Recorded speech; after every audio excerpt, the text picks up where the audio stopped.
Patrol! High adventure in the wild, vast reaches of space. Missions of daring in the name of interplanetary justice. Travel into the future with Buzz Corry, Commander-in-Chief of the Space Patrol. In today's transcribed adventure, Buzz and Happy have joined airlocks with a spaceship in which two criminals are holding Carol captive. Although the outlaws have meekly surrendered over the spaceophone, Buzz is still wary. I'm going to open the inner hatch, Happy. Have your ray gun ready. Yes, sir. You got us, Commander, with our hands up. Keep them that way. You can put those guns away, because you can't see. Happy, the lights. They're blinding, Commander. Let them have it, Rambo. They can't see. They're helpless. We'll be back in just a moment with today's Space Patrol adventure, the Cosmic Ray Detector. Gang, it's terrific. It's sensational. It's new, different, thrilling. It'll pop your eyes wide open in amazement. It'll have you whistling like you never whistled before. It'll have you yelling with excitement because, gang, this is it. The swellest regulation Space Patrol equipment you ever had the chance to own. I'm speaking of the Space Patrol Pocket Projectoscope. What does it look like? What does it do? How can you get it? Well, gang, I have the answers. It's a model of Buzz Corry's rocket ship Terra 5. It's 6 inches long. It has 4 big tail fins. It has a 1-inch radar antenna. It's made of beautiful blue and yellow plastic. What does it do? It blinks on and off rapidly. Flash, flash, flash like a real signal light. It throws a steady beam of light like a real flashlight. It shows pictures on the wall like a real film projector. Complete with bulb and battery. Complete with film containing 4 Space Patrol adventures. Now you put this film in your projectoscope, you darken the room, push the radar antenna, and there on the wall you get a picture. To show a whole adventure, slide the film from picture to picture. Loads and loads of fun, and nothing like it ever before. Gang, to get a projectoscope, do this. Buy a box of rice checks or wheat checks. Then with your name and address, send 35 cents in coin and a rice checks or wheat checks box top to Space Patrol, Box 686, St. Louis, Missouri. This offer good only in the USA and may be withdrawn at any time. That's Space Patrol, Box 686, St. Louis, Missouri.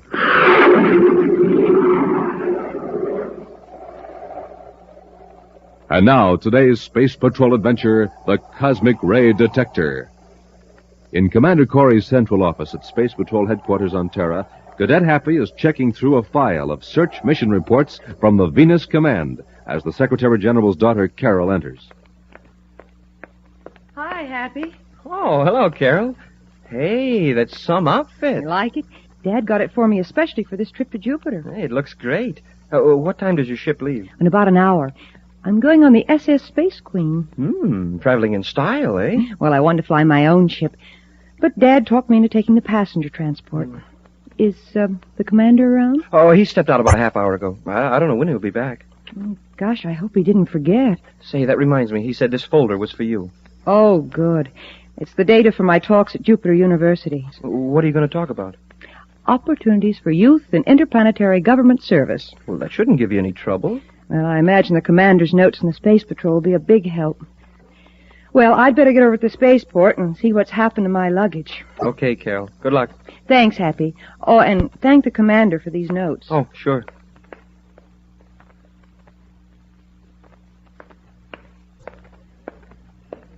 How are you doing, Happy? I'm nearly finished filing the reports, Commander. Oh, Carol was just here. She got the notes all right. Good. You can finish that job later, Hap. We've got to get over to the spaceport. Something wrong, sir? Yes, Happy, there is. One of our agents was on his way to the security lab with some of those new cosmic ray detector units. He was waylaid and slugged. The thief got 6 of the units and a copy of the formula. Smoking rocket. Our agent got a brief glimpse of the man who slugged him. He's not positive, but he thinks the thief might be Dolph Rambo. Dolph Rambo? Now, where have I heard that name before? Rambo's been questioned a couple of times in the past in regard to some gem swindles. But he couldn't make anything stick. So now he's branching out into cosmic ray detectors, huh? If it is Rambo who did it, I think he'll try to get the detector units off Terra as quickly as possible. I have an extra detail at the spaceport now. Let's get down there and look around.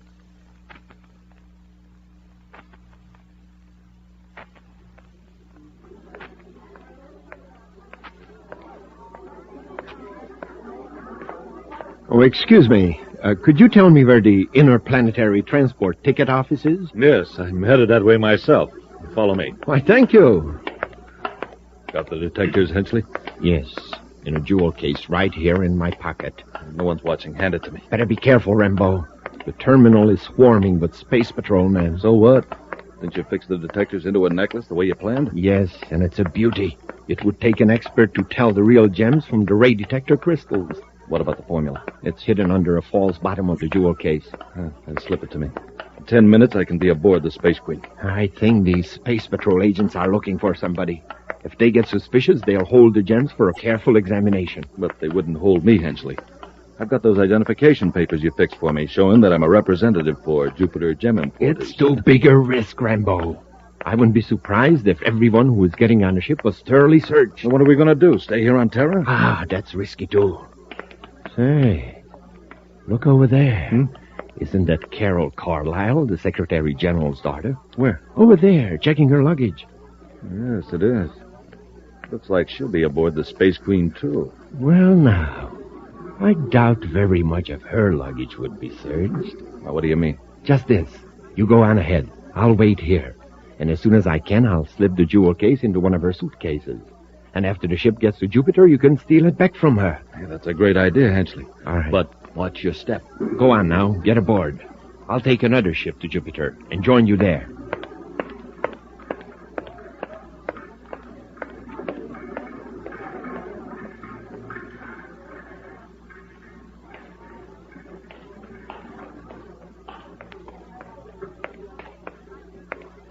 Commander, isn't that Carol over there by gate 12? Yes. Let's go over and say goodbye to her. It'll explain our presence here in case the thief is watching us. It's about 15 minutes until the Space Queen blasts off. While we're talking to Carol, we can get a line on the other passengers. Uh-oh. Come this way, Happy. Just saw somebody I'd like to talk to. That fellow with the briefcase. Who is he, sir? Rambo. Get on the other side of him in case he tries to make a break. Leaving Terra, Rambo? Oh, Commander Corry. Yes, Commander, I'm going to Jupiter for the firm. The firm? Jupiter Gem Importers. I've been with them for nearly a year now. I see. I wonder if you'd mind coming with me to the guard office. Why, is something wrong? I'd like to ask you a few questions. It'd be less embarrassing in private. Oh, naturally, I have no objections, but the Space Queen is due to blast off in a few minutes. The ship will be held here until we've finished our checkup. If everything's all right, you'll be aboard, Rambo. Oh, very well, Commander. I'll come with you. Would you mind if we examined your luggage? Certainly not. But, may I ask what you're looking for? If you have it, you know what I'm looking for. If you don't, it doesn't matter.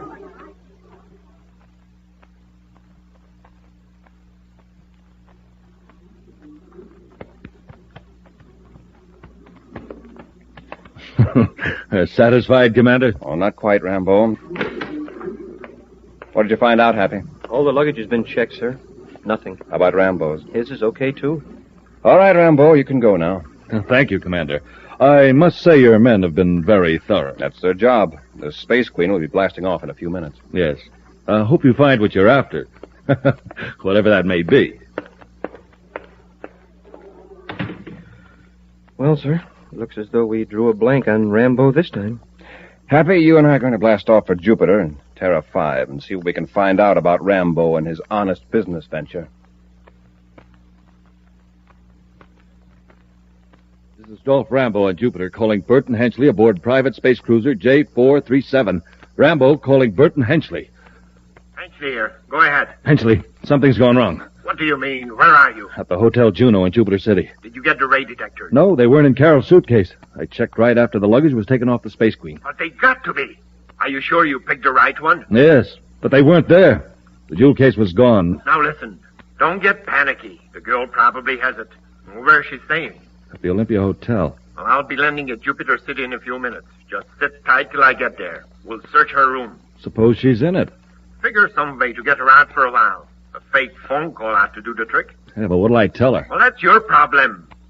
After all, it should be simple for an experienced conman like you. All right, Henchley. I'll think of something.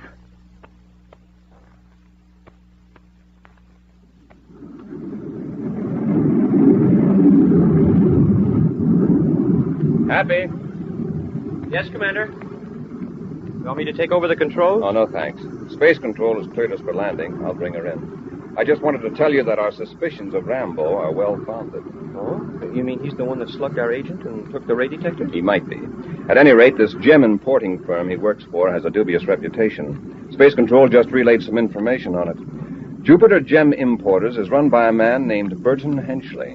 And Henchley blasted off from Terra right after the Space Queen. Did they find anything aboard his ship, sir? No. Henchley was clean. Very likely he was the one who was talking to Rambo at the spaceport. Well, I wonder why Rambo didn't go with Hinchley. If they're both going to Jupiter, it would have saved a fare in the Space Queen. Well, maybe business is so good they don't have to worry about credits. Well, it could be that Rambo intends to pick out a future victim among the passengers. After we land in Jupiter City, we'll pay Carol a visit and then check up on our gem experts.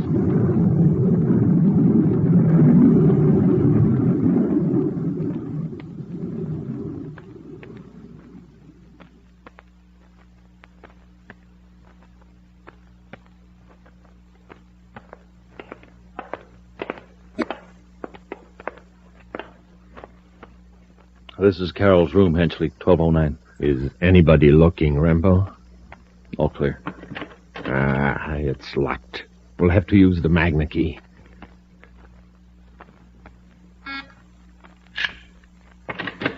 In here, quickly. Now, let's get to work. Let's see, we got about 20 minutes before she realized that there is no Professor Blackwell who's going to meet her in the Juno Hotel coffee shop. Pretty good gimmick, wasn't it? When I found out Carol was here to talk at the university, I thought she'd probably fall for something like that. Yes, very clever. Now let's see if you're clever enough to find a jewel case. And that suitcase there on the rack. That's the one it's supposed to be in, isn't it? Yes, but it's been partly unpacked.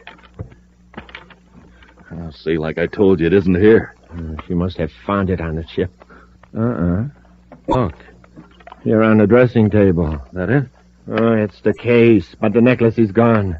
She's either wearing it or she had it locked up in a hotel vault. Now, what are we going to do? Well, we'll have to wait till she gets back. Yeah, but suppose she's turned the jewels over to the Space Patrol. See now. See if the formula is still in the case.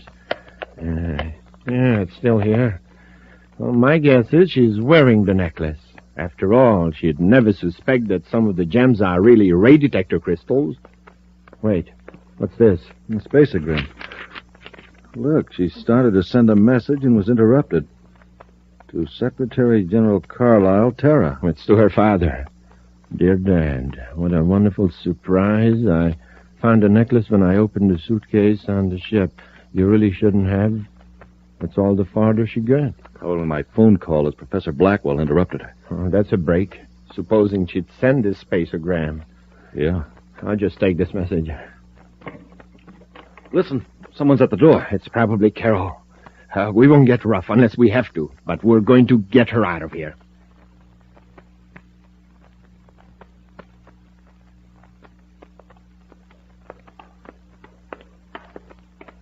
Here we are, sir. 1209. We won't stay very long, Happy. Carol's probably anxious to prepare a speech for the university. Yeah, and I'm anxious to find out what Rambo and Hinchley are up to. Carol, it's Buzz and Happy. Well, didn't the clerk tell you that Carol just got back, sir? Yes. Well, she's here, all right. The door's ajar. Well, maybe she's in another part of the suite unpacking. I don't think she'd mind if we went in. Carol, are you here? Uh-oh. Hey, what's been going on in here? Chairs are upset, and the things on the dressing table are smashed. Let's look around. Carol? Carol! Well, she's not in here. Gee, sir, what do you suppose happened?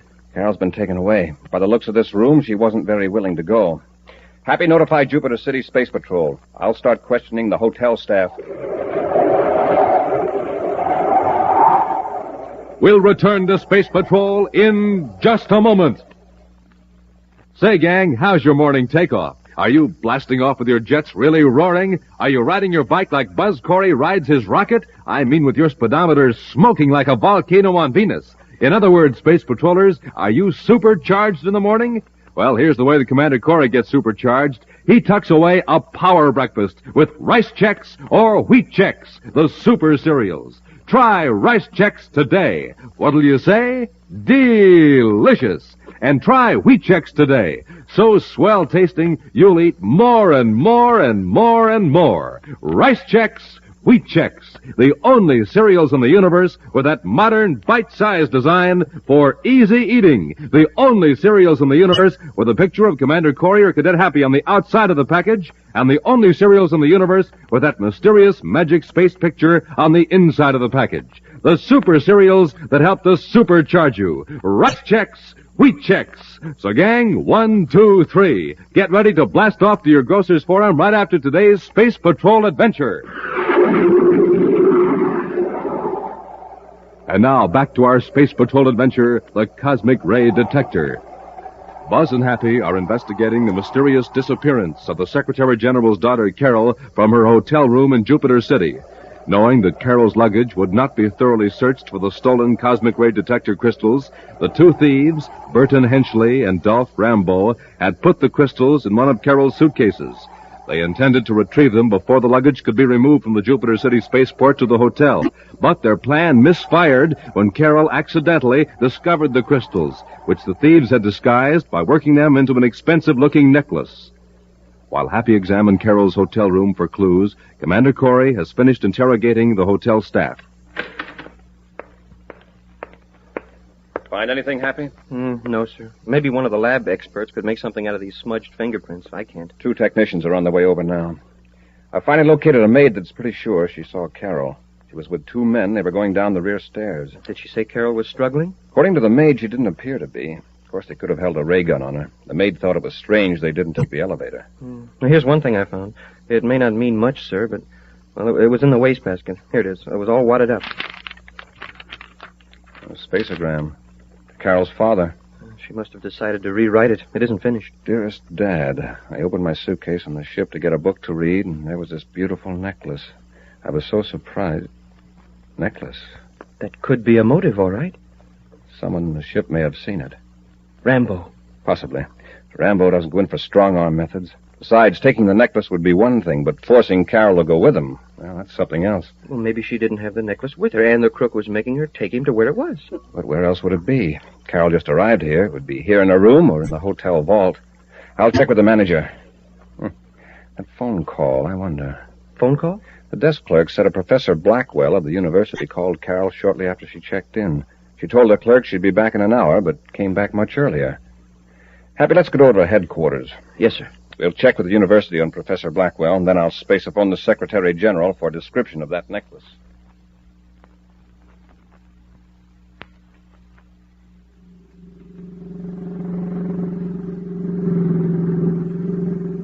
Rambo, I'll let you out here. Go to the spaceport and get clearance for our ship to blast off. What about Carol? I'll take care of her. Take her to the lab till I hear from you. You're going to leave her there till somebody finds her? No, we'll get her aboard the ship. Once we get her out in space, nobody will find her.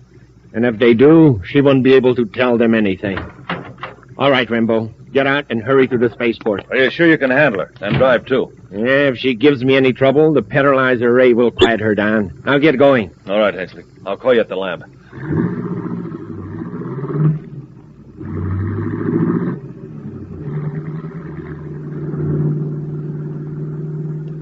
It's only a few blocks to the jewelry lab, Carol, so don't make it difficult for yourself. Well, I don't understand why you're forcing me to come with you. You could have tied me up in the hotel room and gotten away with the necklace. Of course. And within an hour, you'd have the Space Patrol looking for us. All right. Take your hands off that wheel. Stop that. You idiot. You... And now, see what you've done. You...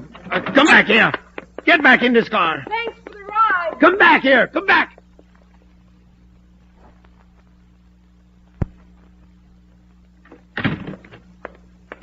I just checked with the university, sir. There's no Professor Blackwell on the staff, and nobody there knew that Carol had arrived on Jupiter. Then that call was designed to get Carol out of her room while they searched for the necklace.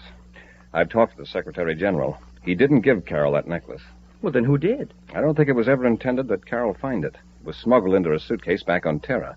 By Rambo? Or his partner. They figured that Carol's luggage wouldn't be searched. Yeah, but it was searched, sir. It was a clever trick. They simply wanted to get the jewelry through.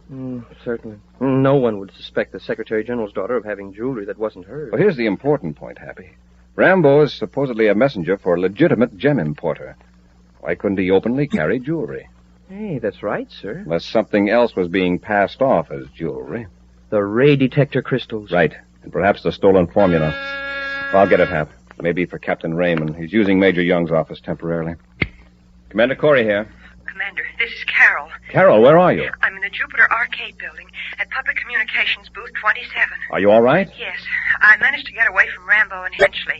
They're planning to blast off from Jupiter in Henchley's private cruiser. Are they at the spaceport now? Rambo is. Henchley somewhere near. I managed to cause an accident with his surface car. All right, Carol, you stay right there in the arcade building. Happy and I'll be right over to pick you up. Come on, Happy, let's get going.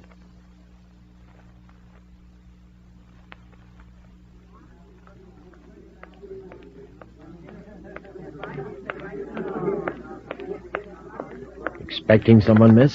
Henchley. Don't spread any alarm, Miss Carroll. I've got something here that's more painful than a paralyzer ray. Now quietly to my car. Rambo should have my ship ready by now.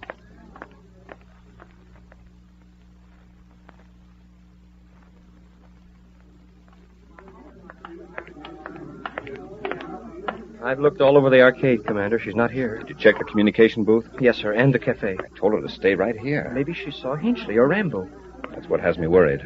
Oh, but they wouldn't try anything here in this crowd. If they suspect that Carol called me, they're desperate enough to try anything. Get into our surface car, Happy. We're going to the spaceport.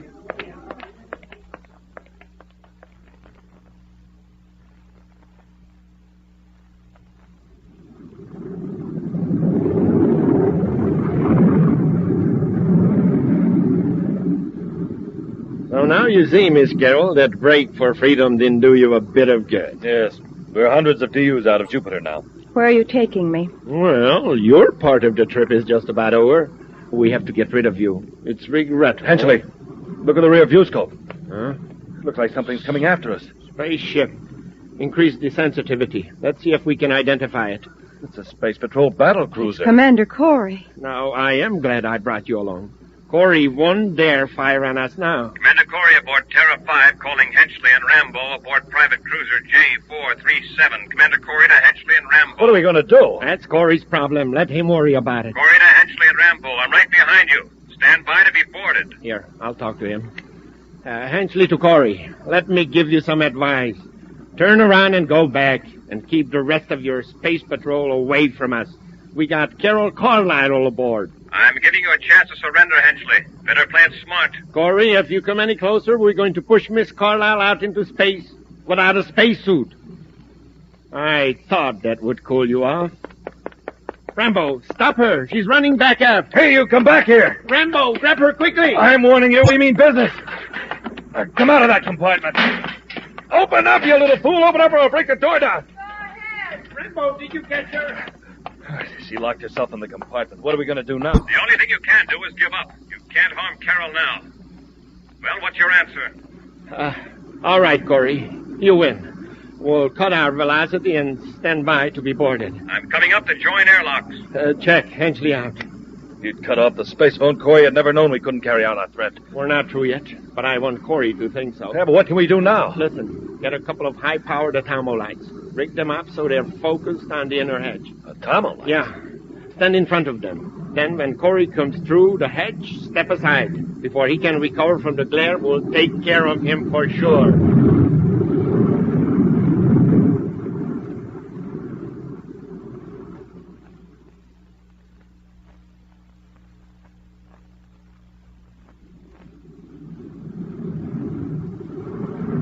Position to join airlocks, Commander. Stand by with magnetic holding field. Standing by, sir.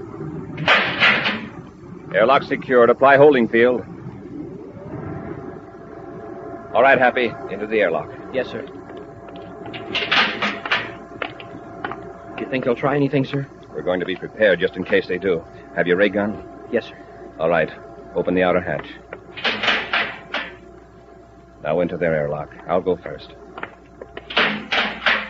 You got us, Commander, with our hands up. Yes, you can put those guns away. Because you can see. Happy, the lights. My eyes! Let them have it, Rambo. I got the cadet. Oh, yeah? Where are you, you coward? Right here! If I could just see where you were so I could get my hands on you. Where are you, Hap? Over here, sir. Then this must be Henchley. Hang on, Happy, I'm coming. Thanks, sir, but I think this'll do it.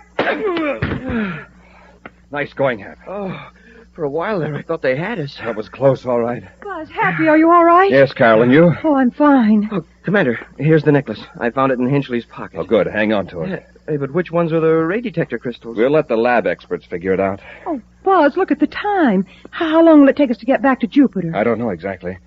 Oh, about an hour. Why? Well, if we don't hurry, I'll be late for my lecture at the university. Oh, fine. She was pretty nearly thrown out in space, and now she's worried about the lecture. What's your subject for the lecture, Carol? Government service. A job with security. Security, she says. A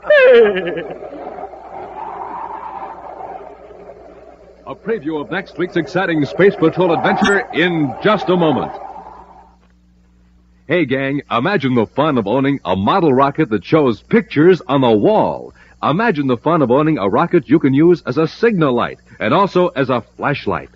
Well, the new Space Patrol Pocket Projectoscope does all these things. Yes, sir, it's a film projector, signal light, and a flashlight all in one.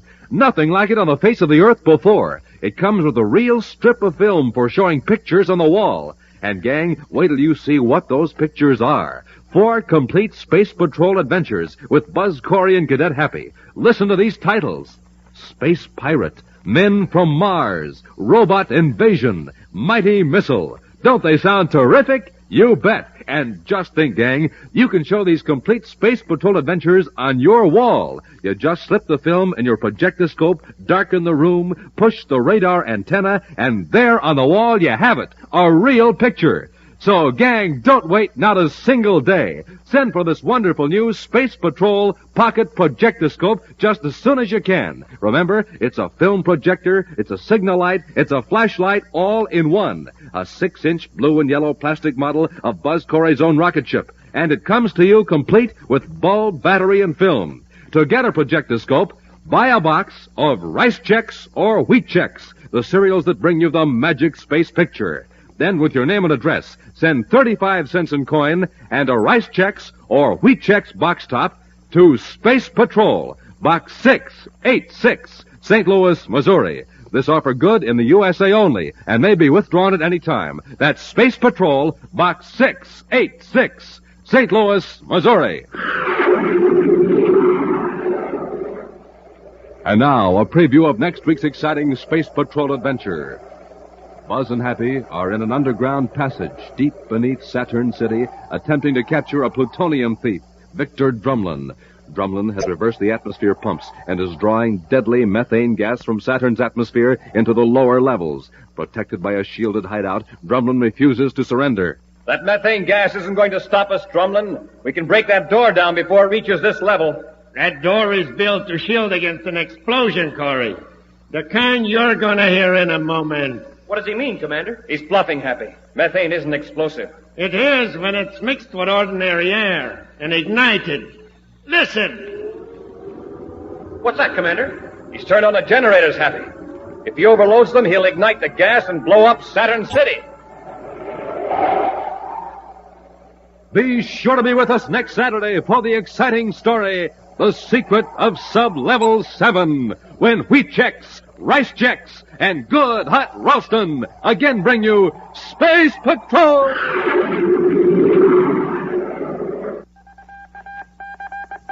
Special bulletin for boys and girls in Dayton, Ohio and Baltimore, Maryland. Buzz Corry's own space battle cruiser, the Ralston Rocket, will be in your area next week. Don't miss it. The Ralston Rocket. Space Patrol, an original Mike Moser production starring Ed Kemmer as Commander Corry and Lynn Osborne as Cadet Happy, was written by Lou Houston and directed by Larry Robertson. Other players were Bela Kovac, Ken Mayer, and Virginia Hewitt. Dick Tufeld speaking. Now, don't forget to tune in next Saturday and every Saturday when Wheat Chex, Rice Chex, and Good Hot Ralston again present the new exciting Space Patrol.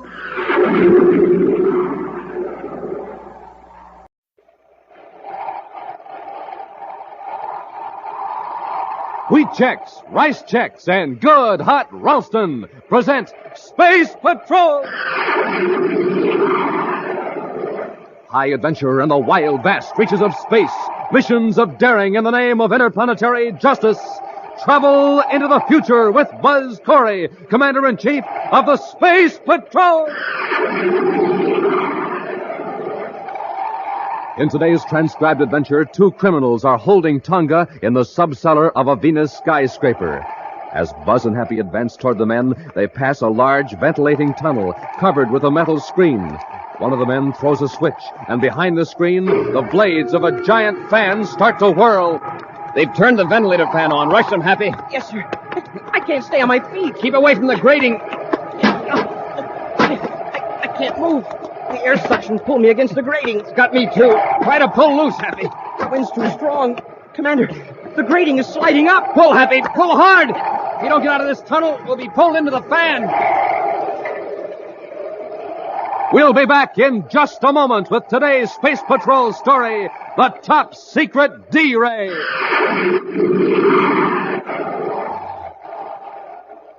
Boy, oh boy, gang, here's something I'll bet you just never dreamed you could own. I mean a pair of those amazing new Space Patrol space binoculars. A pair just like the Commander uses himself. Now, you know how he can look way off in the distance with his space binoculars? Well, kids, you can do the same with yours. You can read signs blocks and blocks away, watch far-off traffic, study birds in high trees, and do lots and lots of other things with your space binoculars all year long. Now, these are not flimsy goggles or a mask. These are great big plastic space binoculars that stand out from your eyes a full 3.5 inches. Why, you don't even have to use your hands when you're looking through space binoculars. They have a strong elastic band that holds them snugly to your eyes. It's swell for playing Space Patrol because then your hands are free to drive your rocket ship or to hold your cosmic smoke gun. Now remember, these are real, fixed-focus, 4-power binoculars with 4 pure lucite lenses. Real binoculars, 5 inches long, 5 inches wide. The greatest offer we've ever made on Space Patrol. But, gang, the offer soon ends, so don't miss out. Send for your space binoculars today. Just buy a box of Instant Ralston. Then, with your name and address, send 25 cents in coin and an Instant Ralston box top to Space Patrol, Box 686, St. Louis, Missouri. If you don't agree that your binoculars are tops, send them back and we'll return your money. That's Space Patrol, Box 686, St. Louis, Missouri.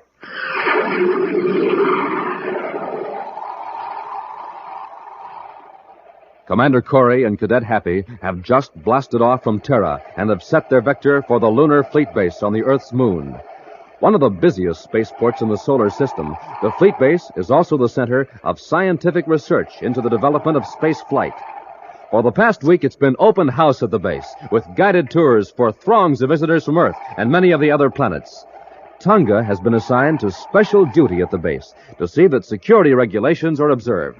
Buzz and Happy plan to spend 2 days at this moon spaceport and then bring Tonga back to Terra. Mind if I tell you something, sir?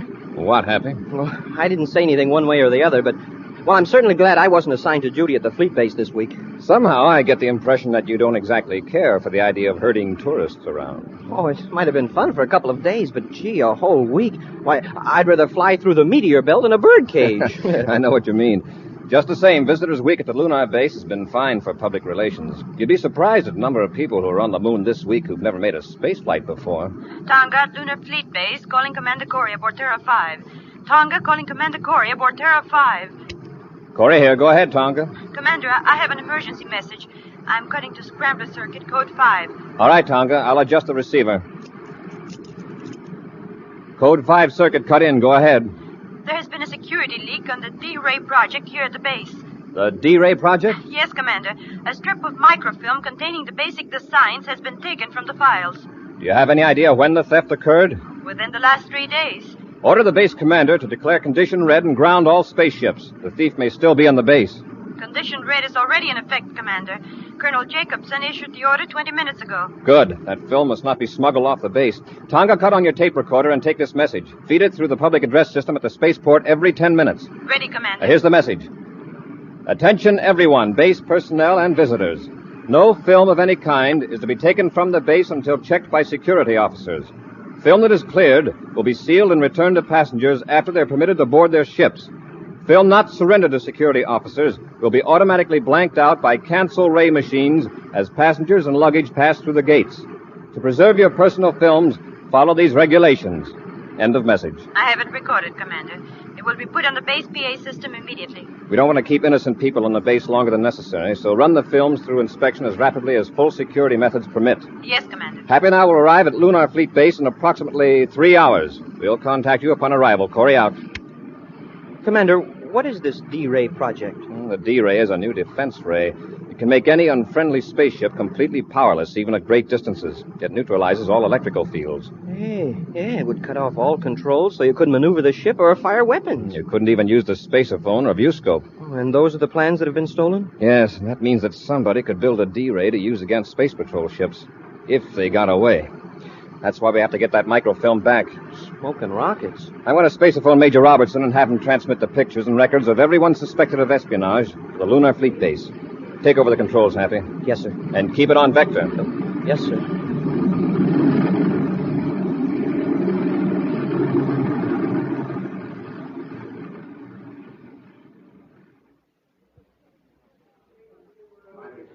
Your film has been cleared, sir. It will be returned to you aboard your ship as soon as transportation is available. Next. Your name, please. Bob Morgan. You have some film to declare? Yes, ma'am. It's in this can. It's a home movie of my family and some friends. Only a couple of shots of the fleet base. The guide said it was okay to take them. I'll have to run them off, Mr. Morgan. If you'll step into the projection room with me. Sure. You'll probably find them pretty dull. I'm not much good at taking pictures.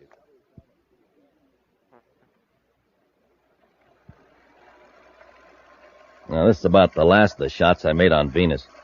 That's my wife and our youngest daughter, Susie. Oh, what a cute little girl. Thank you. Oh? Is this what you filmed here in the base? Yeah. Oh. Yes, that's rocket chute number 1. I got a ship blasting off, but I didn't have the camera aim right. Well, that's the end of the reel. I guess you're glad that's over. Unless you know the people involved, home movies are pretty dull, usually. Well, I'm sure you and your family will enjoy these when you get back to, Mars, isn't it, Mr. Morgan? Yeah. Films are all right, then? Oh, perfectly. I'll give you a clearance check, and they'll be returned to you aboard the Mars Express. Thanks, miss. Hope you find what you're looking for. Ladies and gentlemen, please. We're checking your films as rapidly as we can. Just wait your turn and be patient, please. Now, who's next? Is the crowd giving you much trouble, Tonga? Oh, Commander. No, I haven't had any trouble, but the people have had their holiday and they're impatient to get home. The thief or thieves must have planned to take the microfilms when we had thousands of visitors on our hands. Can we go somewhere where we can talk? We can use the room next to the projection room. Fine. Let's go. Happy will be with us in a few minutes. I have him waiting for some pictures and data Robbie's sending us by viewscope facsimile. Oh, in here, Commander. Any trace of microfilm, Tonga? No. The only microfilm any of the security officers have found is of a regular business record nature. Any indication of blow-ups of microfilms of regular amateur size? None. Wow, what a mob. I thought I'd never get through. Cadet, how much longer do I have to wait? Cadet, why is the Space Patrol interested in pictures of my daughter's wedding? It's understandable, Happy. Got the pictures? Oh, yes, sir, quite a batch of them. And background data as well. Look through these, Tonga. See if you can recognize any of these people as having been here at the fleet base. All right, Commander. Anything on the D-Ray films, Commander? Not yet, Happy. Commander, this man looks familiar. I think I've seen him here. Which one? This one. He had some amateur movies of his family. A reel he'd taken on Venus. Morgan is his name. Bob Morgan. Very interesting. According to the record, Morgan was picked up on Mars last week. He was suspected of violating security regulations there, released for lack of evidence. Well, there was nothing wrong with his films. Just his wife and daughter Susie and, well, a couple of harmless shots of the base. Yes, but look at this. Morgan was also questioned on Venus with a certain Art Robertson, also released for lack of evidence. Say, Morgan doesn't have any children. In fact, he isn't married. What? Now, why would a man lie about a perfectly harmless amateur film? Tonga, have you got someone who can take over your duties here? Captain Thornton has been working with me. He will assume your duties. You're to blast off for Venus City and try to get a line on Morgan's friend, Art Robertson. Happy and I'll head for Mars to check on Mr. Morgan. As soon as you have any information, relay it to me through Space Patrol Unit Headquarters on Mars.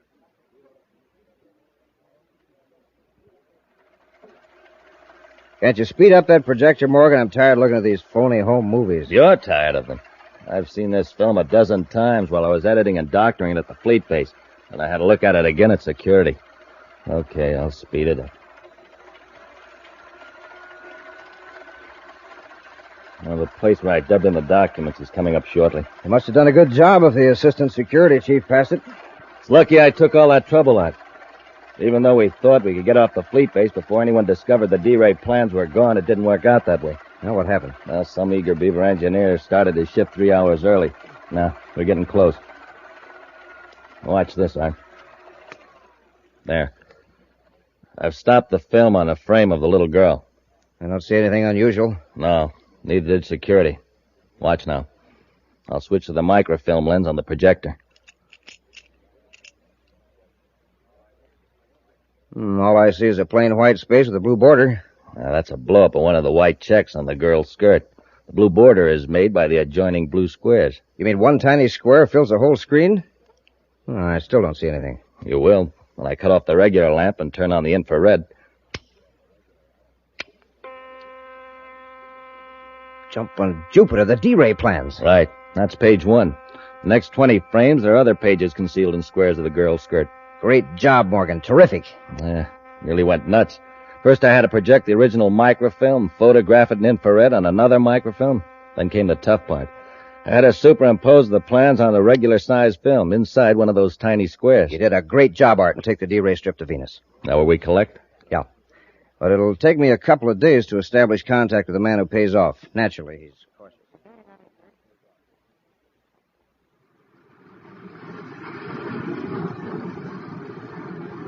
4 minutes out of Lowell City, sir. Take over for the landing, Happy.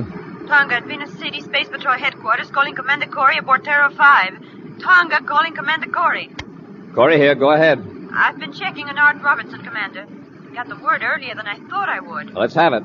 He left here for Lowell City about 5 days ago.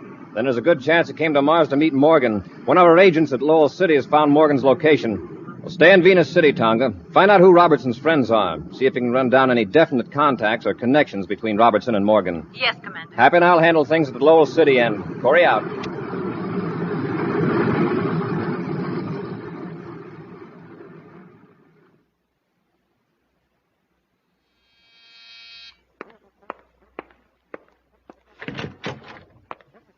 Yeah? Mr. Robert Morgan? Oh, why, yes. I'm Commander Corry of the Space Patrol. This is Cadet Happy. We'd like to talk to you. Sure. Come in, gentlemen. After you, sir. Mr. Morgan, you brought back some film from the Lunar Fleet Base, I believe. Yeah, that's right. I have the clearance certificate from your security officer. Like to see it? We'd like to see the film. We want to examine it again. Sure. I have it right here on the table. Thank you. Here, Hap, take care of this. Yes, sir.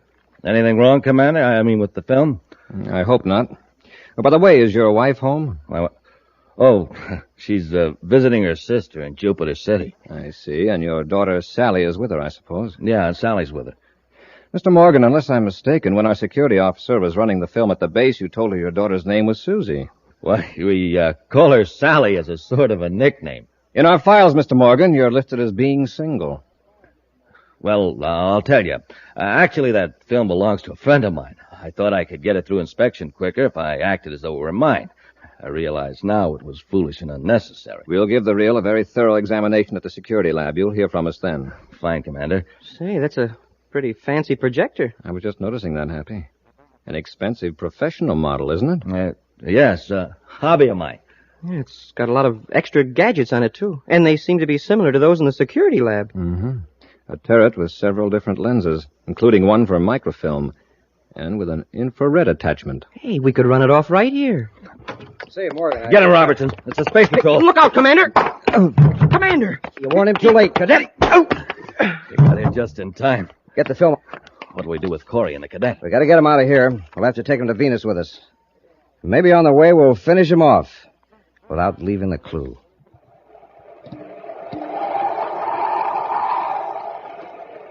We'll be back with Space Patrol in just a moment. But in the meantime, here's a quick 3-act play.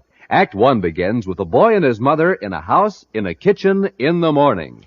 Fill her up, Mom. Rice checks. Now there's a boy who knows what he's talking about. He wants a bowl of delicious rice checks for breakfast. Rice Chex, the shredded rice super cereal, spun in that modern bite-sized design.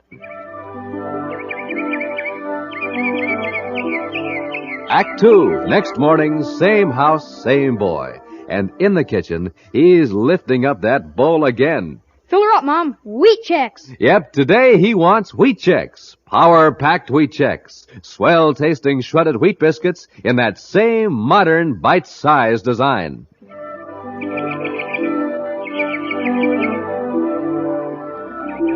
Third act, third day. Same kitchen, same boy. Fill her up, Mom. Instant Ralston. Yes, sir. Today he wants to warm up his motor, so for him it's Instant Ralston, the cereal with flavor galore. Good hot Ralston.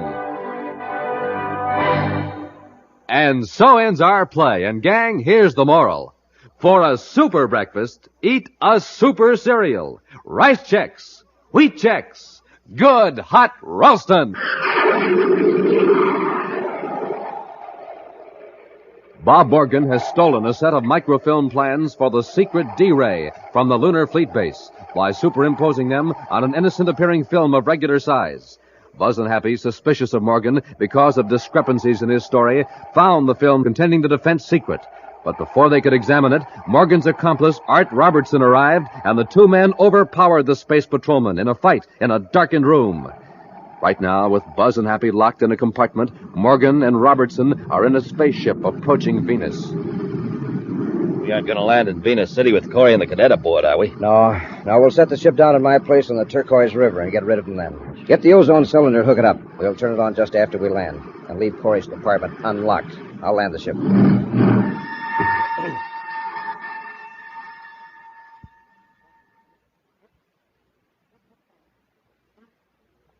Commander, they've landed. I wonder where we are. Listen. They're out in the corridor by the door. Watch your chance. If they open it, we'll jump them. Yes, sir. Leave them in there, Morgan. We'll attend to them when we come back. Okay. Sounds like they're leaving the ship for something. Yeah. Did you hear a click just then? I don't think so, sir. I think one of them was about to open the door when the other one called him away. Try the handle. Right, sir. It's unlocked. Open the door a little. Listen. Hear anything? I thought I heard the hatch close. Let's get out of here. Happy, look out the viewport. There they are. Yeah, heading for that little building. By the looks of the landscape, we must be on Venus. And if I'm not mistaken, there's the Turquoise River. It sure looks like it. I wonder what they're up to. They got our weapons, or we could rush them. Yeah, well, maybe we could take them by surprise when they come back. Those D-Ray plans at stake, I don't want to risk failure. We'll blast off in their ship and space a phone to Venus City for help. It's a great idea, sir. They can't get very far away, even if they do try to escape. And we can watch them from the air. Come on, let's get to the cockpit. Boy, this is really a break. We needed one. I have an idea that Morgan and Robertson are ready to see that we didn't get out of this. There, all secured for blast-off, sir. And let's go.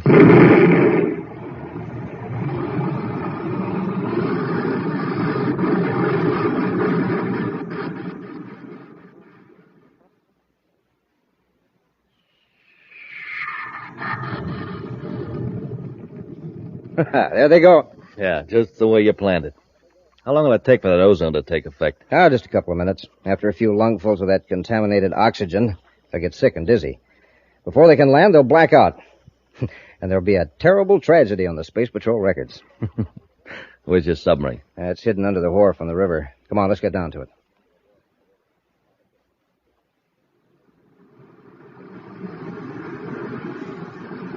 We'll maintain this altitude, Happy, and keep circling over them. I can see them in the viewscope, sir. They're heading for the river. Do you see any boat they could escape in?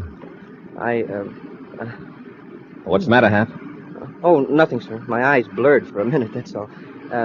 No, there's no boat near the wharf. I'll put that spacephone call through now. Commander Corry aboard private cruiser VP-784, calling Space Patrol Venus City. Commander Corry aboard private cruiser V... What was that number, Hap? Wait, it's on the panel, sir. Hey, smoking rockets I can hardly see. Commander Corry calling Space Patrol, Venus City. Hey, Commander, the controls. Oh, thanks. Yeah, I feel sick. Something's wrong with the air in this ship. Happy, quickly. See if you can find a couple of spacesuits. Yes, sir. Hurry.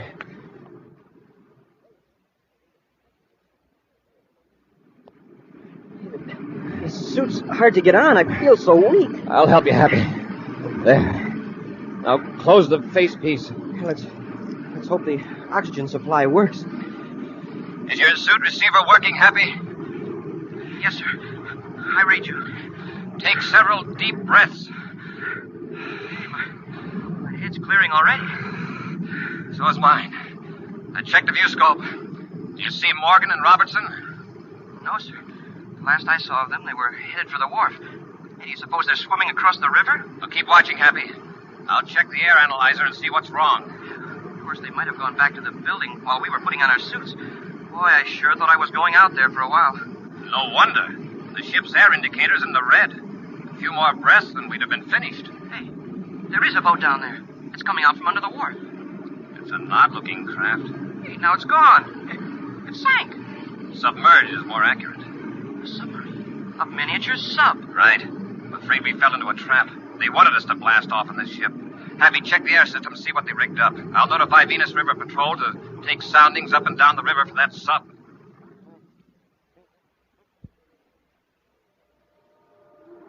Where are we now? Right where we want to be. Pier 7, Venus City dock area. 8 fathoms deep. Safe to surface here? Sure. We come up under Pier 7. There's a ladder that leads up through a trapdoor into a tool shed. A few minutes from now, we'll be in the streets of Venus City, ready to sell the D-Ray plans. Yeah. No one able to trace us. I'll cut the motors now. We're going to the surface.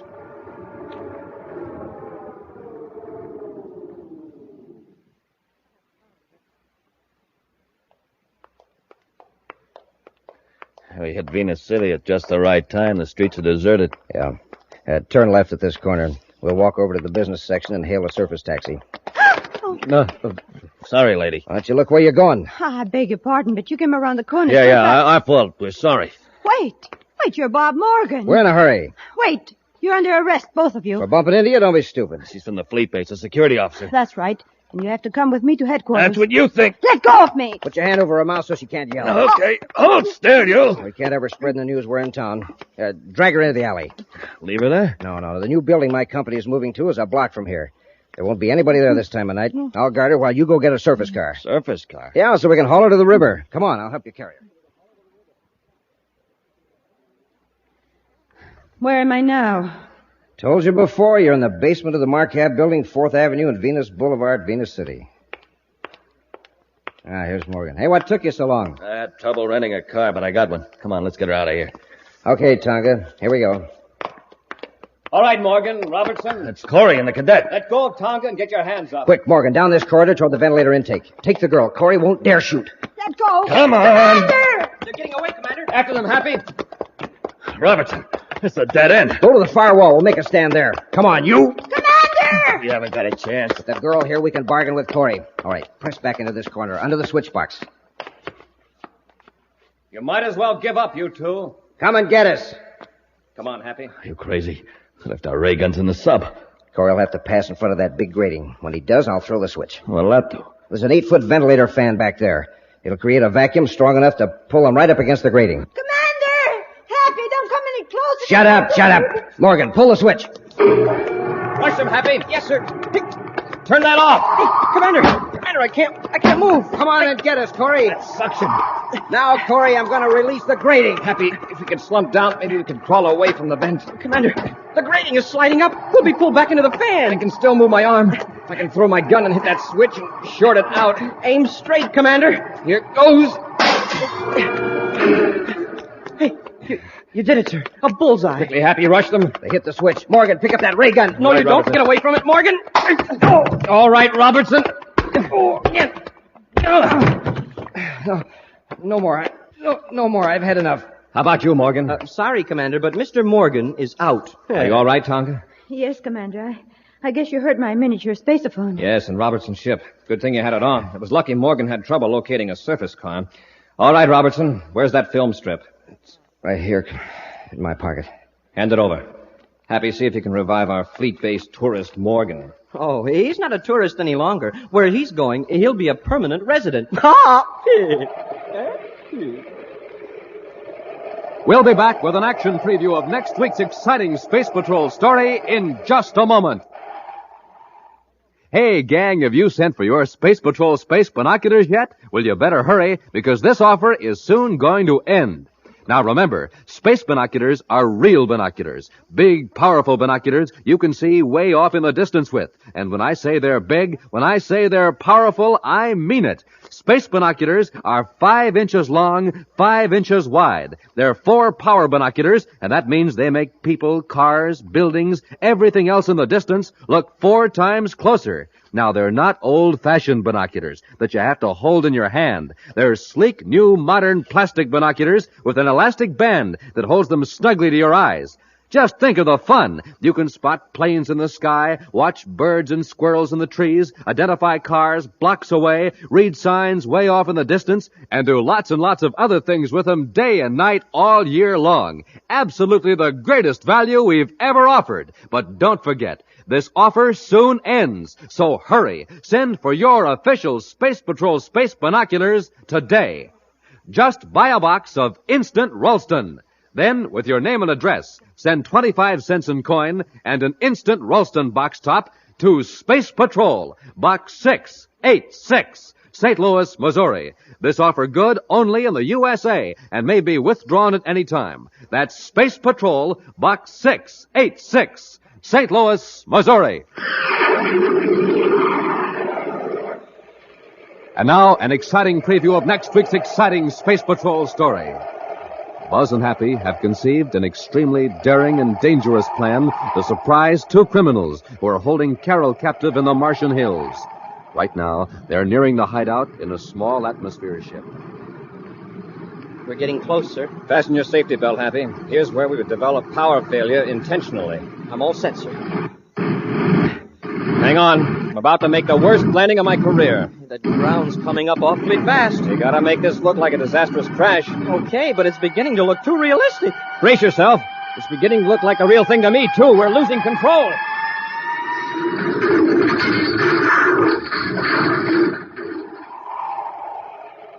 Be sure to be with us next Saturday for the exciting story, Crash Landing, when Wheat Chex, Rice Chex, and Good Hot Ralston again present Space Patrol!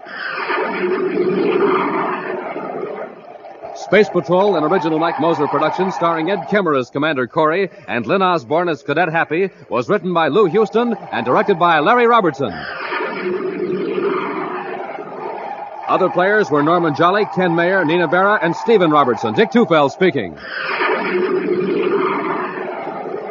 Now, don't forget to tune in next Saturday and every Saturday when Wheat Chex, Rice Chex, and Good Hot Ralston again present the new, exciting Space Patrol! Be sure to see another exciting Space Patrol story on your local ABC television station. Consult your local paper for time and channel. Space Patrol comes to you transcribed from Hollywood. This is ABC Radio Network.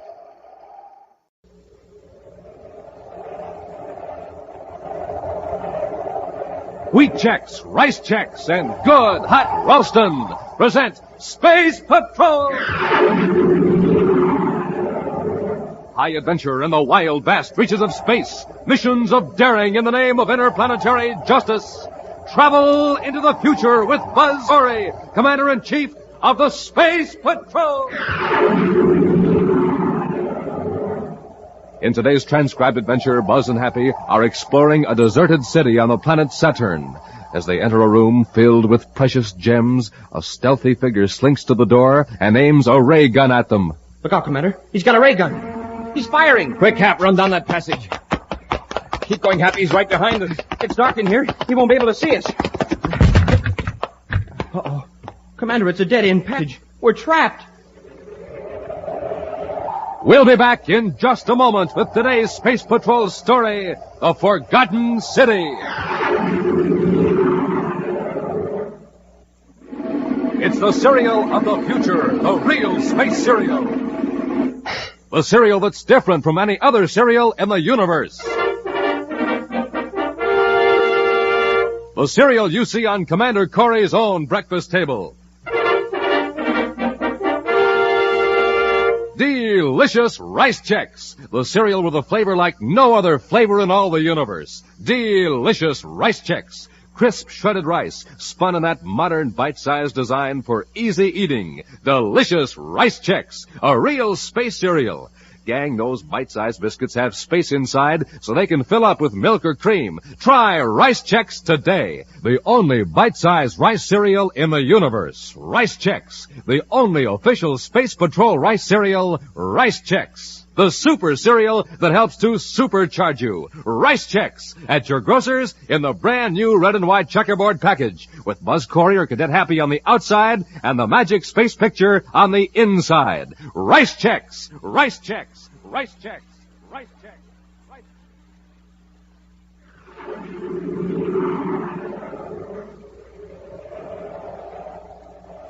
And now, today's Space Patrol adventure, The Forgotten City. Buzz and Happy are flying low over the Cinder Mountains on the planet Saturn, searching for a trace of a meteorology specialist believed to have crashed in his atmosphere ship in the rugged region. So far, their spaceophone receiver has failed to pick up a signal from the automatic transmitter carried by the scientist, Byron Stearns. Professor Stearns' transmitter must have finally conked out, Commander. According to Space Control Saturn, we're very close to the point from which the signal came. Watch your viewscope, Hap. We may be able to spot the wreckage. It must have been a pretty good crash to knock out that automatic transmitter. Let's hope Stearns had time to get a spacesuit. His ship's hull was smashed. He couldn't survive very long in this part of Saturn. Well, what was it he was trying to tell Space Control just before the emergency transmitter cut on? There was a lot of interference, Happy. Almost like a jamming signal, according to Space Control.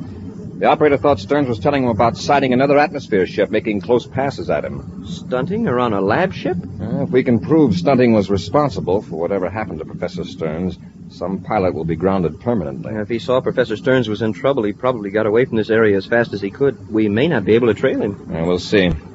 If that was the case, the pilot was further negligent in not notifying Space Control that the lab ship was in trouble. We'll just keep searching. The last signal from the professor's emergency transmitter tells us that his ship was grounded. I hope he didn't end up in one of those narrow ravines. There's a chance he might have landed on the other side of the mountain range. We'll round that peak and circle back. Commander, am I having hallucinations? What do you mean? Well, I was sure we were 100 DUs from the nearest city, but isn't that an atmosphere shell way up there on that mountain? It certainly is, and it's no hallucination. That's the dome of Rubeck. Rubeck? Yes, Rubeck, the forgotten city of Saturn. Well, what's it doing out there in the Sindar range? It was built centuries ago by one of Saturn's first space pioneers, a man named Lucian Rubeck. It's the last remaining privately owned city in the solar system. It doesn't look very big by modern standards. Still, it's pretty impressive, stuck way up there in the mountains. It's been deserted for nearly 100 years, Happy. Lucian Rubeck's descendants lived there for several generations, and they gradually drifted away to the largest cities on the planet. The Forgotten City. I'd like to visit it sometime. It's pretty interesting. I understand it may be reopened by the government as a museum or put to some other use. That is, if none of the surviving Rubeck family object. Well, why should they object? They are using the place. Technically, it's still their property. The government's legal staff has been trying to locate the Rubeck heirs, if any are still alive. Space Control Saturn calling Commander Corry aboard Terra 5. Space Control Saturn calling Commander Corry. Corry here, go ahead. Commander, a Space Patrol ship has located Professor Stearns. Is he all right? Oh, yes, sir. He was wearing a spacesuit and wandering around in the Vulcan range, dazed and shaken. The Vulcan range? That's 100 DUs from the Sindar region. Yes, sir. The automatic transmitter could have been out of adjustment. I'm glad he's been found. Did he say how he crashed? He wasn't able to give much information, Commander, and we haven't found the wreckage of his ship. Where is he now? He's being brought to Saturn City Hospital. He's under the care of a space surgeon in the patrol ship. Withdraw all patrols except a squadron in the Vulcan range. Proceed with the search till Stearns' ship is found. Yes, Commander. Corry out. Well, that's rather strange, isn't it, sir? About Stearns showing up in the Vulcan range? Yes, sir. He was probably confused about his exact location. The important thing is he's safe. Yeah, and very lucky. His best bet would have been to stay with the wrecked ship instead of wandering through the mountains. We'll give Stearns a chance to recover from his ordeal before we question him. In the meantime, are you still curious about the Forgotten City? Yes, sir. Then get out our spacesuits. We'll land outside the dome and do a little investigating.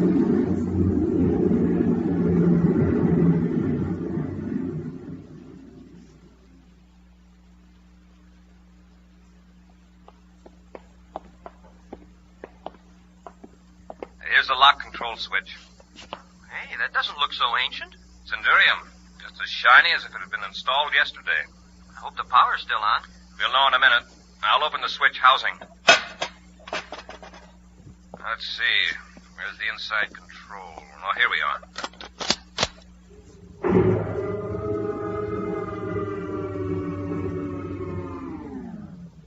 Well, so far, so good. Now let's try the interlock and go into Rubeck City.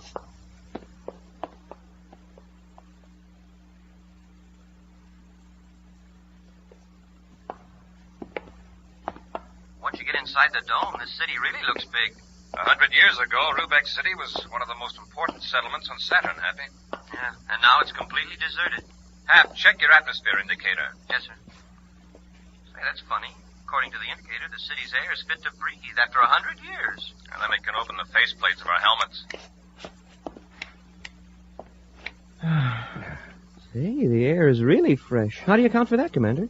Well, there are two explanations. The dome is so well constructed that none of the poisonous Saturn air has leaked in, or else the atmosphere washing plant is still in operation. After 100 years? Well, it wouldn't have to work very often. Everything inside the city's shell to use up the air. Yeah, that's right. Smoking rockets, this is some city. Look at the tower up there. Rubeck Tower. Lucian Rubeck designed it himself. He had his headquarters on the top floor. And now Rubeck is a ghost city, completely deserted. Makes you realize how impermanent human beings are. Uh-oh. What is it, sir? What'd you find? A small bottle lying on the sidewalk. Oh, probably thrown there by one of the last people to leave Rubeck. It's a medicine bottle. Space sickness formula, CH-12. And whoever threw it there hasn't been troubled with space sickness for 100 years. I'm not so sure. This is a new formula, Happy. Hasn't been on the market more than 6 months. What? Keep your eyes open, Hap. Evidently, Rubeck City isn't as deserted as we thought.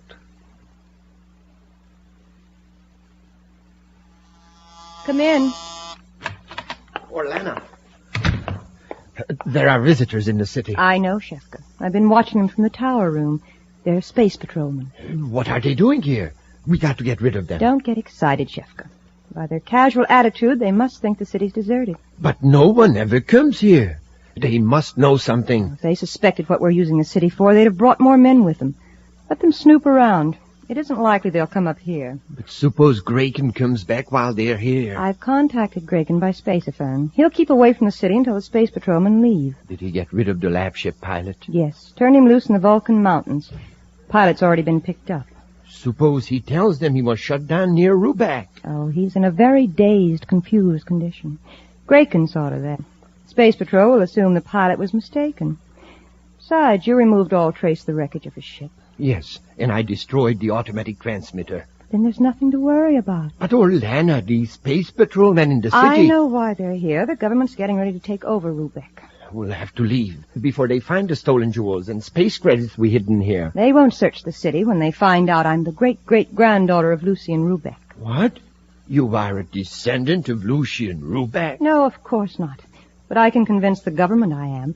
I'm having special documents forged in Saturn City right now. I'll be able to convince the most skeptical attorney that I'm really the only living legal heir to Rubeck City. I hope so. But I still don't like the idea of those space patrolmen snooping around. Let them snoop. And don't interfere, understand?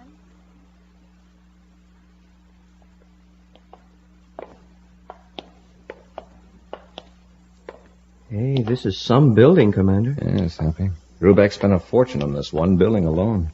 Here's the elevator, sir. Shall we go up to the tower? We could get a real good look at the city from there. Just a minute, Happy. Look at the carvings on this door. I'll bet anything Lucian Rubeck had this imported from the planet Earth. Mm-hmm. The looks of it, the door was taken from an ancient Oriental temple. From a deserted city on Earth to a deserted city on Saturn. It's a massive handle. You don't see metalwork of this kind anymore, Happy.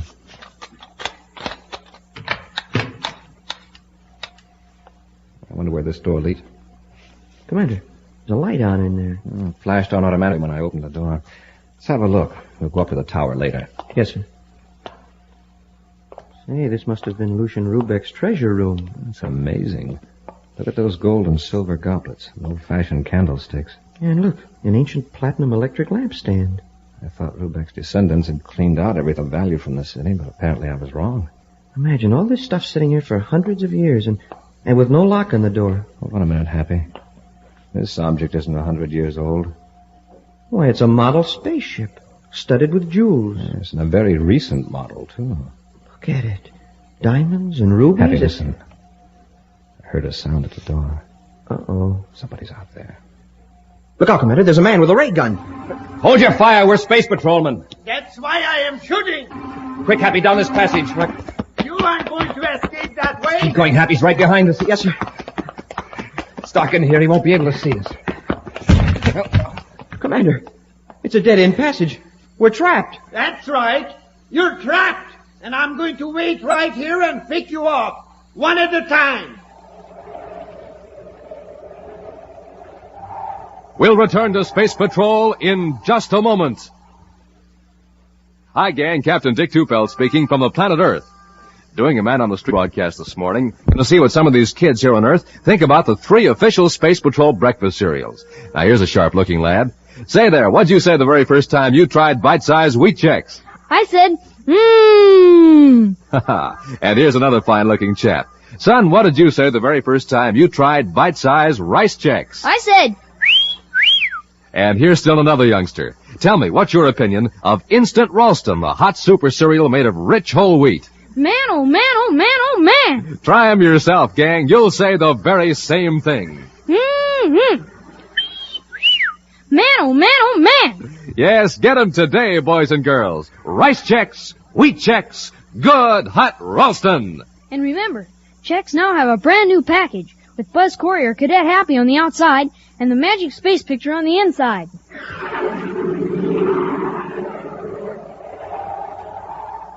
And now back to Space Patrol and the adventure of a forgotten city. Buzz and Happy were searching for an atmosphere ship crashed in the Cinder Mountains of Saturn near the deserted city of Rubeck. After learning from Space Control that the missing pilot has been found 100 DUs away, Buzz and Happy decided to visit the deserted city. They entered the atmosphere shell without any trouble, but unknown to the space patrolman, Rubeck is being used by a woman named Orlana as a hideout for stolen jewels.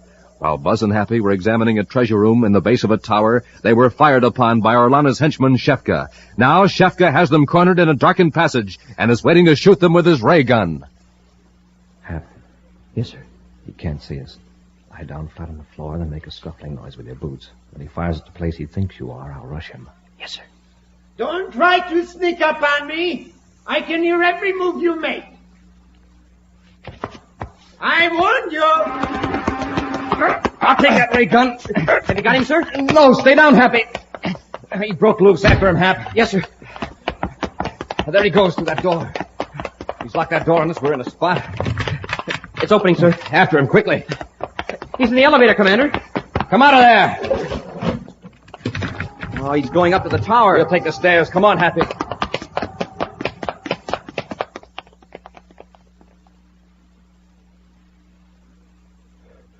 Shefka, you fool. You blundering fool. But they were in a treasure room at the base of the tower. What if they were? I could have explained everything that's there. I'm going to have a difficult time now after your idiotic interference. I'm sorry, Orlana. I only did what I thought was best. Attacking space patrolmen. They'd never have known anyone was in the city if you'd obeyed my orders. What are we going to do now? I'll have to face them and make an explanation. They're probably searching the tower now. If you get me another gun, I could still fight them off. No. Get in the next room and contact Graken. Tell him to come in whether the Space Patrol ship's outside the shell or not. I thought that... You've done all the thinking you're going to do. From now on, just do what I tell you. If I can explain our presence here, I can explain Graken. If the Space Patrol's skeptical, well, Graken's a good man to have around. Yes. Graken can handle them. If you keep your mouth shut, we won't need Graken. Now go on, make that spaceophone call. Yes, Orlana. I'll go out and look for our visitor.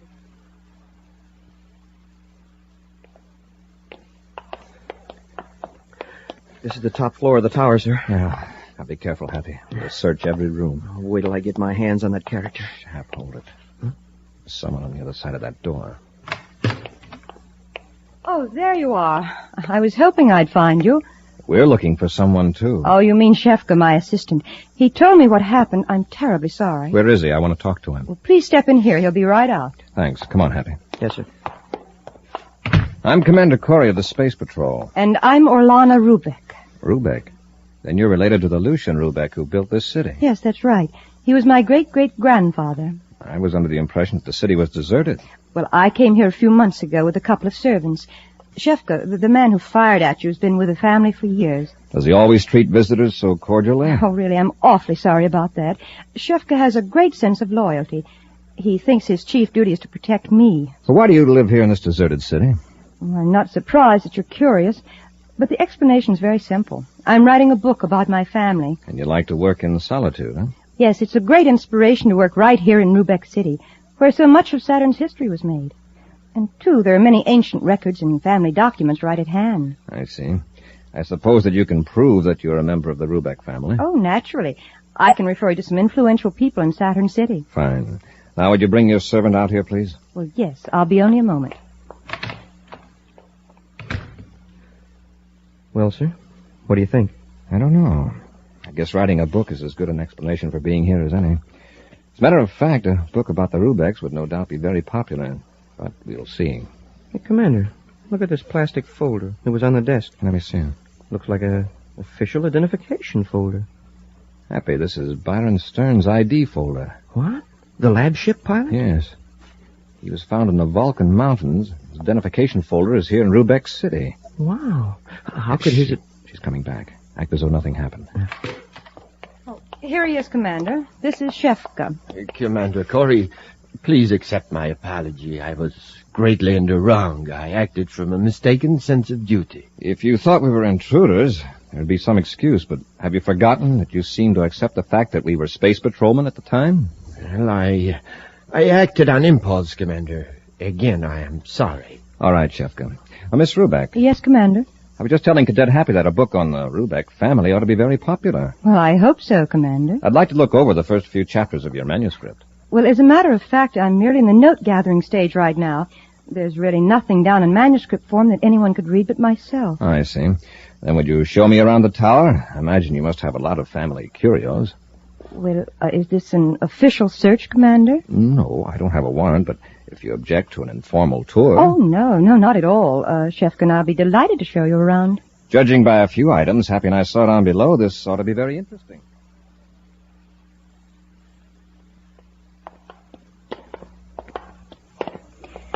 Well, I think you've seen just about every room in the tower, Commander. How about that room over there? Oh, that's just a closet for cleaning supplies. Would you mind opening it? Well, really, Commander, Or I could come back with a warrant and a squad of patrolmen.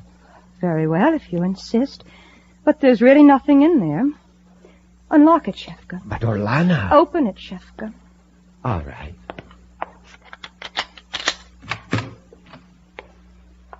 Wow. Well, some real old family heirlooms. Stacks of space credits. And brand new. All that money in a closet for cleaning supplies? I suppose it is rather odd. But then here in this deserted city, one place is as good as another. I'd like to ask you something, Miss Rubeck. How do you happen to have an identification holder belonging to a space patrol scientist named Byron Stearns? Byron Stearns? I don't understand. Stearns was reported in trouble in this area, then was rescued in the Vulcan Mountain region. I'm waiting for an explanation, Miss Rubeck. Grayson, get some. Yes, Orlana. Look out, Commander! That takes care of the big one. Now for you, my smaller friend. Take your big mitt off me. Quit struggling or I'll break your arm. Ow! That's better. I'll help you, Grayson. Get away, Shefka. I can handle them. You got here just in time, Grayson. What are they doing here? They just wandered in. But they know about that lab ship pilot. They found his identification folder. Then we'd better take care of them for good. I don't want any slip-ups this time, Grayson. You better let me take care of it. He fumbled the last one. Don't listen to him, Orlana. I can fix them. Hold still, Cadet. Ow! Oh, my shoulder. You'd better hold still. Grayson's capable of breaking you in two. Yeah. And Shefka, too, if he doesn't keep his mouth shut. That's enough of that, Grayson. I need both of you. You see, you big Venus buffalo. Shefka, Stop that bickering. Watch those two space patrolmen. It's Grayson's fault we're in this mess. He left the lab ship's pilot's folder in your office. That's enough of that, Shefka. If it hadn't been for your stupid behavior, these men would never have known we were here. Well, what did he do, Orlana? Doesn't matter. Just hold on to that cadet. Hold still, Cadet, or I'll fix you like I did the other fellow. The other fellow is Commander Corry. the Commander-in-Chief of the Space Patrol. Oh? Oh, what do you think of that? I have knocked out the great Commander Corry. That's just fine, Grayson. But I've got more work for you to do. Oh, yes. You and Shefka get rid of the commander's ship. Shefka, take the ship far away from here and hide it securely. Grayson, you'll take my ship and bring Shefka back. Very well. But first, we've got to dispose of Corry and the cadet. I don't want any trace of them in case Rubeck City's searched by the Space Patrol. There's a room in the sub-basement of the tower. Seal them in there, Grayson. The room behind the stairs. Yes. And make sure you seal the door up completely. I don't want anyone to suspect that there's even a room there. You leave it to me, Orlana. Shefka, you help Grayson take these two down to the sub-basement. Yes, Orlana.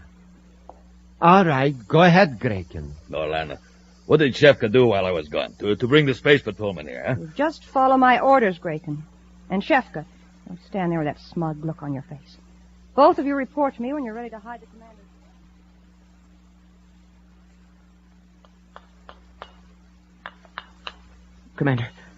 Commander.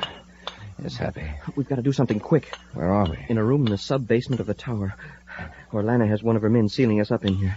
Then they're going to get rid of our spaceship so nobody will come looking for it. That big bruiser is out there. See, you can see him through the window. Is there anything in this room we can use as a weapon? No, sir, I've checked. All there is, there's some old books and filing cases. There's Grayson grinning in here at us. He's getting ready to seal over the window. He's a monster of a man. He certainly is. He carried me down here under one arm. What are we going to do, sir? Well, if we only get him to open the door for a moment. But whatever we do, we've got to do it quickly. I don't see what we can do, sir. The door's locked and practically sealed. And when Grayson and Shefka get rid of Terra 5, nobody will ever even come down here looking for us. Where is Shefka? Up on the surface level, I think, waiting for Grayson. I don't think those two like each other. They both seem to go out of their way to make the other look stupid in front of Orlana. Well, they do, huh? Yeah, Grayson kept asking questions about what went on while he was away. I got the impression he wasn't very smart, but he's awfully inquisitive. And suspicious, perhaps. We'll see how curious he really is. Let's go to work on those books and filing cabinets, Happy. Huh? You take the files, act as though you've found something about Drake and point at him. Pretend we've found some information about him. Oh, I get it. As though Orlana had a secret file on her henchman here at Rubeck. That's the idea. If we can arouse Grayson's curiosity, we might have a chance to get out of here.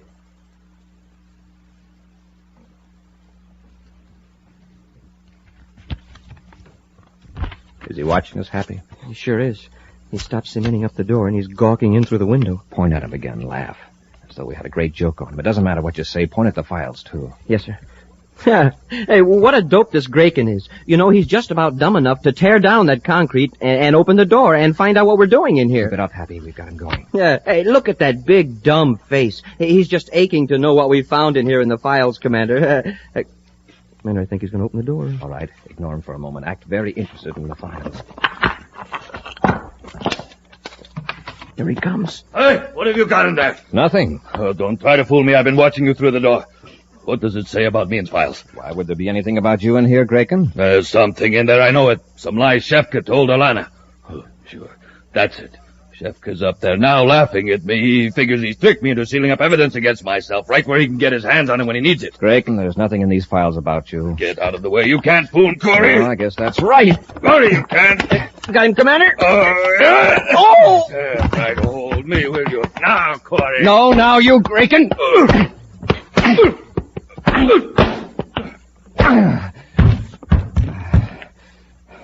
Happy. Yes, sir. Hey, Commander, you knocked Grayson cold. Yeah. Let's get out of here before he comes to. Shefka, hasn't Grayson finished sealing up that room yet? No, Orlana, but I could have done it in half the time. That clumsy oaf. We've got to get Corry's ship away from Rubeck City right away. While Grayson and I are gone, you might hide the stolen money and jewels just in case the Space Patrol squad comes here. It's a good idea. We won't take any chances. Go down to the sub-basement and see what's taking Grayson so long. I'm afraid that Grayson got a little too curious, Orlana. Corry! Shefka, do something! Come back here, Shefka boy. Get him, Happy. Let go of me! Come on, Shefka. I've got him, Commander. Take Shefka's ray gun. Go down and bring Grayson up here. Yes, sir. Oh, Commander, while I'm down there, shall I bring up some of those files? What for? Well, sir, I just thought that Orlana might really decide to write a book about Rubeck, because, well, after all, now she's going to have plenty of time on her hands. Ah! A preview of next week's exciting Space Patrol adventure follows in just a moment. It's a fire, a 4-alarm blaze on Terra. But hey, what's the matter with that atomic fire-controlled jet car? Oh, too bad. It's trying to get along on ordinary fuel. But wait, that fire control officer's filling the tank up with super fuel. Wow! Listen to that fire-controlled jet car go now. It's supercharged, that's what. Supercharged with super fuel. Yes, sir, boys and girls. To really get going, the answer is super fuel. That's why Buzz Corry eats a good breakfast with the super cereals that help to supercharge you. Rice Chex and Wheat Chex. Ah, there's a couple of really swell-tasting cereals, and both of them have that modern bite-sized design for easy eating. So, gang, get a quick start of the morning like Buzz Corry does. Eat a good breakfast with a checkerboard super cereal and get supercharged. Get them today. Rice Chex and Wheat Chex. The grand new packages with Buzz Corry or Cadet Happy on the outside and the magic space picture on the inside. And now, an exciting action preview of next week's Space Patrol adventure. Buzz and Happy are searching for a saboteur in the vat room of a plastics factory on Jupiter. Cautiously, they duck under pipes of hot gas feeding into the vats. All right, Happy. Keep your ray gun ready. Yes, sir. Ow! Grover was right about these pipes being hot. Right, careful. I'll get behind this one. Let's try number... Wow! What was that? One of the pipes has exploded. Blew a valve, probably. Smoking rockets feel that heat. Happy, come on. We gotta get out of here. My throat, I can't breathe. It's the gas from the broken pipe. That gas is poison. Be sure to be with us next Saturday for the exciting story, The Vanishing Lake, when Wheat Chex, Rice Chex, and good hot Ralston again bring you Space Patrol!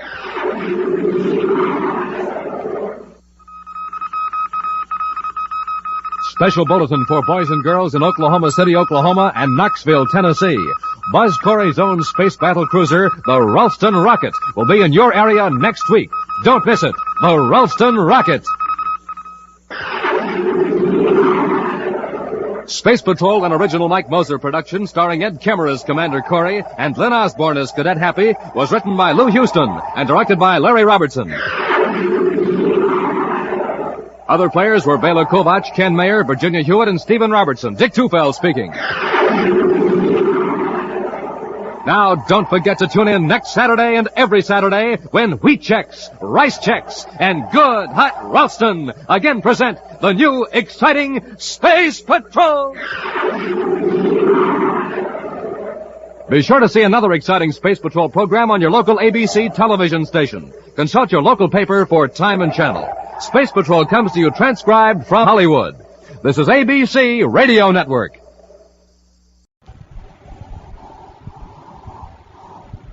Wheat Chex, Rice Chex, and good hot Ralston present Space Patrol!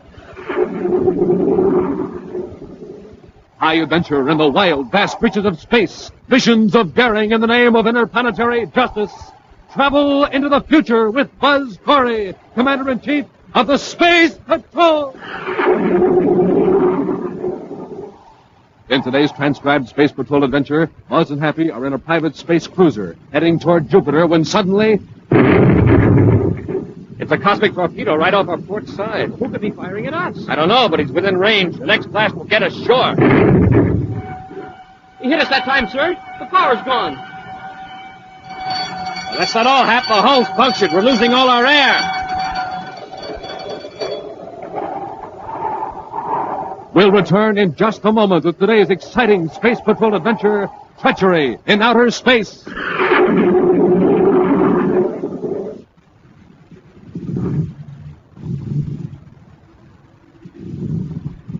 Say, what kind of a jet jalopy are we riding in anyhow, Captain Tufel? We'll never get to Terra City at this speed. I know what's the matter. This surface car's just got ordinary fuel in it. Well, we'll drive into this filling station here and fill her up with super fuel.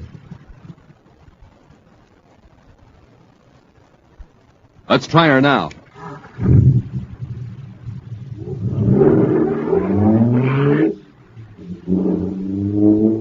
Wow, this jet car is supercharged now. Sure thing. There's super fuel in it. And, gang, there's a little lesson in this for you. Ordinary fuel for breakfast, you're just a putt-putt. Super fuel for breakfast, you're supercharged. So, gang, my advice is eat the super fuel Buzz Corry has in the morning. I mean wheat checks and rice checks, the super cereals that help to supercharge you. Real swell tasting, and they both have that modern bite-sized design for easy eating. So don't be a putt-putt. Eat the delicious super cereals that help to supercharge you. Rice checks and wheat checks. And remember, inside the package, there's a mysterious magic space picture. And now, today's Space Patrol adventure, Treachery in Outer Space. Commander Corry and Cadet Happy and their space battlecruiser Terra 5 are headed toward Jupiter, where Buzz is to hold a conference with the governor of that giant planet. But they've just received a message concerning a wanted bandit ship reported in the area, and Buzz has changed vector to head toward Jupiter's third moon. There's no sign of another ship in the viewscope, Commander. Maybe the pilot of that Saturn patrol ship was mistaken. The ship he was chasing may have already landed on Jupiter's third moon. Then it's going to take us a long time to locate it, sir. Number 3 isn't a very big moon, but it's still got a lot of surface. More area than we have time to search right now, even for 1 million credits worth of amplitron. But, sir, if we're not going to search for this ship, why are we going to the third moon? I'm going to pay a visit to the Gold Star Express spaceport. It's the one spaceport on number 3 moon where they don't ask many questions. You didn't say it was a small cargo job? But that's all. There are dozens of small cargo ships shuttling between Jupiter's 12 moons, and Saturn's moons, for that matter. The Gold Star Express operates 3 or 4. Not a very big outfit. No, but we get a lot of revenue by repairing ships owned by even smaller operators. The workmanship isn't always of very high standard, you remember. Yeah, that's what Gold Star got in trouble about last year. Of course, Rex Scranner may have learned his lesson. We'll have a talk with him, and then we'll blast off for Jupiter City.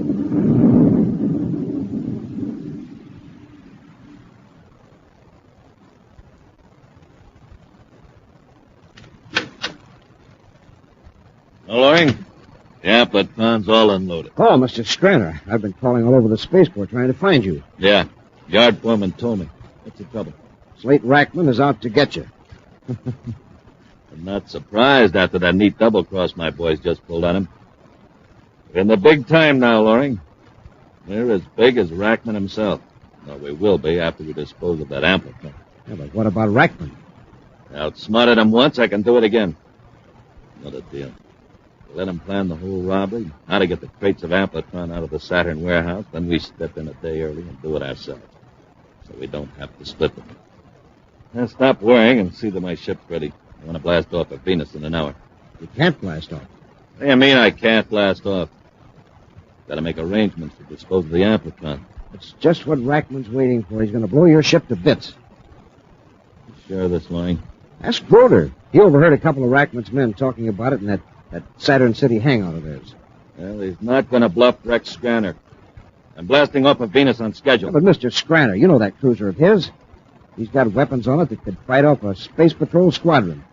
You wouldn't stand a chance. Commander Corry aboard Terra 5 calling Gold Star Express, Jupiter Moon number 3. Commander Corry? Commander Corry calling Gold Star Express Spaceport. I'll talk to him. Gold Star Spaceport to Commander Corry. Rex Scranner here. Mr. Scranner, I'm 5 minutes out of Moon number 3. I want to land at your port and talk to you. Why, certainly, Commander. What about? I'll explain when I get there. I need your cooperation. Of course. I'll have the space lock cleared for you. Fine. Hurry out. Why do you suppose he's coming here? He must suspect something about the amplitron. If it was a regular Saturn to Jupiter patrol ship, I'd say you were right. But Corry wouldn't be here so soon after the robbery. Suppose he starts looking around. You won't find anything. We'll hide the amplitron cases underground. We'll spray the rocket exhaust of the ship that brought it in with liquid air. It'll be as cold as if the ship hadn't been spaceborne for 2 days. Get the crew on that right away. Yes, Mr. Scranton. Say, why can't we get Corry to go after Rackman? After all, Rackman threatened your life. Corry'd want to know why. Wouldn't be smart to tell him. Yeah, but maybe we could work it something like this. Tell Corry that you want to make up for that jam you were in last year and tip him off about some crime Rackman pulled. We'd get Rackman out of the way. But he might suspect who informed on him. I'd still have Rackman's gang to contend with. There must be somewhere you can use him. Wait a minute, I've got it. Instead of getting Corry to go after Rackman, We get Rackman to go after Corry. Now listen, when Corry lands, I'll bring him in here. You have one.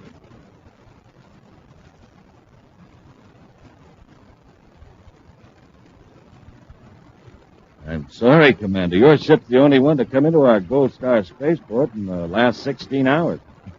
Business has been pretty slack. Well, has any ship requested landing permission and then canceled within the last few hours? No, I've been here all the time myself. I'd know about such a call. Happy, you checked over those ships in the repair hangars. What do you think? Well, 2 of them were small cargo jobs, but by the looks of them, they've been there for days. The rocket exhausts aren't even warm. I see. As I promised you, Commander, I'll notify the Space Patrol Jupiter whenever a ship does come in, for any reason at all. Fine, Mr. Scranner. What was that? Came from the direction of our ship. Come on. It sounded like the whole atmosphere dome collapsed. Hey, smoking rockets, Commander, look! Somebody backed the truck into our ship. Worse than that. He rammed a metal beam right through the hull. That clumsy ox. I'm going out there and tell him...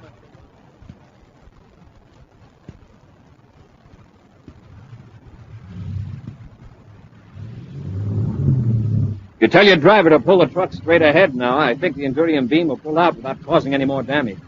You heard the commander, Mr. Loring. Tell that driver to move that truck. Yes, Mr. Scranner. All right, Davis, move it. Forward this time.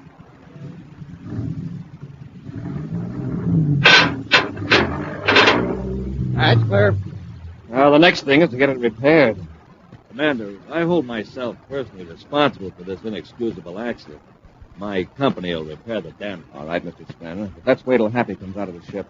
Maybe you won't have the men and equipment. Some delicate wiring is affected. Fool couldn't have backed his truck into that old cargo hulk. No, he's got to pick the flagship of the Commander-in-Chief of the Space Patrol. Well, that could have been worse. The driver didn't do it intentionally.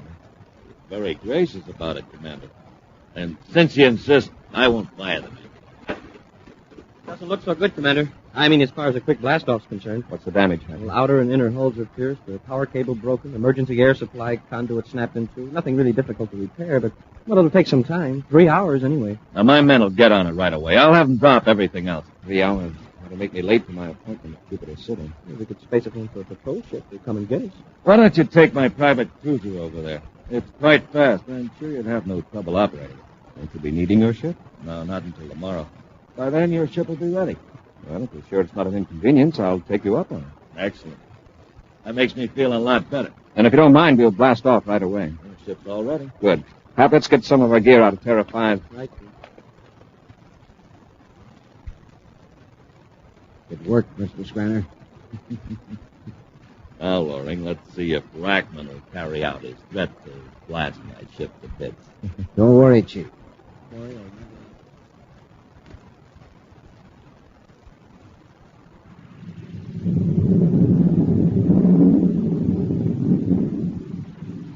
This isn't a bad little ship, Commander. Scranner keeps it in pretty good shape. Yes, but I don't care much about using a civilian ship for official business.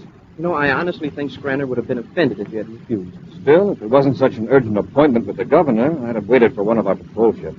Well, we ought to get to Jupiter City right on the nose, sir. Wow, what was that? Cosmic torpedo right off our port side. Cosmic torpedo? I'll take the controls, Happy. Put on the rear view scope. Yes, sir. One of our patrol ships must be firing at us. Without a spacephone challenge? Maybe Scranner's spacephone receiver's out of order. It seems all right. The meter's checked. Wow. That was too close. It rocked the ship. Commander, look in the view scope. It's another private cruiser, and it's closing in. Happy, go to the locker, get a couple of spacesuits. If our hull gets punctured, we'll still have a chance. All right, Commander. I'll try to find out what this space pirate wants. Private cruiser J3587 calling private cruiser S642. Hold your fire. Hurry with the suits. Cruiser S642, hold your fire. This is Commander Corry of the Space Patrol and cruiser J3587. What do you think you're fooling, Scranner? You're done for. This is not Scranner. It's Scranner's ship, but this is Commander Corry. Who are you? Yes? Well, I'm the Secretary General. Who are you? Stop firing those torpedoes and answer me. Nice try, Scranner. That's Commander Corry gag, I mean. But you can only fool space, dress, and once. Happy! He's knocked the power out. Hurry with those spacesuits. He's blasting the ship to pieces. We're losing air. We'll return to Space Patrol in just a moment. Hey, watch it. Hold everything. Here he comes. And he's running right this way. Wow! That's a boy here in the neighborhood, gang, and he's always supercharged. Eats rice checks and wheat checks. That's why they're the super cereals that help to supercharge you. Uh-oh, he's running right in this direction again. I better get out of the way fast. Man, that boy has the speed of Buzz Corry himself. Well, gang, how about it? How about getting supercharged so you can whiz along just like that? Here's all you do. Have a good power breakfast with rice checks or wheat checks, the delicious bite-sized super cereals. They help to turn on your starter, help to make you bright as a light, help to keep you right on the beam. So don't wait. Get rice checks and wheat checks today. The swell-tasting super cereals that help to supercharge you. And remember, inside of every rice checks and wheat checks package, there's a mysterious, magic space picture. And now back to our Space Patrol adventure, Treachery in Outer Space. Slake Rackman is blasting Rex Scranner's spaceship, believing his double-crossing partner is inside it. Actually, Scranner has plotted so that Commander Corry and Cadet Happy are in the ship.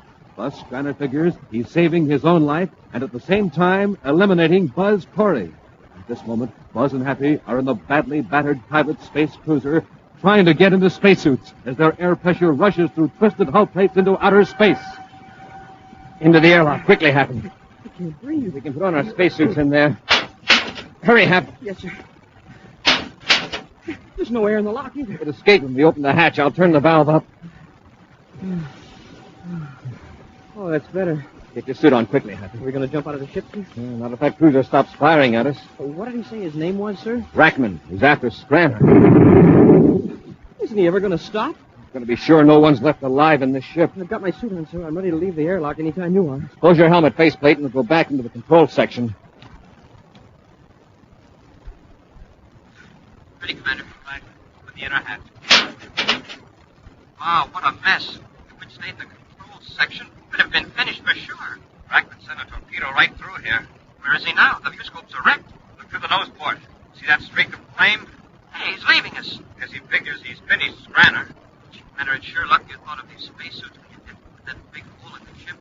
We'd be finished by now. We'll call Jupiter Space Patrol and have them send the ship after us. But the spacer phone is knocked out. We'll use the ones in our suits and hope they'll reach Jupiter.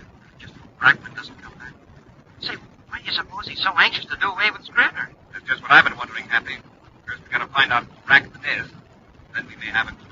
Scranner's sure lucky he wasn't aboard. I'll bet he wouldn't have thought of the spacesuits until it was too late. For the time being, we'll keep this little incident a secret within the Space Patrol. We won't release any public reports. Let this Rackman assume he got rid of Scranner, then we'll watch for his next move. I see what you mean, sir. If he found out it actually was you and Scranner's ship, he'd go into hiding, but quick. Our next move is to reach Jupiter. Emergency call to Space Patrol Jupiter. Commander Corry and damaged private cruiser off loop number 3. Over.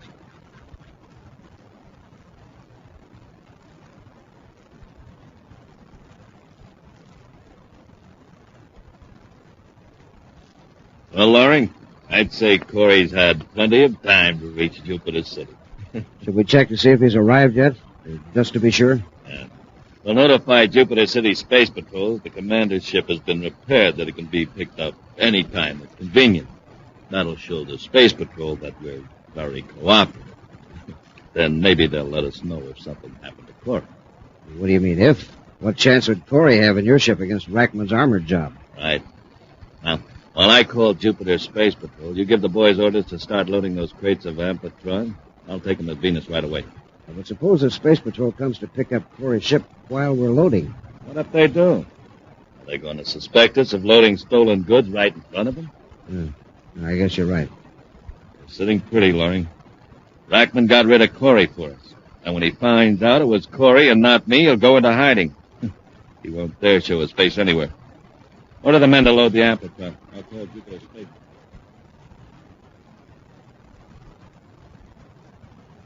Space Patrol Jupiter calling Commander Corry. Space Patrol Jupiter calling Commander Corry. Corry here, go ahead. 2 ships are on the way to the location you've given us, Commander. A patrol ship to bring you and the cadet to Jupiter City, and a space tug to get the damaged ship out of the space lanes. Good. Be sure to inform all personnel not to reveal information as to who was in this ship. Yes, sir. Oh, Commander, we've heard from Gold Star Express Spaceport on route number 3. Yes? Mr. Scranner says the Terra 5 has been repaired and that they're waiting further instructions. Send Scraner this message. You will be informed when Space Patrol personnel will arrive to remove Terra 5. Your cooperation appreciated. I have it, sir. Do I put your signature on it, sir? No, keep my name out of it. Your commanding officer will sign it. I'll take it to Colonel Harris immediately, Commander. Thank you. Hurry out. Then you can let somebody else bring our ship back to Jupiter City, Commander? No. You and I will go back to moon number 3 when we finish our business on Jupiter. For the time being, I don't want anyone outside of the space.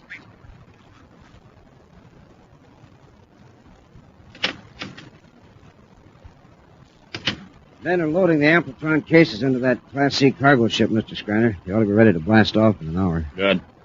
Heard anything about your ship, or Corry? I received a spaceogram saying that Space Patrol personnel would pick up the Terra 5. It was signed by Colonel Harris of Jupiter Space Patrol. If it's just a routine pickup of the ship, why would the Colonel be involved? Exactly. Well, why wouldn't Corry's name be on the message? Obviously, because there's no longer a Commander Corry. I've seen it happen before, Lauren. This is the kind of official smokescreen that always goes up before some important announcement. Private cruiser S642 calling Gold Star Express spaceport on Jupiter moon number 3. That's Rackman. I know what he wants.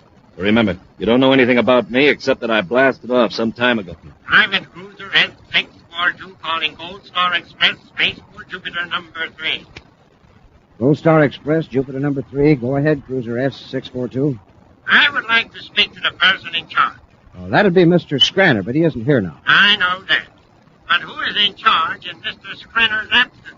Why, I guess I would be Bart Loring. Oh, Loring. Yeah, sure. Well, this is Slade Rackman. Yes, Mr. Rackman. Well, you probably know I had an arrangement with Mr. Scraner. Yes, he mentioned it. I'm sure he did. However, since Mr. Scraner isn't coming back, that puts you in charge of Gold Star Express. I don't understand. What do you mean Mr. Scraner isn't coming back? Well, he made the mistake of double-crossing me on that Saturn Amplitron deal. I have just blasted his spaceship apart. Now I want to land at your port and talk to you. Oh, what about? My share of the Amplitron. I don't know what you're talking about. Now, don't be a fool, Loring. Now that Scraner is gone, come in with me. If you don't, I'll send a cosmic torpedo into your atmosphere shell and destroy every one of you. Well, what do you say? All right. Well, you make a deal, Axe. Okay. What do you mean, act? You heard what he said. Mr. Rackman. Yeah, Loring. I'll be glad to discuss your proposition. Good. And in case you plan anything clever, one of my men in another spaceship has instructions to blast your atmosphere shell down. If I'm not spaceborne in 13 minutes. Just come in, Mr. Rackman. I'm sure we can reach him. Come in, Mr. Rackman. I'm glad to see you're a man of sense, Loring. Far more sensible than Scraner. Now, let's get down to cases. Where's the Amplitron? It's being loaded into a ship, Rackman. Scraner, You thought you left me to die in my ship, But who was in it? Commander Corry of the Space Patrol? Me. He did say it was Corry on the spaceophone. You thought it was a trick.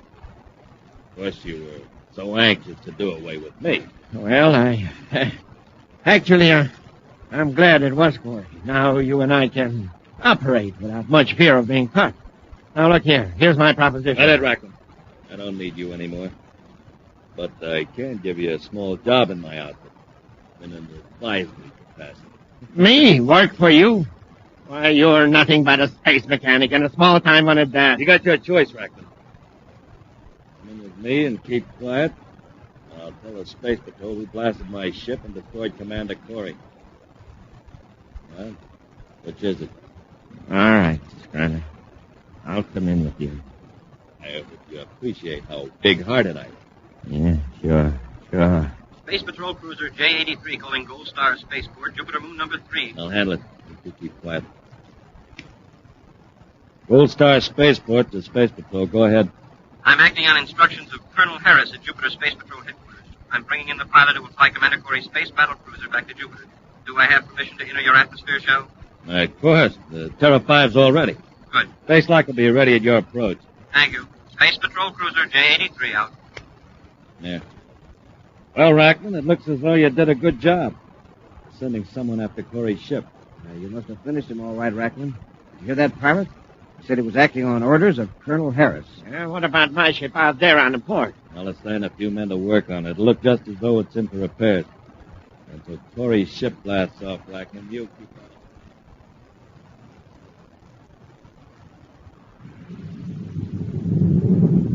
Got the velocity, Happy. There's the Gold Star spaceport dome. Commander, are you going to ask Scranner why Rackman would want to blast his ship to pieces? First, I want to find out just who Rackman is. Jupiter City headquarters didn't have anything on him at all. Maybe a personal feud. Uh-oh. What is it, sir? Ship down there inside the atmosphere dome. It's a private cruiser, number S642. Rackman's ship? Yes. Yeah, but if he wrecked Scranner's ship and thought he did away with Scranner, what's he doing here at Scranner's spaceport? An interesting question, Happy. Let's find the answer.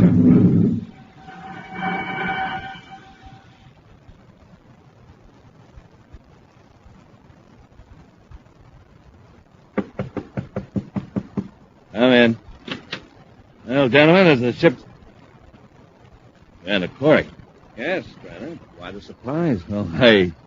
Didn't you expect me to come back to my ship? Yes, except that you didn't identify yourself when you called in for landing procedure. Well, where's Rackman? Who's Rackman? The man who brought in that private cruiser out there near the east hangar? That ship was merely brought in for repairs, Commander. Strange. It seemed to be in good condition when it was blasting cosmic torpedoes at your ship. Don't understand. Look, Scranner, somebody blew your ship to pieces thinking you were in it. Someone named Rackman. Now his ship is here in your spaceport. How do you explain it?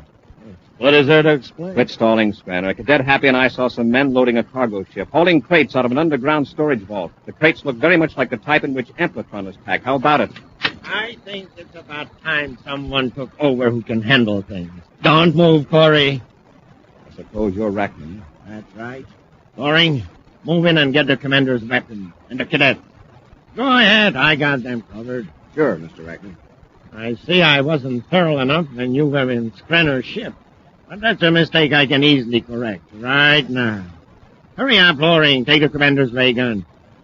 Hand me your ray gun, Commander. All right, Loring. Here it is.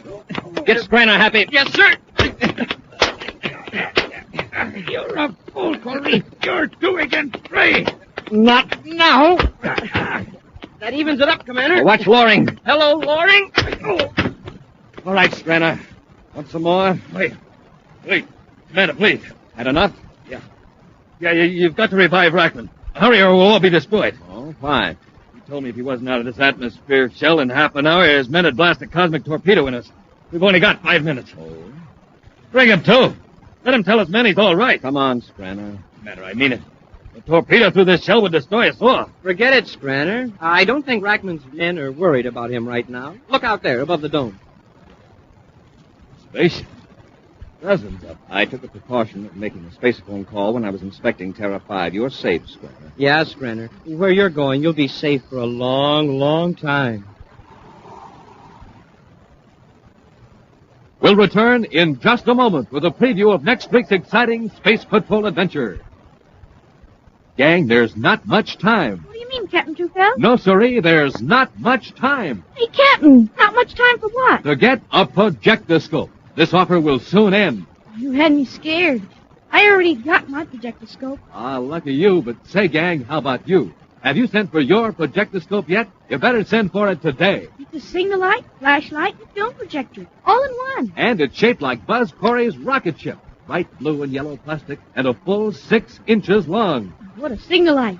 Wait till you see how fast it blinks on and off. Golly. What a flashlight. Wait till you see the swell beam of light it throws. And what a film projector. Wait till you see the wonderful pictures it shows on the wall. Gang, it comes with a strip of film containing Buzz Corry and Cadet Happy in 4 Space Patrol adventures. Mighty Meteor, Space Pirates, Men from Mars, and Robot Invasion. Slip the film in your projectoscope, darken the room, push the radar antenna, and a picture flashes on the wall. To show a whole adventure, you just slide the film from picture to picture. But remember, the projectoscope offer soon ends. So send in for your projectoscope today. Just buy a box of rice checks or wheat checks. Then with your name and address, send 35 cents in coin and a rice checks or wheat checks box top to Space Patrol, Box 686, St. Louis, Missouri. This offer good only in the USA and may be withdrawn at any time. That's Space Patrol, Box 686, St. Louis, Missouri. And now, a preview of next week's exciting Space Patrol adventure. Buzz and Happy are in a surface car driving through the Venus Mountains toward the Space Patrol testing grounds. As they speed over the dangerous road, they're unaware that a container of sleeping gas hidden in the car is expelling a dangerous vapor. Wow, I've seen these cliffs from the air, but I never realized how high they really are. Oh. From this road, it's a 1,000-foot drop to the bottom of the gorge. Hey, Commander, you sure you don't want me to drive it? If you get sleepy, it would take us off. Hey, Commander. Commander, look out. We're headed for the edge of the cliff. Hey, Commander, wake up. We're going over.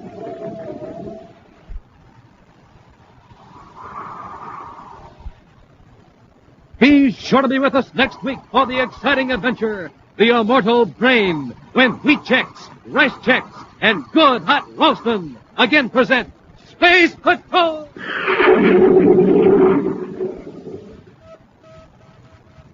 Special bulletin for boys and girls in Columbus, Ohio, Wilkes-Barre, and Scranton, Pennsylvania. Buzz Corry's own space battle cruiser, the Ralston Rocket, will be in your area next week.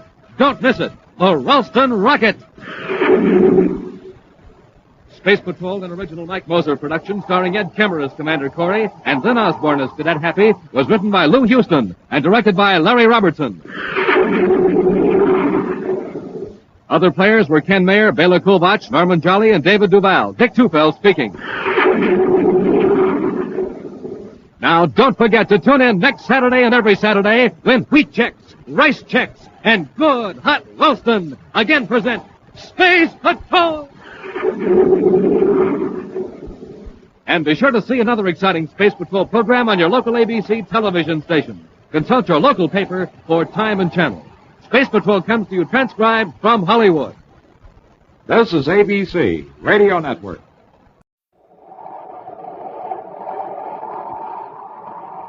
Wheat Chex, Rice Chex, and Good Hot Ralston present Space Patrol!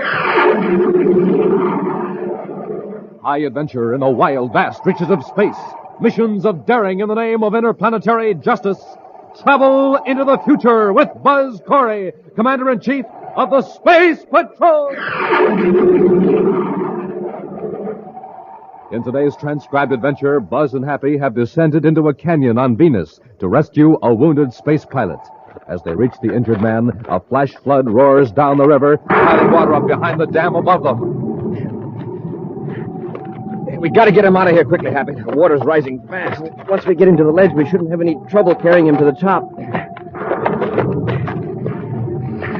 It's a landslide. Press close to the dam. Keep your head down.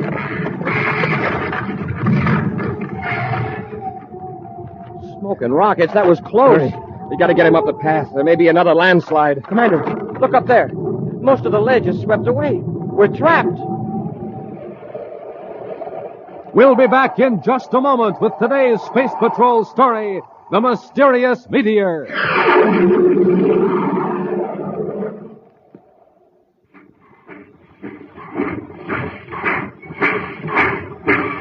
Do you hear that, gang? That's the Terra Express train trying to get up speed on ordinary fuel. Not very speedy, is it? But now listen to that same train with super fuel in its tank.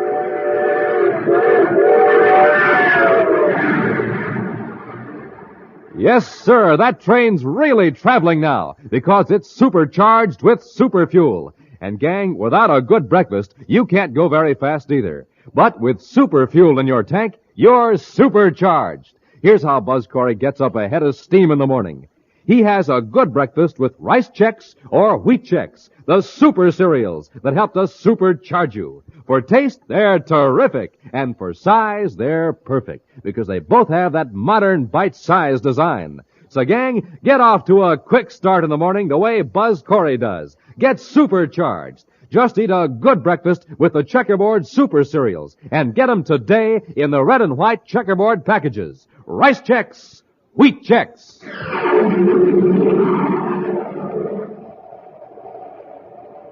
One of the 30th century's greatest achievements has been the transformation of barren desert areas on the planet Earth into rich, fertile farmlands. Buzz, Happy, and Major Robertson are in one of those regions now, completing inspection of a new spaceport at the Arizona city of New Arcadia, center of a thriving agricultural district.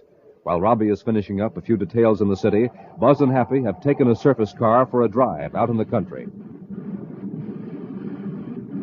Commander, look at that. Another meteor. Must be fairly low in the atmosphere. Hey, it must be a whopper, too. Wow, did you see that? It got so hot it exploded. And what a flash. It lit up the whole countryside. Quite a show. I never saw one like that before. Oh, look, there's another one. Well, the Earth must be passing through a meteor shower. Hey, it looks like it's coming right at us. Well, when this one explodes, it ought to make quite a display. It better explode pretty quick before it hits. Hey, Commander, it looks like it's headed right for the city. Commander, it hit. It landed right in New Arcadia. Well, they're pretty deceptive, Happy. It could have struck several miles beyond. We'd better get into town. If it did land there, it'd be a terrible catastrophe.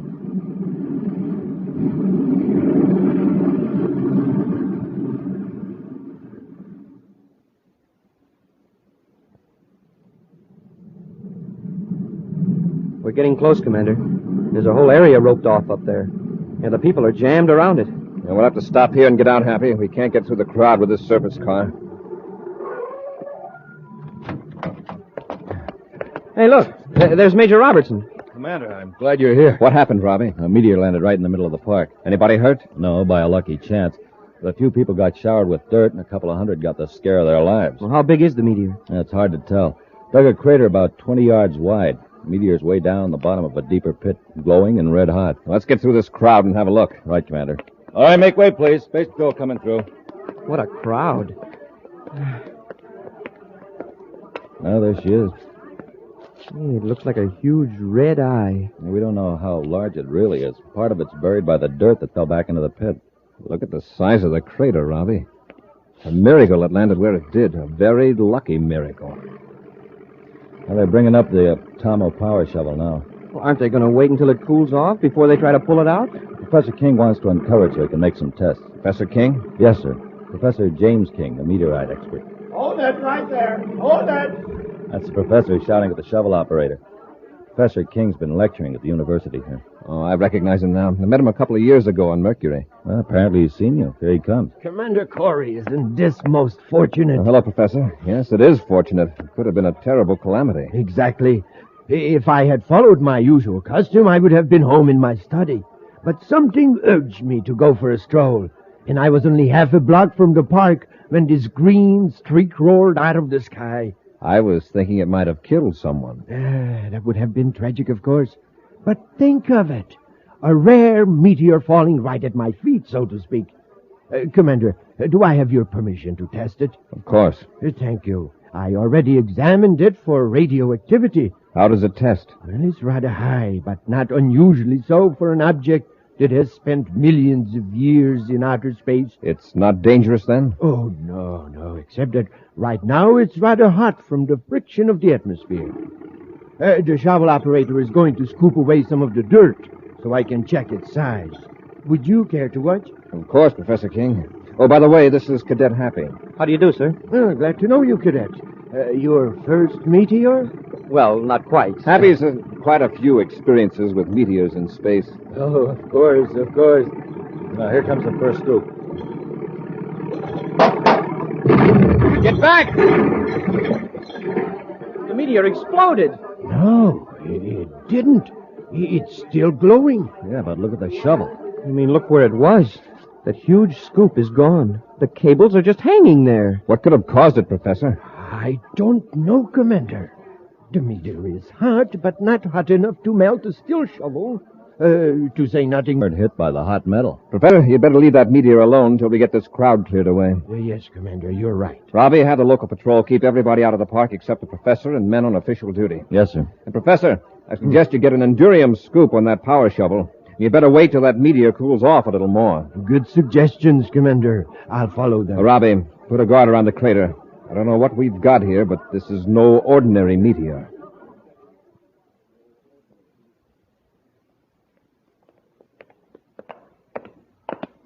It's going to be a hot day, Commander. Yes, but it was cool last night. I hope the meteor has lost most of its heat. Oh, I see Professor King is already at the crater. Yeah, with his power shovel and a lot of paraphernalia, it seems. Good morning, Commander. Good morning, Professor. Well, I made a few tests. What did you find out? The object has cooled considerably, although it's far too hot to touch. Well, I wouldn't advise touching it at all till we know a lot more about it. I managed to make a spectrographic analysis of it. It seems to be of ordinary meteorite composition, chiefly iron and nickel. The colors show a fair percentage of cobalt, copper, magnesium, and the common gases. Did you find anything to account for what happened to the steel scoop? No, young man. There were no unusual elements present. At least, none have shown up. Commander, I'd like to dig that meteor out and have it shipped to Terra for a thorough test. It might be a pretty heavy load for a spaceship. Oh, I don't think so. I was able to make some magnetic detection tests. There isn't much more of it underground.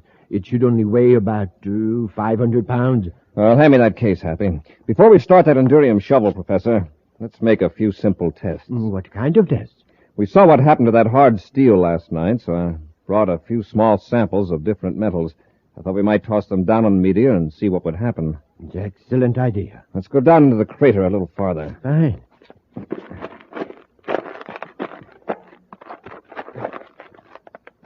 Well, not too close, Happy. We can hit it from here. Yes, sir. Here's a piece of steel. Try that first. Right, Commander. I hope my aim is good. It's gone. Vanished. Why, that fragment disintegrated. Yes. From here, it looks like it chipped a piece out of the meteorite. What'll we try next? Here's a lump of nickel, Happy. Okay. Smoking rockets, that's gone, too. Incredible. Well, Commander, if it destroys everything that touches it, well, why doesn't it just sink into the ground? Apparently, it doesn't disintegrate soil. Now, try this piece of Endurium. All right, sir. Hey, nothing happened. The Endurium is just lying there on top of the meteor. Well, now at least we know we can dig the meteor out with an Endurium shovel. Yes, but don't forget, if you're going to move that object, it'll have to be packed in an Endurium box. That's right. Well, we'll need a box about 3 feet thick on each side, perhaps a little thicker just to be sure. Good idea. Oh, I can hardly wait to get it to my laboratory on Terra so that extensive tests can be made. Well, you better not try it with any expensive instruments. It's going to be a difficult object to handle, all right. Professor, we'll leave you now. Happy and I have got to get back to local Space Patrol headquarters and clean up a few details. All right, Commander. Thank you both for your help. I'll have one of my men get a truck and an Endurium crate. Professor, I'd like to see you at Space Patrol headquarters before you blast off. Commander. Come in, Professor. Oh, I'll get you a chair, Professor K. I hope I'm not interrupting anything. No, not at all. Won't you sit down? Have any trouble with your metal-eating monster? No, it's packed in an Endurium crate, with another ordinary crate around that. And it is now at the new Arcadia spaceport. So you're ready to go to Terra and solve the mystery? Commander, I think I have already solved it. Well, do you know what makes it destroy steel and nickel? Well, that meteorite will destroy any substance that it contains within itself. But how? Other meteors don't do that. Well, Dr. Rawlins and I have come to the same conclusion.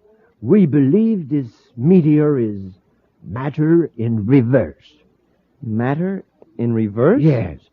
Matter entirely foreign to our part of the universe.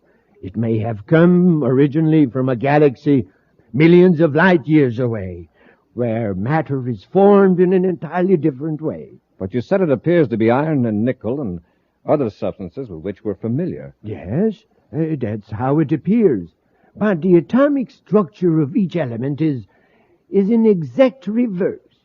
Matter in our solar system has atoms with negatively charged electrons whirling around a positive nucleus. And this meteor has a negative nucleus with positive electrons. Exactly. For years, scientists have speculated about the possibility of such matter. Now we know it exists. Perhaps whole galaxies are made of it. But I still don't see why it destroys other metals. Well, that's only half of the story, Cadet.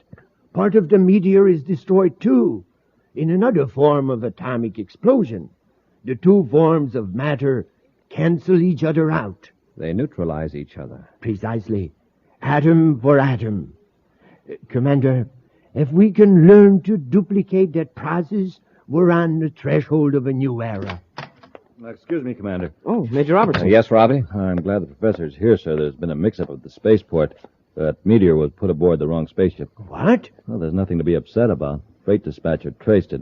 It's aboard a cargo ship carrying mining equipment to Venus. Commander, we have to overtake that ship. I know, Professor. Robbie, if that meteor should come in contact with a large body of iron or steel, such as a building, it would cause an explosion that would kill or injure everyone around it. We'll be back with Space Patrol in just a moment. Gang, here's the story of a cosmic surface car in trouble. Listen.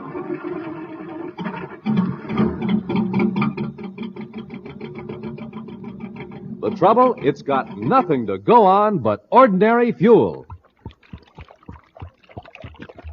But you hear that? The driver's filling up the tank with some super fuel. Something's gonna happen now.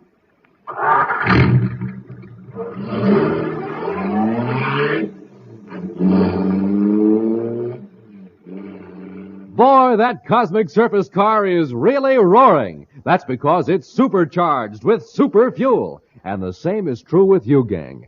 What happens when you don't have a good breakfast? You're just a putt-putt. But when you fill up your tank with super fuel, man, you're supercharged. Here's how Buzz Corry does it. He eats a good breakfast with a checkerboard super cereal, Rice Chex, or Wheat Chex. Wait till you taste them, gang. Boy, are they good. Flavor galore in every crisp, bite-sized biscuit. So, gang, get going. Eat a good super cereal breakfast and get supercharged. Get the super cereals today, Rice Chex, Wheat Chex.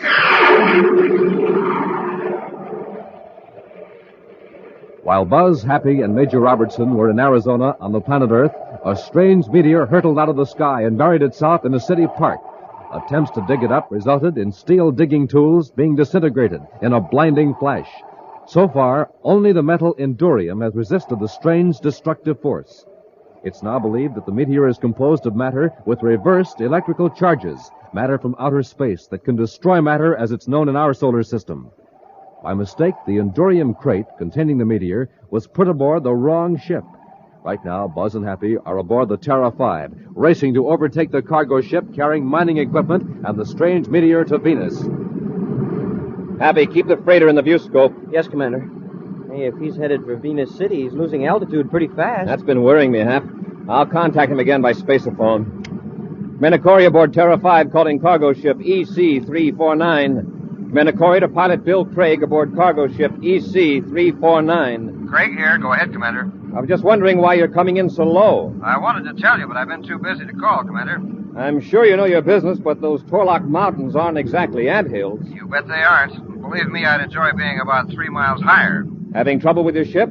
Yes, sir. I came into Venus atmosphere on automatic trajectory control, and the control's out of adjustment. Looks like I'm going to have to set down outside the city somewhere on repel array. You don't sound very worried. Should I be? Well, you know your ship. Commander, exactly what am I carrying aboard this ship? Why is everything so mysterious? I'll explain it later, Craig. I wish somebody would. All Space Control told me is that something was put aboard my ship by mistake, and that you'd meet me at Venus City Spaceport and supervise its removal. We didn't want to cause you any undue alarm. The fact is, you've got something very dangerous aboard. Explosives? Don't worry, I've hauled some pretty ticklish stuff in my day. You've never hauled anything quite like what you have aboard now. Everything will be all right if you just set her down easy. Okay, Commander. Look, right now I don't think I can get above that Torlock range. If I can get any power out of the rockets, I'll deflect a few degrees and head up the canyon. Wow, he must be in a spot. Do you have any rocket control at all? A little. Enough to maneuver between those mountains. All right, Craig. Good luck. We'll be watching. Corry out. I hope he can reach a broad level space to set her down. I hope he does, too, Hap. Keep an eye on him through the view scope. Yes, sir. Sir, why didn't you tell him he was hauling a wild meteor? No sense wasting time explaining. He knows he has a problem. Yeah, I guess you're right, sir. He made it, Commander. Yeah, he's headed up the canyon. I guess he's okay now. Let's hope so.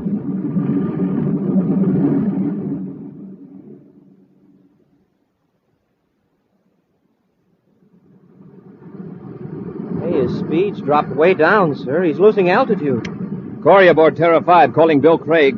Craig here, go ahead. How you doing? Canyon widens out into a valley beyond Crescent Dam. I think I'll be okay when I pass there. All right, Craig. When you find a good spot, ease her down carefully. Right, sir. Craig out. Well, he's pretty cool about it, I'll say that. He's a skilled spaceman, Happy. He's going to need all the skill he's got.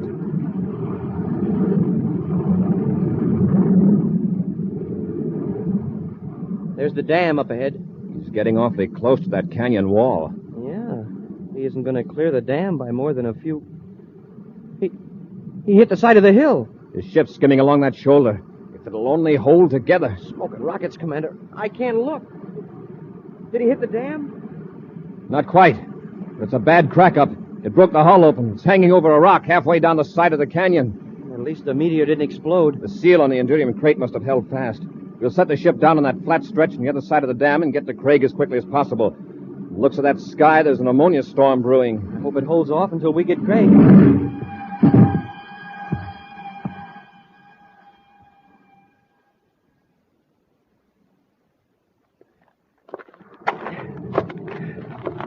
Hey, this climbing is no cinch, Commander.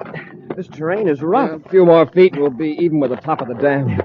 See anything yet, sir? I can see part of the wreckage from here, but no sign of Craig. Come on, Hap, we've got to hurry. Feel that wind. Wow, that storm is roaring down the canyon a mile a minute. Better work fast, Happy. Commander, look. Some of the cargo spilled out of the ship and rolled down into the water. Yes. A lot of the crates have smashed open. Hey, I hope the meteor didn't roll into the water. That looks bad.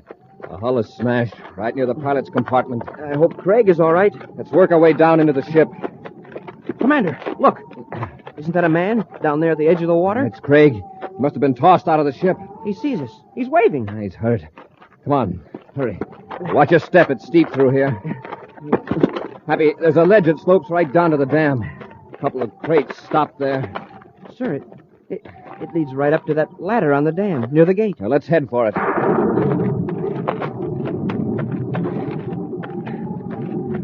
Sure lucky we trailed Craig into Venus instead of going on ahead to meet him at Venus City. All right. Hey, look at that water level. There must be a flash flood up the canyon. Smoking rockets. Nearly up to where Craig's lying. It's rising fast. You gotta get him out of there. Now take it easy climbing over that Endurium crate, Happy. That's the meteor. Hey, the seal's broken. The meteor's part way out of the crate. We're in luck. Fortunately, none of those pieces of machinery came in contact with it. All right, let's climb down the face of the dam. Watch that ladder. It's going to be slippery.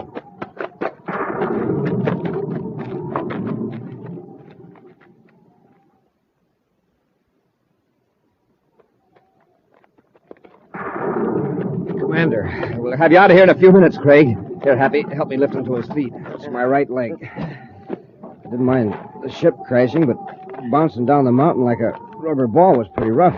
Can you put any weight on that leg, Craig? I'll try. I think I can make it. All right, put your arms over our shoulders. Rest most of your weight on us. How do we get him up over the dam, sir? The tough part will be the ladder. From there on, we can work back up the ledge and zigzag to the top. Yeah. I figure I can make it with a boost now and then. All right. Start up the ladder. Okay.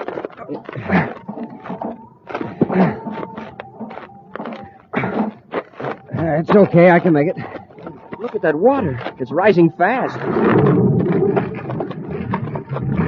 A landslide. Press close to the dam. Keep your head down.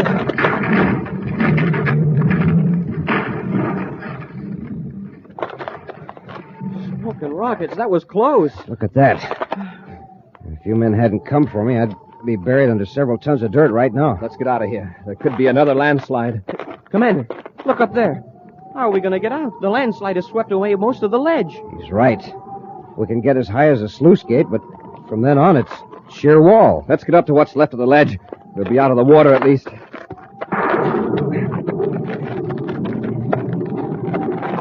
All right, Craig, get on the ledge. Okay. All clear. Go ahead, Happy. All right, sir. Here, I'll give you a hand. Thanks. Gee, look at the water now. It's halfway up the ladder. Yeah, and look back up the canyon. It's streaming down at big waves. Commander, do you think it'll come as high as the ledge? Look at the watermark of previous floods. Comes this high because of the sluice gate. Wow. Even if the water doesn't come over the ledge, We're stuck here. If that sluice gate were only open, we could go through the spillway to the other side of the dam. There's a ladder on that side, too. I saw it coming up. How can we get it open? No, we can't. The control machinery is at the top of the dam. It's operated by remote control from a station far down the valley. Say, maybe they'll open the gate. By that time, it won't do us any good. You see that line painted 10 feet over the gate? The water has to reach that level before the flood warning sounds. He's right, Happy. Looks like I led you fellas into a trap. If I'd only managed to get the ship over the dam. No, it isn't your fault, Craig. Well, I suppose we might as well sit down on the crates and relax. I'd be careful of my feet if I were you, Craig. Don't let the metal in your boot buckles hit that meteor. Meteor? What are you talking about? There's a meteor in that crate. That's what we were worried about. If certain metals touch it, they explode. Craig, get off that crate. Huh? But quickly, Happy. Give me a hand with that meteor. What do you mean, sir? Let's get this meteor rolling down the slope of the ledge. Into the water? No, toward the dam. If it gets up enough speed, it might crash into that sluice gate. Sure, but will it be going fast enough to knock that gate out? Well, no, sir. Hey, Commander, that gate is solid steel. Exactly. Hey, solid steel, like the first power shovel scoop. Okay, Commander, I get it. Craig, get over behind that other crate. If this works, there's going to be quite an explosion. Careful, Happy. Remove your cadet ring. Yes, sir. It'd be a pretty painful way to find if the meteor has platinum in it. Hey, this thing is sure hard to move. After we get it rolling, it won't be so bad. At least it's lighter here on Venus than it was on Earth. Watch your feet. We've got it rolling, sir. Quickly now. Get behind the Endurium crate. Hope it doesn't wobble off into the water. Craig, keep your head down.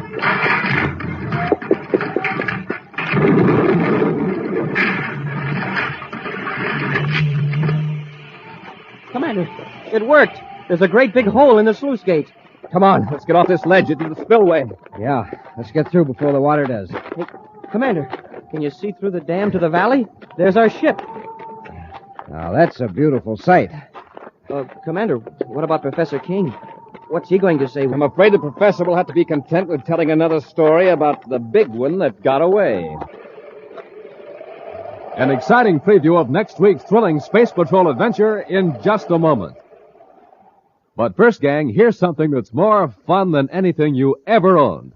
Something that rates as the biggest value we have ever offered. Something new, different, exciting. I'm speaking of that wonderful new thrill, Space Patrol Space Binoculars. I call it a wonderful new thrill because this amazing piece of Space Patrol equipment makes it possible for you to see houses, buildings, cars, and people way off in the distance.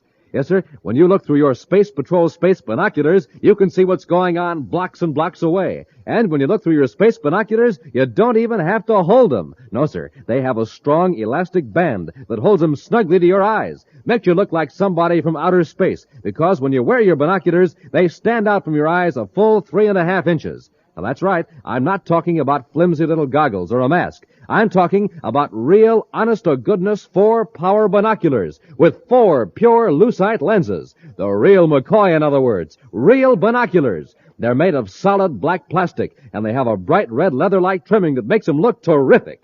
Overall, space binoculars are 5 inches wide, 5 inches long. And boy, oh boy, the fun you can have with them. You can see who's coming up the street. You can read signs way off in the distance. You can spot planes in the sky. And you can name the kinds of cars you see blocks and blocks away. And hey, when you look through the other end of your space binoculars, they smallify. Yes, sir, they do the opposite. Instead of making far-off things look close, they work the other way around. They make close things look far away. Lots of fun. Now, gang, to get a pair of these space binoculars, a pair exactly like Buzz Corry wears, do this. And boy, you better do it quick because this offer soon ends. Just buy a box of Instant Ralston. Then, with your name and address, send 25 cents in coin and an Instant Ralston box top to Space Patrol, Box 686, St. Louis, Missouri. This offer good only in the USA and may be withdrawn at any time. Gang, if you don't think your space binoculars are tops, send them back and we'll return your money. The address again, Space Patrol, Box 686, St. Louis, Missouri. And now, a preview of next week's exciting Space Patrol adventure. Buzz and Happy are on the 3rd moon of Jupiter in their spacesuits, attempting to pull Major Robertson out of a crevice into which he's fallen. Buzz has lowered Happy into the crevice where thousands of beetle-like insects are swarming, impervious to the cold and lack of atmosphere. Lower me a couple more feet, sir. Doggone these bugs. That's it, sir. Loop the rope under the Major's arms, Happy. Just a minute, sir. Till I brush off some of these insects. Some of them just won't brush off. They're awful. They're on my suit, too. Yes, and all over the Major's. Hey, Commander, they're eating through our spacesuits. We gotta get the Major out of there and get back to the ship. If these insects puncture our suits, we're finished. Be sure to be with us next Saturday for the exciting story, The Moon Beetles, when wheat checks, rice checks, and good hot Ralston again bring you Space Patrol! High adventure in the wild, vast reaches of space. Missions of daring in the name of interplanetary justice.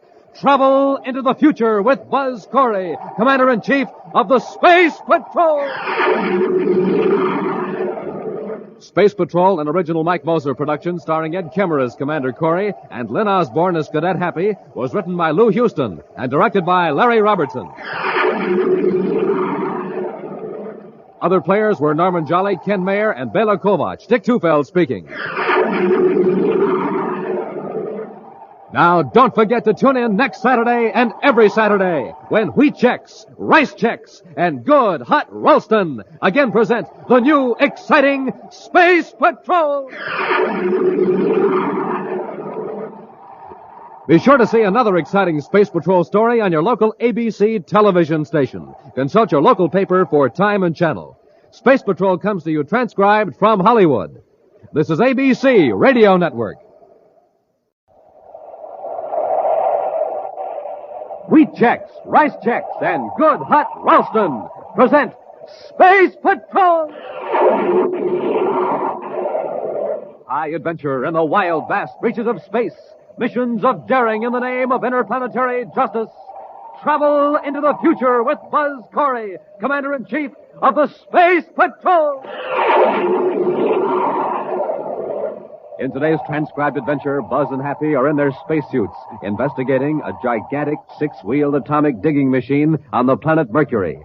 As they walk across the deeply cracked ground in 300-degree heat, the huge machine starts moving toward them with increasing speed. They're trying to run us down with the machine, Commander. Get to the ship, Happy. It's hard to run in these bulky suits. Maybe we can dodge the driller. Don't try it. The driller's big, but it can turn like a cat. It's gaining on us. Don't look back. Run. Hey! Quick, Hap, on your feet. My foot's caught the crevice. Give me your hand. No, you sir. I can't get loose. I'm caught. Commander, get away, please, while you can. The driller's almost on top of us. We'll be back in just a moment with today's Space Patrol story, The City of the Sun. Hey, gang, listen to this poor old rocket ship here at the Lunar Fleet Base. You know what the trouble is? That rocket's trying to run on ordinary fuel. Now, here's that same rocket ship loaded with super fuel.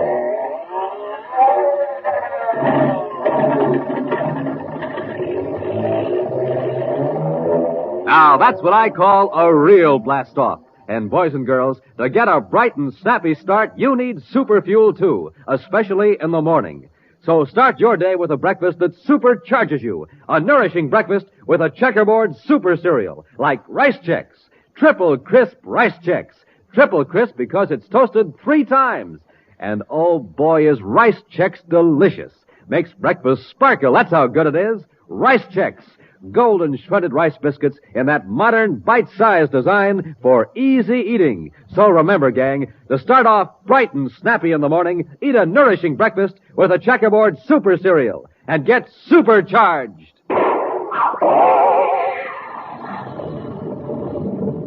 Today, try your spoon out on Rice Chex.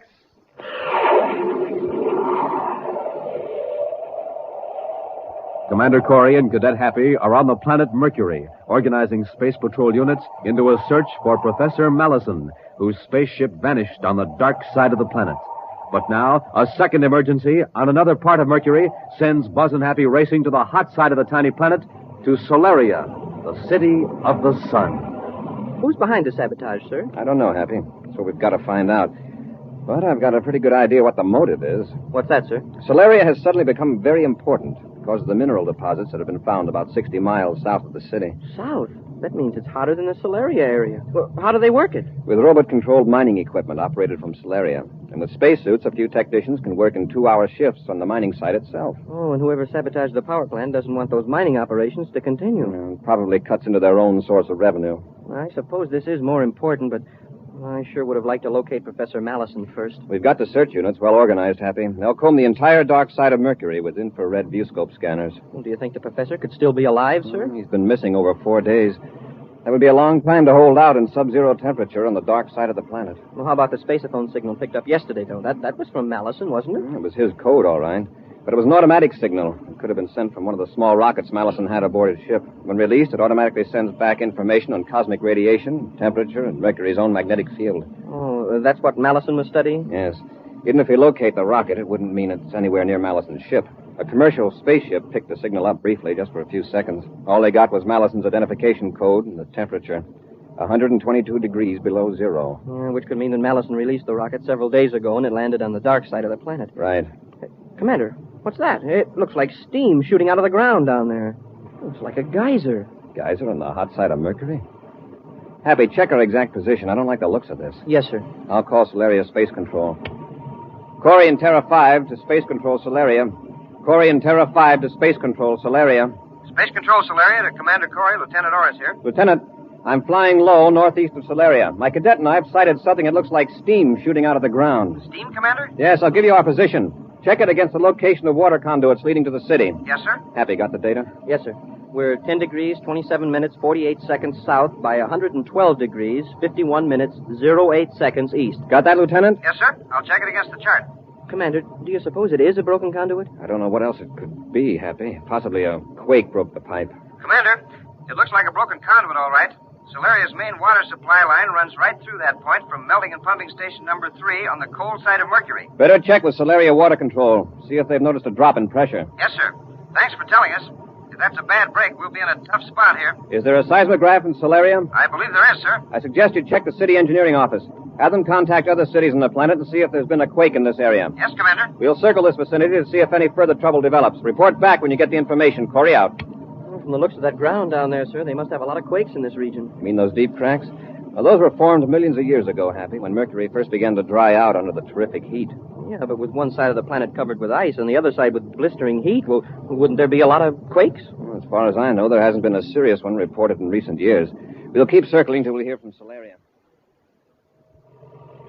Can't we take it easy, Burdock? This is pretty rough ground. Well, these atomic drillers weren't made for comfort, Grove. And I want to get plenty of distance between us and that broken water conduit. We're going 70 with this thing. If we hit one of those cracks at the speed, we'll tip over. Just quit worrying. We're riding on 6 wheels, and each of them are 20 feet in diameter, and every wheel has its own power drive. I think we're in more danger of being spotted by a space patrol ship than we are of upsetting this monster. What do we do with the driller when we get to our spaceship? We just leave it. It's pretty well camouflaged to blend in with this cracked yellow ground here. We can find it again if we need it. You aren't planning to drill any more holes in the Solaria water supply, are you?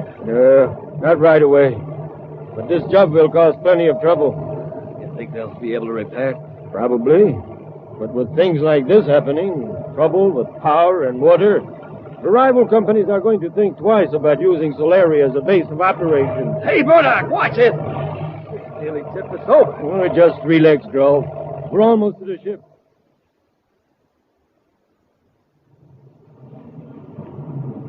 Well, sir, it looks like the conduit broke in just that one place. That's lucky, but even at that, it'll take several hours to get many equipment out here to repair it. Space Control Solaria calling Commander Corry aboard Terra 5. Corry here. Go ahead, Lieutenant. A maintenance crew is getting ready to leave Solaria now, Commander. They know the location. Oh, good. We'll head for Solaria. What about the seismograph reports? No quakes have been detected anywhere on Mercury, sir. The chief engineer doesn't understand how that conduit could have broken. How's your water supply? Pressure has dropped to less than a quarter of normal, sir. We're already on a strict water rationing. Nearly all industries have been ordered to shut down for 24 hours. Will it take that long to repair the damage? At least. Oh, Commander, Colonel Henderson thought you might be interested in a report on Professor Mallison. Well, yes, I am. Have they found him? No, sir.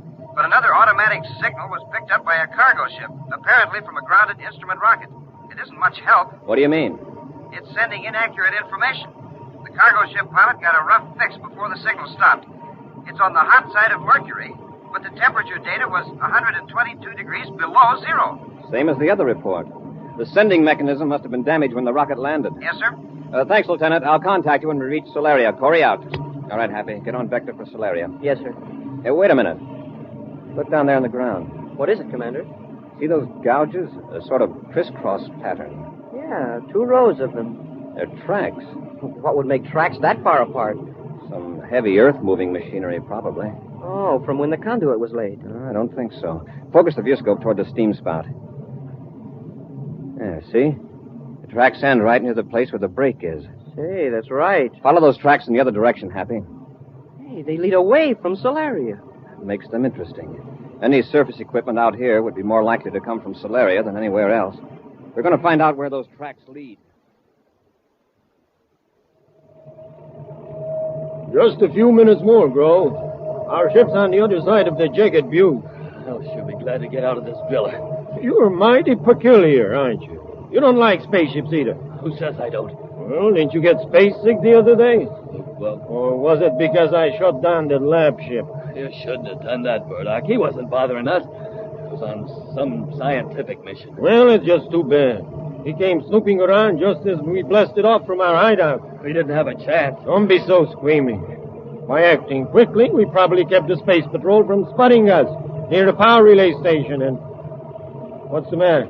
The review scope. It's a ship. Yeah. It's flying low, right toward us. Think they see us? I don't know. Hey, why'd you stop the driller? Because if we're moving, they might spot us. But with the sides and top of the driller camouflage, they might not notice.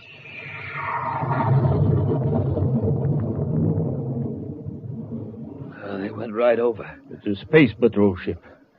They must have spotted the break in the waterline. Yeah, but why were they going so slow? How do I know? We'll just sit tight and see what they're up to. Happy, look down there. The tracks stop. It's hard to tell. The ground must be packed almost as hard as concrete in some places. I'll circle back. Use the viewscope scanner. Yes, sir. Uh-oh. Hey, there is something down there. A hump of something. A small hill, maybe. Now look closer. Did you ever see a hill on wheels? Yeah, I can see it now.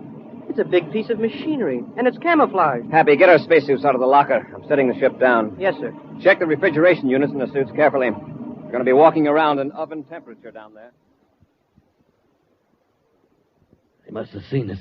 Why would they land their ship clear out here? Just take it easy, Grove. We're safe in the driller. Nobody could get in unless we open the door. Somebody's getting out of the ship. 2 men. Hey, that's Terra 5, Commander Corry's ship. If we don't open up, Corry will go back to his ship and report us. They'll send a crew out here with cutting torches. If Corry gets back to the ship. How can we stop him? We'll stop him all right. You just wait and see. Wow, now that we're on the ground, that machine looks enormous. It's an atomic driller, Happy. The camouflage covers the drill part, but it's built to cover the toughest kind of terrain and drill through solid rock. Yeah, then that's what happened to the water conduit. Drilling into the main would be simple for that machine. It looks that way. Have your gun ready, Happy. Whoever's in there probably won't be too eager to answer questions. Hey, Commander, it's moving. They're making a getaway. Get back to the ship, Happy. Yes, sir. Commander, it's coming toward us. Run, Happy. They're trying to run us down. It's hard to run in these bulky spacesuits. Maybe we can dodge the driller. Don't try it unless you have to. That driller's big, but it can turn like a cat. The ground's so full of cracks and ditches. Commander, it's gaining on us. Don't look back. Run. Hey! Hap, on your feet, quick. My foot's caught in the crevice. Give me your hand. Run for it, Commander. They can't get both of us. You've got to get away. No, give me your hand, Hap. No, you, sir. I'm caught. Commander, look out. The driller's right on top of us. You've got to leave me. We'll be back with Space Patrol in just a moment.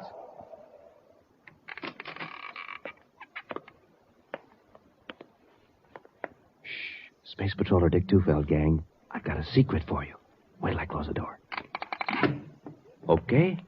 Now, here's a secret Buzz Corry wants you to know about. The secret of how Space Patrollers get a rip-roaring start in the morning. Now, here's what they do. They eat a breakfast that supercharges them. A good breakfast with one of the 3 checkerboard super cereals. Rice Chex, Wheat Chex, and Instant Ralston. Chex, they're the super cereals with that modern bite-sized design. The cereals with a swell new taste you'll like right off the reel.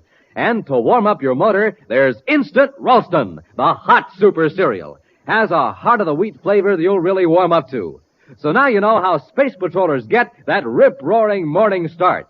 Get a flying start yourself every morning, gang. Sit down to a nourishing breakfast with a checkerboard super cereal and get supercharged. Rice Chex, Wheat Chex, good hot Ralston, the super cereal. Flying low above the hot side of the planet Mercury, Buzz and Happy have sighted a gigantic atomic drilling machine. The driller is driven by Burdick and Grulf, who have bored a hole in the water conduit leading to Solaria, a city in the sun-baked Mercury desert. Buzz and Happy don spacesuits to investigate a cleverly camouflaged drilling machine. Suddenly, the driller started up, rolling across the cracked and fissured earth on its 6 giant wheels. Happy caught his foot in a large crack in the ground, and now, as Buzz tries to pull Happy free, the enormous driller roars down upon them. It's no use, sir. It's still right after us. It's going to crush us. Fall flat. Dive into that crevice quickly. Yes.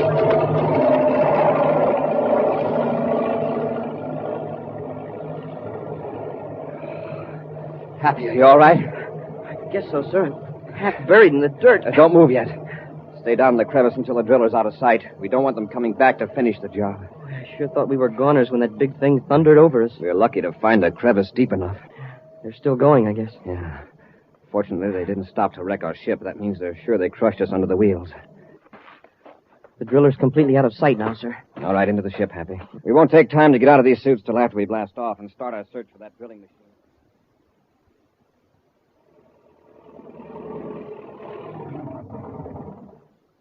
Well, here we are. Here's your spacesuit, Burdock. Get into it and let's get to the ship. I see you're all ready. Yeah, all but the face piece. You know, sometimes I get the impression you don't enjoy riding in a driller. Let the funny stuff. Let's get out of here. How do we know Corry didn't send a space phone message before he got out of his ship? You're right, Grove. But before we leave, I'm going to set a magnesium bomb and leave it in here. What for? I'll make sure that this drill is useless to anybody else. And it'll leave this cab in such a mess that the Space Patrol can't find any fingerprints. All right. All right, but let's get at it. There's something up ahead, sir. Looks like smoke. You're right, Happy. It's the drilling machine that's on fire. It's not moving. Hey, do you suppose whoever was in it got out? Well, let's hope so. Wait a minute. By the color of the smoke, that must be magnesium. It must have been deliberately started to wreck the control mechanism. But where's the driver? Take a look at that scorched area on the ground a few yards from the driller. A blast-off scar. Uh-huh. Our driller operator had a spaceship hidden here. Turn on the viewscope, Happy. Maybe you can pick up a trace of him. And I'll contact Space Control Solaria. Commander Corry aboard Terra 5 calling Space Control Solaria. Commander Corry calling Space Control Solaria. This is Space Control Solaria, Commander. Lieutenant Orr speaking. Lieutenant, relay this bulletin to all Mercury Space Patrol units. Yes, sir. A spaceship of unknown type just blasted off from the vicinity of the broken water conduit. Interrogate all spaceborne private craft. Ground all suspicious ships and hold the occupants. I'll relay that message, Commander. Can you give any sort of description of the ship? No, we merely saw the blast-off scar. Looked like it was from a small space cruiser. That water main break was deliberately sabotaged. An atomic driller did the job. Atomic driller? Yes.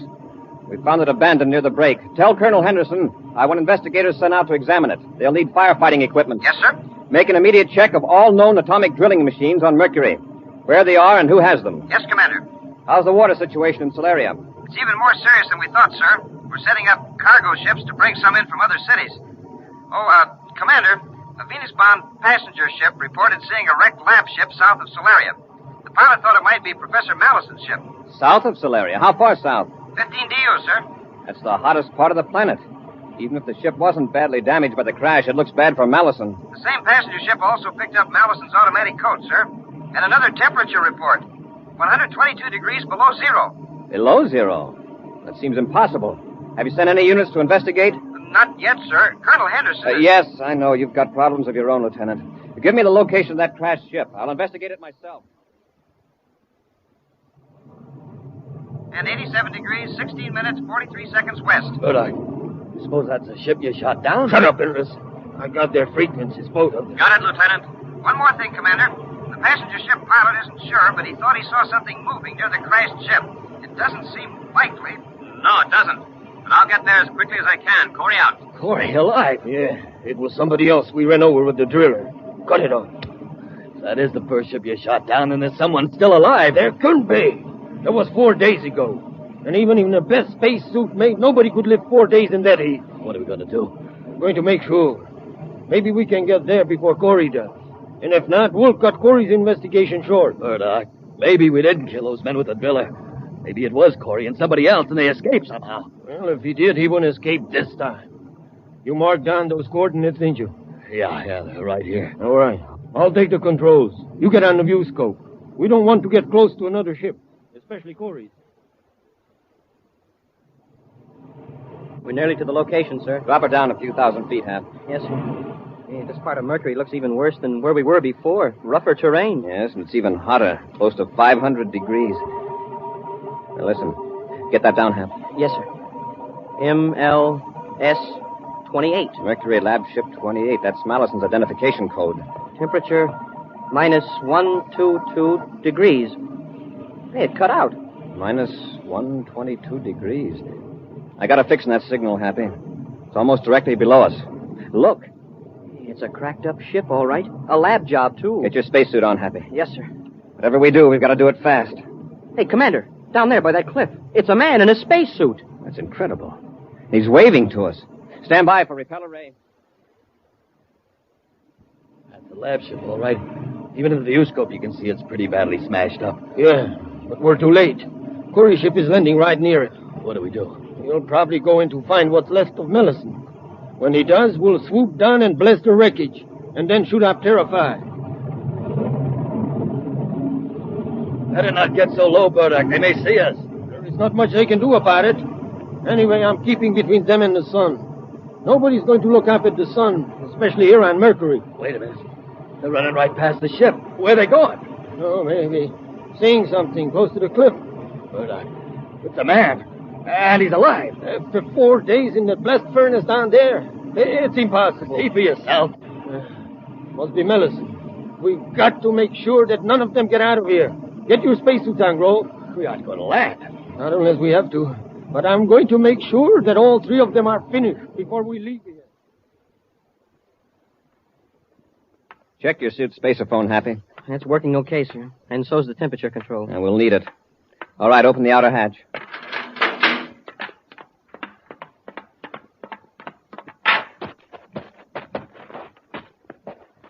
Allison's acting pretty strange, sir. He just stands over there and motions to us instead of coming toward us. It's hardly a normal way to greet rescuers. Let's see if his spacesuit transmitter's working. Professor Mallison, this is Commander Corry. Can you read me? He's just waving more excited than ever. Professor, if you hear me, hold both hands over your head. He's doing it. Apparently he can hear us, but his transmitter's out. I thought I heard something in the earphones just for a second, and another voice. Professor, is there some reason why you want us to come over there? If there is, hold your hands straight out at your sides. Yeah, that's what he wants us to do. We better do as he asks. But how did he manage to survive in this heat? Commander, it's a cave. Yeah, I see. Commander, can you hear me now? Oh, yes, Professor. My spaceophone wasn't working, so I couldn't answer you. Commander, you've got to look at this. It's a happy surprise to find you alive, Professor. That spacesuit must be remarkably resistant to heat. It isn't the suit that's responsible. Just look in here, where the beam from my atomolight is shining. It just looks like an ordinary cave. Further back, look at the walls. You mean that shiny blue-black mineral? Commander, that's ice. Ice? In this part of Mercury? Right. Thousands of tons of it, perhaps millions. That's how you manage to stay alive. It's cool in the cave. Yes, with 570 degrees outside. Inside, it's a constant 122 below zero. And your automatic rocket transmitter was right. Commander, do you realize what this underground ice means to Mercury? To the people of Solaria in particular? You mentioned millions of tons. A conservative estimate. Think how easily it could be melted and piped to Solaria. Only a matter of a few miles in comparison with the present haul of more than 1,000. It certainly is a timely discovery. Dozens of conduits can be built from here to Solaria at a fraction of the cost of the one line that was broken. A spaceship. Yeah, it must be a space patrol craft. Let's get to our ship, Professor. Believe me, this news will be welcome in Solaria. Well, what I don't understand is how all this ice could be underground in the hot part of Mercury. The rock above insulates it. This is not a new phenomenon by any means. Why, on the planet Earth, more than 1,000 years ago, Indians in the Arizona desert used to get ice from a natural cavern such as this. Hey, wait a minute. It's not a space patrol ship. It's a private cruiser. You're right, sir. It's taxiing around on repeller ray. I've seen that ship before. Why, it's the one that shot my lab ship down. Are you sure? I'm positive. Hey, what's a crazy fool doing? He's backing the ship right toward the cave. Better get out of here or he'll run over us. He's got something worse than that in mind. He's seen us and doesn't want us to get out. Well, maybe he's just backing up to get room to blast off between here and the opposite wall of the canyon. Up in your life. Quickly, get out of the cave. He's going to put his stern in here and turn on his rocket blast.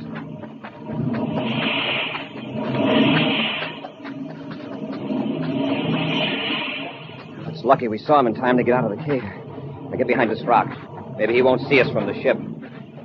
Hey, you're right, Commander. He's pushing the tail of his ship back in the cave with blasts from his forward rocket. He really intends to see that we don't get away from here. Now keep close to the rock. I think we'll be safe here. Hey, he's keeping his forward rockets on to hold the ship in the cave. Something tells me he's going to regret this.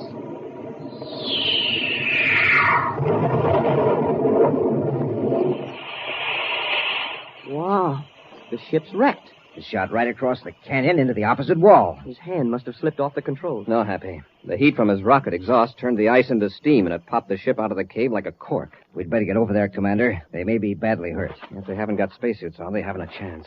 Commander, I see somebody getting out. Yeah, there are two of them. And they do have spacesuits on. Let's get them. By their attitude, I don't think we'll have any trouble. No, sir. You know, during the last few minutes, sir, I really realized what a wonderful thing water is. That's so? Yes, sir. In the form of ice, it saved Professor Mallison's life. And when those two fellows turned it into steam, it simply cooked their goose. An exciting preview of next week's new Space Patrol adventure after this important question. Have you sent for your Space Patrol Spaceophone yet? You better hurry! Yes, sir, this sensational offer is soon going to end. And you don't want to be left without one of these thrilling new Spaceophone sets, do you? No, siree. So, hurry! More fun. You can talk back and forth on the Spaceophone to someone a straight 50 feet away. Just like talking on the telephone. Complete with two Spaceophones, 50 feet of communication cord, and secret briefing sheet. Now remember, these are official Spaceophones, made especially for you on Earth. Real beauties, too. Gleaming blue and yellow plastic. Look exactly like the Spaceophones Buzz Corry and the gang use. So don't wait a single day. Hurry! Yes, sir, you have to hurry, because this offer soon comes to an end. To get the complete Space Patrol Spaceophone set, do this. Buy a box of Instant Ralston. Then, with your name and address, send 25 cents in coin and an Instant Ralston box top to Space Patrol, Box 686. St. Louis, Missouri. This offer good only in continental U.S. and may be withdrawn at any time. That's Space Patrol, Box 686, St. Louis, Missouri. And now for a preview of next week's exciting Space Patrol story. Buzz and Happy have just entered a spaceship in Neptune City Spaceport in search of a traitor against the United Planets. They pause in the open hatch a moment. He may be up forward, tampering with the controls. Wrong guess, gentlemen. Commander, look out! Here we are, Cadet. I've got a ray gun. Yeah, well, I've got it. I warned you. Cardo, put down that gun. Don't try to get to your feet, Commander. What are you doing in this ship? Preparing it for its last voyage. There's an explosive hidden aboard. Time to go off 2 hours after blastoff. And you, my friend, will be aboard. Be sure to be with us next Saturday for the exciting story, The Queen of Space. Boys and girls, this is your commander. Do you know how life-giving oxygen is carried to the cells of the body? By the bloodstream. So when a person loses a great deal of blood in an accident or in sickness, there's not enough blood left to do that job. Result? The person dies. So, will you help me save lives by joining the Space Patrol Blood Boosters? It's fun, it's patriotic. So join the Space Patrol Blood Boosters today. Space Patrol, an original Mike Moser production starring Ed Kemmer as Commander Corry and Lynn Osborne as Cadet Happy, was written by Lou Houston and directed by Larry Robertson. Other players were Ken Mayer and Norman Jolly. Dick Tufeld speaking. Now, don't forget to tune in next Saturday and every Saturday when Wheat Chex, Rice Chex, and Good Hot Ralston again present the new exciting Space Patrol! And be sure to see another exciting Space Patrol story on your local ABC television station. Consult your local paper for time and channel. Space Patrol comes to you transcribed from Hollywood. This is ABC Radio Network.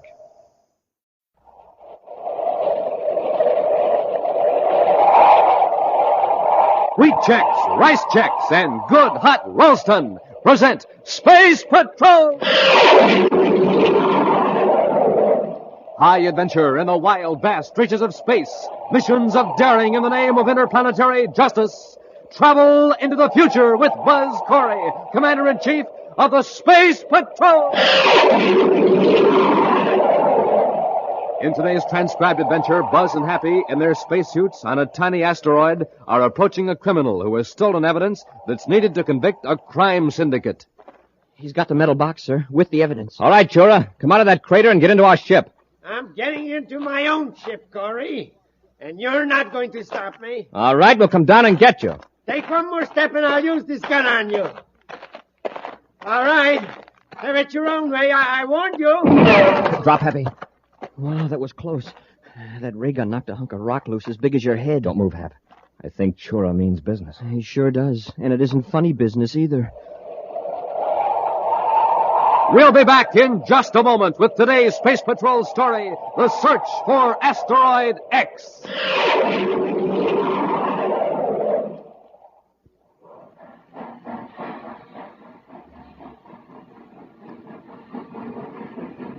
Say, did you hear that, gang? That was the Terra Express train trying to get up speed on ordinary fuel. Not very speedy, was it?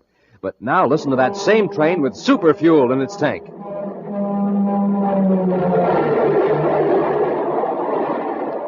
Man, that train is really traveling now because it's supercharged with super fuel. Now, gang, without a good breakfast, you can't go very fast either. But with super fuel in your tank, you're supercharged. Here's how Buzz Corry gets up ahead of steam in the morning. He has a good breakfast with rice checks or wheat checks, the super cereals that help to supercharge you. For taste, they're terrific. For size, they're perfect because they both have that modern bite-sized design. So, gang, get off to a quick start of the morning the way Buzz Corry does. Get supercharged. Just eat a good breakfast with the Checkerboard Super Cereals and get them today in the red and white checkerboard packages. Rice checks, wheat checks.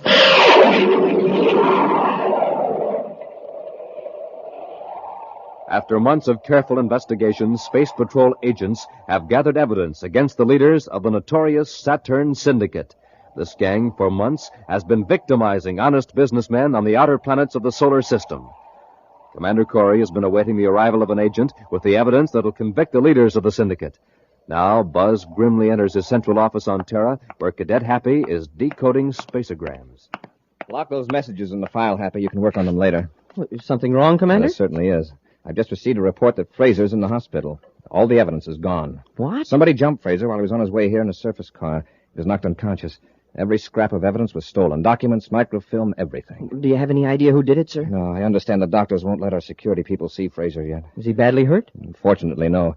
The loss of that evidence puts us right back where we started 3 months ago in the Saturn Syndicate investigation. Come on over to the hospital with me. As soon as the doctor's okay, I want to ask Fraser some questions.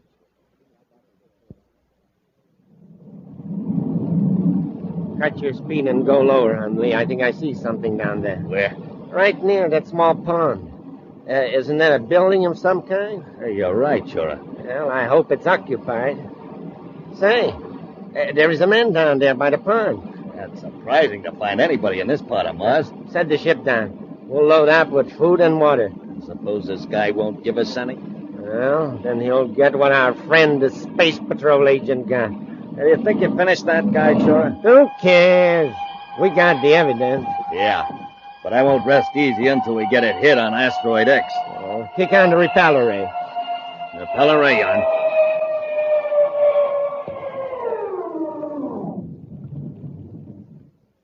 Well, we're done. If we get enough supplies here, we can go into free fall near the asteroid belt till we decide what our next move is. I wonder who this guy is. He sure must like solitude. Now, we don't want any trouble if we can help it, Hundley. Let me do the talking. Don't you always? all right, let's go.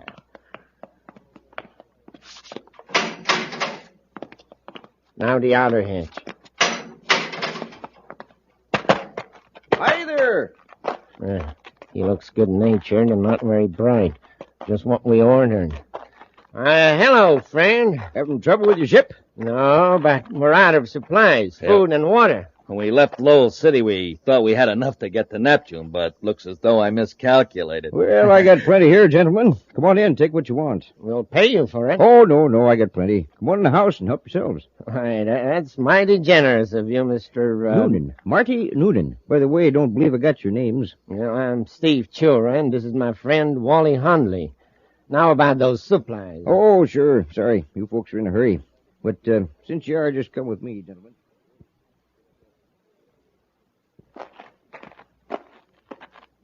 I brought this extra box of rations, gentlemen, just in case of emergency. Here, I'll pass it up to Chura. All right, Hundley. Come aboard. I sure wish you fellas could stay a while. Don't get many visitors. So do we, Mr. Noonan. But we got to get going. Well, I understand. Well, very much obliged, Noonan. Oh, no trouble at all. So long. Take care of yourself. Goodbye. Better stand back and watch our rockets. We're going to blast off. Sure, a couple of swell fellas. Say, what's this? Little box. Oh, they must have dropped it. Hey, wait!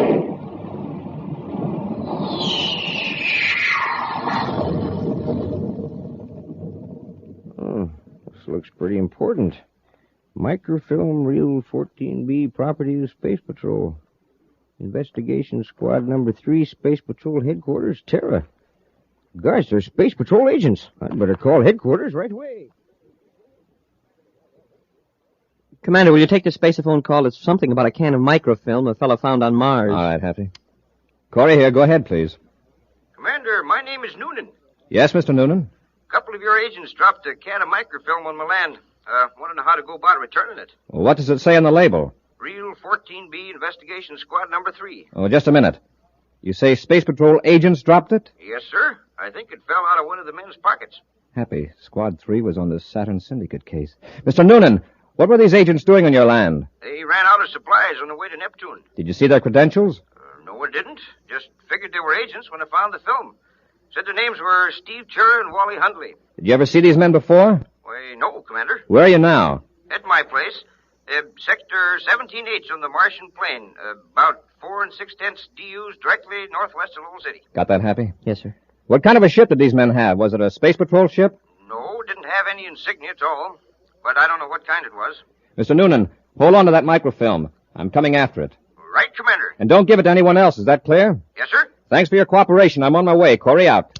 I've just checked, sir. We don't have any agents named Chura and Hundley. Not on Squad 3, anyway. Well, chances are those are the men who knocked out Fraser. At least they have the evidence, or I should say, had it. But Fraser didn't get a look at the men who attacked him. Well, I'll blast off for Mars and get the film, Happy. Maybe we can get some more information from this man, Noonan.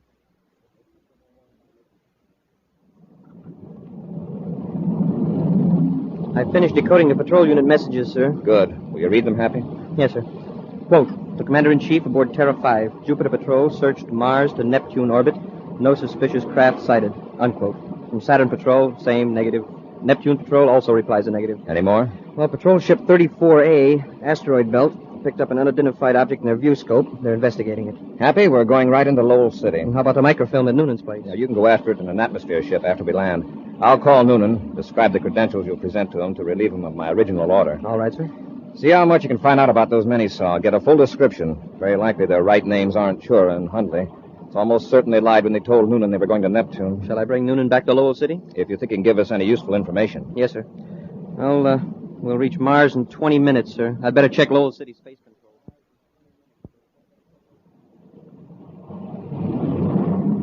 Better get the evidence ready. We're nearly to Asteroid X. All right, Chura. What a terrific place to hide it. Even if somebody knew it was on an asteroid, how would they know which one? Now remember, Hundley, when we get to the asteroid, be sure to mark the exact universal start time to the 10th of a second. Why? Well, otherwise the orbit computer can pinpoint its location when we want to find the asteroid again. Yeah, I get it. Have you got the evidence ready to unload? Yeah, all except... Uh-oh. What's the matter? Reel of microfilm. I had it in my pocket. It's gone. Huh? What was it doing in your pocket? That spilled out when we took the stuff from the agent's surface car, so I just stuck it in my pocket. Oh, well, probably doesn't matter. What do you mean it doesn't matter? That reel might be just the one to convict the boss. And us. How did you happen to lose it? I don't know. Oh, wait a minute. Back at Noonan's. What? Yeah, it may have fallen out while I was bending over to pick up the box of food or water containers. How could you be that careless? Well, at least Noonan's alone. We got to go back and look for it. There's nothing else to do.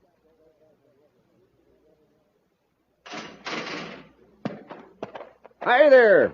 Are you Marty Noonan? Yep, that's right. I'm Cadet Happy. Here are my Space Patrol credentials. Mighty glad to know you, Cadet. Commander Corry called me about you. Oh, here's your microfilm. Oh, thanks. There are several questions Commander Corry wanted me to ask you about these men. Chura and Hundley? Well, I'll tell you what I can. Suppose we go in the house and have a bite to eat while we talk. All right, fine. It's a mighty fine-looking little atmosphere ship. How fast will she go? Oh, probably 1,200. On this trip, though, I averaged about 832. From Old City to here, 9 minutes and 54 seconds. Say. Yeah, about that. Let's see. I took off at... Hey, how did you figure that out so quick? Oh, I don't know. Answers just sort of come to me. Don't have to think about it. It's lucky, too. Because if I had to tell you how I do it, I'd get all confused and come up with the wrong answer. I have to figure everything out on paper or use the electronic computer in the ship. Well, first, Mr. Noonan, can you give me a description of these two men? Well, Chura's about 45, 6 feet tall, weighs about 210 Earth standard. Well, Mr. Noonan, you've given me a very complete description of these crooks, and their ship was very likely a Class C private cruiser from the way you describe it. Could you come to Lowell City with me, Mr. Noonan? I think Commander Corry would like to question you further. Why, of course. I'd like to get back as soon as possible. Do you mind if I use your spaceophone? Okay, Noonan. You two, Cadet, get your hands out. Sure, and Hundley. That's right. Don't make a move for your gun, Cadet, or I'll use this one. Okay. Which one of you has the microfilm? What microfilm? You know what microfilm. Noonan must have found it or you wouldn't be here. Hundley, take the cadet's ray gun and search him for the tape. Sure.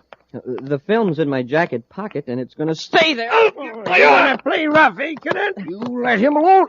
You keep out of this, Noonan. Sure, help me. All right, I'm coming. All right, Cadet. I nearly got the gun away from me. Well, after this, don't be so careless. I got it. Here's the microfilm. Now, let's get back to the ship. The cadet's coming, too. And I got an idea. We're going to take him with us. What for? Let's finish him here. Oh, not till we find out how much he knows. Come on, Cadet. Come on your feet. We got a nice long walk. Walk? Where to? To our ship. What about Noonan? Oh, that stupid oaf. Leave him here. Smash his spaceophone. And the one in the cadet's atmosphere ship as well. Okay. Where are you going to take me? Never mind. But I'll tell you this much. You better enjoy it because this is the last trip you ever gonna take.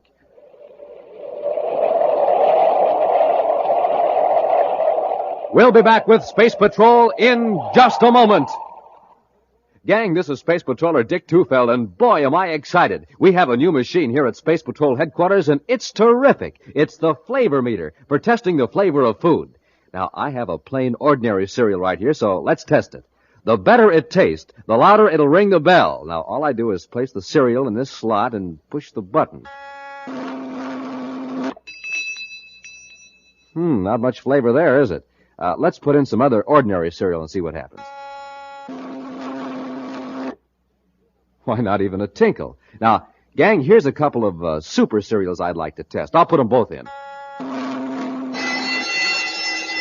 Wow, that did it. Those cereals really ring the bell for flavor. You bet. They were Rice Chex and Wheat Chex. Chex, the cereals with that modern bite-sized design. Chex, the super cereals that help to supercharge you. Test them yourself, gang, in your own cereal bowl. And believe me, they'll really ring the bell for flavor. Rice Chex, Wheat Chex.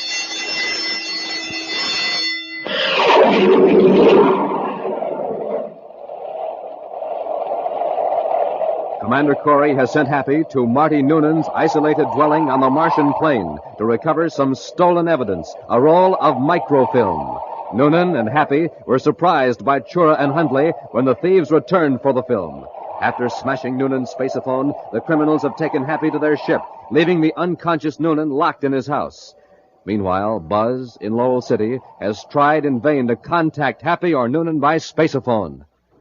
Commander Corry to Space Patrol, Lowell City. Space Patrol, Lieutenant Barton here, Commander. Lieutenant, I've been unable to contact my cadet on any of the Space Patrol frequencies. And Noonan doesn't answer either, so I'm blasting off to see what the trouble is. Would you like an atmosphere ship, sir? No, a spaceship in case I need it. I'll go in Terra 5. Keep monitoring those frequencies. If you hear from either Cadet Happy or Marty Noonan, notify me on my private frequency immediately.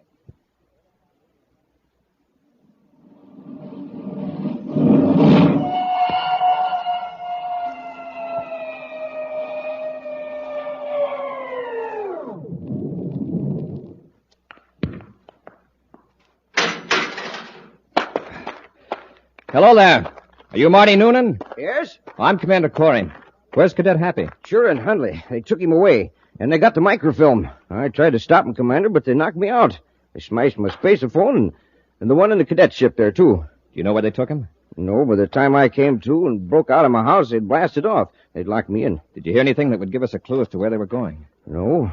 All I remember was that one of them said we ought to be able to get there by 1,500 hours, but I don't know where they meant. How long ago did they blast off? About an hour and a half ago. Say, Commander, I'd like to help you find them. All right, come aboard. Thanks, Commander. Maybe with the astrogation charts and the computer, I can figure out an approximate radius of where Chura's ship might be by 1,500 hours. Well, if they're going to any planet, it'd have to be Jupiter. Why do you say that? Well, considering the speed of spaceships and the present positions of the planets, and the approximate arrival time of 1,500 hours, it just has to be Jupiter. Oh, it does? Yes, it wouldn't need that much time to get to any of the inner planets like Earth and Venus, and they'd need much more time to get to Saturn. You may be right, but as a double check, I'll work it out on the computer. The computer will give us the answer in a few seconds. Here we are. Now, let's see. Well, what do you know? What'd you say, Commander?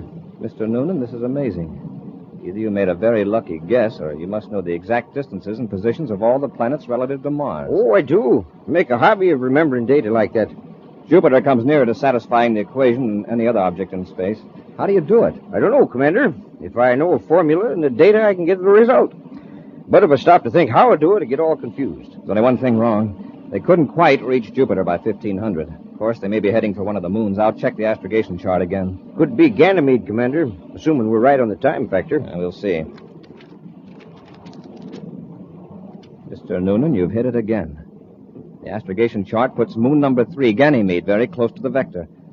Ganymede's a good-sized moon. There are a lot of places to hide on it. The most we can hope for right now is that we're headed in the right direction.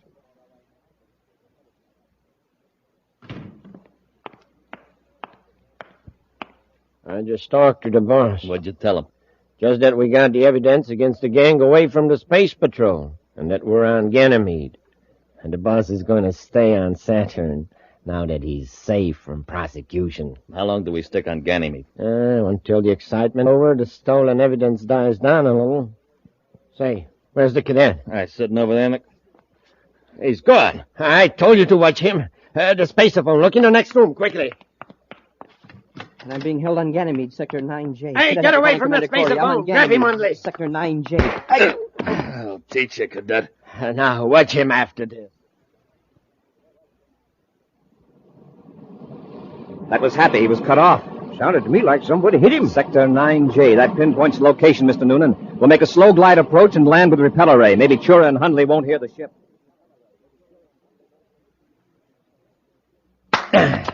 All right, Cadet. We could keep this on for hours, but I'm tired of playing games with you. Does Commander Corry know who knocked out the Space Patrol agent? Now, come on, answer me. Oh, you're wasting your time, Chura. I'm all for getting rid of the cadet right now. After that spaceophone call he tried to make a while ago, he's too much of a risk to have around. I'm afraid you're right, Hundley. We'll take him away from the building and use the ray gun on him. Now, let's get at it. Get your hands up, you two. Corry! Commander, you got here just in time. Mr. Noonan put me on the right track, then we heard your spaceophone call. Chura, where's the Saturn Syndicate evidence? It's where you'll never find her. They put it on an asteroid, sir, somewhere in the asteroid belt, but I couldn't tell you which one. There are thousands of them. I'll untie your hands, Cadet. Oh, thanks. Look out, Noonan. Too late, Corry. Shoot, Commander. I can't. He's holding Noonan as a shield. So long, Corry. Are you all right, Noonan? I'm sorry, Commander. That's okay. After him, quick. He's locked the door. Hundley, have you got a key to this door? Sorry, Commander. Shura has the only one. Search him. I'll see if I can smash the door. I've got my hands loose now, Commander. I'll help you. All right, Happy. Can't find a key on him, Commander. Just this slip of paper. Uh-oh. It's Shura's ship. He's getting away. Well, we still have you, Hundley. Hey, Mr. Noonan, don't throw that paper away. That's the coordinates of the asteroid. All right, Cadet. I'll hang on to it. Once more, Happy. The door's giving. There she is. Escort our friend Hundley to the ship. Come on, let's get after Chura.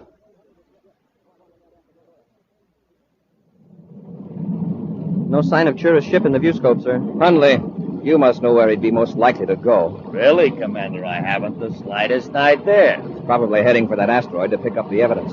Mr. Noonan, let's see that piece of paper. Here it is, Commander. Yes. These coordinates are for a point somewhere in the asteroid belt. Yes, sir, but the asteroid has moved thousands of DUs by now. Yes, but the time is down here to the second. Oh, you mean the time the coordinates were taken? Yes. So by using the computer, we can tell just where the asteroid will be at any future moment. Commander, look at Hundley. Hey, get away from that computer! Get him, Happy! All right, Hundley. Quiet down or I'll knock you cold. Look what he did to the computer. Put it completely out of commission. Here, now let's see you find Asteroid X. Well, what are we going to do, sir? We can't possibly locate that asteroid until we get another computer. I know. There are thousands of asteroids in that belt. Commander, can I see that piece of paper? All right, Mr. Noonan. 16 degrees, 23 minutes, 7 seconds. Sun Arcturus orientation, 123 million DUs from Sun Center. Commander, I think I can give you the approximate location of that asteroid. You can work out that orbit equation in your head? Already have, sir. You show me an astrogation chart, I'll mark down the coordinates. Smoking rocket. That's impossible. Nobody could solve an equation like that so quickly. Not in his head. I've seen Mr. Noonan work, Hundley, and I think you're in for a surprise. Here's a chart, Mr. Noonan. Center that asteroid in the viewscope, Happy. Yes, sir. The approximate location you gave us, Mr. Noonan. The question is that Asteroid X? There are hundreds of asteroids in this region. Yeah, but look, there's a spaceship circling it. Hey, it's going to land. Mr. Noonan, it looks as though you pinpointed the right one. Sheer luck. Increase our velocity, Happy. We may be able to catch Chura before he leaves the asteroid. Yes, sir. Mr. Noonan, will you go to the locker and get a couple of spacesuits for Happy and myself? Sure will, Commander. When we land on the asteroid, I'll leave you in the ship to watch Hundley.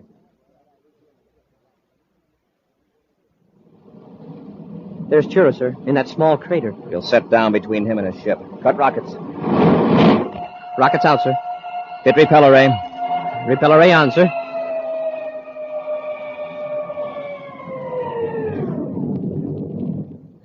Landing secured, Commander. All right, Happy. Let's get out there and grab Chura. Mr. Noonan, here's a ray gun. Hold it on our friend Hundley. Very happy to, Commander.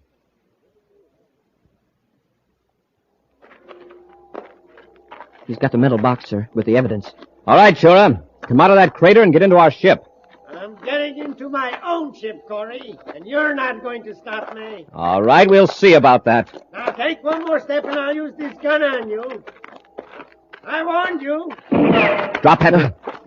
Oh, that was close. That blast knocked loose a hunk of rock as big as your head. Next time I'll widen the angle, and I won't miss. Shall we rush him, sir? Don't try it. Move 1 inch closer, Corry, and you're finished. There's nothing we can do. Back to the ship, Happy. Yes, sir. Well, Commander, isn't there any way we can get him? Just get into the ship. Close the hatch. Yes, sir. Well, he can't hold out there very long without food and water, sir. Do we just wait? He'd have to give up eventually. But he destroyed the evidence before he surrendered. I guess there's nothing to do but blast off. Turn your transmitter signal to low output so Chura can't hear us. Yes, sir. All set. Hey, Commander, he'll have to pass right by this hatch to get to his own ship. Yes, there's one weapon that might work. Right here in this container. Liquid air. But how is... Unfasten the bracket. Oh, yes, sir. Now, as he passes the hatch, open it as quickly as possible. And I'll open the valve on the nozzle. We'll squirt a jet of liquid air at Chura. But what good will that do? Is the pressure strong enough to knock him down? No, but the temperature out there in that asteroid is minus 240 degrees. Liquid air freezes at minus 218. Yeah, but I still don't see... There he is. Open the hatch, Happy, quickly. Good shot, sir. It's hitting him. I'm trying to spray it over his hand. Hey, Corry, what are you trying to do? Fight with a water pistol? There, I got his hand. Turn it off, Corry, or I'll put a blast charge into your ship. All right, I can't raise my arm. That's right, Shura. Your gun hand is encased in a mass of frozen air. Yeah, that'll hold him, Happy. Hey, he's just standing there like a statue. Let's go out and bring him into the ship. He's harmless now. Well, what's funny, huh? He thought he was hot stuff, but now he'll have to be defrosted. We'll be back with an action preview of next week's exciting Space Patrol story in just a moment. Say, gang, did you ever hear the robot mastermind work? It's the amazing Space Patrol machine with a mechanical brain. It knows the answer to everything. Listen while I ask it some questions. What's the only hot cereal Buzz Corry ever eats? The hot wheat cereal that helps to supercharge him. Instant Ralston. Right, Instant Ralston, the hot super cereal that helps to supercharge you. And when you want a hot cereal that's really delicious, what do you ask for? Instant Ralston. Right, Instant Ralston. And when the morning's cold and you want to warm up your motor? Instant Ralston. Yep, the robot mastermind is right on the beam. So remember, to get supercharged, eat a good breakfast with Instant Ralston. Hey, the robot mastermind answered for me. Instant Ralston. I can't stop it. Instant Ralston. Instant Ralston. The robot mastermind has the right idea, so get it today. Instant Ralston. Instant Ralston. Instant Ralston. Instant Ralston. And now for a preview of next week's exciting Space Patrol story. Buzz and Happy have been locked in a building by two criminals who have blocked their only means of escape by pouring sodium-potassium alloy on the stairs. The liquid metal has burst into flame on contact with the air.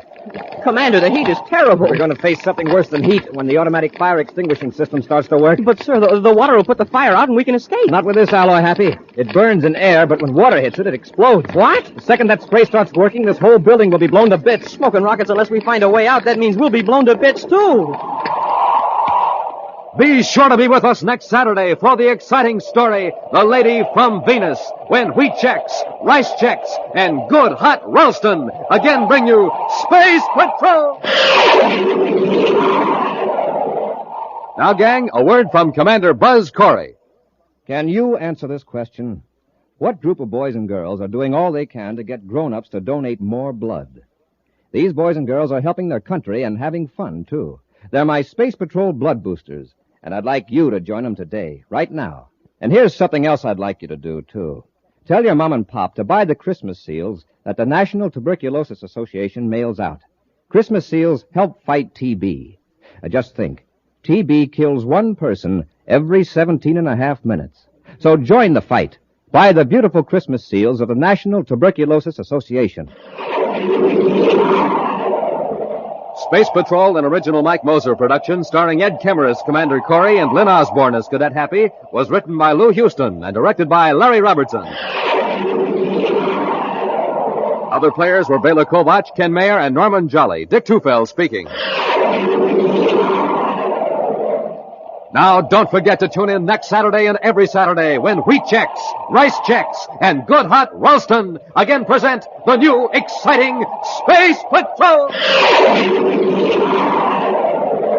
And be sure to see another exciting Space Patrol story on your local ABC television station. Consult your local paper for time and channel. Space Patrol comes to you transcribed from Hollywood. This is ABC Radio Network. Wheat checks, rice checks, and good hot Ralston present Space Patrol. High adventure in the wild, vast reaches of space. Missions of daring in the name of interplanetary justice. Travel into the future with Buzz Corry, Commander-in-Chief of the Space Patrol. In today's transcribed adventure, Buzz and Happy are in a magnetic tunnel car. A tunnel car in a mine shaft deep below the surface of the planet Venus. As they rise toward ground level, Happy prepares the weapons they hope will enable them to rescue Tonga from two criminals. 2 ray guns each. That ought to be enough. We'll have to be careful. We can't give them a chance to harm Tonga. It'll be dark in an hour or so. Then we can sneak up on them. What was that? An explosion. Treachery has blown up the entrance to the tunnel. We're sealed in. Well, brace yourself. Our tunnel car is going to crash.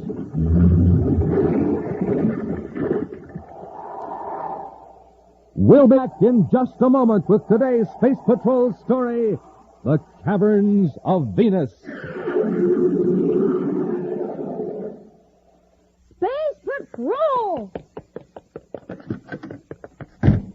A cyclone? Just Johnny Jones rushing out the door to the grocery. Gang, he just heard there's a swell surprise inside of every new package of checks. Man, oh man, oh man. Johnny's found the surprise. A magic space picture. Wowee. Wowee is right. Gang, with a magic space picture, you can have the time of your life. First, you stare at the mysterious picture. What is it? Who is it? It's hard to tell. But then you look up at the sky or at a wall, and suddenly... Jumping Jupiter! I can see a flying saucer in the sky. Gosh, this picture really is magic. Magic and how? Why, with magic space pictures, you can see all kinds of objects floating in space. Objects so big and clear, you'll think they're real. Flying saucer, rocket ship, planet Saturn, Buzz Corry, Cadet Happy. These are just a few of the magic space pictures. Altogether, there are 24, all different, and you get one inside of every new package of checks. So start collecting the whole set of 24 magic space pictures today. Look for the packages of rice checks and wheat checks with Buzz Corry or Cadet Happy on the outside and the magic space picture on the inside. And now, today's Space Patrol adventure, The Caverns of Venus. Buzz Corry and Cadet Happy, aboard their space battle cruiser T-5, are en route to the planet Mars to see Tonga, who's been in the Mars capital, Lowell City, for several weeks. Under orders from Major Robertson, she's been investigating repeated disappearances of critical materials from government and private manufacturing plants. At this moment, the commander is briefing Happy on their procedure for contacting Tonga. Tonga's code message didn't give us much information, Happy. However, she seems to have uncovered a clue on how the robberies are being committed. Where do we meet her, Commander? There's a small science library on a side street in Lowell City. It's used by engineers and other technical workers. At 1700 hours Universal Star Time, Tonga will be in the number 4 microfilm projection room. Well, it sounds like a nice, quiet place. I'm really anxious to hear what Tonga's found. We'll know in an hour or so, Happy. Contact Lowell City Space Control for landing procedure. Right, sir. Cadet Happy aboard Terra 5 calling Space Control, Lowell City, Mars. Cadet Happy aboard Terra 5 calling Space Control, Lowell City.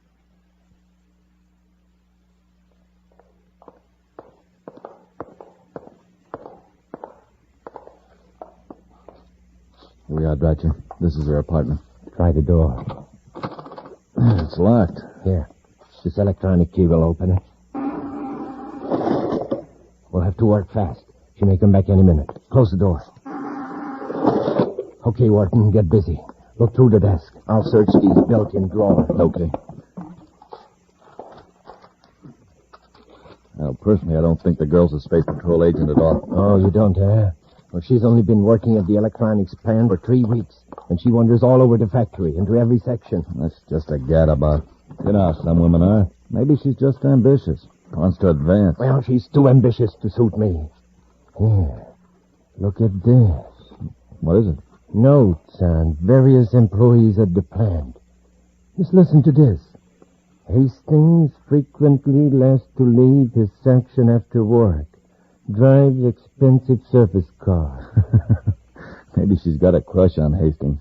Anyway, let her watch him. Hastings isn't one of our men. And here's a sketch of the shipping room and a schedule of the departure time. Well, it still isn't much to worry about. She can't find out how we operate. Maybe not. But I will have to watch her from now on. Come on, let's get out of here. All right. Hey, wait a minute. Look at this. That's just a pill? Yeah? Well, look at it closely. One of your Musidrine pills. That's right. We'd better take it before she has it analyzed. How do we know this is the only one she has? If she finds out there is chemical in these tablets which will give a person a partial lapse of memory. She'll know how we smuggle things out of the factory. We can't take any more chances. Find her, trail her. And the first chance we get, we'll fix her so she won't cause any trouble.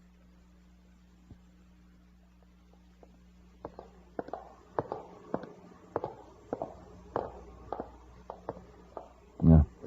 Here's projection room 4, Dratcher. The microfilm projector's running. Yeah, I hear it. She must have the lights off if she's running the machine. I know where the switch is. Good. Open the door and turn the lights on quickly. Come in. Oh, I'm sorry. This room is in use. Yeah, we know. Shut the door, Wharton. I'll turn off this projector. What's the meaning of this? Get out of here right away or call the attendant. The attendant is locked in the cloakroom. There's no one else in the library. I don't know who you are, but I've seen this other man at the factory. I'll report him to the superintendent. You won't report anything to anybody. You've done your last bit of spying. What are you talking about? What are you holding behind your back? Come on. Let's have a look. Here, hold it. Let go of me. It's an envelope. Addressed to Commander Corry of the Space Patrol. What's in it, Thatcher? A copy of the papers we found in her apartment. In the security department came its report on the anti-radiation pills. He's listed 2 grains of amnesidrin among the ingredients. His comment is, enough to cause temporary and partial lapse of memory for a period of 1 hour. Oh, lucky we followed her here. Come on. We'll take her out to the back door to our surf car. Why not finish her off here? It's not a bad idea. There's nobody in the building. Take your hands off me. There's no use struggling, sister. All right, let's go, O'Hara. It's Corry. Get him. Get his ray gun, Morton. I'll get him with this chair. Commander, look out! It's out cold. Now let's finish them both. No. Corry may have somebody outside. Get those papers and let's get out of here through the back door. Right. Commander. Commander. We've got to stop them. Commander, somebody locked the attendant in. Tonga, what's happened? 2 men knocked the commander out. They ran out the rear door. Are you all right, Commander? Yes. They took the evidence I had for you. We'll get more. Meanwhile, we know who we're after. Let's get to Lowell City headquarters and send out an alarm. We'll put guards at the spaceport. And this fellow Wharton worked at the electronics plant, huh? That's right, Commander. Dratcher I'd never seen before. Oh, it's the intercom. I'll get it. Colonel Carter's office. Commander Corry here. Oh, I'll take the message. I see. Well, good work, Major. Thanks. That was Major Blake. He's making a complete check of the electronics plant. The employees you mentioned will be brought in for questioning. I'm afraid that won't do much good, Commander. Oh, yes, the amnesidrin. As Dr. Ryan explained it to me, the amnesidrin doesn't interfere with a person's ability to carry out routine tasks. If he's told to do some apparently harmless act, he'll do it. But an hour or so later, he'll have forgotten it. Well, then it's no wonder Dratcher and Wharton's gang could get away with thousands of credits worth of equipment and materials. They had perfectly honest people doing their dirty work. Why did you suspect the pills in the first place, Tonga? Well, it took a lot of little incidents before I really got to wondering. Once I misplaced a test meter.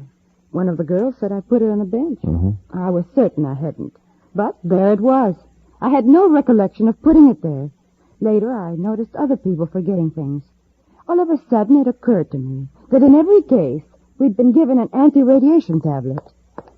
Commander. Oh, yes, Happy. The duty officer just got a report from the captain of the spaceport guards. About Dratcher and Wharton? Well, no, sir, at least not directly. But they've traced some stolen equipment to a small robot cargo ship at the port. Have the guards removed the equipment? No, sir, they're standing by for orders. Oh, that's a break. Now maybe we can find out how Dratcher and Wharton dispose of these stolen supplies. How, Commander? We're going to put a miniature spaceophone tracer transmitter in that ship. By keeping spaceophone fixes on it, you'll know where it is from the minute it blasts off till it lands. Come on, Happy, let's get to the spaceport.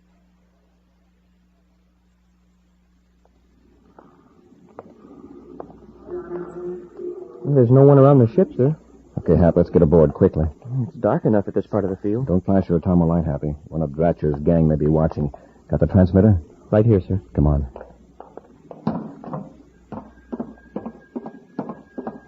Maybe they won't take a chance of blasting off this robot ship, Commander. I think they will. I want to get this evidence out of the way. Open the hatch, Happy. Wait till I close the hatch before you turn on your atomo-light. Yes, sir. Where'll we put the tracer transmitter, sir? Up in the control compartment. We'll conceal it just in case someone comes aboard before blast-off.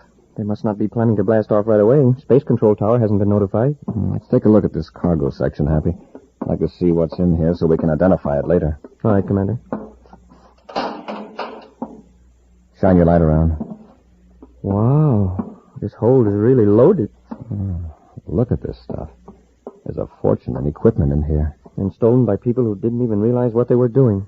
Whoever loaded this robot ship knew what they were doing all right. Hey, how did that passageway door close? It slammed. Open it, Happy, and prop it open till we finish inspecting this hold. It's stuck. Here, I'll give you a hand. That's locked. Somebody slammed it on us. I didn't hear anybody out there. We have tripped an automatic mechanism. Electronic beam. Well, how are we going to get out? Hey, Commander, hang on. The ship's blasting off. It's as though we'll find out where the ship's going sooner than we expected. You're lucky we got that tracer transmitter. Yeah. You could send a distress signal. Turn it on, Happy. Sir, I haven't got the transmitter. What? I left it in the forward compartment, and it isn't even turned on. We'll return to Space Patrol in just a moment. How does he do it, gang? He sees flying saucers in the sky. He sees a robot man on the wall. He sees the planet Saturn floating in the clouds. You bet I do. And sometimes, up there in space, I see a rocket ship or a speeding jet car. Gang, how does he do it? What magic power does this boy have? No magic power to it. Magic space pictures. That's my secret. Yes, sir, gang. That's the secret. Magic space pictures. And with these wonderful pictures, you can see flying saucers and robot men in the sky, too. You can even see pictures of Tonga in the sky and Meg Robertson and Carol. Pictures so big and clear, they practically look real. It's fun, gang, and it's easy.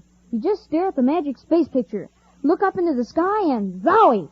The magic goes to work. There in the sky, you see the magic space picture, real big and real clear. There are 24 different magic space pictures, and you get one inside of every new package of checks. So start collecting these wonderful magic space pictures now. Swap them with your pals. Be the first one in your gang to have the whole set of 24. Just get the new packages of rice checks and wheat checks with Buzz Corry and Cadet Happy on the outside and the amazing magic space picture on the inside.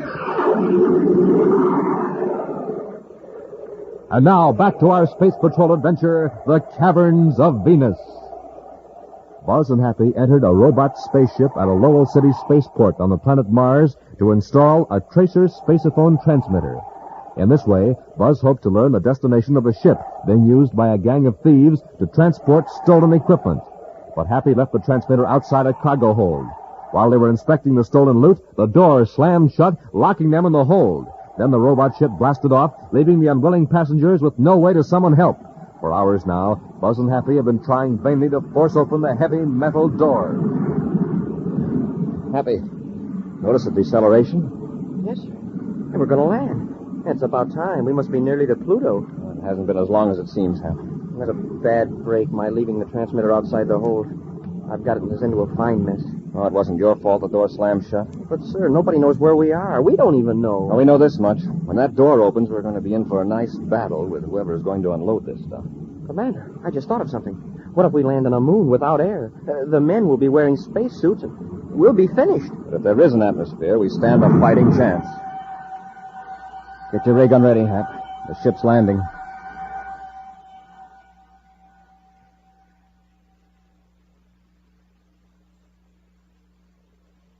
Commander, aren't they going to open that door? We've been sitting here for an hour. Maybe they just wanted to get the ship off Mars.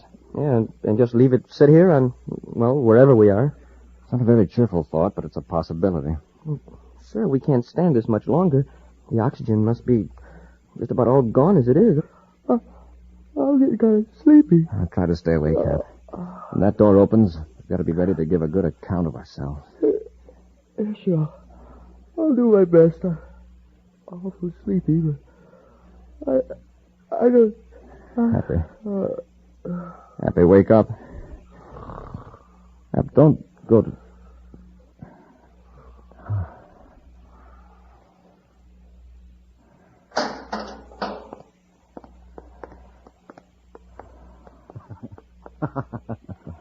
Now, isn't that touching? Both of them sound asleep. Yeah, their ray guns in their hands. It's lucky I forced the sleeping gas under the door. Now, what do we do with them? We'll take them to the stone house and lock them up. When they wake, we'll find out how much the Space Patrol knows about us. Then what? We'll wait to see if this robot ship has been trailed. If not, we'll know we're safe here on Venus. Well, if the ship were being followed, whoever it was would be here by now. Let's play it safe. For a cut, I want to produce Corry alive. I'll carry Corry. You take the cadet. Okay, gotcha. That's heavier than he looks. Corry's no lightweight either. All right, let's get going. What was that? I guess I kicked one of their Tomalites, rolled over somewhere in the dark. Take it easy going down that ladder.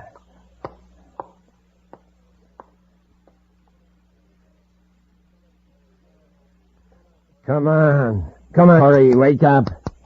You two cadets have had a nice long nap. Snap out of it. Hey, what's the big idea? Leave him alone. So Corry's awake. Now we can talk. Treachery and Wharton. That's right. Our meeting in the library on Mars was somewhat brief, but I see you managed to catch our names. Too bad that girl spy of yours isn't along, Corry. This would make a nice reunion. She's back in Lowell City getting information on you guys that'll fix your rockets for good. Well, I'm glad to hear it. Now tell us, what information does she have? Come on, let's have it. Corry, you and the cadet better speak up. You're a long way from help. Where are we? You're on Venus. A very rugged, remote part of Venus. Well, that tells us a lot. Well, it doesn't matter. But since you're so curious, do you know the Gorbeton Mountain region? Yes. You're right in the heart of that range, near the old tungsten mine. This is your chief hideout, I suppose. Now, it's more than that. This rock house is only a part of our merchandising venture. Yeah, quite a bit of it is underground. We got thousands upon thousands of credits worth of equipment stored away in the lower levels of the mine shaft.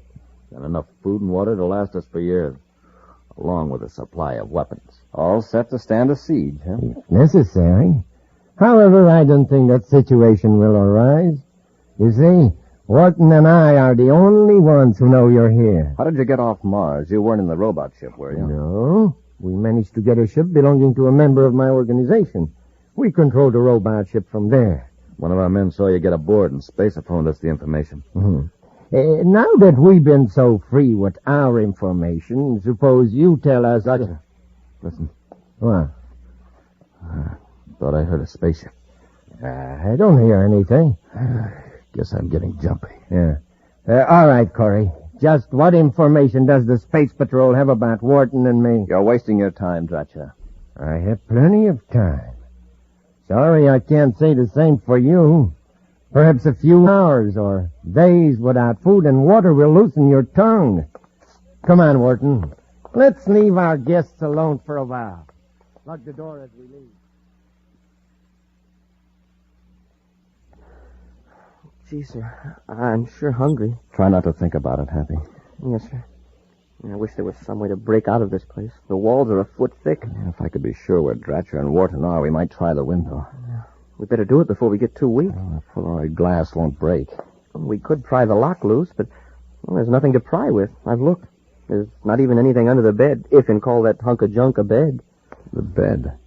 That's it. Huh? Well, how can we pry it with a bed? It's got a steel frame, Happy. If we can work the bolts loose, we can use one side of the frame as a crowbar. That's great, Commander. Let's get to work. It's going to be a tight squeeze getting through the window, but as soon as you hit the ground, head for Dratcher's spaceship. Right, sir. Well, at least we've got one break. Hey, these bolts are loose. Looks like we won't have any trouble with this.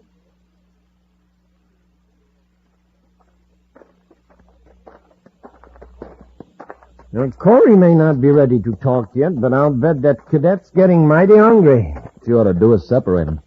We could probably work on the cadet if the commander wasn't there to bolster his courage. You may have something, Wharton. It's worth a try. We'll go to the stone house and take the cadet out to our shack. I got you. Look, they're out. They're running for your ship. Quick. Head them off.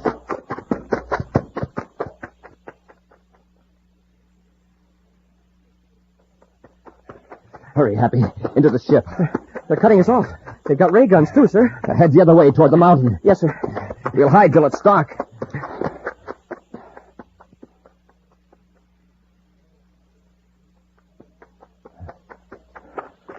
Let him go. Why waste our breath running? What are they going to do out there in the mountains? There's no food or water. You're right, They'll come crawling back in a few hours. Well, if they don't, we just saved ourselves a nasty job. We've got to keep watching those spaceships off. Yeah, we'll take turns. Wharton, just keep walking and don't turn your head. What's the matter? You did hear a spaceship after all. That fool girl has come here. What? Yeah. She's hiding around the corner of the shack. She armed? Yeah. Ray gun. Pretend we're going to walk right past the shack. I get you. Okay. So, why should we take 10,000 credits now when we can get twice that much by waiting a few weeks? Oh, yeah, Dratcher. But on the other hand, we could use a little ready cash. Well, I'm not saying we can, but... Oh, take the ray gun, miss. Go of me. We said drop it. Hold still and you won't get hurt. You made a very bad mistake by coming here, Tonga. What have you done with Commander Corry and Happy? They aren't around right now. But I think they'll be back before long. When they get a look at our new visitor.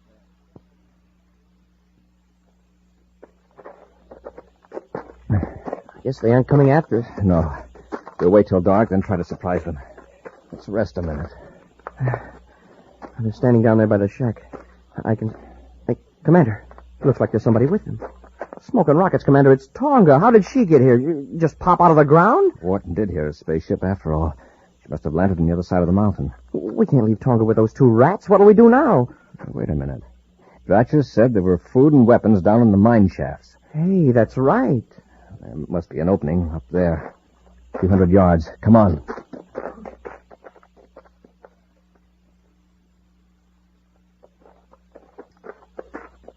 We're in luck. A tunnel car. But it looks like there's no power. It's a magnetic car with self-contained power unit. You can zip down the shaft and come back with food and ray guns. Get in, Hap. Hey, this thing's just like a miniature spaceship. Only much simpler to operate. Shut the door and shove off. Here we go.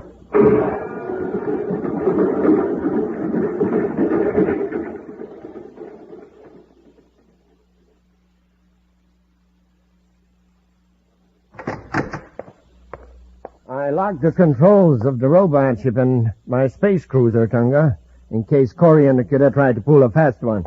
They'll find a way to get you. Yeah? Well, I found something, too, in the robot ship. This miniature spaceophone transmitter. So that's how you traced us here. Not entirely. When the Commander and Happy didn't come back from the Lowell City spaceport, I blasted off on the trajectory that Space Control said the robot ship was on. I didn't hear the tracer signal until the robot ship had landed. What? Wharton must have kicked it on when he dragged the cadet out of the ship. Dratcher, we got a problem. Wharton, I told you to go over the mountains and smash the controls of Tonga's ship so Corry can't blast off. He's not going over the mountain. He's going under it. Corry cadet have gone down in the mine shaft. What? They've taken the tunnel car. They'll be back up here in a few minutes with weapons of their own. We got to stop them. How can we? Get some cosmic detonators and close up the opening. No, you can't do that. I'll watch the girl. Hurry. Blast that tunnel lantern.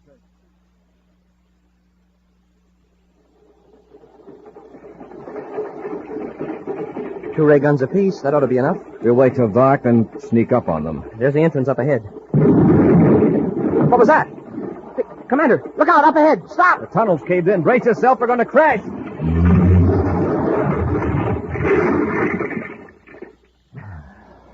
Wow. Are you all right, Happy? I just bumped my head a little, but I'm okay. Yeah, they've blown up the tunnel entrance. There are tons of rock between us and the surface. Well, how are we going to get out? Get out of the tunnel car, Happy. Bring your atomo light. Hey, shine your light over there.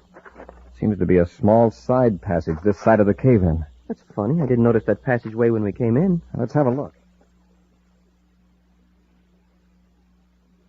You can't leave them down there in that shaft. You can't. And just how would you suggest we go about getting them out? You'll pay for this. Watch the girl. No, you don't. I'll fix both of you. Oh, you will, huh? Tie her up. We can't watch her all the time. All right, Dratcher, Wharton. Call him up. Look out, Commander. Take care of Wharton, Happy.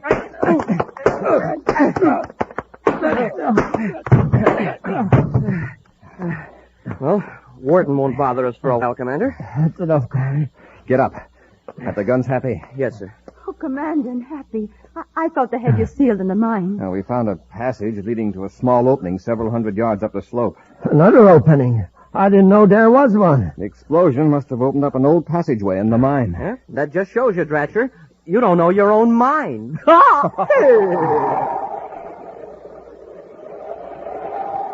We'll be back in just a moment with a preview of next week's exciting Space Patrol adventure. 1, 2, 3, 4, 5, 6, 7, 8, 9, 10, 11, 12, 13, 14, 15, 16, 17, 18, 19, 20, 21, 22, 23, 24. Yes, sir, gang, there's 24 different magic space pictures. And Buzz Corry wants you to have all of them, just like real space patrollers do. There's 3 of Buzz Corry, and they're all different. There's 2 of Cadet Happy. And 2 of Tonga. There's a magic space picture of Buzz Corry's insignia. And the Space Patrol badge. There's a space liner pilot. A picture of Major Robertson. A jet car. A flying saucer. A rocket ship. The planet Saturn. A space pirate. The Deadly Iron Fist. And all kinds of other magic space pictures. They work real easy, gang. First, you stare at the mysterious picture. What is it? Who is it? You can't tell. Then, you look up at the sky, or at a wall. And hocus pocus, the magic goes to work. You see a giant space picture floating in the sky. And it's so big and clear, it almost looks like the real object or person. Fun? Man, oh man. So, gang, start now. Collect all 24 of the magic space pictures. There's only one place to get them, and that's inside of every new package of checks. So look for the new packages of rice checks and wheat checks with Buzz Corry or Cadet Happy on the outside and the swell magic space picture on the inside. And now, a preview of next week's exciting Space Patrol adventure. Buzz and Happy are exploring a deserted city on the planet Saturn. As they enter a room filled with precious gems, a stealthy figure slinks to the door and aims a ray gun at them. Look out, Commander. He's got a ray gun. He's firing. Quick, Hap, run down that passage. Keep going. He's right behind us. It's dark in here. He won't be able to see us. Uh-oh. Commander, it's a dead-end passage. We're trapped. Be sure to be with us next Saturday for the exciting story, The Forgotten City, when wheat checks, rice checks, and good hot Ralston again bring you Space Patrol! Boys and girls, this is your commander with a vital message. Answer the call of the helpless by giving like a real space patroller to the 1953 American Red Cross Fund. Space Patrol, an original Mike Moser production starring Ed Kemmer as Commander Corry and Glenn Osborne as Cadet Happy, was written by Lou Houston and directed by Larry Robertson. Other players were Nina Berra, Bela Kovac, Ken Mayer, and Stephen Robertson. Dick Tufeld speaking. Now, don't forget to tune in next Saturday and every Saturday when wheat checks, rice checks, and good hot Ralston again present the new exciting Space Patrol. Be sure to see another exciting Space Patrol story on your local ABC television station. Consult your local paper for time and channel. This transcribed program came to you from Hollywood. This is ABC Radio Network.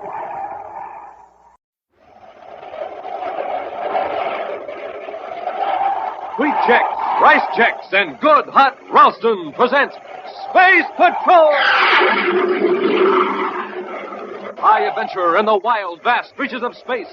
Missions of daring in the name of interplanetary justice. Travel into the future with Buzz Corry, Commander-in-Chief of the Space Patrol! In today's transcribed adventure, Cadet Happy is piloting a space observatory while a scientist studies a strange phenomena. It's an invisible force that completely destroys all matter.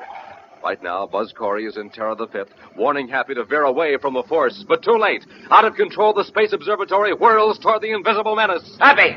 Happy, can you hear me? Pull away from it. I'm trying to, sir, but the rockets don't seem to have any effect. Use full power on your starboard rocket. I am, sir, but we're caught in some sort of a whirlpool. Hap, hit full repeller ray. If you're caught in there, you're finished. We'll be back in just a moment with today's Space Patrol story, The Hole in Empty Space. Extra, extra, read all about it. Buzz Corry offers an official Space Patrol spaceophone set to every boy and girl on Earth. Extra, extra. You hear that, gang? That's right. Buzz Corry will send you a real, honest-to-goodness Space Patrol spaceophone set. Sounds just like a walkie-talkie. Looks just like the spaceophone Buzz Corry himself uses. Imagine, you can talk on it to someone a straight 50 feet away. Let me show you with this spaceophone right here. Calling Bob Raitt. Can you hear me, Bob? I'll say loud and clear. Just like talking on the walkie-talkie and the telephone, right? Right. I call it the magic phone you can carry anywhere. Yes, sir. See how the spaceophone sounds, boys and girls? Just like a telephone. Just like a walkie-talkie. And lots of fun. Yes, sir. So send for your spaceophone set today. You get 2 blue and yellow plastic spaceophones. You get 50 feet of communication cord. You get a spaceophone briefing sheet. Now, here's all you do to get the entire set. Buy a box of Instant Ralston. Then, with your name and address, send 25 cents in coin and an Instant Ralston box top to Space Patrol, Box 686, St. Louis, Missouri. This offer good only in continental U.S. and may be withdrawn at any time. That's Space Patrol, Box 686, St. Louis, Missouri. The Space Patrol, with its well-trained personnel, has a very high morale. Disciplinary action is rarely necessary. In fact, a serious infraction of important regulations is so unusual that Commander Corry himself insists on a personal accounting from the men involved. Right now, Buzz is reading a report from the Commandant of the Mercury Patrol Squadron as Happy enters the central office on Terra. Commander. Yes, Happy? Lieutenant Grayson's waiting in the outer office. Oh, thanks. Ask him to come in, please. Yes, sir. Lieutenant Grayson, Commander Corry wants to see you. I'll call you when I'm through here, Happy. Yes, sir.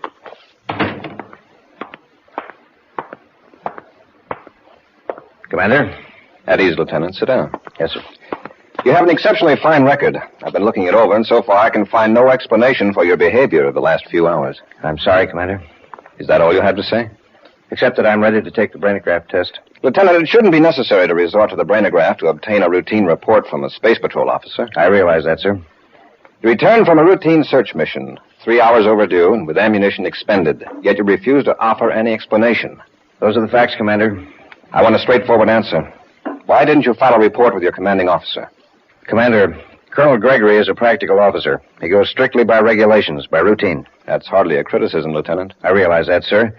But if I told Colonel Gregory what happened out there, he'd conclude that I was, well, space happy. You're not responsible for the conclusions of your commanding officer. In all due respect, Commander, in this case, I'm not so sure. What do you mean? Something's out there in space that regulations don't cover.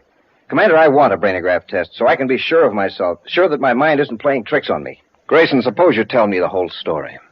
All right, Commander. I was about to head back for Mercury when I saw a meteor. I tracked it on the viewscope to see if it was headed toward any shipping lanes. Yes? It was still pretty big on the screen when it suddenly vanished. Exploded? No, sir, just vanished. I started after it and checked for fragments. There weren't any. It was just as though the meteor disappeared into a hole in space. A hole in space? I know it doesn't make sense, but that's the only way I can describe it. Nothing showed up on the viewscope. I tried both the ultraviolet and infrared scanners. Nothing. What about the cosmic missiles you fired? I swung in a wide circle around the point where the meteor disappeared. Suddenly, a black spot appeared on the sun, as though a planet were between me and the sun, an eclipse. But it wasn't a planet? No, Commander. There was no planet within thousands of DUs. There was nothing, no solid object to account for that spot. Well, maybe it was on the sun itself. No, because it moved across the sun in relation to the movement of my ship. That's when I fired the cosmic missiles. What happened?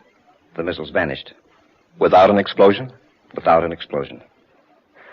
Lieutenant, that's the strangest story I ever heard. You don't believe me? I didn't say that. I think your account deserves further investigation. You should have told Colonel Gregory. He'd have put me in the infirmary for mental and emotional checkup. I figured I'd get a brainograph test sooner if I risked disciplinary action. And I was right. He sent me here to Terra immediately. That isn't a very wise risk to take, Grayson. Commander, that thing in space, whatever it is moving. Moving toward the inner planets. Can you point out the location where you saw it on that wall chart? Yes, sir. It was approaching the Mercury orbit on a line from the star Myra. About here, sir. How fast was it moving? It seemed to vary, but at the time I wasn't in any condition to make accurate measurements. I thought I was going space happy for certain. Are you ready for that brainograph test? Yes, sir. Then come on. Oh, excuse me, sir. Happy, will you get Major Robertson? I want to run a brainograph test. Yes, sir. Oh, here's a top priority bulletin from communications, sir. A robot space freighter vanished. What do you mean, vanished? Well, it suddenly pulled off course. 2 passenger ships tracked it, and it swung in a wide circle, then smaller and smaller circles, and then just disappeared. Not a trace on the viewscopes. Where did this happen? Midway between Mercury and Venus, sir. On an orientation line with Myra. Lieutenant Grayson, I think we'll cancel that brainograph test. Happy. Yes, sir. Get my ship ready immediately. I'll notify Colonel Gregory that Lieutenant Grayson is assigned to temporary duty with headquarters. Thank you, sir. As astrogator aboard Terra 5.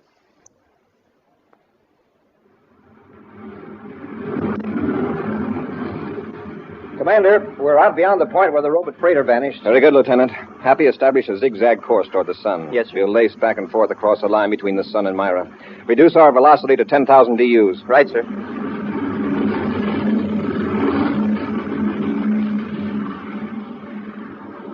All viewscopes negative, Commander. What's our approximate position, Grayson? In a few minutes, we'll cross the Venus orbit, sir. Well, this is the craziest search I've ever been on, Commander. Looking for something that isn't here. It's there, all right. It just doesn't show up on any instruments.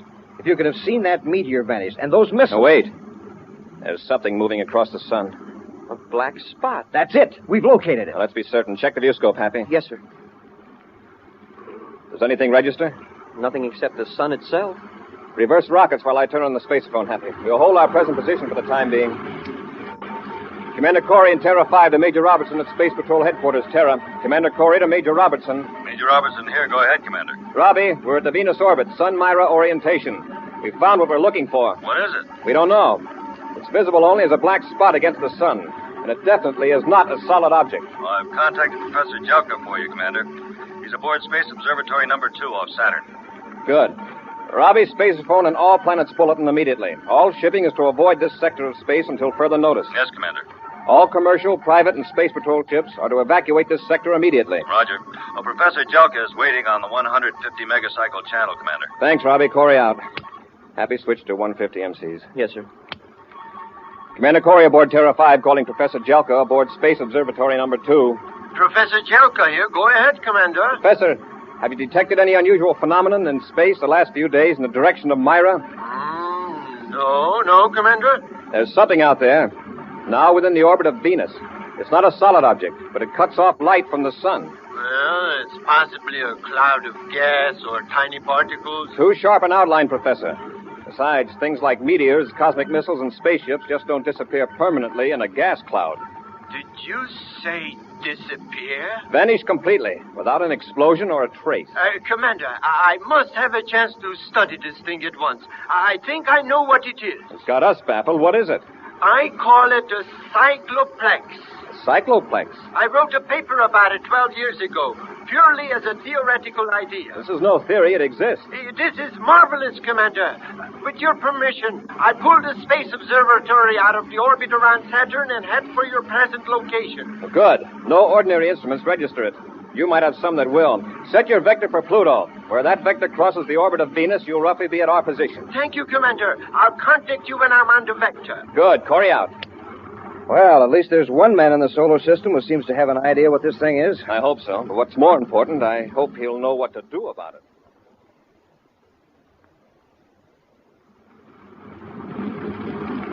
I've got the observatory in the viewscope, sir. It's only a few DUs away. A very good time, considering. Turn on the spacephone, Happy. Yes, sir.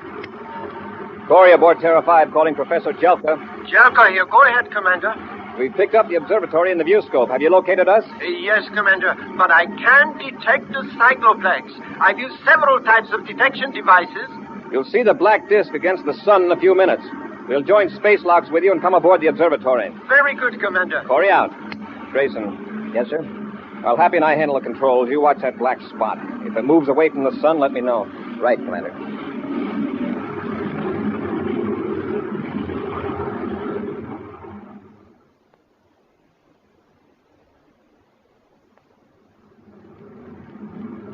We're abreast of the observatory airlock, sir. Good.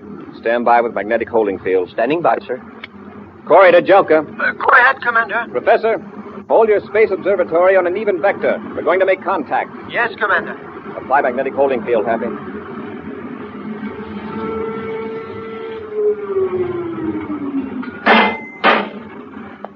Space lock secured, sir. Lieutenant Grayson, keep an eye on the controls. Happy and I'll enter the observatory. Yes, sir. Open the inner hatch, Happy.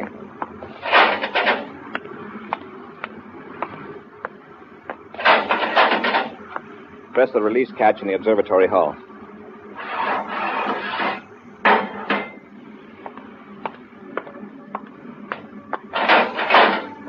come in, Commander. This is the most thrilling moment of my life. Professor Jelka, it's about the most puzzling moment of mine. Now, this is my cadet, Happy. How do you do, Professor? How do you do? I tell you, Commander, this is a cycloplex, just as I described it 12 years ago. They really do exist. Fine, Professor, but tell me, just what is a cycloplex? Well, you might call it a hole in space. That's just the way Grayson described it. Grayson? Lieutenant Grayson, the Space Patrol officer who discovered it. Professor, this cycloplex has already destroyed a meteor, 2 cosmic missiles, and a robot spaceship. And it's moving toward the inner planets. If it holds its present direction and velocity, Mars will move right into it in a few days. That would indeed be a calamity. What's the nature of this thing? What happens to objects that move into it? Well, they are transported into other dimensions, or perhaps into a matrix of several dimensions. Well, they cease to exist in space as we know it, that's certain. Yes. For years, mathematicians have speculated on the possibility of many separate dimensions existing simultaneously. I'd like to circle around it and study it some more, or to maneuver the observatory and still manage the instruments. Well, Commander, the controls are very much like standard spaceship controls. Couldn't I work them while the professor handles the instruments? That would be splendid. All right, Happy, you maneuver the observatory. I'll go back to our ship with Grayson. We'll keep you informed as nearly as we can on the location of the cycloplex. Commander, they're getting pretty close. I'll tell Happy to be careful. Commander Corry to Cadet Happy. Happy here. Go ahead, sir. You're veering pretty close to the cycloplex, Happy. Change your vector. The professor wants me to hold it on this heading, sir. His instruments are beginning to pick up something. Remember what happened to that robot spaceship, Cadet? But this isn't a robot, and the instruments are picking up something. We are on the verge of an exciting discovery, Commander. According to my theory... Well, right now, Professor, I'm relying on Grayson. He's had practical experience with this thing. Happy, this is an order. Pull away from the cycloplex. Yes, sir. Look at the observatory. It's whirling toward it. Happy, pull away from it. I'm trying to, sir, but the rockets don't seem to have any effect. Use full power on your starboard rocket. I am, but we're caught in some sort of a whirlpool. Pat, hit full repeller ray. If you're caught in that cycloplex, you're finished. We'll be back with Space Patrol in just a moment. Hi, gang. Space Patroller Dick Tufeld speaking from the planet Earth. Today I'm doing a man-on-the-street report. Going to see what some of these young fellas here on their way to school think about those 3 checkerboard super cereals, Rice Chex, Wheat Chex, and Instant Ralston. Now, here's a sharp-looking lad. Say, tell me, what did you say the very first time you tried delicious Wheat Chex, that bite-sized super cereal spun out of shredded wheat? What did I say? I said, Enough said, thank you. Now, here's a fine-looking boy. Say, what do you think of Rice Chex, the bite-sized super cereal made of crisp and crunchy shredded rice? What did you say, for example, the very first time you tried it? Thank you, that's good enough for me. And here's another young man. Tell me, what's your opinion of Instant Ralston, the hot super cereal? Man, oh man, oh man, oh man. There you are, gang. That's what these fellows think about the checkerboard super cereals. The only 3 official cereals of the Space Patrol. Try them yourself. You'll say the same thing.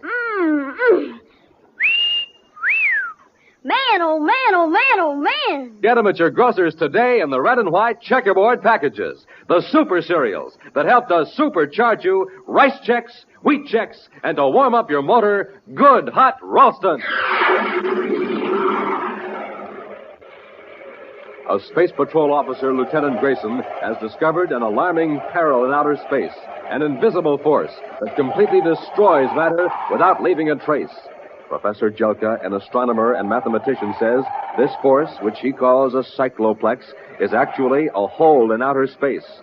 Happy, piloting the space observatory for the professor, flew in too close to the strange force. Now the observatory is being whirled closer and closer to disaster.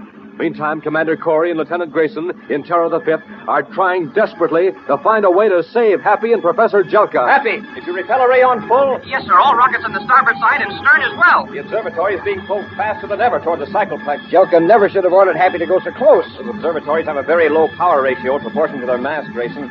We can only give it a boost with our own power. You mean make magnetic contact with the observatory? Yes. Great idea, Commander. You realize what'll happen if we fail? I'm waiting your orders, Commander. Then let's go. You handle a magnetic holding field, Grayson. Yes, sir. Commander, what are you doing? We're going to tow you away from the cycloplex. Don't try it, sir. There's some sort of a whirlpool effect. A vortex, the professor calls it. Terra 5 may have enough power to pull itself and the observatory out of danger. But, sir, you can't. The sooner we act, the better chance we'll all have. Stand by for orders. Standing by, sir. We're ready to make contact, Happy. Grayson, apply magnetic holding field. Yes, sir.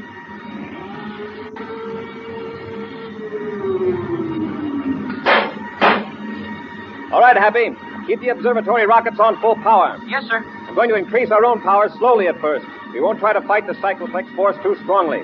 We'll cut across at a tangent, understand? Yes, Commander. Here we go. Is it working, Commander? I can't tell yet. Happy. Yes, sir. As I increase the ship's power, it'll put a terrific strain on the hull of the observatory. Watch for any sign of damage. I will, Commander. There's that sound again. What is it? It's coming from the spacephone system. Happy, do you hear it? Yes, sir. You're picking it up from the professor's instruments. He says it's caused by the cycloplex. Commander, our vector's changing. We're moving away from the cycloplex. We'll add a little more power. Happy, did the professor turn off his instruments? No, sir. Then we're free of the cycloplex pull. That's right, sir. We're swinging away in the other direction. Good. Wow. What a relief. Happy, we'll proceed several DUs away from this position until we're sure we're safe before we break contact. Yes, sir. Then we'll join space locks and come aboard the observatory. Got it? Yes, Commander. I'll maintain vector till further orders. Check. Corry out.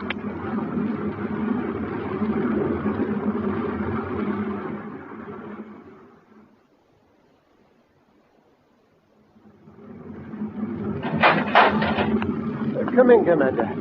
How did the observatory stand up under that pull? Well, apparently quite well. Smoking rockets, Commander. For a while there, I thought we were all going to plunge right into the core of that cycloplex. I thought so too, Happy. Professor, did you manage to find out anything about this phenomenon? Very little. Although it did finally activate some of the instruments. Exactly what is it, this force? I can't say. Apparently, this vortex, the whirlpool effect, is some sort of an electromagnetism. And that might account for its effect on the instruments. And this whirlpool effect extends beyond the core. Yes, it draws the objects into the center if they get too close. We sure found that out. And we also know that this force is moving steadily toward Mars. We've got to get busy and do something. Well, is this cycloplex big enough to swallow a whole planet? What about that, Professor? Well, the core itself is fairly small. But with that vortex of force around it, it might easily demolish Mars. Certainly, it would make it unlivable. Well, how can we fight this cycloplex? Every force we know of has some other force that can oppose it. But this thing is from some other dimension, Commander. It's an intruder into our space-time system. You mean it isn't even from another galaxy? From another part of our space? Yes, it's completely new to us, Cadet. It's impossible to imagine dimensions beyond the three we know: length, breadth, and thickness. Professor, you mentioned that it has some sort of magnetic effect. That's right. Suppose we could produce a powerful magnetic force to oppose it. It would take more power than any planet power system could produce. And how could we transfer it here? Professor, you've heard of Huddleston's ring, haven't you? Yes. Very interesting effect. What's Huddleston's ring, sir? It makes use of an effect that occurs at temperatures close to absolute zero. Oh, like those of outer space? Exactly. Extremely low temperatures, some metals become superconductors of electricity. Superconductors? They have no resistance to the flow of current. That means if a current is started in a ring made of a superconducting material, it flows indefinitely. Even when the power's cut off? Right. And if the power is constantly applied, the current builds up. It increases more and more. Oh, I see. A scientist named Huddleston has been conducting experiments with a giant ring in outer space near Jupiter. Yes. He has a laboratory spaceship in the center of the ring. Suppose that Huddleston turns the power on full, charging that ring and the magnets around it, and keeps the power on. Would it destroy the cycloplex? Perhaps. It would be dangerous. A magnetic force of incredible intensity would be built up. There is no telling. Professor, I want to send Huddleston's ring into that cycloplex. Under robot control, naturally. Well, Professor, do you think it would work? I don't know. But it's a challenging experiment. If it did, it would prove that electromagnetism is a force common to all dimensions of existence. Right now, I'm not interested in proving any theory. I want to save Mars. Happy, let's get back to Terra 5. I want to contact Huddleston. Cycloplex seems to be moving steadily toward Mars, Commander. Keep the ship moving with it, Grayson. Keep that black circle right in the center of the sun. Yes, sir. Major Robertson, Space Patrol Headquarters, Terra, calling Commander Corry aboard Terra 5. I'll take it. Happy to hand me that vector analysis, please. Here you are, sir. Corry, here, Robbie. Go ahead. We've contacted Huddleston, Commander. He's all enthused over the idea. Oh, good. How long will it take him to get the ring on the way? Does he have to convert the controls to robots? No, a robot unit was built into the ship. Huddleston's in the ring waiting for your instructions. Well, here's the procedure, Robbie. Huddleston will pull out of the orbit around Jupiter under manual control. Check. When he's on the vector, which I give you in a minute, a Space Patrol cruiser will pick him up in space. Huddleston will handle the ring and its lab ship by remote control until we pick it up on our view scope. Got it, Commander. Then I'll take control of the ring from that point on. Okay, Robbie. Here's the vector I want you to relay to Huddleston. Nothing in the view scope yet, sir. Widen the scanning arc, Happy. The lab ship may be slightly off vector. Yes, sir. Commander. Yes, Grayson. Cycloplex seems to be increasing velocity. Any change in vector? No, sir. I'll check with Professor Jelka. Corry to Jelka in observatory. Jelka here. Go ahead, Commander. Lieutenant Grayson reports an increase of velocity by the Cycloplex. He's right, Commander. My calculations confirm it. Is it still heading toward Mars? Yes, Commander. Is there any possibility of its changing direction? I'm afraid its motion is unpredictable. We don't know enough about it. Well, that's all, Professor. Thank you. Commander, look at the view scope. I never saw an image like that before. It isn't very clear, Happy. See if you can get rid of that blur. I'll try it, sir. No, sir. That's as clear as I can get it. I'll check with Robbie. Commander Corry to Major Robertson. Robertson here. Go ahead, Commander. We've picked something up in the view scope, but it doesn't look like Huddleston's ring and lab ship. You got a blurred blotch? Yes. Now, that's the ring, Commander. I've been tracking it from Jupiter. Huddleston says your screen's blur is a tremendous magnetic force. Right, Robbie. I'm ready to take over control of the ring. It's now 14:20 and 15 seconds, universal start time. Tell Huddleston the switchover will occur at 14:21. Corry out. The ring's approaching very fast, Commander. The robot control panel's ready, sir. Fine, Grayson. Happy you take over our controls. Yes, sir. Grayson, feed the viewscope data into the vector computer. Yes, sir. I want to get the ring headed for the target as soon as possible after switchover. It might be hard to control if that magnetic force builds up much higher. 10 seconds to switch over. Trajectory computed, Commander. Thanks, Grayson. 5 seconds. 3, 0. Now we'll find out if we've got the ring under control. Watch the viewscope, Grayson. See if the ring turns in the new vector. It's responding, Commander. Good. It's heading straight for the Cycloplex now. Nothing to do but wait and hope it works.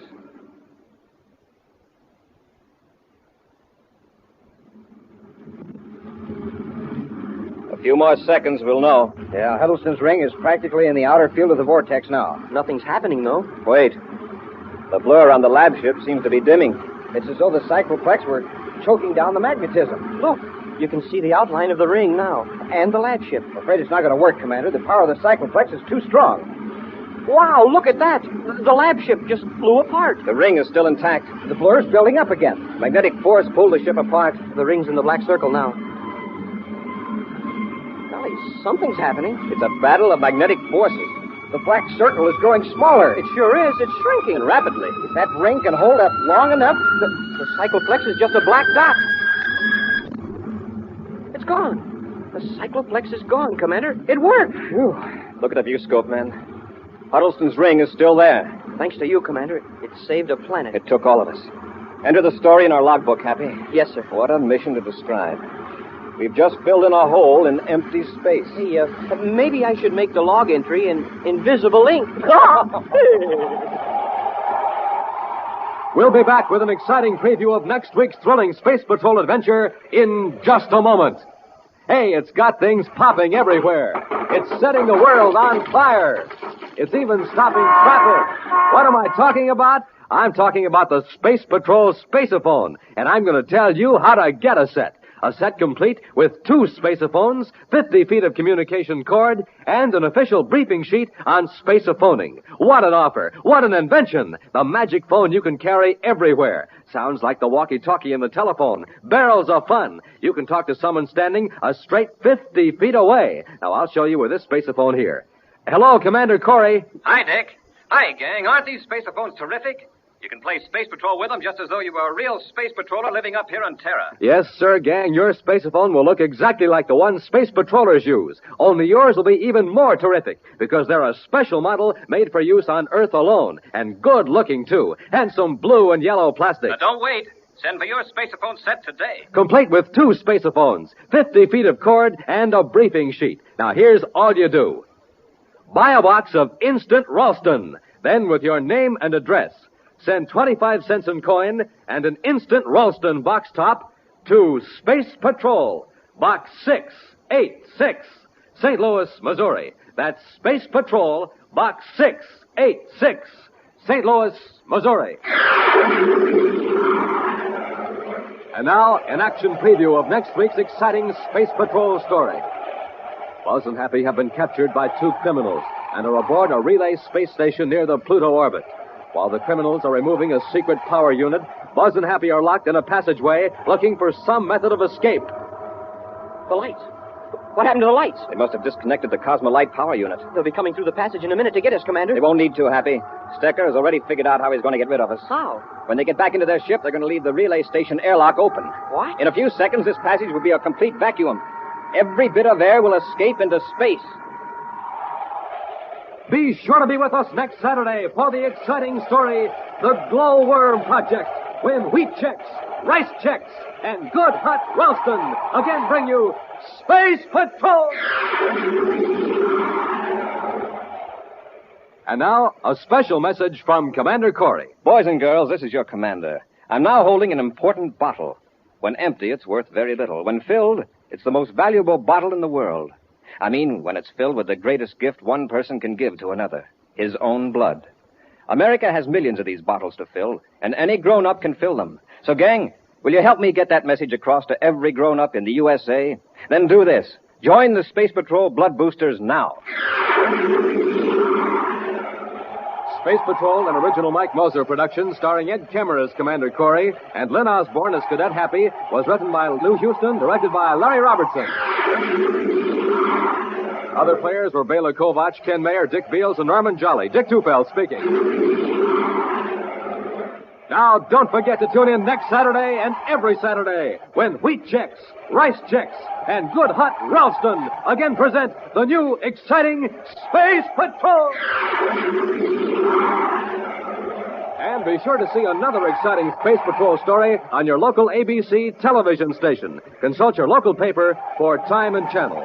Space Patrol comes to you transcribed from Hollywood. This is ABC Radio Network. Space Patrol! High adventure in the wild, vast reaches of space. Visions of daring in the name of interplanetary justice. Travel into the future with Buzz Corry, Commander-in-Chief of the Space Patrol!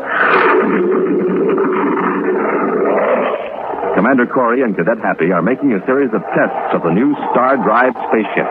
The Star Drive was designed by a space traveler from another planetary system, and its principles are not thoroughly understood. At present, only Buzz and Happy can operate the amazing craft that puts the most distant stars within reach of explorers from the solar system. After they thoroughly master the Star Drive and the technique of astrogation through hyperspace, Commander Corry will train other Space Patrol pilots for expeditions into interstellar space. At this moment, Buzz and Happy are in Star Drive bound for Vega, a star 26 light years from the sun. Now we're coming out of Star Drive already. Wonder how long we'll black out this time.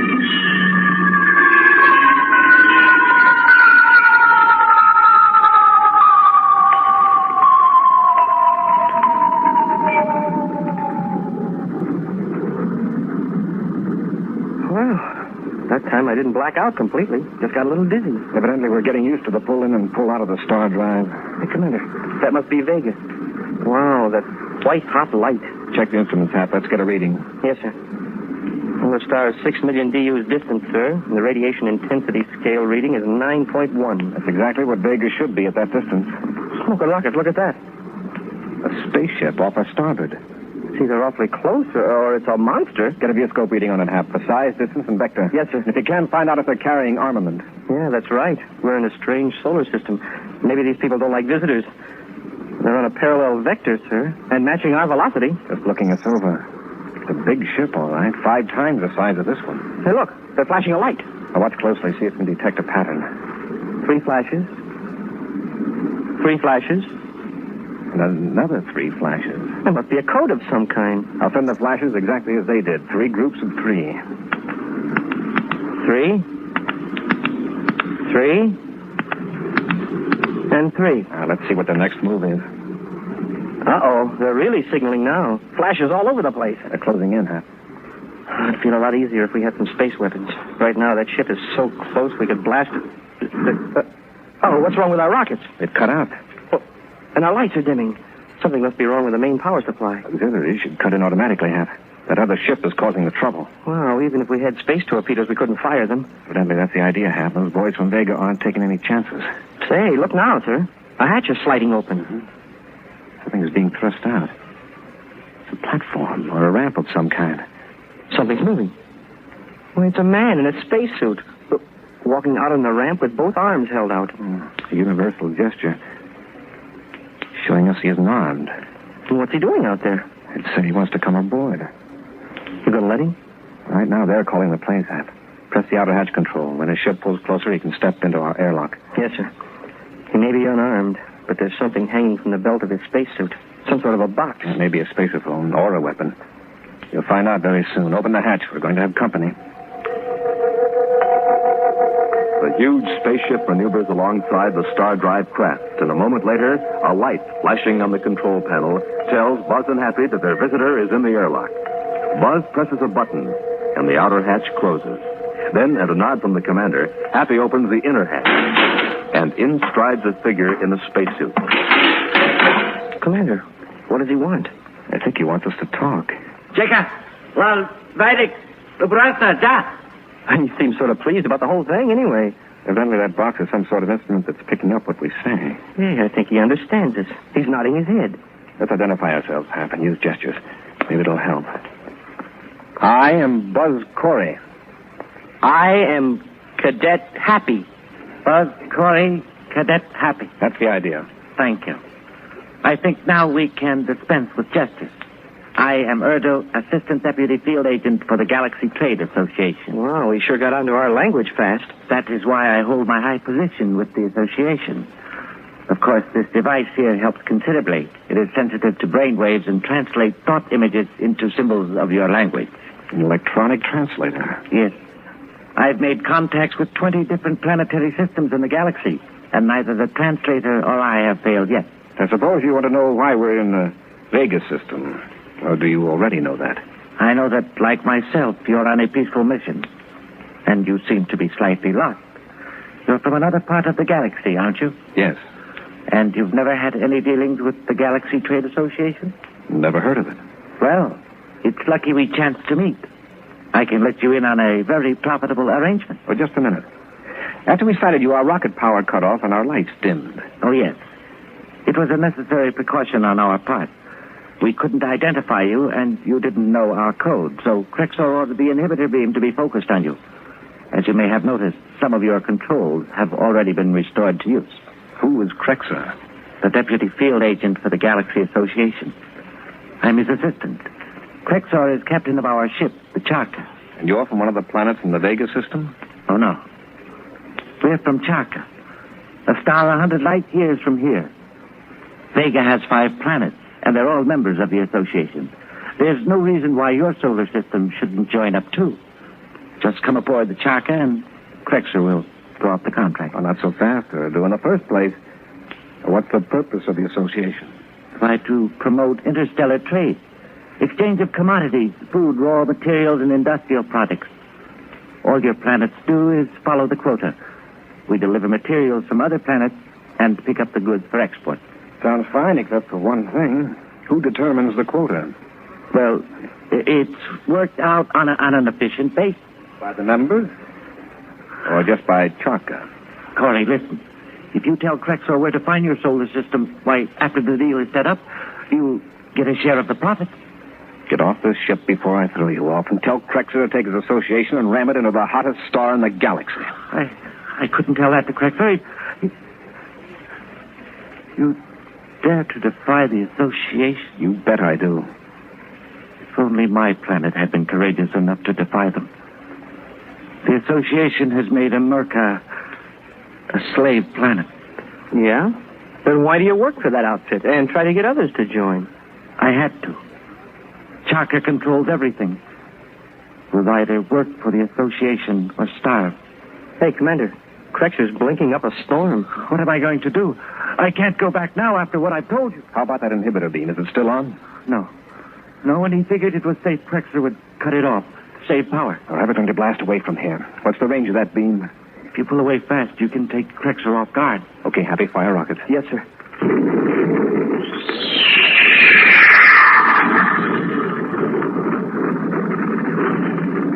Gotta have a destination to get into Star Drive. Where's this home planet of yours, this America? It's in the Radmith solar system. 15 light years from Vega. In what direction? Come on, take a look through the nose port. Can you point it out? Let me see. That's Antares. Pressure's gaining.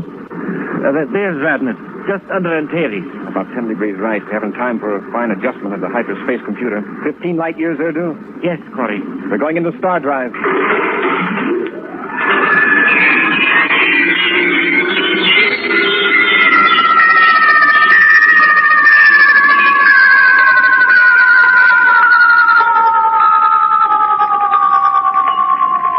The sudden switch into Star Drive from comparatively low velocity blacks out Buzz and Happy completely.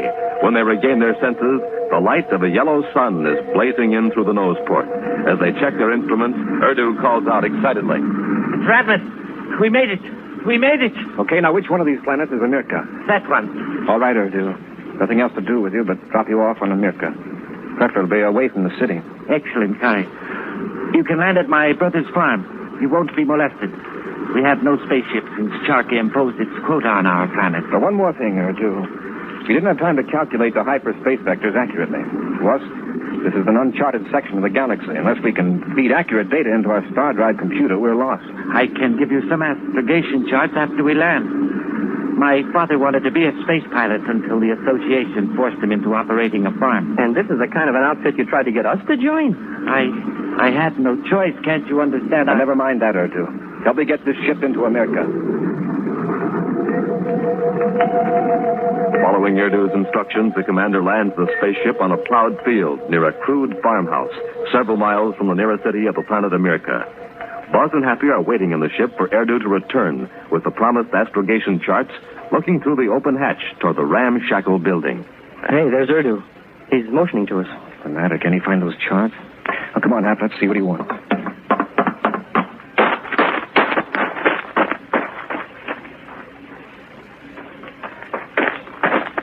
What's the trouble, Erdu? Where are the charts? There's been a slight change in plans, Corry. Oh, there has. For you, maybe, but not for us. Don't make a move, either of you. This is quite a powerful weapon. Hey, what's the big idea of pulling a gun on us? Of all the ungrateful... Gratitude is a luxury I can't afford. Not till I am free from the power of Charka.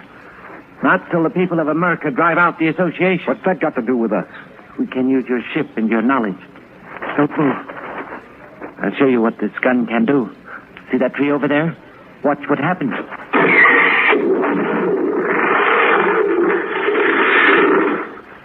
Wow. If it can do that to a tree, think what it could do to a man. Now, both of you, inside the house. Make one false move and you're finished.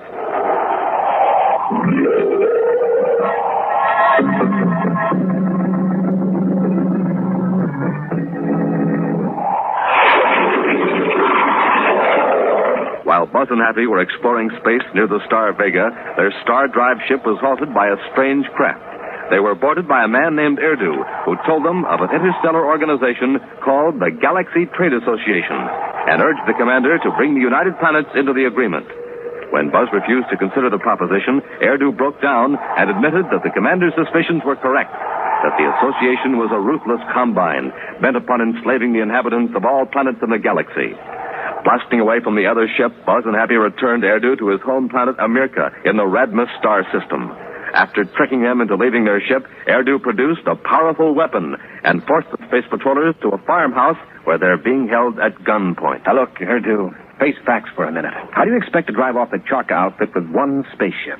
With one spaceship, we can capture another. Then with two, we can capture two more. With four... But our ship isn't armed. I know. But the factories here in America manufacture armament for the Charka ships. Great. With the association keeping close tab on your production, how are you going to get the weapons out of the factories? The association spies can't watch all of us all the time. Bit by bit, piece by piece, we can smuggle parts out of the plant. A while ago, you told us that the people of America had no spaceships of their own. The minute a Charka cruiser sees our ship, they're going to ask questions. My brother will know what to do. For years, he has been waiting and hoping for such an opportunity. While you've been helping the Charka gang rope in more victims, more slaves? Yes, and learning how the Charkans operate. Now I can turn that knowledge against our oppressors. Hey, What's that noise? It's my brother. His truck is coming down the road. I'm sorry, Erdu, but here's where we leave you. Let go of that gun. Hey, that was fast work, Commander. Run for the ship, quick. Here comes the truck, sir. But it's stopping. Erdu's brother probably thinks we're from Chaka. He won't try to stop us. Stop them, Barbara! Stop them! Commander, it's Erdu. Got his gun, but his brother may have one. Up the ladder, Hap.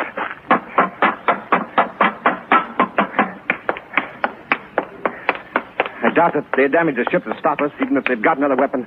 We won't take any chances. Close port. Yes, sir. Port's closed, sir. Fire rockets. Up, ship and away.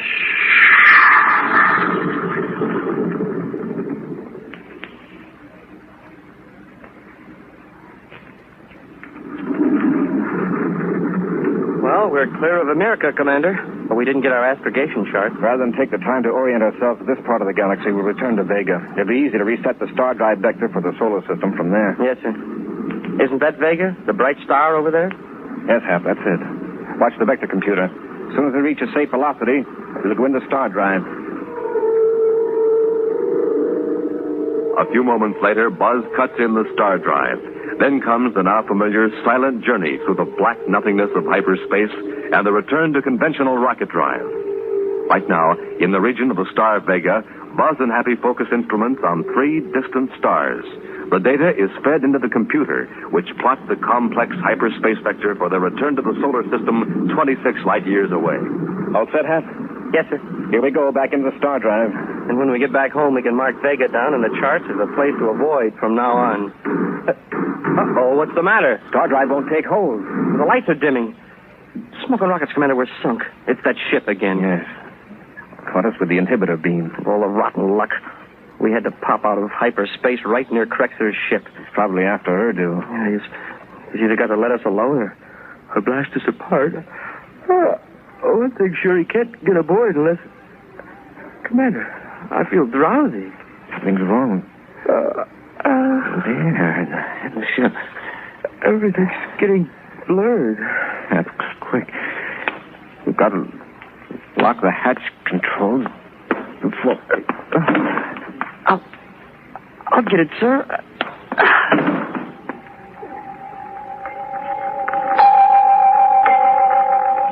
Silently, the star drive ship hurtles through space in free fall near Vega as a huge spacecraft draws closer. When Buzz and Happy regain consciousness, they look up to see a figure in a spacesuit standing over them. Fastened to his belt is a small black box. As the commander gets to his feet, the man in the spacesuit raises a weapon. You will regret any rash move. Stay where you are. Who are you, another salesman for the Galaxy Association? I am Krexer, Deputy Field Agent. What happened? Who? Uh-oh. You will be all right in a moment. You were both overcome by mildly poisoned air. Poisoned air? How did it get in the ship? I focused a beam of certain cosmic rays on your hull. They penetrated the hull and ionized the air molecules. The effect is only temporary.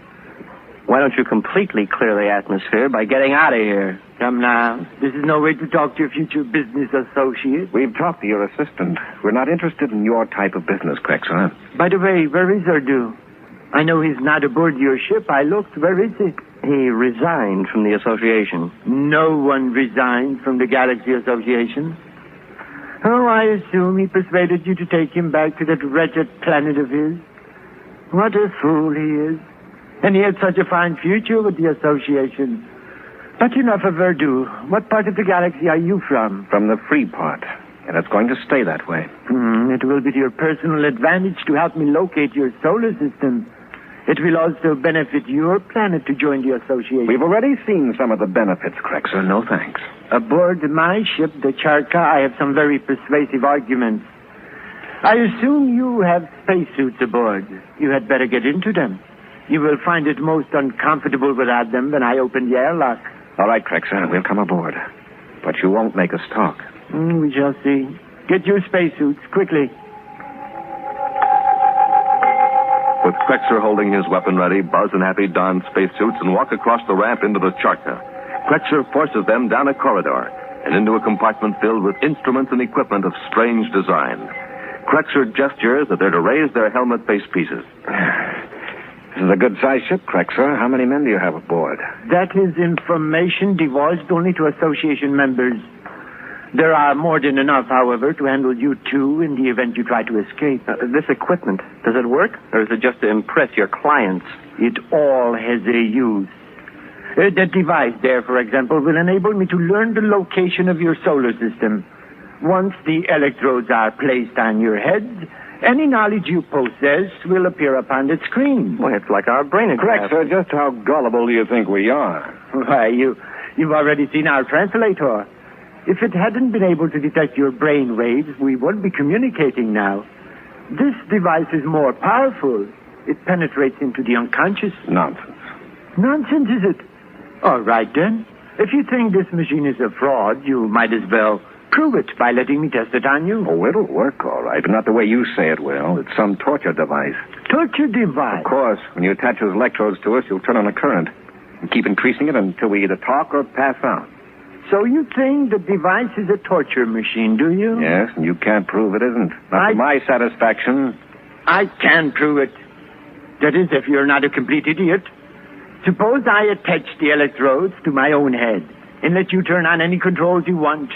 Will that convince you? I don't know. You mean we can adjust the controls? Yes. Now, I got the electrodes pressed to my temples. Go to work. Personally, I think you're bluffing, but we'll see. How do you turn it on? Just pull down that red lever on the far left of the panel. There. Feel anything? Of course not. Well, go on. Make your test. The machine is foolproof. Fortunately. I'll hold him, Hap. You watch the brainograph screen. Right. Let go. Okay, Crexer. What do we do to keep your men out of the corridor and away from the airlock? You fool! Do you think I'd tell you that? No, but you're thinking it. It's on the screen. Commander, there's an image of one of the panels here, and a button is pressed 4 times. Which button? Think of it, Crexer. No, I won't. I've got it, sir. I know which one it is. What happens if that button's pressed 4 times, Crexer? What do you see, Hap? He's trying to cloud the screen with other thoughts, but I see a whole bunch of men lining up in formation. It's a great big compartment. Must be a midship somewhere. Good. Probably general inspection. Press that button, Hap, 4 times. That'll pull the men away from the escape hatch in the outer corridor. Yes, sir. Don't press that button. Relax, Crexer. There's an alarm sounding, sir, all over the ship. All right, Crexer. While the crew lines up for inspection, I've got one more question.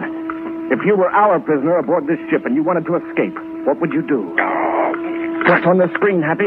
An image of Crexer knocking us out and running out this door, down an empty compartment to the hatch, across the ramp, and into our ship. Thanks, Crexer. I'm finally convinced your device does read subconscious thoughts after all. Now, your suggestion for escape seems a little rough, but after all, it was your own idea. Wow, Commander, you should have seen the stars on that brainograph screen when you socked Crexer. Come on, Hap. I'll take Crexer's gun just in case. Let's hope that corridor's empty.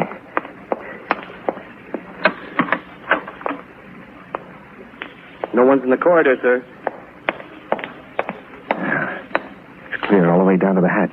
Yeah, I guess everybody's lining up for inspection. Nothing like a well-disciplined ship. Secure your helmet, Hap. Going to open the hatch. Boarding their ship, Buzz and Happy quickly blast off, anxiously watching the diminishing image of Crexer's craft in their rear-view scope. As their acceleration increases, Buzz idly monitors the spacephone receiver. Well, it doesn't look as though they're coming after us yet, sir. I guess Crexer's still out cold. Hope he stays that way until we're into star drive. We're pretty nearly up to velocity now, sir. Say, what do you expect to pick up on the spacephone? We're checking to see what frequency they use. Naturally, we couldn't understand. Galaxy Trade Association, field ship charter to headquarters. Field Deputy Crexer here with 1201 report. Crexer? But how come he's spacephoning in English? Strange. Wait. What's that lying on the desk at your feet? A transmitter box. In the excitement, I must have grabbed it. Usual ship drills have been conducted as per schedule, including extra general inspection on deck 5 amidship.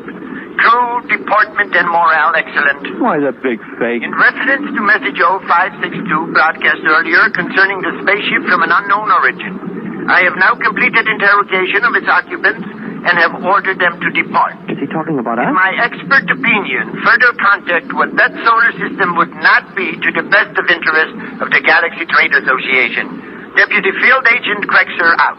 Well, Hap, imagine they don't want to trade with us. Well, I don't see why not. Didn't we prove that we could give them the business? Stand by for Star Drive.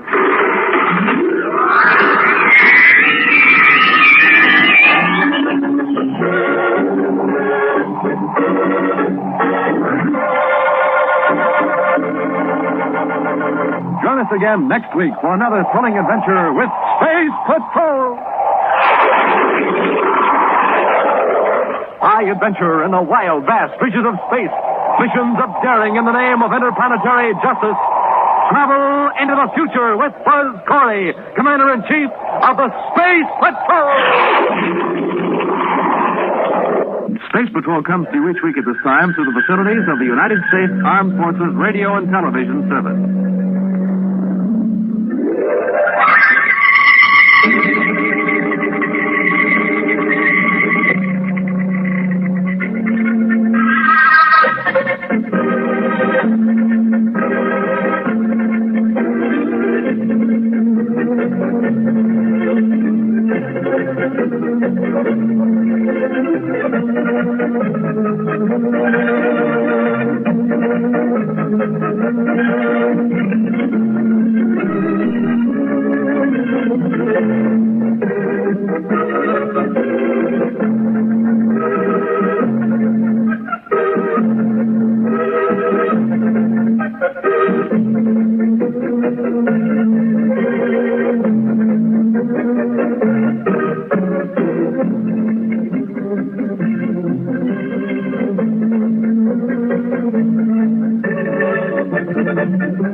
Wheat Chex, Rice Chex, and Good Hot Ralston present Space Patrol! High adventure in the wild, vast reaches of space. Missions of daring in the name of interplanetary justice. Travel into the future with Buzz Corry, Commander-in-Chief of the Space Patrol! In today's transcribed adventure, Buzz and Happy are on Venus on a farm where food is chemically grown in large tanks. As they walk toward a building where Tonga is held captive, huge sun mirrors atop several tall towers turn ominously toward them. Smoking rockets, Commander. It's really getting hot all of a sudden. Yes, waves of heat. Even for Venus, this is unusual. Gee, my eyes. What a glare. Don't look at those reflectors. They'll blind you. Let's run for the building and get out of the sun. Happy, look out. They're focusing those sun mirrors on us. A whole battery of them are pointed right toward us. Maybe we can dodge them. Run back this way. Commander, they've got us surrounded by the heat beams, and they're closing in. If they hit us with all of them at once, we're finished. We'll be back in just a moment with today's Space Patrol story, The Space Shark.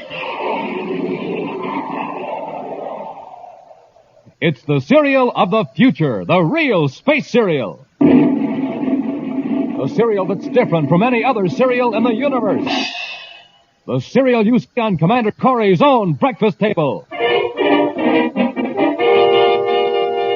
Delicious Rice Chex, the cereal with a flavor like no other flavor in all the universe. Delicious Rice Chex. Swell-tasting shredded rice, spun in that modern bite-sized design for easy eating. A real space cereal. You see, there's space inside those biscuits so they can fill up with milk or cream. Try it today, gang. The only bite-sized rice cereal in the universe. Rice Chex, the one and only official checkerboard rice cereal. Rice Chex, one of the super cereals that helped us supercharge you. Rice Chex, at your grocer's in the red and white checkerboard package. Get it today. Crisp and delicious. New and different. Golden bite-size Rice Chex. Commander Corry and Cadet Happy have just blasted off from the planet Saturn, where they've been investigating mysterious contamination of chemically grown food shipped from Venus. In the meantime, Tonga, the assistant security chief, is also doing some undercover investigation work on Venus, working as a chemist on one of the farms. Now, through the nose port of Terra 5, Buzz and Happy watched Saturn's shining rings looming up large before them. Raise our vector about 5 degrees, Happy. Want to clear the rings with plenty of space to spare. Yes, sir. You know, it's too bad anything so beautiful is such a menace to spaceflight. But by the time you're close enough for them to be a menace, the rings are no longer beautiful. No, because you can see the individual hunks of rock making up the rings. And yet from a distance, they look as though you could ride a circus car around them like on a smooth racetrack. Only in this case, it's the racetrack that does the moving. Well, it's 1100 hours Universal Star Time, Happy. We ought to be hearing from Tonga pretty soon. I hope she found out more about how that food is getting contaminated than we did. Yeah, those samples we examined on Saturn turned bad after they arrived from Venus. So maybe the chemical farm they came from is still pure, huh? Not necessarily. Perhaps a chemical with a delayed action was put into the hydroponic tanks. Tonga calling Commander Corry. Tonga calling Commander Corry. Corry here. Go ahead, Tonga. Commander, how soon can you come to Venus? We just blasted off from Saturn. It'll take at least 3.5 hours. Something wrong? Why, no, to the contrary. I found out how those harmful chemicals are getting into the hydroponic tanks. Good. A group of racketeers are trying to force the farm operators to pay for protection. They've bribed workers to put the contaminating chemicals into the tanks. Then, for the owners who pay the price, the tanks stay pure. Who's behind this gang? I don't know yet, Commander, but I think I will by the time you reach Venus. Where are you now? In the women's dormitory at the farm. I'm just about ready to report for work at the lab. If you leave your miniature spaceophone in your room, be sure you hide it carefully. I keep it with me, Commander. It's safer. You want us to come directly to the farm when we reach Venus? I'll let you know later, Commander. By the way, I'm working here as Miss Bird. All right, Tonga. Be careful. Corry out. Gee, Commander, Tonga seems to have found out more in a week than all the other agents have in a month. She's a good security department operator, Happy. No, we'll clear the rings. Change vector for Venus. Yes.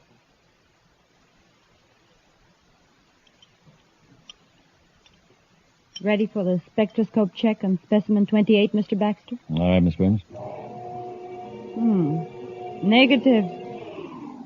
Well, this whole group of samples tests pure. I hope we have as good luck in the next group. Oh, never mind that now, Miss Burns. I'll handle it. Oh, but I thought you wanted all these samples analyzed before the morning shift ends. There isn't much more to do. I'd like to have you take this report over to the superintendent's office. Why, yes, Mr. Baxter.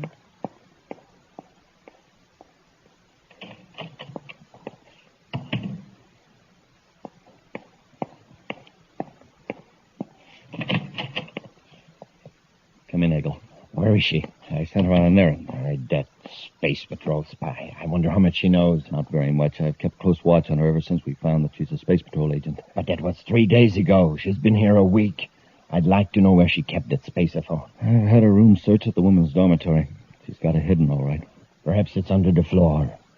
Baxter, you should have put that concealed microphone in her room in the first day she was here. Look, I can't handle everything. We got to get rid of her without exciting suspicion. How can we do that? The Space Patrol would investigate. Supposing there was an accident. Supposing she mixed the wrong chemicals and there was an explosion. Oh, she's too careful. Too smart. I've got it. This will do fine. What is that? A harmless chemical used by Miss Burns almost constantly. But this bottle... Someone might easily confuse the names of the two chemicals. They're very much alike. What does this chemical do? A few drops mixed with any acid solution will produce a deadly gas. A gas that soon dissipates. After a few seconds, when it's mixed with air, it's harmless. But if someone were leaning over a container of it when it first formed... Baxter, I can't pronounce the name of the substance, but it's the solution to our problem. Fix it up. I better get out of here before she gets back.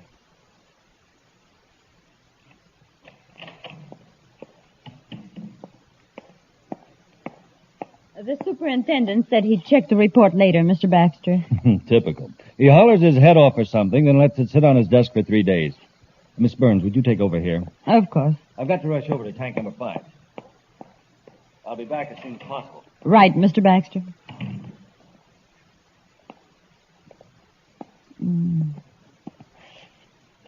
Now, let's see.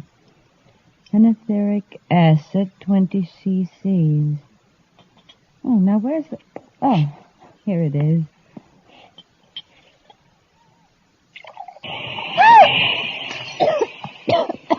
Oh.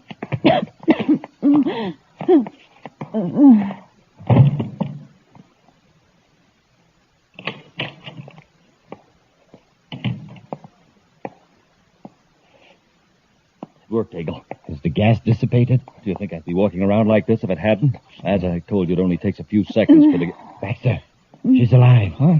Look at her. She's moving, tugging at her throat. She must have jerked her head back before it got into her lungs. Now what do we do? This makes it awkward. Let me think a minute.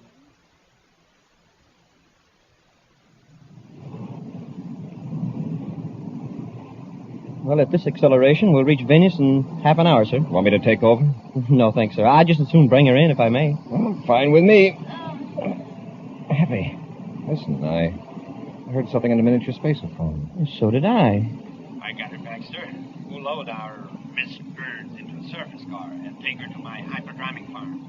So somebody sees us. Tell them there was a slight accident. We can say I'm a doctor. Take her to a hospital. Commander, they've done something to Tonga. Quiet, Happy. Take her to your farm. When she comes to, we can make her tell how much she knows. We certainly can't work on her here. That's right, Eagle. I'll stay here and watch Miss Burns. We got to get a surface car. Go on, get moving. Tonga managed to click on her spaceophone, so she's probably not too badly hurt. I wish they'd keep talking so we could find out who they are and where they're going to take her. Baxter and Eagle. Eagle has a chemical food farm. Happy, you keep listening to your miniature set. I'll contact Venus Space Control and have them check on the location of a hydroponic farm owned by a man named Eagle.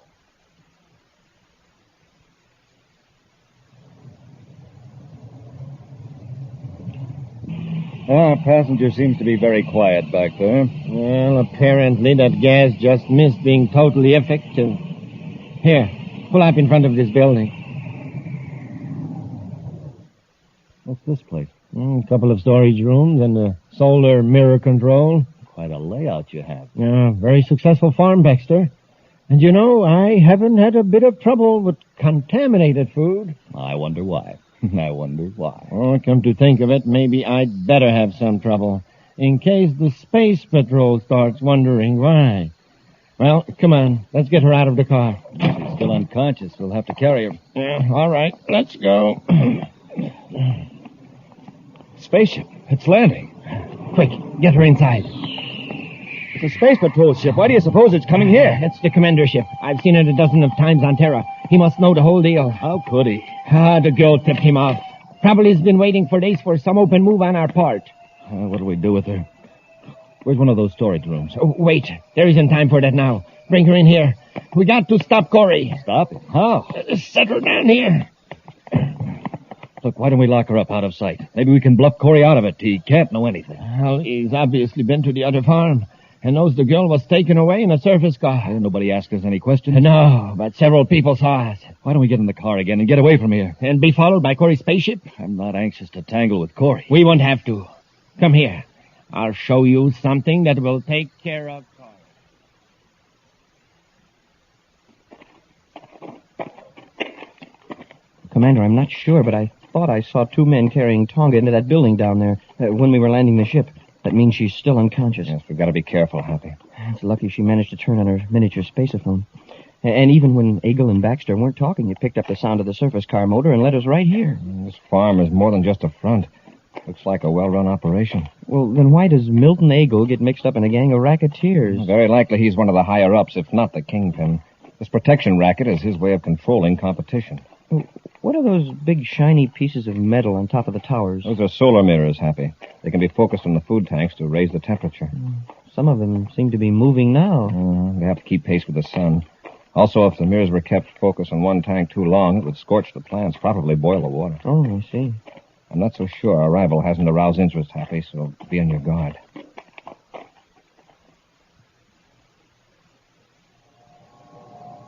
Get the idea now, Baxter? I'm surrounding Corry and the cadet with circles of concentrated sunlight. What do you expect to do? Blind them with the glare? Yeah, wait till I converge all those beams in one spot, right on Corry and his friend. Eagle, why, do you realize the heat those mirrors put out? Yeah, quite well, Baxter. And I think this will serve to stop the Space Patrol permanently. Now watch. I'm going to bring the focal points together.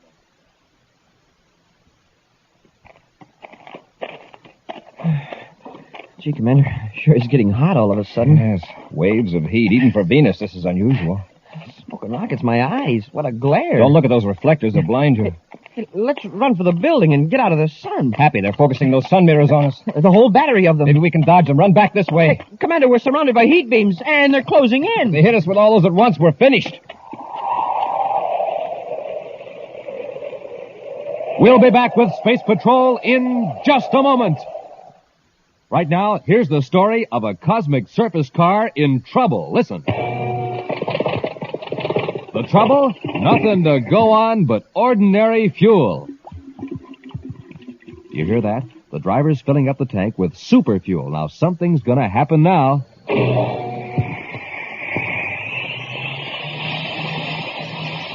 Boy, that cosmic surface car is really roaring now. That's because it's supercharged with super fuel. And the same is true with you, gang. What happens when you don't have a good breakfast? You're just a putt-putt. But when you fill up your tank with super fuel, man, you're supercharged. Now, here's how Buzz Corry does it. He eats a good breakfast with a checkerboard super cereal, Rice Chex or Wheat Chex. Wait till you taste them, gang. Boy, are they good. Flavor galore in every crisp, bite-sized biscuit. So get going, gang. Eat a good super cereal breakfast and get supercharged. Get the super cereals today. Rice Chex, Wheat Chex.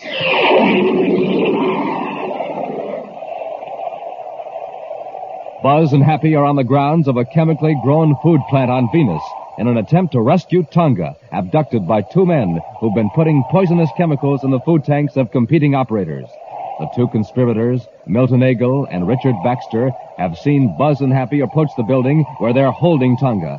Eagle has focused several sun mirrors toward the two space patrolmen, surrounding them with heat beams. Inch by inch, the circles close in around Buzz and Happy as Eagle tightens the wall of searing heat.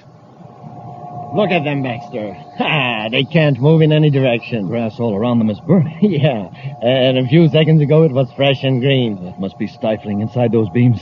Look at them. Even from here, you can tell they're gasping for air. Well, we might as well finish them off. Oh, no, you don't. Grab her, Baxter. Let go of me. Get your hands off of that panel. Pull her away, Baxter. I'm trying to. Let go of me. Found you. Come away. Let go of me. I've got her, Eagle. Now I'll finish off Corry and... she cut off the beam. Get them on, quickly. There isn't time. Corry and the cadet are headed toward us. Drag the girl out to the surface car. Quick. Quit struggling, do you hear? Take your hands off me. We haven't got time to pamper you, Miss Burns. There. Now you can carry her. And hurry up, into the car. They're getting into the surface car. They've got Tonga. Hurry up. Stop! Hey, come back here! Oh, it's no use, Hap. Doggone it, a few more steps and we'd have made it. Back to the ship. We'll blast off and trace them. They won't be able to get far.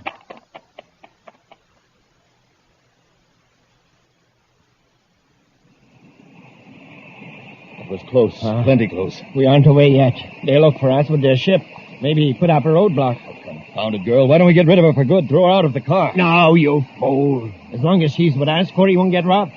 Where are you taking me? That's a good question. Where are we taking her? We're going to blast off for Neptune. Blasting up for Neptune? In this surface car? You must really have knocked her silly, Eagle. I got a spaceship in a private spaceport a couple of miles from here. With a little luck, we can blast off before Corry spots us. With a little luck, I think I've got him, sir, on the miniature set. Yeah, that's them, all right. You just leave the driving to me. Watch the girl. Where on Neptune are you taking me? To a place where the space patrol will never find you. I suppose you've got a hideout in the mountains somewhere. No, not quite.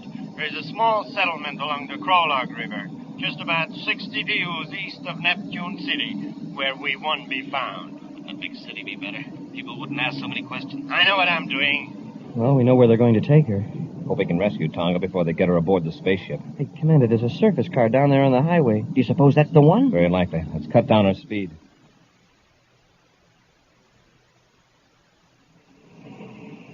The spaceport isn't much further, Baxter. What kind of spaceship do you have? Man, such an inquisitive woman. But I'll tell you, I'm rather proud of it. It's a Class B space cruiser, one of the largest private ships made. A Class B space cruiser. How nice.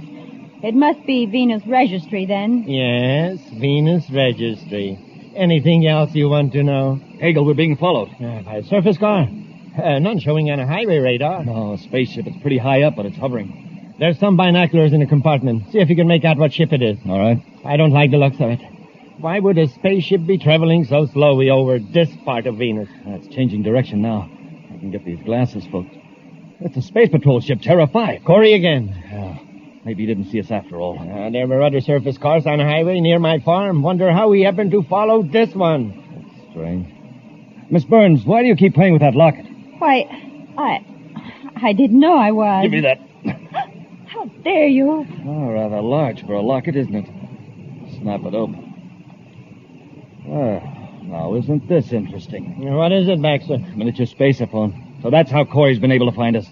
We really ought to fix this girl now. Shut up, you fool. Turn that spaceophone off. Just a minute, Eagle.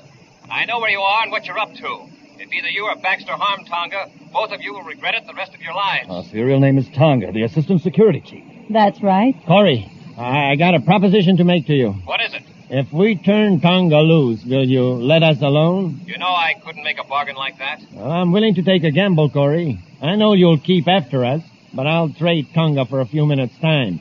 There's a small check a few hundred yards down the highway. I'll leave Tonga there. How about it, Corry? It's your best chance to get her back safely. All right, Eagle. I'll get you anyway, but I warn you, don't try to double-cross me. Cut the spaceophone off, Baxter. It's off. Here's the shack. We got to work fast.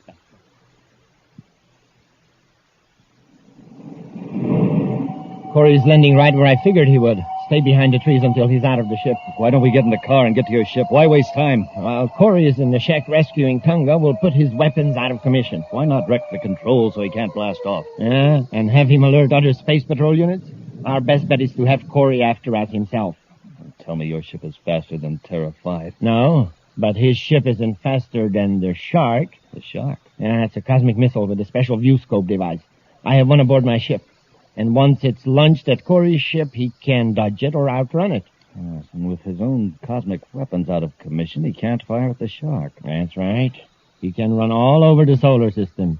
But sooner or later, the Shark will get him. Come on, get ready. Corey and the cadet are getting out of the ship.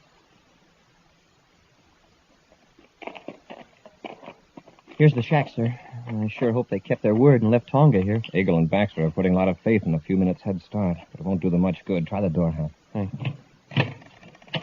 Commander, Happy. Are you all right, Tonga? Yes, Commander. Oh, they've got her tied, hand and foot. I'd like to give them more time. They probably would have locked the door if they could. Here, I'll cut those ropes, Tonga. Thank you, Commander. I tried to find out exactly where Eagle's spaceship was. All I know is that it's not too far from here. Happy and I looked for it from the air, but it must have been hidden. Hey, listen. The ship blasting off. Probably Eagle's. Let's see. By the time we walk through the woods back to our ship, they'll have about 5 minutes start on us. 5 minutes? Well, that isn't going to do them much good. They picked us up, Eagle. Good. Now let's give Corey a run for his money. When are you going to launch the guided missiles at them? Well, we'll wait till they get closer. First, we leave Corey out of the regular lanes. I don't want him to call for help when we launch the Shark.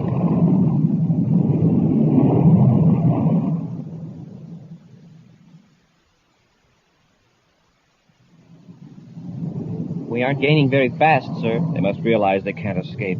Turn on the space phone, Happy. I'll order them to surrender. Commander Corry aboard Terra 5 to Milton Eagle aboard Private Cruiser 398. Come in. Eagle to Commander Corry. Is something wrong, Commander? Eagle, the smartest thing you can do is surrender. Head for Saturn. It's the closest planet. Sorry. We have other plans. I order you to surrender. We're armed, you know. Oh, of course. Happy, stand by to fire a warning rocket. Yes, sir. Eagle, I don't want to use force unless it's necessary, but I'm prepared to do it.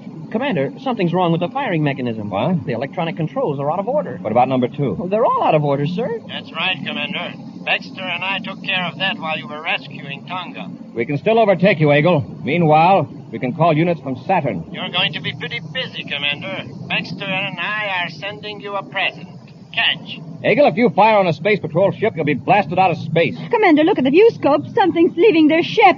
It's not a regular missile, sir. It's too slow. It may seem slow now, Cadet, but wait. Eagle, what did you just release? A weapon with your picture on it, Commander. It's gaining velocity, sir. It's a guided type missile with a cosmic warhead. Have fun. Eagle out. Happy. Change vector for Saturn. For Saturn, sir? Yes, and put on all the acceleration we can stand.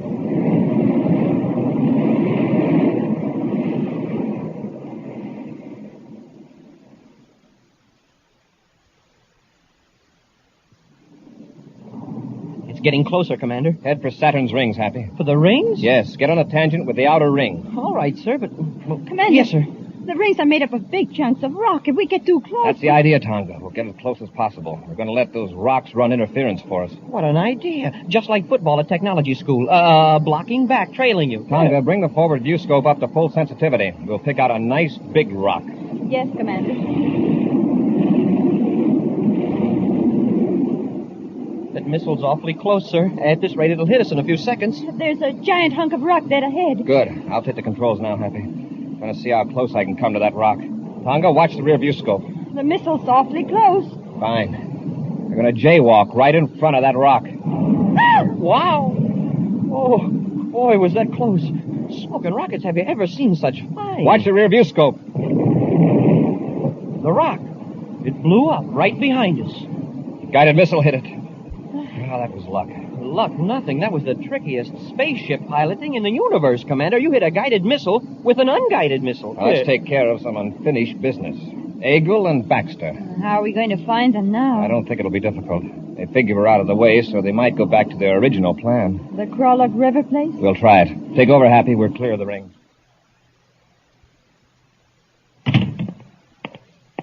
Well, I lined up another ship for us, Baxter. Good. When do we leave Crawlock? In a few hours. One of my men is bringing a ship in from Neptune City. It can't be too soon to suit me. I don't like this place. Nah, what are you so jittery about? We don't have to worry about Corry anymore. No, I just don't like Neptune. I'm used to Venus. You get plenty of sunshine. Get your hands up, Eagle. You too, Baxter. Corry. Get the weapons, Happy. Yes, sir.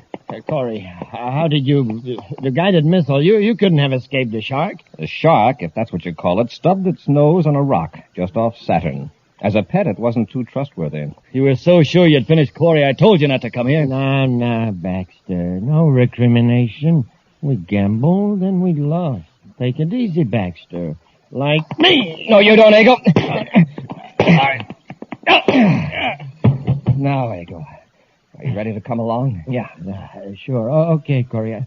I'll come along. Yeah, you're not very agile, Eagle. You'd better stick to taking it easy, like Baxter.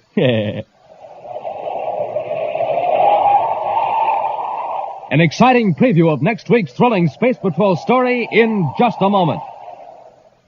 Hey, watch out. Hold everything. Here he comes down the rink so fast his ice skates are melting the ice. Wow, that's a checkerboard kid. He's supercharged. And a good breakfast with a checkerboard super cereal did it. A breakfast with swell-tasting instant Ralston. Here he comes again. Stand back. Jumpin' Jupiter, that boy's a winner. He's got the speed of Buzz Corry himself.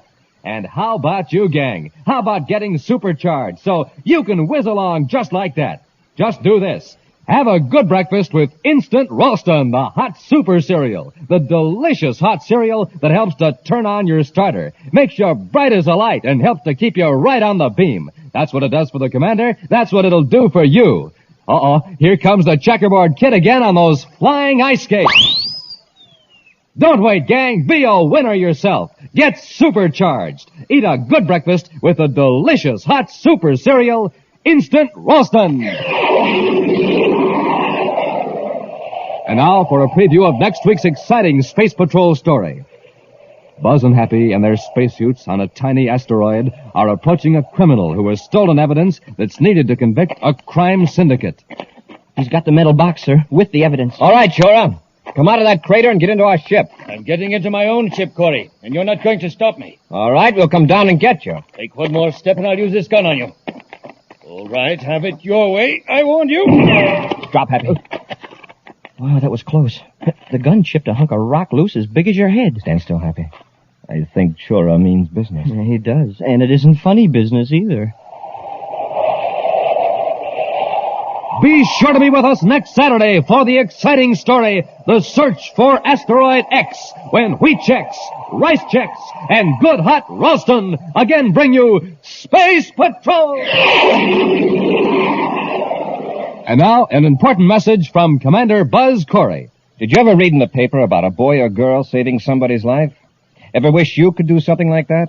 Well, you can. Just join my Space Patrol Blood Boosters. Here's what we do. We try to get more people to donate blood to the Red Cross. When you get somebody to donate blood, you save a life. So, boys and girls, join my Space Patrol Blood Boosters today. Space Patrol, an original Mike Moser production starring Ed Kemmer as Commander Corry and Lynn Osborne as Cadet Happy, was written by Lou Houston and directed by Larry Robertson. Other players were Bela Kovach, Ken Mayer, and Nina Berra. Dick Tufeld speaking. Now, don't forget to tune in next Saturday and every Saturday when Wheat Chex, Rice Chex, and Good Hot Ralston again present the new, exciting Space Patrol. And be sure to see another exciting Space Patrol story on your local ABC television station. Consult your local paper for time and channel. Space Patrol comes to you transcribed from Hollywood. This is ABC Radio Network.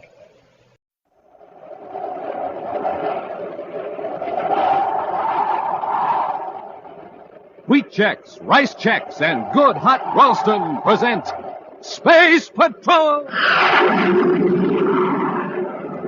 High adventure in the wild, vast reaches of space. Missions of daring in the name of interplanetary justice. Travel into the future with Buzz Corry, Commander-in-Chief of the Space Patrol! In today's transcribed adventure, Buzz and Happy are approaching a building where the Secretary General's daughter, Carol, is held captive. Suddenly, they become aware of a painful, tingling sensation and a ringing in their ears.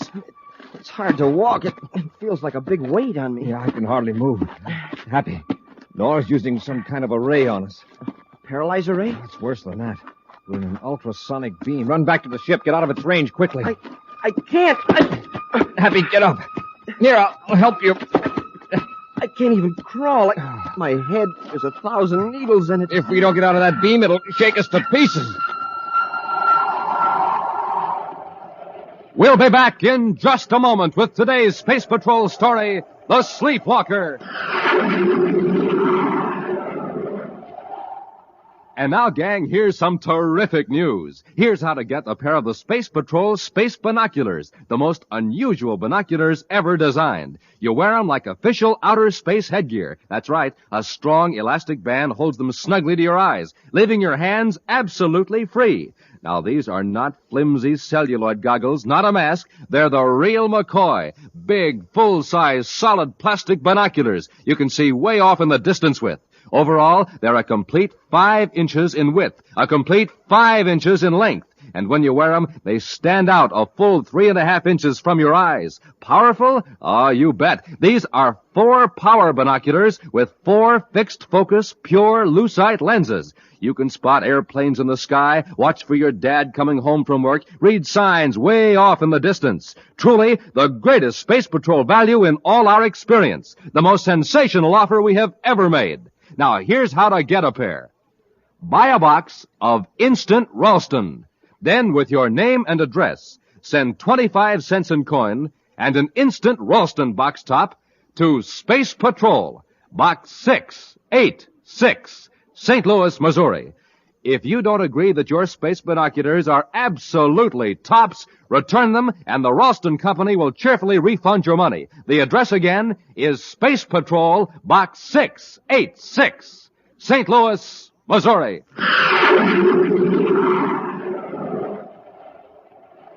2 hours ago, in the Neptune City office of Interplanetary Transport Service, a small white light on a control panel flickered and changed to red. A few seconds later, the traffic supervisor of the big private passenger service clicked on his spaceophone. Space Patrol Search Command. This is the Interplanetary Transport Service Neptune office. Our ITS passenger ship N157 is overdue on 2 quarter-hour message-to-base reports. This ship last reported at 17:45 Universal Star Time on regular Terra-Neptune space lane. 900,000 DUs out of Neptune and has not reported to Space Control Terra. This office requests... Within minutes, Space Patrol Search Command ships fanned out from Neptune, sensitive view scopes scanning space for the missing passenger ship. 90 minutes later, in Commander Corry's central office on Terra, Cadet Happy sits before a spaceophone, tensely waiting a report from Neptune. Happy. Nothing new so far, sir. Cut down the amplifier. Thanks. I've just got a report from the communications center from the Space Patrol search unit. They found the N-157 out beyond the Neptune orbit. What was wrong, Commander? Passengers and crew had been mysteriously put to sleep. To sleep? Why? To cover a robbery, it seems. Well, was the thief still aboard? No, we don't know yet. Chances are he was working with a Confederate who met the passenger ship out in space and took the thief aboard. But we know what's missing. One of the passengers, who was the first to revive, is making quite a disturbance about it. Can't say that I blame him. He lost 500,000 credits. 500,000? Wow. Well, that's partly his own fault. He had them packed in an ordinary suitcase and didn't even ask for a guard. Well, why in the universe was he carrying that much money around? He's a space construction contractor named Reese Bixby. Took over the government artificial satellite job after the other contracting firm defaulted. Oh, yeah. He's the man who boasted he could finish the satellites within 6 months. He can probably do it, too. Fortunately, he's a much better space engineer than he was a guard of his money. Well, the money isn't hid aboard the ship then, huh? Apparently not. Ship has been searched. The only clue so far is that 2 passengers are missing. We don't know who they are until all the passengers revive, so interplanetary transport can check the passenger list. And then we'll know who's missing and who took the money. Unless the thieves were traveling under assumed names, which they probably were. To me, this looks like the work of the sleepwalker. Oh, the crook who's been stealing plant payrolls by putting people to sleep. Right. But up till now, at least, he hasn't committed any other form of robbery. It seems that this sleepwalker walks in other people's sleep. Yeah, that he does. Interplanetary Transport Service, Neptune office, calling Commander Corry, Space Patrol Headquarters, Terra. Corry here, go ahead. This is Interplanetary Traffic Supervisor Jenkins, Commander. The 2 missing passengers are a man and a woman. The man is listed on the roster as William Knight. And the woman? My assistant is checking the names now, Commander. You hurry with that, please? William Knight. Make a note of that, Happy. Yes, sir. I have the other name, Commander. I can't believe this. What is it, Jenkins? The missing woman is the Secretary General's daughter, Carol Carlisle. What? Was on the amended passenger list, a last-minute change transmitted from Terra, which is why we were so long in finding out. Jenkins, stand by for further instructions. Yes, Commander. Happy, get the ship ready. We're blasting off for Neptune immediately.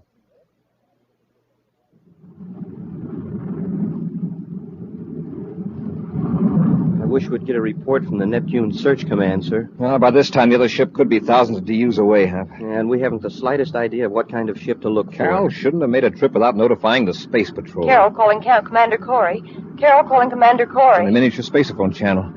Carol, thank goodness you're safe. Oh, Buzz, I was taken off of a passenger ship inside the Neptune orbit. Yes, we know that. Happy and I are headed for Neptune now. Where are you? In the aft compartment of a private cruiser, Class C. You know the registry number? Yes, it's PCV-85. I got a look at it when it joined airlocks with the passenger ship. Then you weren't affected by the sleep gas. No, I was in my compartment. When I came out, a man grabbed me and forced me to the other ship. Well, what man? What's his name? Well, he was one of the passengers.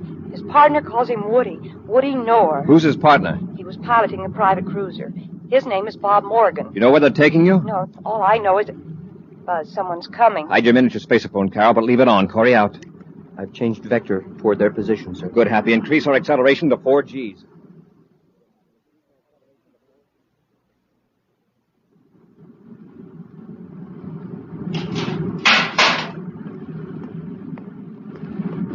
We came in to have a little chat with you, miss.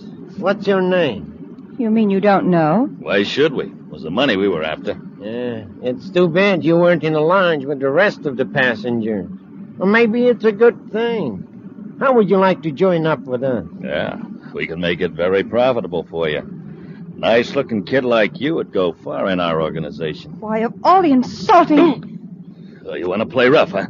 Well, I'll be glad to oblige you. Let go of me! Let her alone, Morgan. Just get her identification. No dame's going to slap me and get away with it. Send me her purse. Oh, all right, Woody. Hey, look at that bracelet on her arm. Jupiter emeralds. I'll bet they'd bring in a few credits. She must be some big shot's daughter. I've changed my mind, Woody. This dame is an extra bonus. Shut up, Morgan. Do you know who we got here? It's the Secretary General's daughter, Carol. Of all the passengers in that ship, we had to grab the one who could give us the most trouble. Let's go back and take her out front so we can watch her every second. They've left the compartment. I hear the sound of their rockets in the spaceophone. The ship will be easy to follow on our viewscope finder. I've got a rough 3-point fix on their trajectory. If they keep on that vector, it'll bring them close to Venus. Got to cut down the distance between their ship and ours. If we don't get them in the viewscope before they land and cut their rockets, we'll lose them.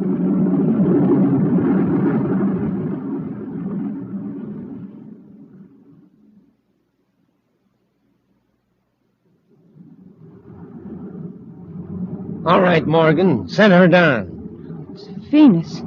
By the looks of the landscape, we're near the Southwest Sea, close to the Tycho Mountains. That's right, Miss Carlyle. Nobody will ever find this hideout. Cut your rockets, Morgan, and don't overshoot the rocket port.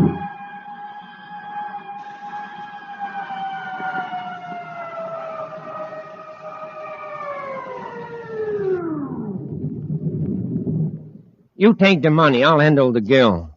Come on, we got to decide what to do with you.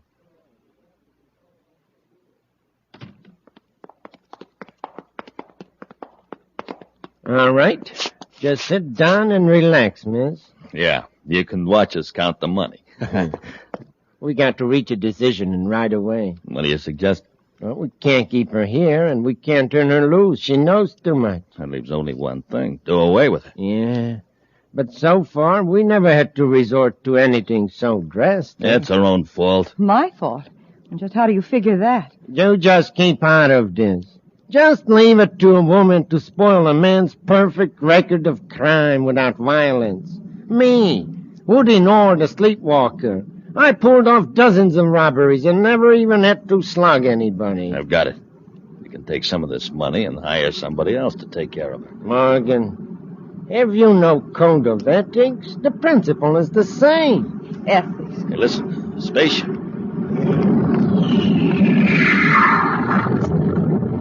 It's a space patrol ship. It's Terra 5, Commander Corry's ship. Blast him. How did he train us here? What are we going to do? Take it easy. I'll turn on the ultrasonic beam. What will that do? Just watch. I got a scanning device on the roof. It revolves slowly. And when a beam is interrupted by a moving object, ultrasonic waves are focused on it. Ultrasonic waves? What do they do? Well, first they affect the nervous system. They paralyze any living thing within range. The more the victim moves, the more intense the vibration becomes. There is no escape. Oh, no. Finally, the vibration acts on the flesh like a million tiny scalpels. I won't use it, except that I'm forced to in self-defense. Stop showing how much you know. Let's get this over with. All right, come to the window if you'd like to watch.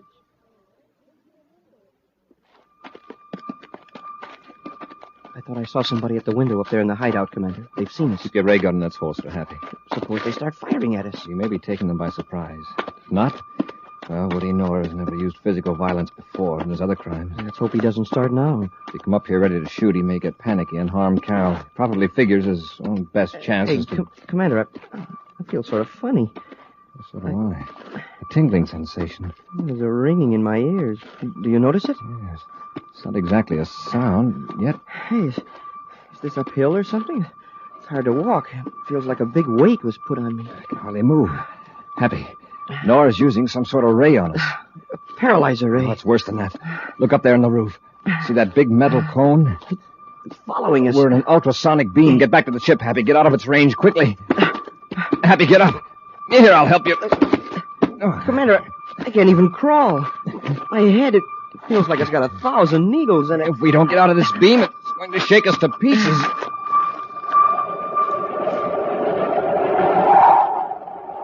We'll be back with Space Patrol in just a moment. Say, gang, listen to this. Poor old motor. It's got nothing to go on but ordinary fuel. I say, but listen to this.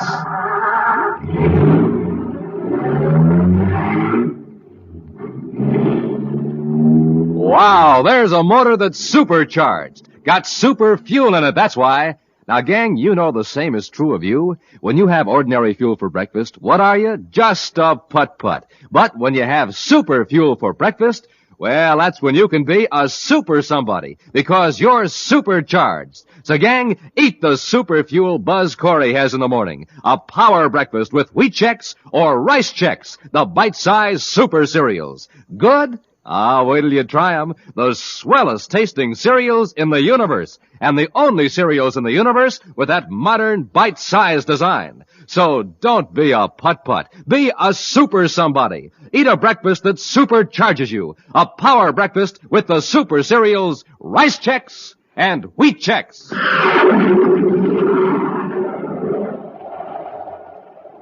Woody Knorr and Bob Morgan have stolen 500,000 United Planets credits from a passenger ship and abducted the Secretary General's daughter, Carol, because she was the only person aboard the spaceship who could identify them. However, Buzz and Happy were able to follow the thieves' spaceship by tracing through Carol's miniature spaceophone. As the commander and his cadet walked toward Knorr's hideout on Venus, Knorr turned on an ultrasonic beam. The beam could first paralyze and then destroy them. Right now, barely able to move, Buzz and Happy lie on the ground as the high-frequency sound vibrations rack them with pain. Maybe we can roll away from the beam, sir. It's getting more intense. In a few seconds, we'll be completely paralyzed. Our ray guns, maybe we could hit the cone. Ray guns wouldn't affect it. Wait a minute. That cone tracked us, followed us. Yes, sir. It must be controlled by an electric eye. If we can blind that eye... Blind it? You mean throw something at it? No. Our atomolites. Shine your atomolite on the round unit on top of the cone. I'll use mine, too. If I can move my arm. Got to, Happy. Quickly, while we're able to move at all. I'm getting it good. My hand is shaking so much I can't hold the beam steady. It's working, though. My beam's in focus. Yeah, I've got it, sir. The cone's turning all around, back and forth and up and down. We've confused it. Keep your atomolite on it, though. It'll find us again. Can you get up, Happy? Pretty shaky, but I'll try it. Keep your light steady. That's it. Wow. I'm as wobbly as a burned-out rocket. Come on. We gotta get in there before Noah thinks up something else. This time we won't hesitate to use our ray guns. They're getting up. You might as well give up. Buzz and Happy are more than a match for you two. Shut up. We're not through yet. Morgan, you hold him off. I'll take the girl and the money. We'll slip out the back way. Oh, sure. Leave me to face the music alone. Nothing doing. Well, we both can't get away. And if I have the girl, I can force Corry to let you go. How do I know you'll do it? Don't argue, you fool. Corry and the cadet are pretty shaky from the sonic beams. You can handle them. I'll take Corry's ship, and when you get out, you take mine. There they are. Hold them off. All right, miss, let's go. Come on. Stop it. Let go of me. I said, come on. Oh. Hey, Woody, you got a ray gun. Now, use that iron bar and lock this door behind us. Once more, Happy. That did it. Wow, I'm so weak I can hardly stand. Take it easy, Hap. They're probably hiding down this hallway.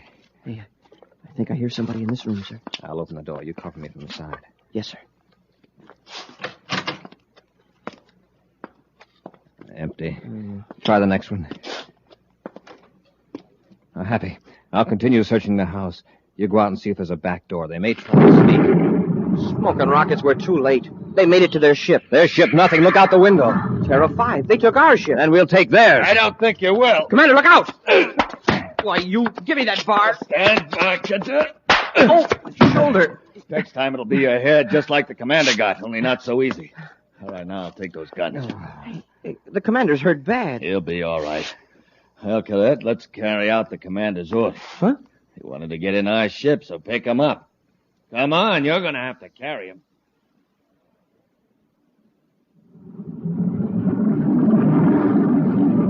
Morgan to Nor. Morgan calling Nor. Nor here. What happened? Everything worked out fine. I have 2 passengers. They're resting secured back aft.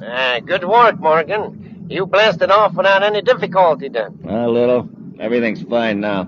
What's next? Say, if we're going to talk business, switch over to the scramble circuit. Okay. Go ahead.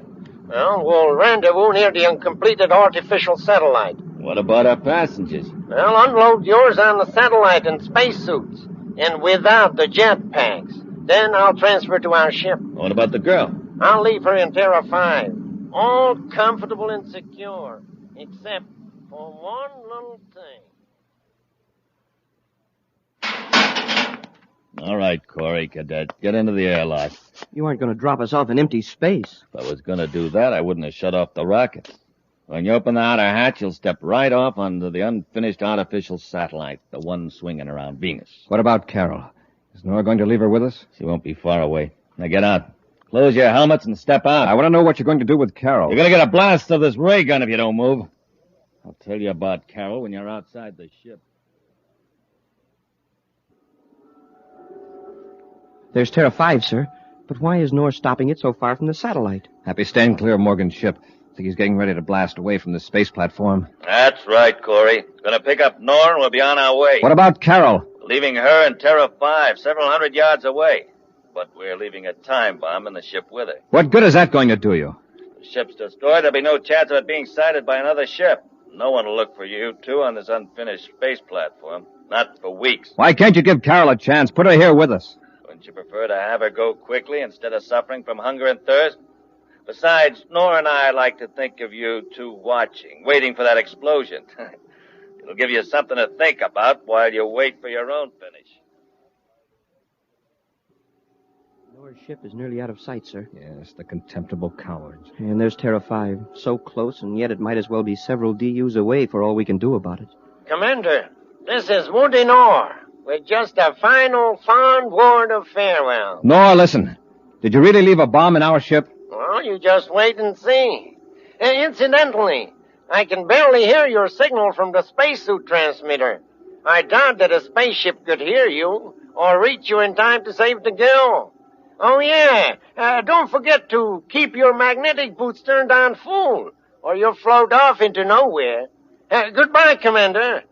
Nora. Oh, the dirty rats. We're about as far from the regular space lanes as we could be. Yeah, that's why the satellite is being built here. If we only had our jetpacks. But here we are with no way of moving off this platform in a set direction. Sitting here in a scrap pile of tied-down metal, waiting for that bomb. Happy, wait a minute. That's not a scrap pile, not to us. It's rocket fuel. Rocket fuel? Why, it's just chunks of metal. Uh-huh. Here's a big, broad plate of endurium. That'll serve as a space raft. Space raft? Get busy and pile some of these scraps on the plate. Well, sure, sir, but I don't get it. They're going to make a man-powered rocket. A man-powered rocket? Remember that summer on Lake Azure when you stood up in the canoe and threw a rock at a leaping fish? Do I? I went over backwards out of the canoe into the lake. Exactly. You demonstrated Sir Isaac Newton's third law of motion. For every action, there's an equal and opposite reaction. Sure. That's the principle that rockets and all spaceships operate on. Right. Spaceship moves forward because molecules of fuel are forced out of the rocket engines.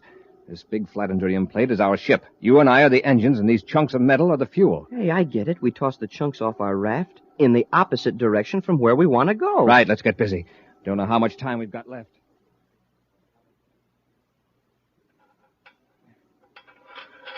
There. That's enough scrap metal, Happy. Get on the raft and brace yourself firmly. Yes, sir. Now, let's throw together and smoothly, or we'll zigzag. I'll give us a start by pushing away from the satellite with my hand. Make sure your magnetic boots are firm on the raft, or you'll be in trouble. We're moving. Hey, just like pushing away from a pier in a boat. It's not very fast, but we'll gain speed. Now start throwing. 1, 2, 3. 1, 2, 3. It's not going much faster. No, but with each throw, we gain acceleration. 1, 2, 3. 1, 2, 3. Gee, sir, look how close we are to the ship. Yes, but we're not heading for the airlock. Throw off the right corner this time. That'll turn it. 1, 2, 3. That heads are right, sir. Yeah, we can stop now. The raft will coast at this velocity. We don't want to hit the ship too hard. It's going to be quite a bump as it is. If that bomb goes off now, it's just too bad for all three of us. Brace yourself, Happy. Wow. All right, open the outer hatch. Let's hurry. Now, quickly into the airlock. Now close it so we don't let the air out of the ship. Into the ship. Carol, where's the bomb? Open your faceplate, Happy. She can't hear you. Oh. Buzz, Happy. Oh, where's the bomb? It's in the next compartment. I've been trying to get loose from these ropes. I'll get it. Here it is. You want to heave it out the airlock, sir? That won't be necessary, Happy. I've cut off the time mechanism. Oh, what a relief. I've been lying here expecting every second to be the last. Now we've got to get Nor and Morgan. Do you have any idea where they're headed? Well, I remember Woody Norris saying something about taking part of the money to a place in Lowell City on Mars. You remember where in Lowell City? Well, let me see.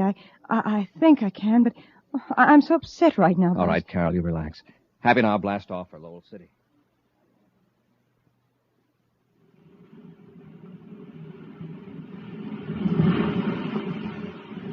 All right, pull the surface car up here, Morgan. Okay.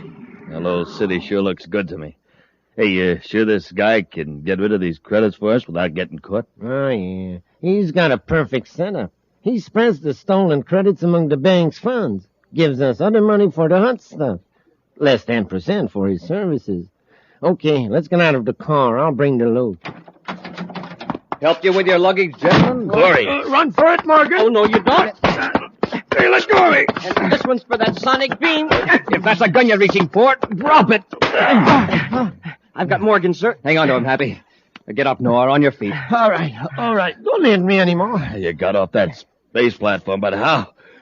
Didn't the ship explode? No. We got to the bomb about 2 minutes before it was set to go off. Somebody rescued you. It's impossible. There wasn't a ship near enough to get you in time.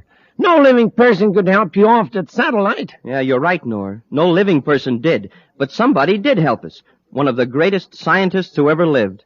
A man whose name was Sir Isaac Newton.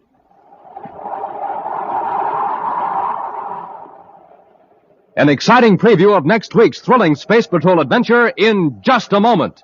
But first, This is your commander, Cadet Happy. and Captain Dick Tufeld, gang, we're going to tell you how to get a pair of those sensational new Space Patrol space binoculars that you can see way off in the distance with. Now remember, you don't have to hold these binoculars up to your eyes. You wear them on your head like outer space headgear. They're form-fitted to your eyes, and a strong elastic band holds them snugly on. Now, these are not flimsy little celluloid goggles or a mask. They're real, full-size, 4-power binoculars with 4 pure lucite lenses. Real binoculars 5 inches long, 5 inches wide, made out of solid black plastic with a bright red leather-like trimming. And when you wear them, these big, handsome space binoculars stand out from your eyes a full 3.5 inches. Remember, these are 4-power binoculars. This means they make objects way off in the distance look 4 times closer. You can spot airplanes in the sky, boats on the water, far-off objects on land. Your space binoculars will smallify, too. Yes, sir, when you reverse them, they make things look real little and far away. Lots of fun, right, Hap? You bet. And boy, oh boy, these binoculars have that real outer space look. Gosh, when people see you wearing your space binoculars, why, they'll think you just stepped out of a rocket ship from Mars. Gang, send for these valuable Space Patrol space binoculars today. Without a doubt, the greatest value we have ever offered on Space Patrol. To get a pair, do this. Buy a box of Instant Ralston. Then, with your name and address, send 25 cents in coin and an Instant Ralston box top to Space Patrol, Box 686, St. Louis, Missouri. This offer good only in USA and may be withdrawn at any time. If you don't think your space binoculars are really tops, return them, and the Ralston Company will refund your money without question. That's Space Patrol, Box 686, St. Louis, Missouri. And now, a preview of next week's exciting Space Patrol story. A strange fever, the wandering fever, has struck the planet Neptune, and people are leaving by the thousands. Happy, who's been on Neptune with the commander, has caught this strange fever and taken off alone in a spaceship. As he flies under the influence of the fever, he mutters to himself and is unable to heed the voice of Commander Corry coming over the ship's spaceophone receiver. It's beautiful out here in space. All the planets of the solar system and the stars beyond. Commander Corry calling Cadet Happy. Listen, Happy. There's that voice again. Over and over. So far away. So far away. Happy, this is urgent. Listen. The ship you're flying has no landing control unit. Oh, why don't I go to Pluto? Yes, I'll head for Pluto. Happy, listen to me. You're in serious danger. If you try to land that ship, you'll crash. Be sure to be with us next Saturday for the exciting story, The Deserted Planet, when wheat checks, rice checks, and good hot Ralston again bring you Space Patrol! High adventure in the wild, vast reaches of space. Missions of daring in the name of interplanetary justice. Travel into the future with Buzz Corry, Commander-in-Chief of the Space Patrol. Space Patrol, an original Mike Moser production starring Ed Kemmer as Commander Corry and Glenn Osborne as Cadet Happy, was written by Lou Houston and directed by Larry Robertson. Other players were Ken Mayer, Virginia Hewitt, and Bela Kovac. Dick Tufeld speaking. Now, don't forget to tune in next Saturday and every Saturday when Wheat Chex, Rice Chex, and Good Hot Ralston again presents the new, exciting Space Patrol. And be sure to see another exciting Space Patrol program on your local ABC TV station. Consult your paper for time and channel. Space Patrol comes to you transcribed from Hollywood. This is ABC Radio Network.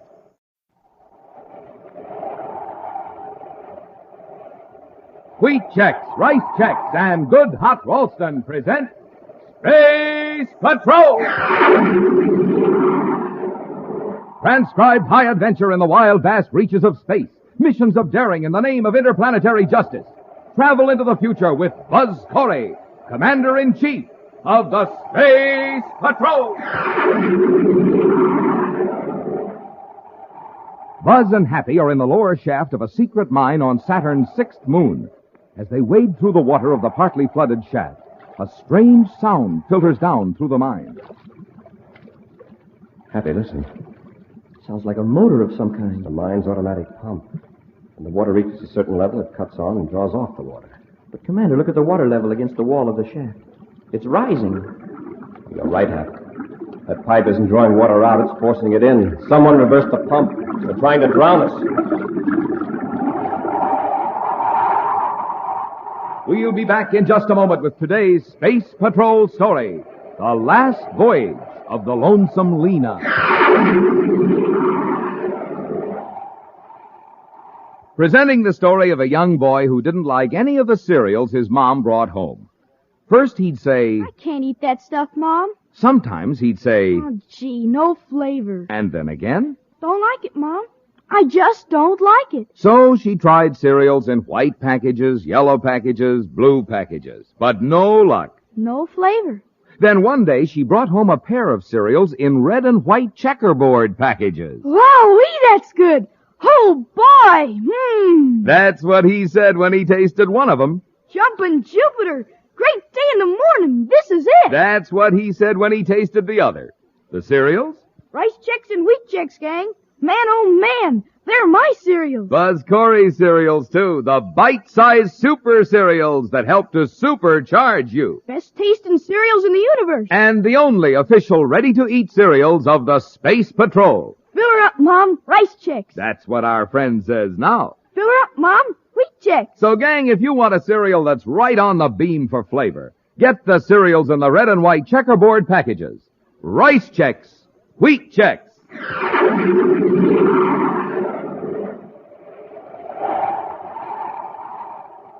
Saturn's number 6 moon, Titan, has become increasingly important to the commerce of the outer planets. However, rumors of illegal activity on Titan have caused Commander Corry to send Tonga, his assistant security chief, to the Saturn satellite to investigate. Now, Buzz and Happy aboard Space Patrol battlecruiser Terra 5, headed for Titan, are talking to Tonga by spaceophone, as she reports from the satellite's chief settlement, Titan Center. So you find that the chief black market items are processed foods and medical supplies, huh? That's right, Commander. What about those reports we received in the uranium mine? Was there anything to the sabotage rumors? Well, there was no actual sabotage, but about 2 weeks ago, a couple of men did try to get inside the guarded area. Were they captured? No, they got away. But there haven't been any recent incidents. Have you found out who's behind this black market food situation? No, but there's a lot of talk about a Captain Kruger. Captain Gustav Kruger? Yes, he's the one. He's quite a legend in this part of the solar system. I think I've heard of him, Commander. Isn't he that old-time space pilot who has the broken-down cargo ship? Yes, Happy. Lonesome Lena, he calls it. He's been shuttling back and forth between Saturn's moons for years. I've never heard of him being mixed up in anything dishonest. Who gave you this information? A man named Sherwin McCurdy, for one. He's behind a lot of this new development in Titan. Kruger has given McCurdy some trouble, but I don't think McCurdy takes the old gentleman too seriously. Have you met Kruger? No, not yet. He just got back from Saturn. He's at Titan Center Spaceport repairing his ship. We'll have a talk with him when we land. Meet us at the spaceport and we'll go over together. Yes, sir. Corry out. Well, stand by for landing, Happy. Standing by, sir. Kill rockets. Rockets out. Hit repeller ray. Repeller ray on, sir.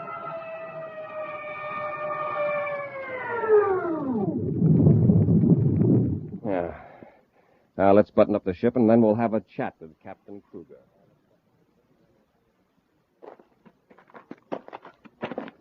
So that's the Lonesome Lena. Boy, that ship must be 100 years old. Well, not quite, Happy, but it has seen a lot of service. It's so patched up.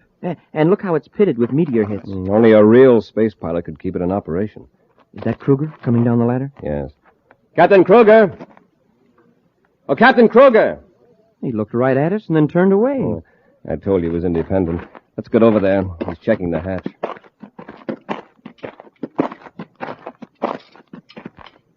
Well, how's the ship, Captain? Good for another 50 billion GUs. With you handling it anyway. Remember me, Commander Corry? Yeah, I recognized you. This is my cadet, Happy. Very glad to know you, Captain. Have some calcium seeds, cadet? Some what? Calcium seeds. Great unraveled orbits, Commander. Don't tell me this new crop of space cadets doesn't know what calcium seeds are. Never heard of them, Captain. Your education sure has been neglected. They grow on Venus, Happy. They used to be very popular on space flights. Yeah, you never get space sickness if you chew calcium seeds. Not only that, but they keep you from blacking out at high acceleration. Oh. And out in space, you never mind the absence of gravity as long as you chew calcium seeds. As you can see, Happy, Captain Kruger is a pilot of the old school.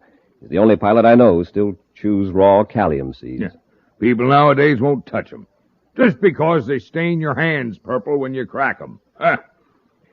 Well, Commander, you didn't come over here for a lecture on calcium seeds. What's on your mind? Oh, just a few questions about business. Ah, I see.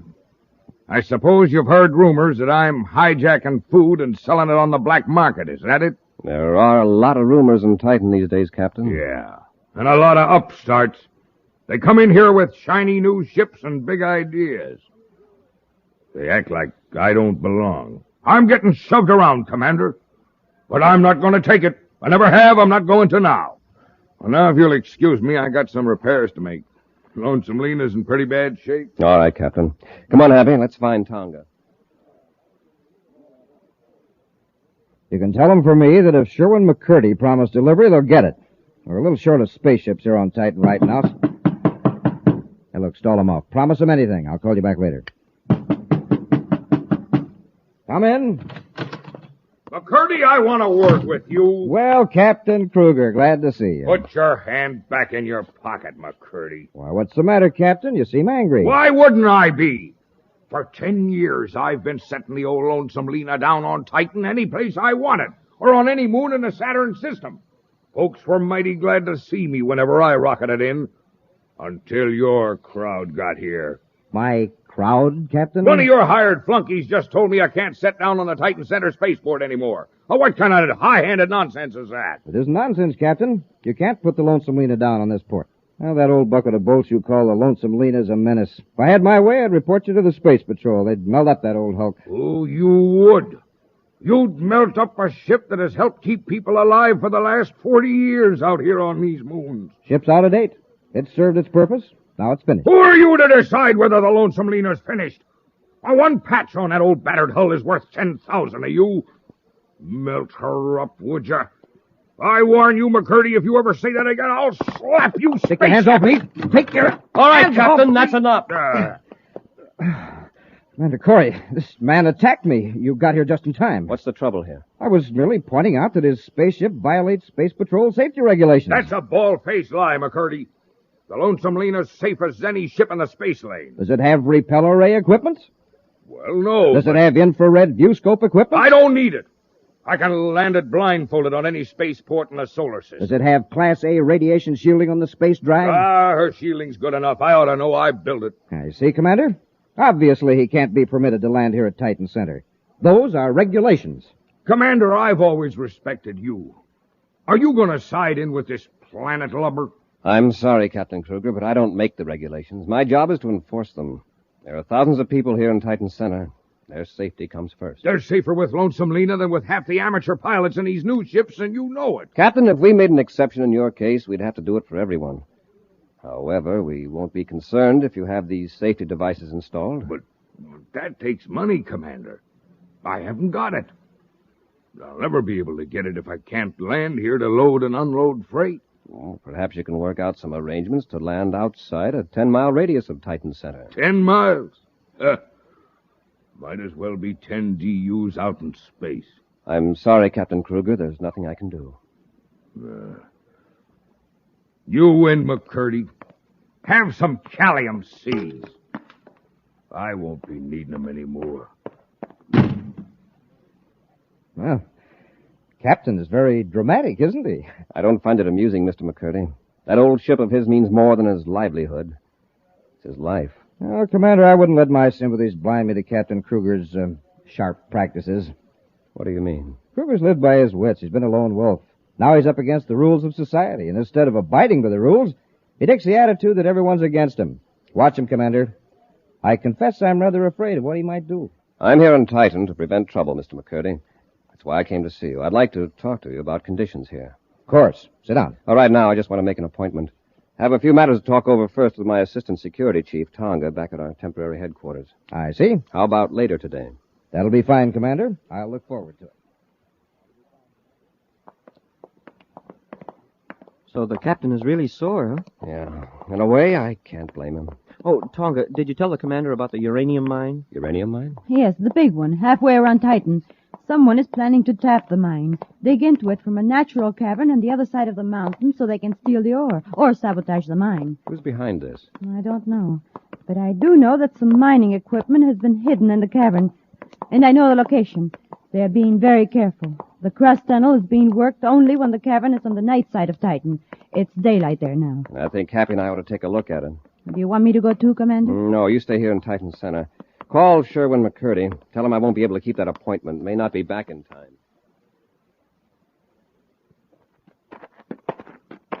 There's the mouth of the cavern, sir. Uh-huh. There's been plenty of activity around here, too, by the looks of the ground. Yeah, there's a pipe leading from the cavern. A drainage pipe. Machinery right inside the cave. Looks like a pump. A pump? Apparently they have to keep pumping water out of the shaft inside the cavern. Get your atomo light, Hap. We'll have a look inside.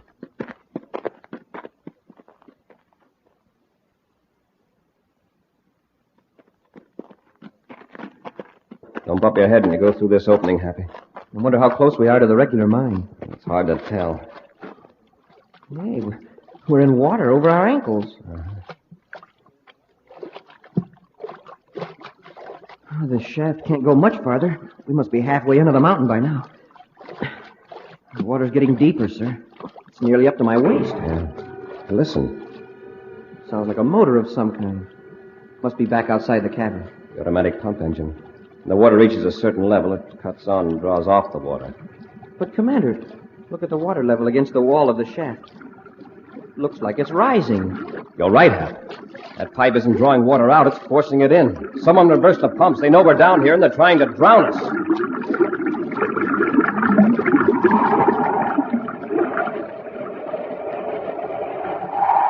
We'll be back with Space Patrol in just a minute.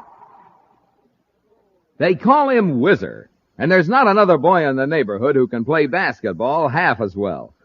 What's your secret, Whizzer? No secret. I just get supercharged every morning. You mean you have a good breakfast with a checkerboard super cereal? You bet. Rice Chex, Wheat Chex, or Instant Ralston. That's how Buzz Corry gets supercharged. That's how I get supercharged. Say, how about those Chex? They're plenty delicious, right? I'll say. And they're bite-sized. And they're the only cereals in the universe that have that modern bite-sized design. And there's only one cereal in the universe like Instant Ralston. I love it. That's the hot super cereal. Helps you to think fast, act fast. And play basketball fast. You said it. Instant Ralston is a cereal for winners and whizzers. That's what you are, a winner. How about you, gang? Wouldn't you like to be Whizzer? Get supercharged. Eat a good breakfast with a checkerboard super cereal. Don't wait. Get 'em today. Rice Chex, Wheat Chex, good hot Ralston.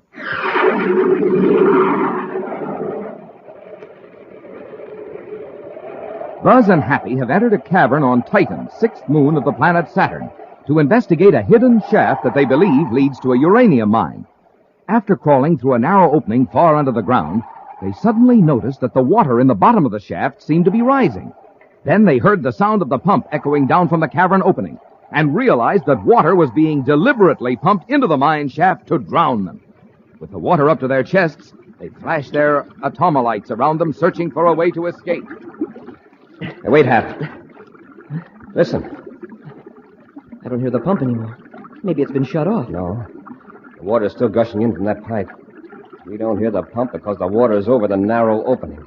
Well, then how are we going to get through? We'll dive under long enough to get to a place where the water doesn't fill the shaft. All set, Happy? Yes, sir. Dive deep.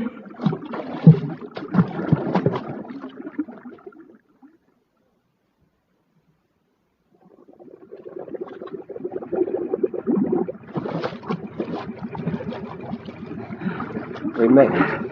Yeah. Hey, the water's not even up to my hips here. We're on an upward slope of the shaft. Come on, Happy. Let's get out of this place.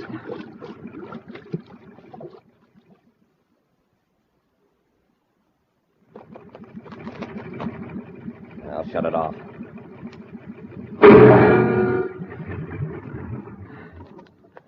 Well, there's no sign of a ship around here, sir, except ours. Whoever did this has certainly finished us off. I'd sure like to find out who it was. Happy. Look there on the ground. See what's scattered around the pump? Callium seeds. Right. Well, I guess we know who turned the pump on, sir. I've known Captain Kruger a long time. I can't imagine him doing a thing like this. Shall I pick up some of these seeds, sir, for evidence? Yes. Then let's get back to Titan Center. I don't understand it, Commander. I don't see how Kruger or anyone else knew that I told you about the secret mine. He could have seen our ship headed that way and followed us in Lonesome Lena. Well, if he did, he must be working with a gang. While you were gone, something happened here. Oh? Some antibiotics were stolen. Several thousand credits worth. The worst part of it is they're urgently needed at a hospital in Saturn. There's an epidemic of Zeta virus at Saturn City. Well, can't they send medicine in from some other planet? This particular antibiotic is made here on Titan. There is some on the other planets, but there isn't enough time to get it. And if a supply of the medicine isn't taken to Saturn very soon, the doctors say a lot of cases will prove fatal. Yeah, there must be some more of that medicine here on Titan. Maybe McCurdy can help us out. I've already talked to McCurdy. He said he's contacted every possible source. The thieves stole every bit of it and will now hold out for a fancy prize. Well, they won't have to hold out long. Commander, do you think Kruger's mixed up in this, too? We're going to find out, Happy. Let's find the Lonesome Lena. Corry! Captain Kruger! I won't be persecuted. Not by the Space Patrol or anybody else. I'm getting a raw deal. And if you're as fair-minded as I think you are, you'll agree with me. Is the raw deal you're getting as bad as being nearly drowned in a flooded mine? Huh? What are you talking about? Show him the evidence, Happy. Yes, sir. Recognize these, Captain? Well, of course, they're calcium seeds. We found them by the pump, Kruger. Pump? What pump? In the opening of the secret shaft near the uranium mine. I'm not interested in any uranium mines. I want justice. Commander, look what that McCurdy has done to me now. You see this paper? It's a doctor's order telling me I can't make any more commercial space flights. McCurdy has been trying to get the official doctors on me for months. We finally succeeded. They gave me a checkup, and I'm grounded. Let me see that. For 6 hours, they gave me tests. Heart, blood pressure, metabolism, the works. This is Dr. Greer's signature, all right. Yeah. But just read what he says. Captain Kruger's condition makes any further space flights extremely dangerous. As a space physician, I deem it inadvisable for Captain Kruger to be permitted to operate any commercial spacecraft for reasons of his own safety and the safety of others. Signed, Dr. Melvin Greer. What am I going to do now, Commander? I'll starve to death. I'd rather go quick, blasting off in a spaceship. Just a minute, Captain. This physical examination must have taken several hours. I just told you it did. Then you couldn't have been at the mine. Mine? I haven't been near any mine. I haven't been anywhere but in the doctor's office getting needles stuck in me. And that isn't all. While the doc was working on me, there was a gang of inspectors checking over Lonesome Lena. Official Space Patrol inspectors? Yeah. That's another thing McCurdy's been trying to arrange for months. I admit I've been dodging inspection because I knew what they'd say. Me and Lonesome Lena were both out of commission. I'm sorry about that, Captain Kruger. Yeah, you're sorry. But you can be thankful for one thing. This examination clears you of suspicion. Someone has been trying very hard to implicate you in a serious crime. Well, that's not news to me, Commander. I have an idea who it might be. You mean McCurdy, sir? Now, wait a minute. I know McCurdy has it in for me, but I'd say this for him. He tried to get Dr. Greer to postpone the physical examination. Oh, he did. After trying for months to bring it about. Yeah, but it didn't do any good. The doc said I was too slippery an old cuss to take chances with. So I was stuck. Happy. Tonga, we're going to find McCurdy. Captain, you stay around close in case I need you. Don't worry, Commander. I won't be going anywhere. There he is, sir. Heading for that atmosphere ship. He certainly seems in a hurry. Tonga, wait here. Come on, Happy. McCurdy, wait a minute. He's running for the ship, sir. McCurdy, hold it. I want to talk to you. What is it, Commander? I've got a few questions I'd like to ask. Of course. We've just come from your office. From the looks of things, you left in a hurry. In fact, it looks as though you didn't intend to come back. Should that concern the Space Patrol, Commander? Possibly. Where were you going? I happen to have business at Torkland on the other side of Titan. Now, if you'll excuse me... Not until you explain that purple stain on your hands. What? That purple stain on your hands, could it be from calcium seeds? Calcium seeds? Why, what would I be doing with calcium seeds? Scattering them around a pump, maybe? That package you're holding, what's in it? This has gone far enough. Stand back and get your hands up. You ought to be quicker than that, McCurdy. Oh, let go of that ray gun. That's it. Now, don't try anything like that again. Commander, this package he's got. Look at the label. Acro Laboratories, Titan Center. Antibiotics. This must be the medicine that was to go to Saturn. Take it back to Tonga. We'll blast off for Saturn right away. You won't get off Titan in your ship, Corry. Why not? I put your controls out of commission so you couldn't follow me. And there isn't any other ship on the satellite except my atmosphere ship, and that won't take you there. I'm afraid he's right, Commander. You'll have to space a phone to Saturn for a ship to come and get us. Oh, but that will take hours. The situation on Saturn is critical. Commander! Yes, Captain? Well, I see you got McCurdy. Yes, and the medicine. Yeah, but McCurdy's wrecked our ship. There's no way to get off of Titan. Well, how about the Lonesome Lena? But Lena's grounded. Just a lot of official space jabber. She'll still fly.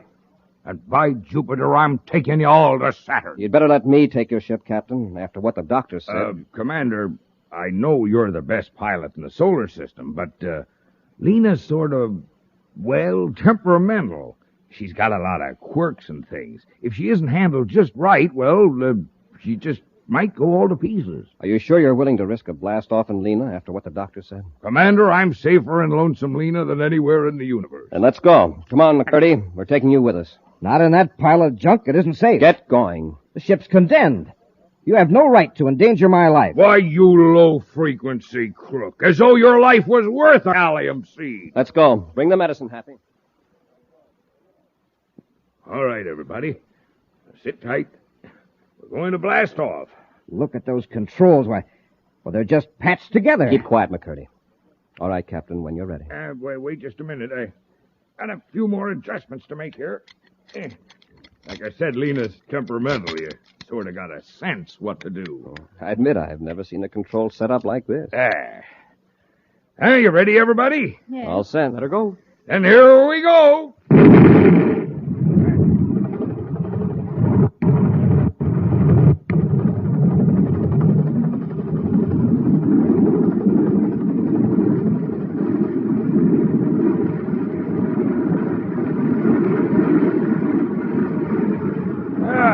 There she is, Commander.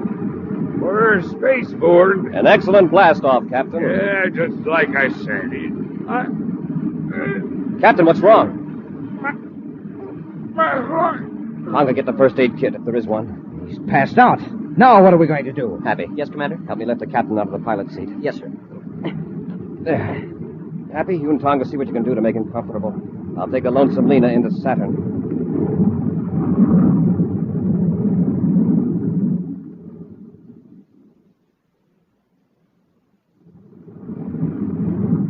How you doing, Commander? All right so far, Happy. We're 2 minutes out of Saturn City Spaceport. How's the captain? He seems to be coming out of it, sir. Tonga's trying to make him lie down back aft. He had me worried for a while. I hope he can take the landing. It'll be just as bad as the blast-off with this antiquated equipment. Have you space-phoned the hospital, sir? Yes. The chief physician says that if we get the medicine there in half an hour, we'll be in time. Oh, we can do that easy. Yes, I can land this Hulk without crashing. Stand by for landing. Commander! Captain Kruger! I just couldn't make him stay in the bunk, Commander. Oh, I'm sorry I conked out on you, but I see you got everything under control. You think you can handle the landing, Commander, or do you want me to... I'd better take her in, Captain, in case you... Oh, sure. But if I just might make a suggestion... But that's it! Thunder and comets, Commander. You sure know how to handle Lonesome, Lena. Here we go. Brace yourselves.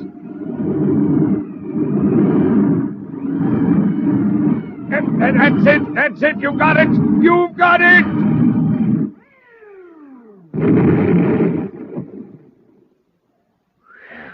We made it. Captain, are you all right? Oh, just fine. That was a great landing, Commander. I couldn't have done better myself. Say, you took that pretty well. Oh, I found some calcium seeds back aft. Nothing like 'em for space flying. You have some, Cadet? This time you've got a customer, Captain. I don't feel so well.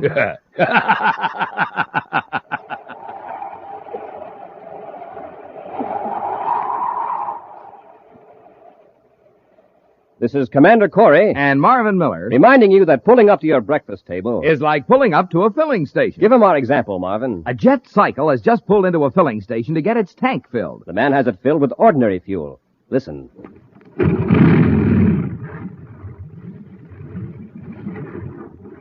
Not much go in that jet cycle, is there? Now listen to the same jet cycle filled with super fuel.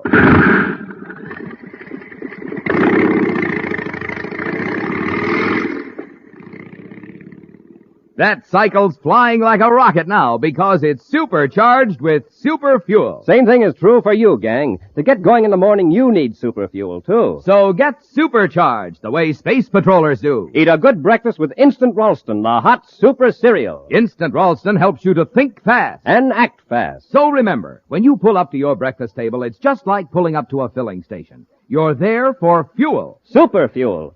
So you can get supercharged. Take a tip. Eat a good breakfast with Instant Ralston and get supercharged. Get it today in the red and white checkerboard package.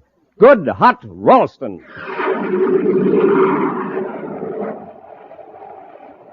And now for a preview of next week's exciting Space Patrol story. Buzz and Happy have gone to the offices of John Crozer to rescue a noted scientist abducted by Crozer. I know Professor Hegman is somewhere in this building, Crozer. Take us to him. Why, Commander, you're mistaken. Oh, no, we're not. Don't sit there under that sun lamp. Take me to Hegman. Well, all right, Corry. If you insist. Hey, my eyes! Turn that lamp off! Get him, Happy! I can't see! Here's yours, Cadet. Now, Corry, I'm going to finish you off permanently. Be sure to be with us next Saturday for the exciting story, The Brain Bank and the Space Binoculars, when wheat checks, rice checks, and good hot Ralston again bring you Space Patrol! And now, gang, here's a word from Cadet Happy. Boys and girls, this is Cadet Happy. Do you know how life-giving oxygen is carried to the cells of the body? By the bloodstream. So when a person loses a great deal of blood in an accident or in sickness, there's not enough blood left to do that job. Result? The person dies. So will you help me save lives by joining the Space Patrol Blood Boosters? It's fun. It's patriotic. So join the Space Patrol Blood Boosters today. Space Patrol, an original Mike Moser production, starring Ed Kemmer as Commander Corry and Lynn Osborne as Cadet Happy, was written by Lou Houston and directed by Larry Robertson. Other players were Marvin Miller, Nina Barra, and Norman Jolly. Don't forget to tune in next Saturday and every Saturday when wheat checks, rice checks, and good hot Ralston again present the new exciting Space Patrol! Be sure to see another exciting Space Patrol story on your local ABC television station. Consult your local newspaper for time and channel. Space Patrol comes to you transcribed from Hollywood. This is ABC Radio Network. Wheat checks, rice checks, and good hot Ralston present Space Patrol! High adventure in the wild, vast reaches of space. Missions of daring in the name of interplanetary justice. Travel into the future with Buzz Corry, Commander-in-Chief of the Space Patrol. In today's transcribed adventure, Buzz and Happy are investigating a space factory revolving in an orbit around the planet Venus. Suddenly, they find themselves locked in a freight handling chamber floating in the middle of the room. They've cut the artificial gravity field. We're completely weightless. How are we going to get down to the floor? Oh, my head. Smoke and rockets, Commander. We were pulled up to the ceiling. There's the floor down there below us. They reversed the gravity field. The pull in this room is toward the ceiling. Well, now how are we going to get down to the floor? We'll get down to it all right, the hard way, I'm afraid. They'll reverse the gravity field from floor to ceiling till they break every bone in our bodies. We'll return in just a moment with today's Space Patrol adventure, the Venus Space Factory. Hi, gang. Space Patrol Dick Tufeld reporting to you from the Terra Airport. Just got back from a trip to Venus, and boy, do I need supercharging. Well, I'll just have myself a Space Patrol breakfast with one of the super cereals, Rice Chex or Wheat Chex. They're bite-sized, you know, and so easy to eat and so different and delicious, the Commander made them official cereals of the Space Patrol. Try them yourself, gang, and don't wait. Not for a swell treat like Rice Chex and Wheat Chex. Try them today. And say, gang, here's something important. We are swamped with orders for space binoculars. We have plenty of them, but we just can't mail them out fast enough. So if you're waiting for space binoculars, please be patient. We'll soon be caught up. Well, I gotta go get supercharged right now. See you later, gang.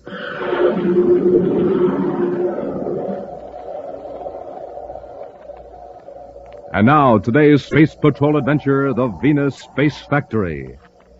Swinging in wide orbits around the planet Venus are two gigantic constructions, popularly known as space factories. Power is obtained from the sun by use of solar energy reflectors. These privately owned factories are inspected at regular intervals by Space Patrol personnel to see that United Planets regulations are observed. Right now, in the control section office of one of the factories, Space Patrol Inspector Curtis is talking to Vincent Trowbridge, owner of the plant. I've completed the inspection, Mr. Trowbridge. Find anything wrong, Inspector Curtis? No, nothing serious. The heat insulation on the mercury vapor conduits needs replacing. Oh, you aren't going to enter that on a report, are you? Well, I should. But I'll overlook it this time if you promise to have it repaired by the time of my next official visit here. Of course. You just play ball with me, Curtis, and I'll play ball with you. Fine. Oh, Mr. Trowbridge. Yes, Curtis. About the investment you're handling for me, is everything all right? Well, it doesn't look good right now. But can I get my 10,000 credits back? Perhaps in a few months. A few months? Well, Mr. Trowbridge, you said last month we could expect a quick profit. Yes, I also said there were certain risks involved. You remember that, don't you? Yeah, but all our other investments, they turned out all right. They were for small amounts, 100 credits or so. I was counting on that money. You put me in a terrible spot. I didn't put you on the spot, Curtis. You insisted I take your money. It was your money, wasn't it? Yeah, of course it was. Except for a few hundred I borrowed. But it has to be paid back right away. Well, I'm afraid there is nothing I can do. Oh, look, you've got to help me. If the Space Patrol finds out I've been having business dealings with one of the firms I inspect, I'll lose my job. Well, you didn't worry much about that when you were winning. Yeah, it was foolish, I admit it. But I was relying on your business judgment. This gets out. I'm finished. Perhaps I should have realized you weren't in a position to risk so much money. Tell you what. Suppose I return those 10,000 credits to you. Will you, Mr. Trowbridge? Now, understand, Curtis, I only do this out of the goodness of my heart. This is just a loan, you understand. It's my money you're getting. Your 10,000 is still invested with another firm, and I can't touch it. I'll pay you back every credit when the other deal begins to pay off. Yeah. Oh, in the meantime, you're in a position to do me a favor. What do you have in mind? Well, you also inspect the other space factory, don't you? Stan Larkin's plant? Oh, yes, sir. What's his record? Excellent. Why? Perhaps you've been somewhat lax in your inspection. Somewhat indulgent, shall we say. Oh, no. I'm always very careful. Yes, but there is always room for improvement, Curtis. From now on, you can even be more careful when you check on Larkin. When are you due there again? 2 days from now. Well, just make sure you examine his entire factory thoroughly. I'm sure you'll be able to find that Larkin is guilty of several irregularities. You aren't asking me to turn in a false report. Would you rather a true one be turned in on you? All right, Mr. Crowbridge. This may ease your conscience a little. I have a couple of men working at Larkin's factory. You wouldn't have to use your imagination too much in reporting violations.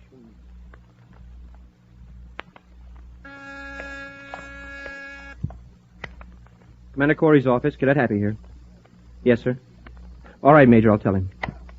Well, what is it, Happy? It's Major Robertson, Commander. He says Inspector Curtis is due back at Venus City headquarters tomorrow. He's been on sick leave.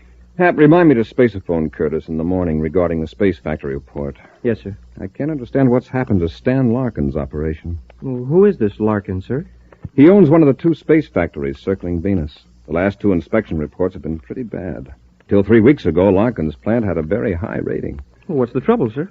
Curtis listed 6 counts of defective safety equipment, including the main airlock. When he returned for another checkup 2 weeks later, 3 of the previous citations hadn't been corrected. Well, what about the Trowbridge station? Oh, that's excellent. You know, it looks to me as though Larkin's trying to cut corners. It's not a very smart move with the new government contract still sitting on the Secretary General's desk. That's not a smart move in any case, Happy. Any negligence in one of those space factories could cost the life of every man in the plant.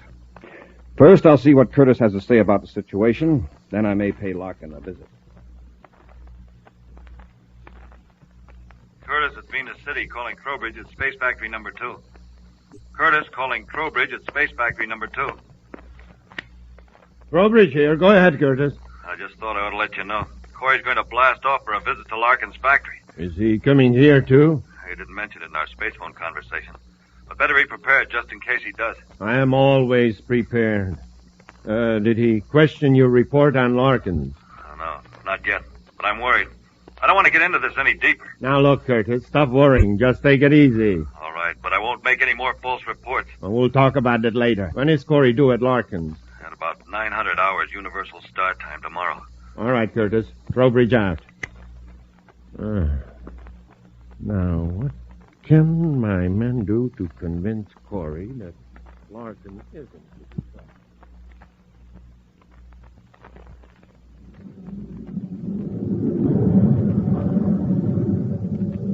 You can start decelerating now, Happy. We're nearly on the factory's orbit. It certainly doesn't look very solid, Commander. Like a bunch of wheels strung together with wire. It would never do on a planet, of course, but out here in space with no gravity pull, it's strong enough. Where do we join airlock, sir? At the end of that tube projecting from the circular structure. We'll make our approach from the other side. It looks like we've got a clear approach on this vector, sir. Right. Let's contact Larkin and tell him we're coming in for inspection.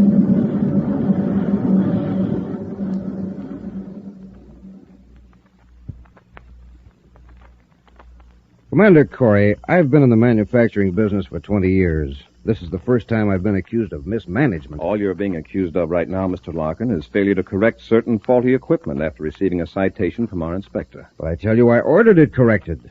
Did you check to see if your orders were carried out? Well, frankly, no, I didn't. In the past, I've never found it necessary to check up on my employees. Mr. Larkin, our inspectors have a regular procedure to follow. Would you say that in the past, Curtis has ignored defective equipment? I don't know whether Curtis has ignored defective equipment or not, but I haven't. Well, then what about those last 2 reports? What about the complaints of impurities in your products? Commander, would you like to inspect this factory right now? I certainly would. But you haven't answered my questions. Maybe we'll both know the answers after inspection. I manufacture plastics, not excuses. All right, Larkin. I'll call my cadet and we'll inspect the plant.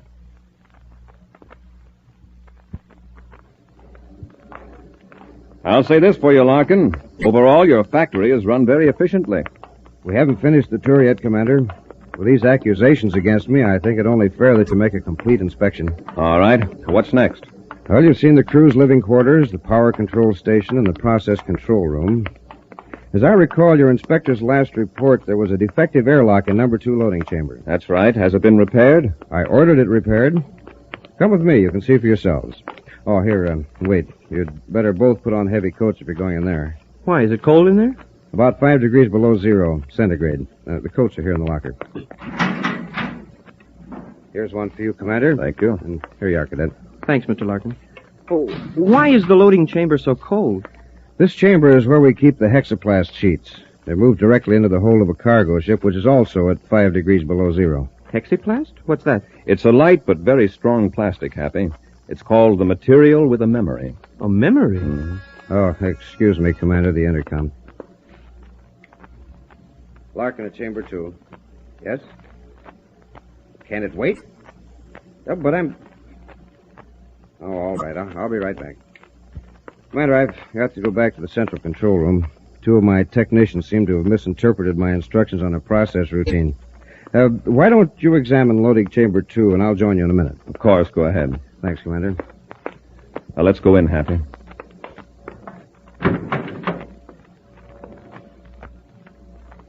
We'd better secure the door to hold the temperature down. Oh, it's not as cold in here as I expected it to be. It's a dry cold, low humidity. These coats are pretty heavy. Boy, there sure isn't much room to move around with all these bales stacked in here. Now, there's the airlock at the other end of the chamber. Let's check the indicator and see if there's any leakage. Yes, sir. Oh, by the way, Commander, what did you mean when you said hexaplast was a material with a memory? Well, it can be molded into a certain shape at a fairly high temperature. Then when it's cold, the way it is now, it flattens out. Uh-huh. When the temperature rises, it springs back into its original form, just as though its molecules remembered what shape to take. What was that? I don't know. It sounded as though something snapped. Oh, look, up there. The top bale came undone. Yeah, somebody did a sloppy job of packing it. Oh, there goes another one. Hey, look, it's moving. The cargo's shifting. You've got to get out of here, Happy. Hey, Commander, what's happening? The hexaplast, expanding to its original shape. Open the door, hurry. It's locked, sir. We've got to get out of here in a hurry. If we don't, the hexaplast will crush us against the wall.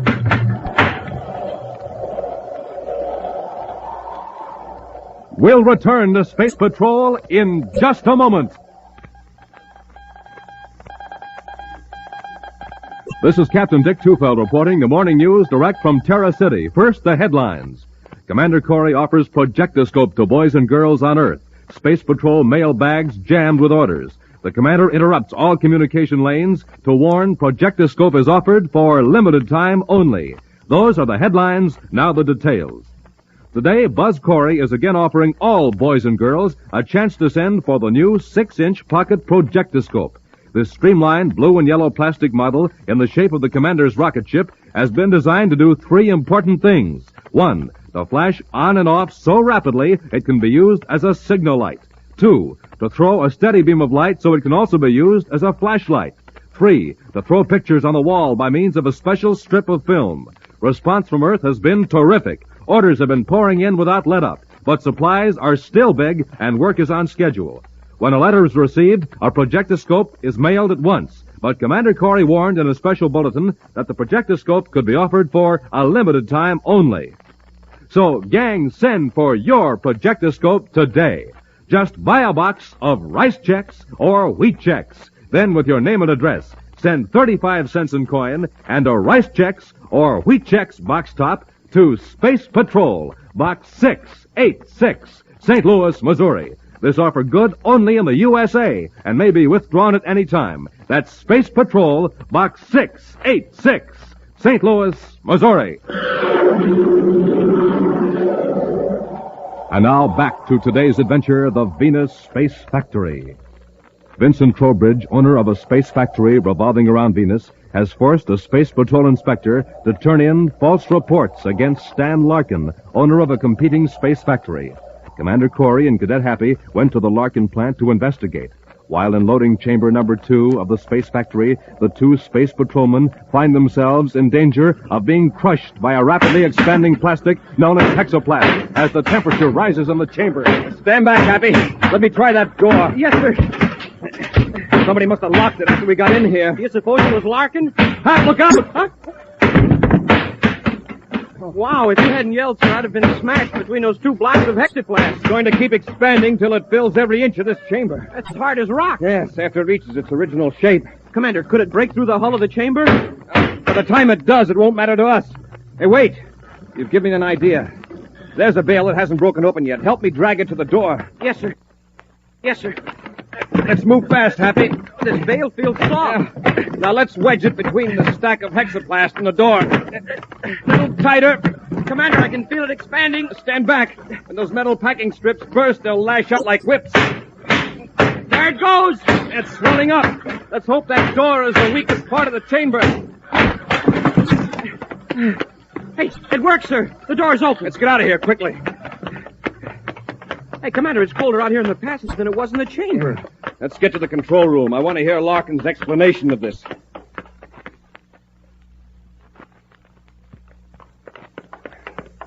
Here's the control room, Hap. Larkin. Commander, you're safe. And you know what happened in the loading chamber. Yes. Did you secure the outer door to the passage? Yes, I did. Now, maybe you'll tell me who locked the refrigeration door. Locked it? It wasn't locked. Oh, no? We had to use expanding hexaplast to break it open. You were in there with that wild plastic? Where did you think we were, Larkin? I don't know. I settled the argument between the two technicians, then I came back here and checked the instruments. I could see the temperature was rising in the loading chamber. And what made it rise? The thermostat must have been defective, but it's all right now. Even if the hexaplast bursts the chamber hull, we won't lose any air in the other sections of the factory. But I'd still like to know what made the temperature rise in the door lock just when Cadet Happy and I were in that chamber. Commander, you don't think it was deliberate? I don't know, Larkin. But somebody here is guilty of criminal negligence. As of this moment, your factory is officially closed. Closed? Why? Safety. One incompetent or vicious man in this space factory could destroy the lives of everyone aboard it. I'm going to order a ship to be sent here from Venus to remove every one of your staff to Venus City until we can have a complete investigation. I'll assign a space patrol ship to cruise alongside this factory in its orbit around Venus to protect your interests. Very well, Commander. I'll order a complete shutdown. All right, Larkin. Come on, Happy. We'll get to our ship and space upon Venus City. Then we'll head for Terra and organize an investigation.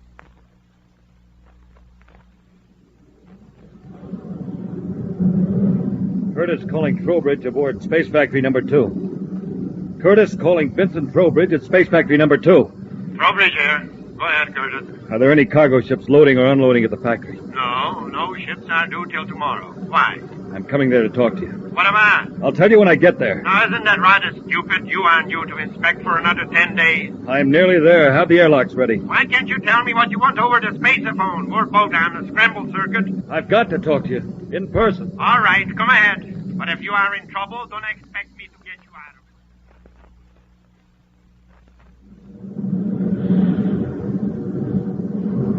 it. Commander, shouldn't we be on the Terra Vector? I've changed course, Happy. We're heading for the other space factory on the opposite side of Venus. Why? Is something wrong at the Trowbridge plant? Well, so far it's not as serious as what went on at Larkin's.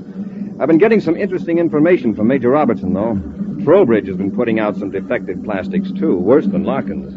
Was it in the inspector's report, sir? No. The Bureau of Standards discovered it.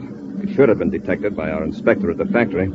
Yet he's consistently given Trowbridge a high efficiency rating. Does the same man check both factories? Yes, George Curtis.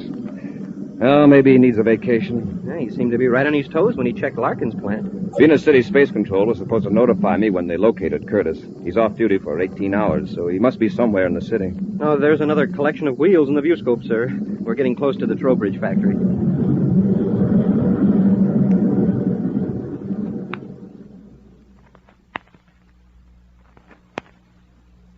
All right, Curtis. Tell me what was important enough to bring you here to the factory at this time. I found out what your men tried to do to Corry with the hexaplast.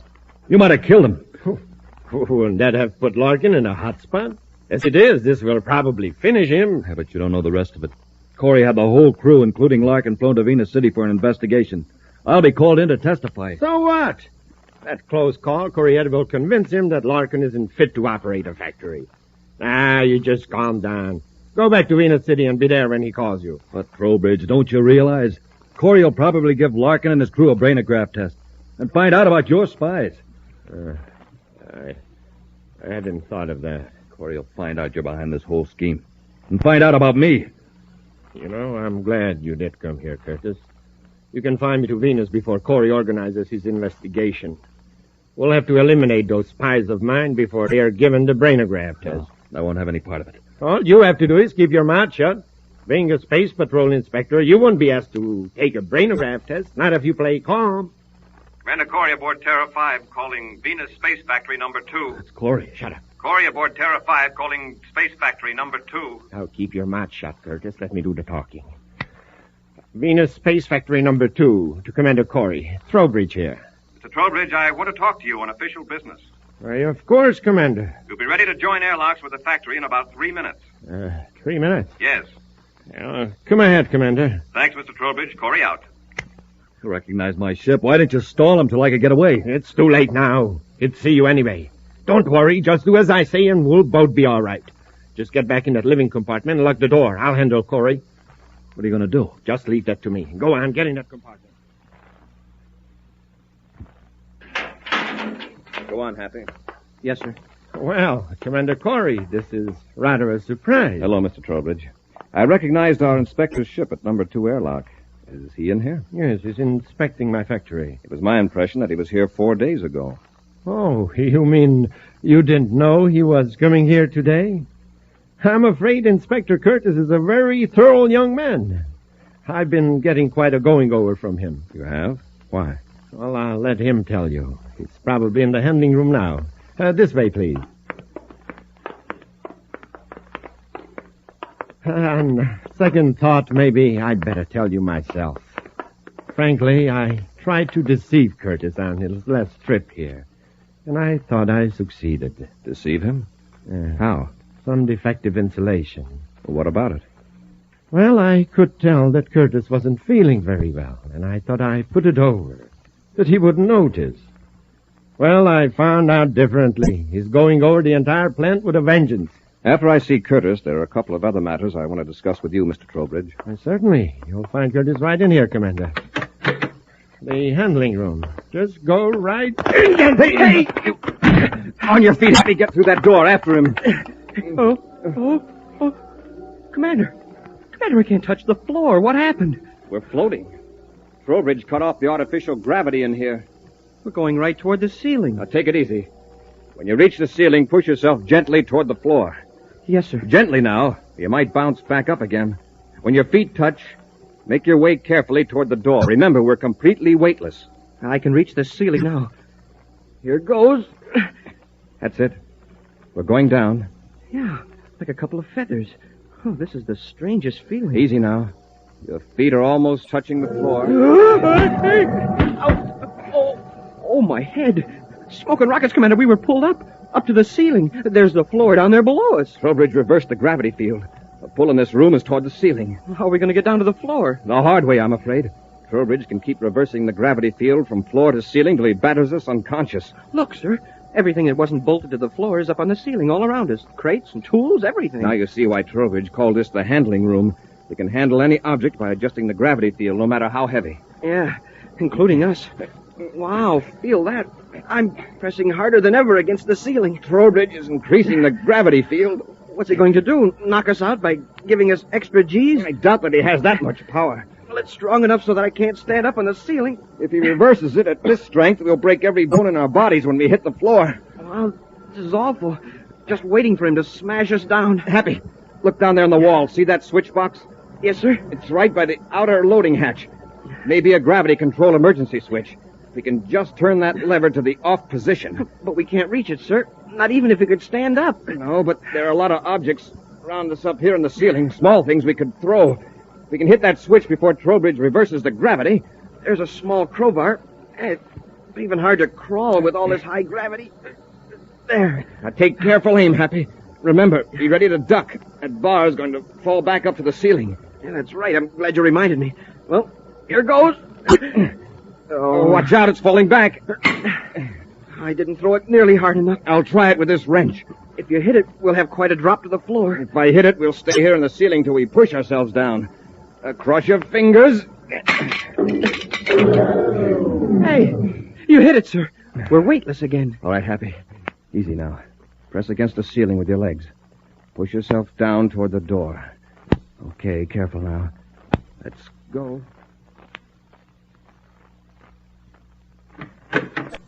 Come on, Curtis, quick. Get into your ship. What'd you do with Corry? He's floating around in the handling room, up near the ceiling. What? Well, just as I was about to reverse the gravity pole and smash him to the floor, the field cut off. I guess I overloaded the coils. Come on, we gotta get out of here. Hurry, get to your ship. All right, Trowbridge, stay right where you are. Corry! Commander, I didn't know you were here. Curtis, you had the right hunch in coming back here, but evidently you didn't know just how far Trowbridge really would go. But no, Commander. Yeah, that's right, Curtis. I might even take a brainograph test. Happy, take Trowbridge into custody. No, you don't. Get your hands up, Cadet. Curtis. Go on, you too, Corry. Hey, what is this? Curtis, are you out of your mind? Good work, Curtis. Now, Corry, we'll... Get him, Happy!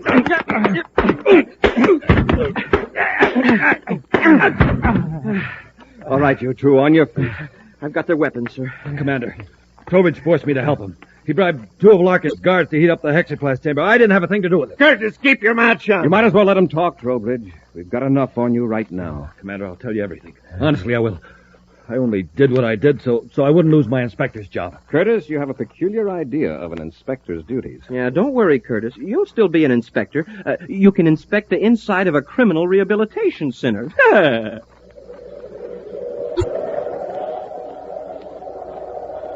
An action preview of next week's exciting Space Patrol adventure in just a moment.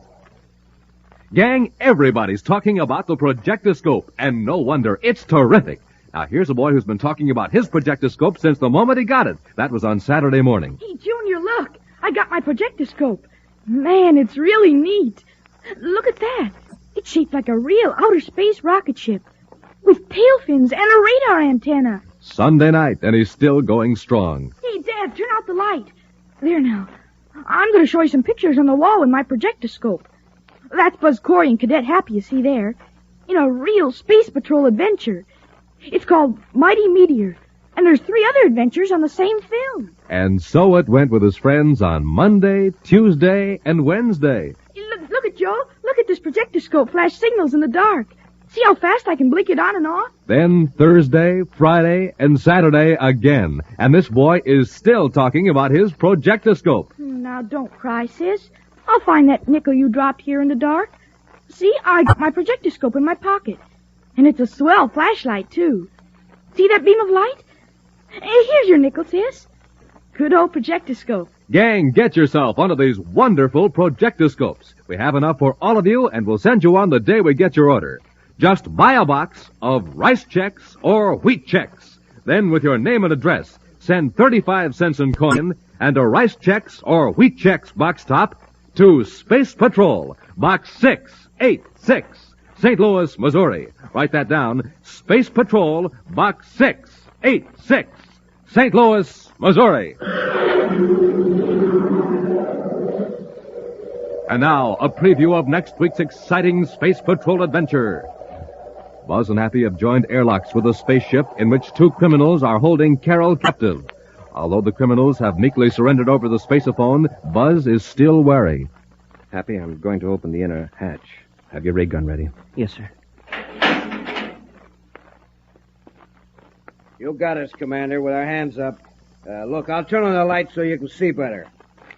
Happy, the lights. They're blinding, Commander. I can't see. Let them have it, Rambo. They can't see. They're helpless. Be sure to be with us next Saturday for the exciting story, The Cosmic Ray Detector, when wheat checks, rice checks, and good hot Ralston again bring you Space Patrol! Special bulletin for boys and girls in Indianapolis, Indiana, and Washington, D.C. Buzz Corry's own space battle cruiser, the Ralston Rocket, will be in your area next week. Don't miss it. The Ralston Rocket. Space Patrol, an original Mike Moser production starring Ed Kemmer as Commander Corry and Lynn Osborne as Cadet Happy, was written by Lou Houston and directed by Larry Robertson. Other players were Ken Mayer, Bela Kobach, Norman Jolly, and David Duval. Dick Tufeld speaking.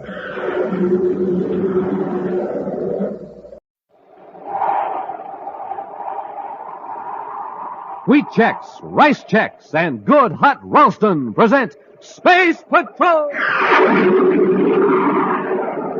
High adventure in the wild, vast reaches of space. Missions of daring in the name of interplanetary justice. Travel into the future with Buzz Corry, Commander-in-Chief of the Space Patrol! In today's transcribed adventure, Buzz and Happy have gone to the offices of John Crozer to rescue a noted scientist abducted by Crozer. I know Professor Hegman is somewhere in this building, Crozer. Take us to him. Why, Commander, you're mistaken. Oh, no, we're not. Don't sit there under that sun lamp. Take me to Hegman. Well, all right, Corry, if you insist. My eyes! Turn off that lamp! Get him, Happy! I can't see! Here's yours, Cadet! Now, Corry, I am going to finish you off permanently. We'll be back in just a moment with today's Space Patrol story, The Brain Bank and the Space Binoculars. Wow! Man, oh man, oh man! Yummy! That boy sounds excited, doesn't he? Well, no wonder. He's just had his first taste of Rice Chex, the delicious bite-sized super cereal. Wow! Man, oh man, oh man! Yummy! Same boy, yep, and the same cereal, only it's his second bowl. Try Rice Chex yourself, gang. You'll love it. I'll say, and when you eat a good breakfast with Rice Chex, you're supercharged. Absolutely. So, gang, try it today. Delicious Rice Chex. And hey, today's the day for the biggest news ever announced on Space Patrol. So stand by, and I mean with pencil and paper, for the most sensational message you ever heard on Space Patrol.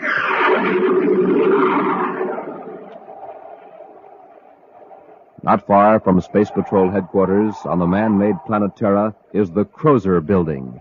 From his spacious offices on the top floor, John Crozer directs his far-reaching enterprises. It is Crozer's proud boast that his payroll list is virtually a scientific hall of fame, an interplanetary who's who of distinguished men and women in every field of science and technology. His rugged features and penetrating eyes are reflected on the polished surface of his mammoth Endorium desk as he confers with his director of plant operations, Erla Becker, and the noted physicist, Professor David Hegman. Miss Becker, is there anything else on the agenda which concerns Professor Hegman? Yes, you wanted me to remind you to congratulate the professor. Oh, yes, the Kleinhurst Medal. I understand you're receiving it at a banquet this evening. That's right, Mr. Crozer. Congratulations. You're upholding the Crozer tradition. The Crozer tradition? Of course. For the past 3 years, every winner of the Kleinhurst Medal for Scientific Achievement has been associated with Crozer Enterprises. Oh, I understand that the medal is given for work, which I did before I joined your organization. Well, I speak in jest, more or less. Well, that completes our conference, Professor. I have something to tell you, Mr. Crozer. Yes? I am forced, with regret, of course, to submit my resignation. Your resignation? I don't understand, Professor. Well, it's my doctor's orders. He says my health won't permit me to continue my work for your company. But you're under contract. You're absolutely necessary to this project. I am very sorry, but my doctor tells me that unless I retire, I may not last for more than a few months. This puts my company in an awkward position, Professor. I won't tolerate it. I regret this as much as you do, Mr. Crozer, but I don't see what I can do about it. See here, Hegman. It'll take us 3 years to complete construction and install equipment. Your contributions are useful now in our present stage, but they'll be absolutely essential in 3 years from now. Oh, Mr. Crozer, no one individual is absolutely indispensable. There are other scientists in my field. Hegman, I hired you because you're the only man alive today who can see this particular phase through to a successful conclusion. This whole operation is geared around you. You can't resign. Well, my doctor tells me that I have no choice. Surely you don't expect me to endanger my life? I'm going to have a talk with that doctor of yours. I'm afraid it won't do you any good, Mr. Crozer. 2 other doctors have confirmed his diagnosis. Very well. We shall see. Our interview is ended, Hegman. I have other matters to discuss with Miss Becker now. Goodbye, Mr. Crozer. Goodbye, Professor. The nerve of that man. Trying to walk out on me, John Crozer. I understand how you feel, but as the professor says, it can't be helped. I'll hold him to his contract. He's got to keep working for me. That project must be finished as I planned. You can't force him to disobey his doctor's orders, contract or no contract. Look here, Miss Becker. You're director of plant operations. It's up to you to find a way out of this. Well, let's face facts. Hegman's brain will be of most value to us 3 years from now. But he's got to retire immediately, so he's out of the picture. If there were only someone else with his knowledge. There is one possibility, but it's not legal. Well, let's hear it. Suppose Professor Hegman were to be put in suspended animation for 3 years. Then, when he's revived, his health will be exactly as it is now. He'll be able to do a few months of work when he's most needed. Of course, Hegman wouldn't consent to it. Well, that's immaterial to me. We'll do it by force. That's an admirable idea, Miss Becker. We'll literally be establishing a brain bank. We'll put Hegman's brain on ice till we're ready to use it. There's only one catch. How are we going to explain his disappearance? Leave that to me. You locate some suspended animation equipment and get it here. When we get it set up, we'll bring Hegman to my office for one more conference.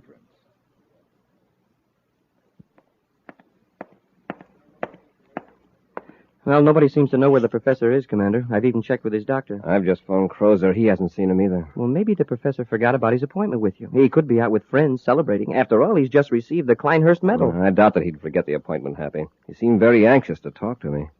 You knew, didn't you, that the professor has to retire? No. Why, sir? His doctor warned him that he can't keep up the pace. Oh, by the way, there's something I've been wanting to show you. Here. Have a look at this new Space Patrol equipment. Binoculars? Yes. Not just ordinary binoculars, Happy. They're space binoculars. Can I try them out, sir? Sure, they're yours. Gee, they've got a band on them so you don't have to hold on to them. Yeah, the band fastens them around your head. Right, it leaves your hands free. Now take a look over the city with them, Happy. I'll take the polarization off the windows. Wow, these are great, sir. Why, I can even read a small sign on the space terminal building. A sign I can't even see without the binoculars. Wait till you get out in space, out of the atmosphere of Terra, then you'll really see something. You mean they're even better out in space? They're so sensitive, they'll pick up very small objects many miles away. They're designed especially for pilots on search missions. Within a planet's atmosphere, they're good 4-power binoculars. Wow. Hey, look, there's some people walking 5 blocks away, and it looks as though I could almost reach right out and touch them. Hey, from what you say, Commander, I'd sure like to take a look through them out in space. Mr. Crozer, this is the most outrageous thing I have ever heard.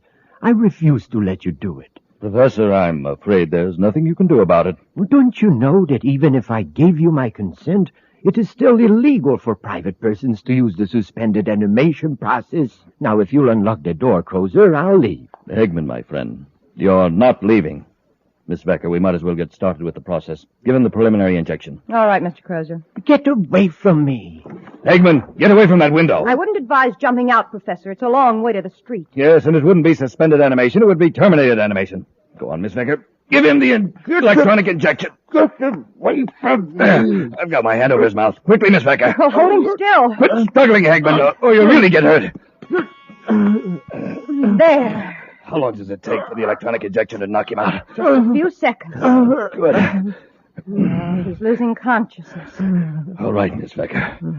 Let's carry him into the suspended animation chamber and finish the process. Commander, look. I can see the lettering on the windows of the Crozer building. These binoculars are fantastic, even in the atmosphere. Take a look at Terra Park, Happy. You can probably see the ants and the rose bushes. Yeah, they aren't that good. But I can see people inside the Crozer building.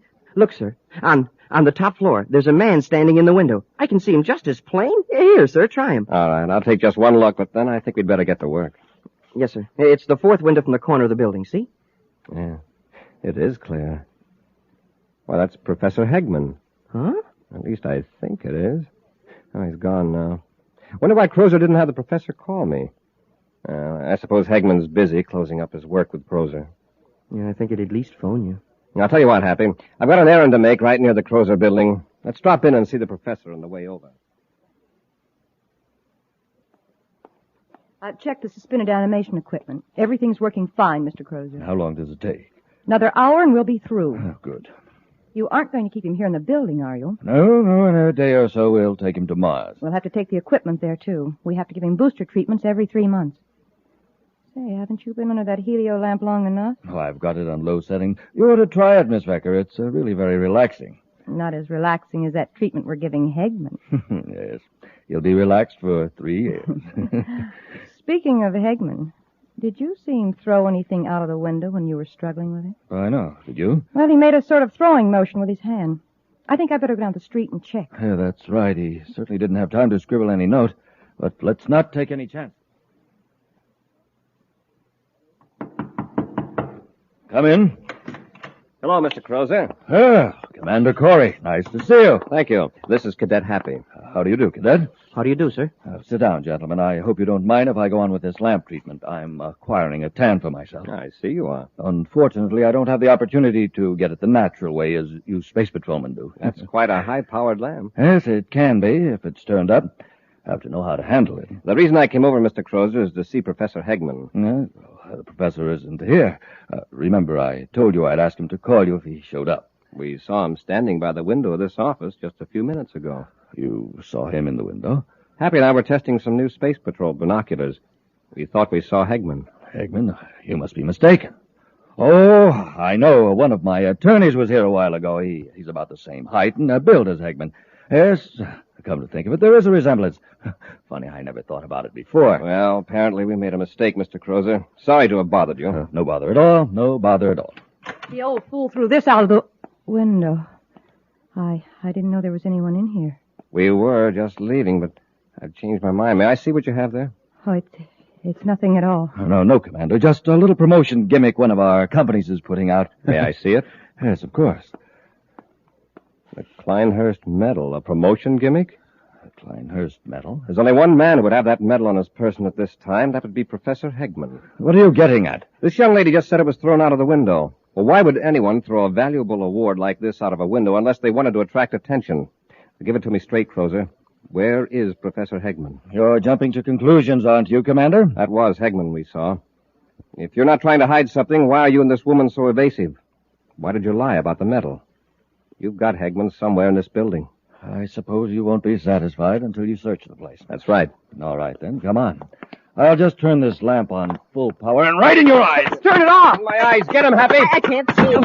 No, but I can. Grab that bookend, Miss Becker. Nice work, Miss Becker. And now, Cadet. That'll hold them for a while. It was a smart trick, Mr. Crozer, shining that helio sun lamp in their eyes. I had to do something after that faux pas you pulled. Oh, I'm sorry. I didn't know they were here. We've got to move fast. Arrange for a spaceship. We'll get Hegman aboard. What about these two? We'll lock him in the next room till we get Hegman out of here. Then I'll come back and finish our Space Patrol friends for good. We'll be back with Space Patrol in just a moment. Oh, come on, Captain Tufeld. Tell me what Buzz Corry's big new surprise is for all his kids. Won't you, huh? No, I can't tell you. Please? Nope, it's a secret until the end of today's program. Is it something the commander himself uses? Oh, you bet it is. It's official Space Patrol equipment. Can't you really tell me what it is? Nope, it's a secret. Well, then, how about a little hint? Well, I'll tell you this. It's something absolutely new and different. Oh, man, I just can't wait. Well, you hurry now, get a pencil and paper ready, and keep listening because in just a few moments, I'll tell you what the big surprise is and how you can get it. And all you boys and girls listening in, you do the same thing. Get pencil and paper ready and be all set to take down the information you need to get that wonderful new surprise Buzz Corry has for you. So long for now. See you at the end of today's program when I'll tell you all about the biggest, the swellest, the most exciting value ever offered on Space Patrol.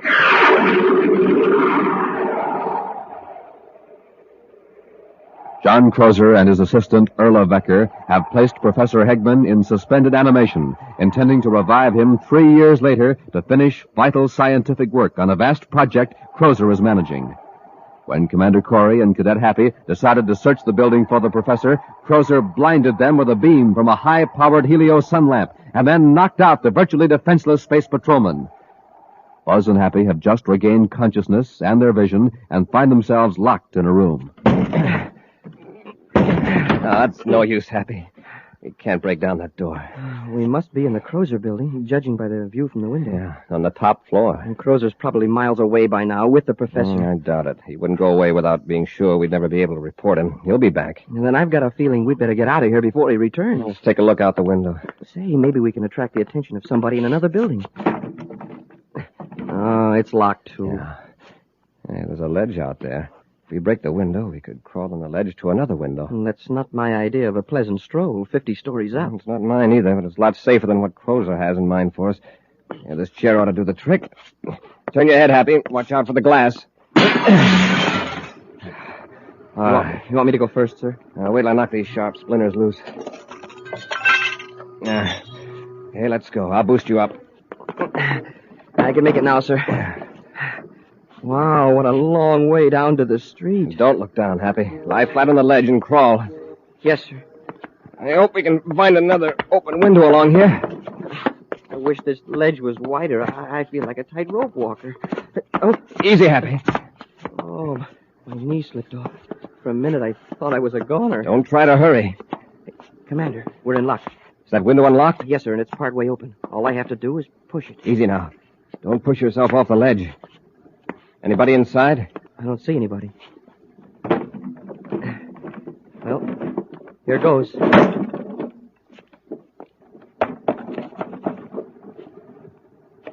Nobody in here, sir. Watch the door.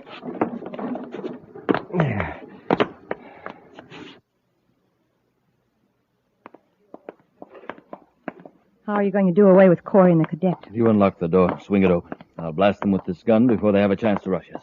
Open the door, and be sure and stand back. Don't worry. All right, Corry, we'll... They're gone. Gone? This room's empty. Look at the window. Well, they couldn't have climbed down the side of the building. They certainly wouldn't jump. The ledge. They used the ledge. By now they've probably given an alarm. This whole building will be swarming with space patrolmen soon. Well, what'll we do? We've got to get out of here. We'll have to forget about the equipment. We've got to get to the spaceport and blast off right away. Hurry, Orla. We haven't a second to spare.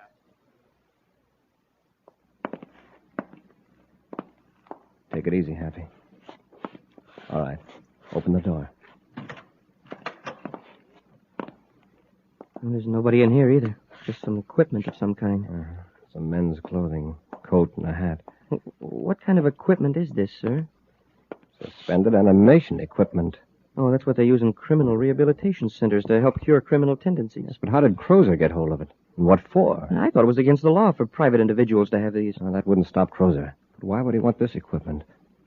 Why would he want to put under...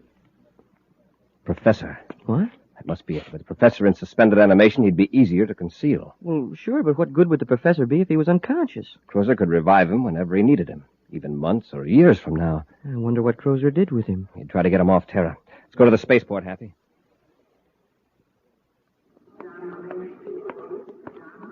Happy, I've just checked with the space control dispatcher. There was a slip-up. Crozer blasted off. Didn't they try to stop him? The order to hold him wasn't relayed to the dispatcher in time. How long ago did Crozer blast off? About 15 minutes ago. But I've got a description of his ship. Come on, Hap, let's get aboard Terra 5. We're going after them.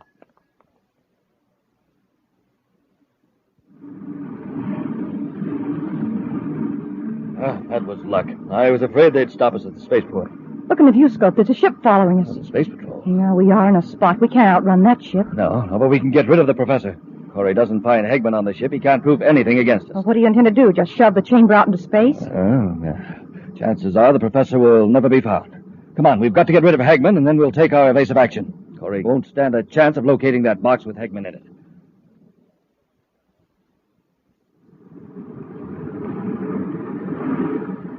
We're gaining on them, sir. All that crazy flying Crozer's doing isn't getting him anywhere. He's trying to delay the inevitable as long as possible. Maybe I can talk some sense into him. Turn on the spacephone, Happy. Yes, sir. Commander Corry aboard Terra 5 calling John Crozer in private cruiser T431. Commander Corry calling John Crozer. This is Crozer. Go ahead, Corry. Go ahead. This hide-and-seek isn't getting you anywhere. It's just a matter of minutes. Play it smart and give up. You talked me into it, Corry. But at least I gave you a run for your money. What do you want me to do? We'll pull alongside and join airlocks. All right, Corry. Just a warning, Crozer. Don't try anything. Corry out.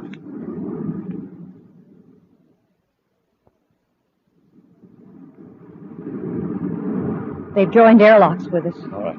Have you got the electronic injection? Yes, it's right here. Yeah, they won't suspect anything from you. Watch your chance and use it on Corry. I'll jump the cadet. He won't be in your way. And then when they're unconscious, they can join Professor Hegman out there in space. All right, Earl. Here they are. Careful, don't make any slips. All right, Crozer. Get your hands up. Of course, Commander. Searching for weapons, Happy. Yes, sir. Where's Professor Hegman? Professor Hegman? Why, we haven't the slightest idea. Come on, quit stalling. What did you do with him? We haven't got him. Search the ship if you don't believe me. That's just what we will do. He doesn't have any weapons on him, sir. All right, keep your gun on them, Happy, while I search the ship. All right, lady. Get over there next to Crozer. My name is Erla Vecker, and I'll be glad to. Oh, excuse me. Commander? Oh, no, you don't. What have you got there? Let go of me. Open your hand. Come on, Erla. That's it. Well, electronic injector. I'll take that gun, Cadet. Oh, no, you don't. All right, Crozer. Hey, nice one, Commander. Don't try anything like that again, Closer. And no tricks from you either, Erla. It's lucky you saw her with that electronic injector, sir. You should have had us in deep freeze. That was a very foolish move on your part, Erla. Now you're in this just as deep as Crozer. Now let's have it. Where's Hegman? All right, I'll tell you, but you'll never find him. He's somewhere out in space. What? You threw him out of the ship? That's right. All sealed up in a nice cozy box. Chances are he'll float forever in space, in suspended animation. Happy, get these two into our ship. We'll cut loose and start a search. They're going to stay right with us till we find them.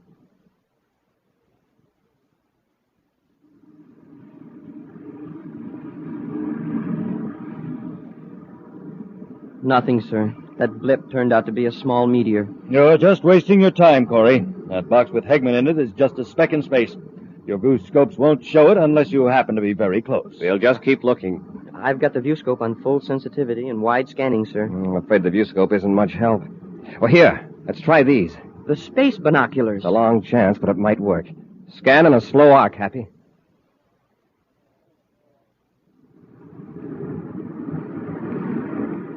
There's something. Oh, no, it's just another meteor. Let me have a look. Hey, wait a minute. It's a rectangular shape. Check it, Happy, about 10 degrees high. I see it, sir. Yeah, it's a box, all right. That's it, we found it. Change vector, Hap. Let's hope we're not too late.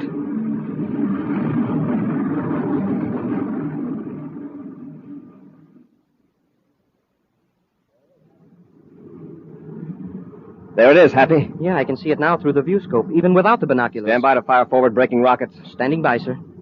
Fire rockets. Yeah, that'll stop us, Happy. All right, get the spacesuits. We'll pull the box into the ship. And Crozer, we'll just lock you and Erla in a compartment till we get the professor aboard.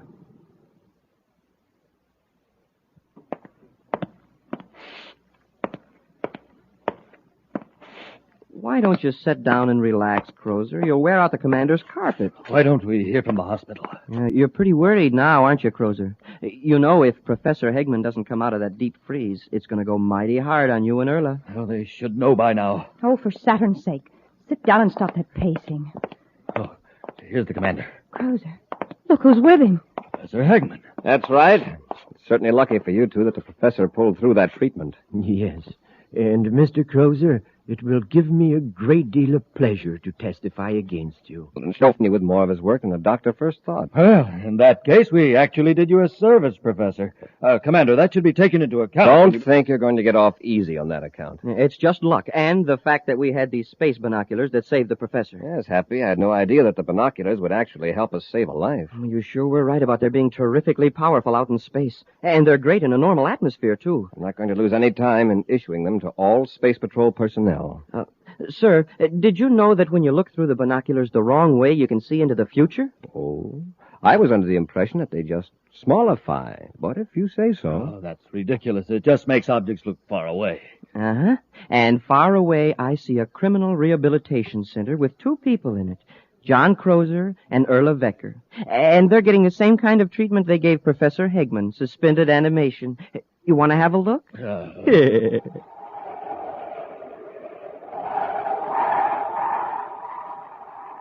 In just a moment, we'll give you an exciting preview of next week's thrill-packed Space Patrol adventure. But first, gang, oh boy, first of all, here's that big, wonderful surprise we promised you. Get your pencil and paper, get all set to go. This is the greatest value we've ever offered on Space Patrol. Commander Corry, you tell the gang what this terrific new item is. Boys and girls, our surprise for you is a pair of those wonderful new Space Patrol space binoculars. Binoculars like the ones I used today when I spied the professor floating in that box way, way off in the distance, remember? Gang, you'll be able to see way, way off in the distance with the Space Patrol binoculars you get, too. Yes, sir, these binoculars are 4 power binoculars with 4 lenses. And when you look through them, they make people, houses, buildings, cars, everything else blocks and blocks away look bigger and nearer and clearer. No adjusting necessary. The lenses are fixed focus lenses. Why, you don't even have to hold these wonderful binoculars up to your eyes. You wear them like official outer space headgear. They have a strong elastic band on them, and when you slip it over your head, it holds the binoculars in place and leaves your hands absolutely free. Makes you look like a man from Mars, because these binoculars stand out from your eyes a full 3.5 inches. That's right. These are not flimsy little celluloid goggles or a mask. These are real full-size binoculars. Overall, they're 5 inches wide, 5 inches long, and they're made of solid plastic. Beautiful, long-lasting black solid plastic with bright red leather-like trimming that makes them look terrific. Now, don't forget, you can see way off in the distance with them. You can spot your dad coming home from work, spot the mailman coming blocks away. You can watch birds in high trees, study animals, identify people in the distance, read signs way, way off, and see airplanes way up in the sky. And when you look through the other end of your space binoculars, they do a switcheroo. They make close-up things look like they're far away from you. Yes, sir, gang, these powerful Space Patrol space binoculars are the greatest value we've ever offered on Space Patrol. To get a pair, do this.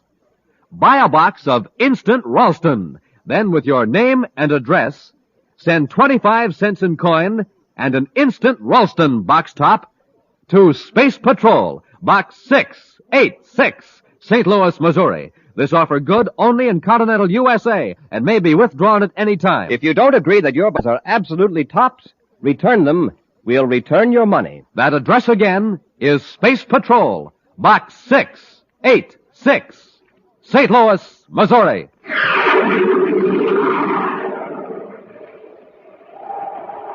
Buzz and Happy are approaching a building where the Secretary General's daughter Carol is held captive. Suddenly, they become aware of a tingling, painful sensation and a ringing in their ears.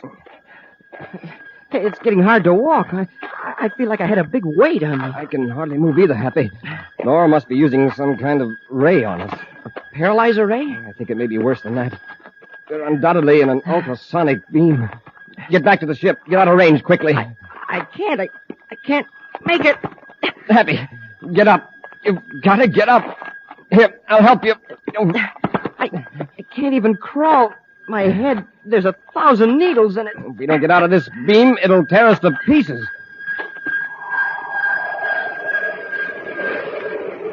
Be sure to be with us next Saturday for the exciting story, The Sleepwalker, when wheat checks, rice checks, and good hot Ralston again bring you Space Patrol!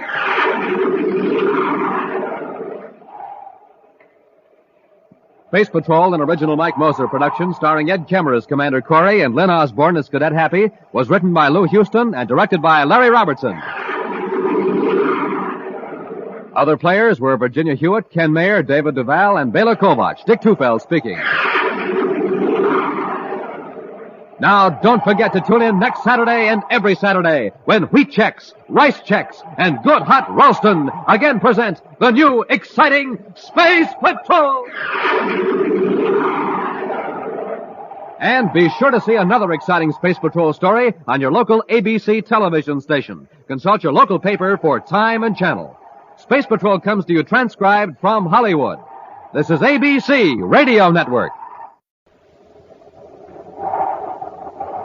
Wheat Checks, Rice Checks, and Good Hot Ralston present Space Patrol! High adventure in the wild, vast reaches of space. Missions of daring in the name of interplanetary justice.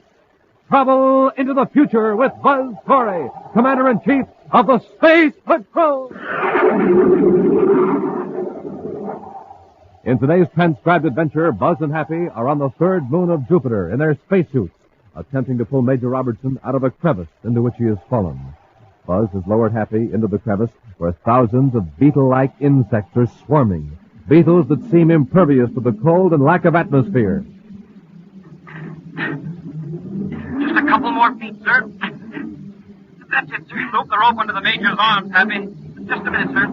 I brush off some of these insects. Gee, some of them just won't brush off, sir. They're awful. They're in my suit, too. They're all over the Major's. Hey, Commander, they're eating through our spacesuits. We've got to get the Major out of there and get back to the ship. If these insects puncture our suits, we're finished. We'll be back in just a moment with today's Space Patrol story, The Moon Beetles.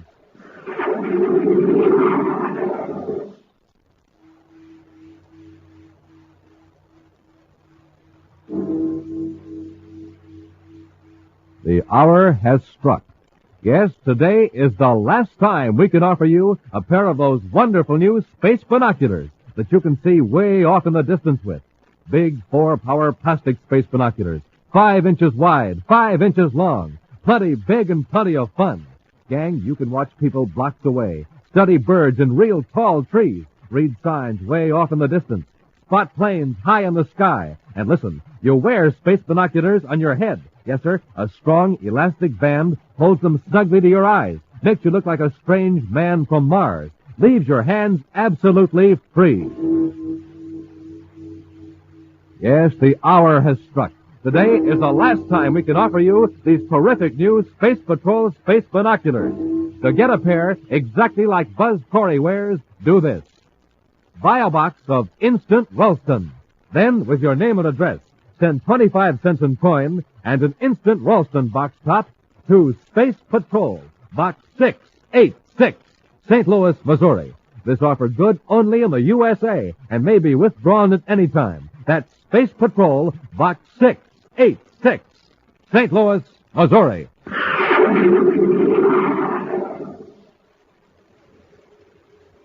And now, today's Space Patrol story, The Moon Beetles.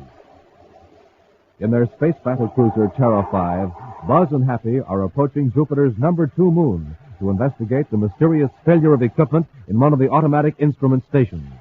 Their viewscope is trained on a surface of a cold, barren, airless satellite as Happy watches for the dome-shaped image of the atmosphere shell to reveal they're nearing the unmanned instrument station. Jupiter's number 2 moon sure is a desolate place. Nothing but craters and mountains, and more craters and mountains.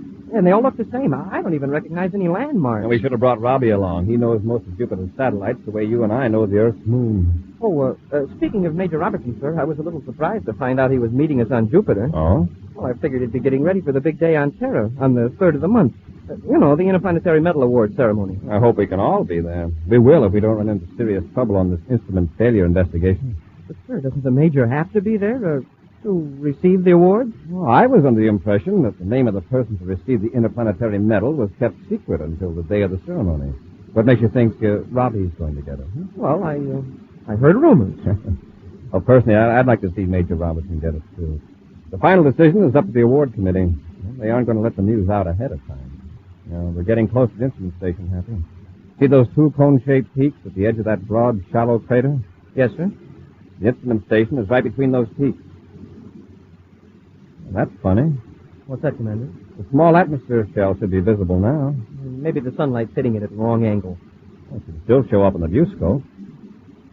Happy, the shell's gone. Huh? Switch the spacephone receiver to the ultra-high frequency automatic instrument channel and see if any signals are getting out. Yes, sir. Well, this is the right channel, sir. Some of the instruments are still sending, but I can't understand what happened to that atmosphere dome. Maybe a meteor hit it. If it came in at a tangent, it might break the shell without damaging all the instruments. Get our spacesuits, Happy. While I set the ship down, we'll make an on-the-spot check. There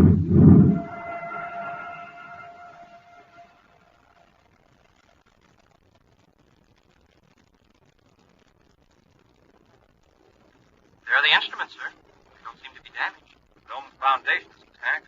So are the double hatches to the airlock. The metal framework and the gates are still standing. Happy, I'm afraid your meteor theory is out. But if it came in almost parallel to the surface of the moon and hit the shell... There would still be fragments of the plastic shell scattered all over the area. Take a look. The ground all around is perfectly clean. Wow, the shell must have been completely disintegrated. That would put most of the instruments out of commission, even those that were picking up cosmic radiations through the receptors outside the shell. It's very strange, Happy. Cut off the atmosphere plant. We'll get back to the ship and blast off. Yes, sir. I'll spacephone Robbie and ask him to meet us at Chargon instead of Jupiter City. Isn't that just south of Jupiter City? Yes, it's a technological center. It's where Dr. William Conrad receives and analyzes the data transmitted from these instrument stations on the different moons. I wonder how he'll analyze the fact that a whole atmosphere...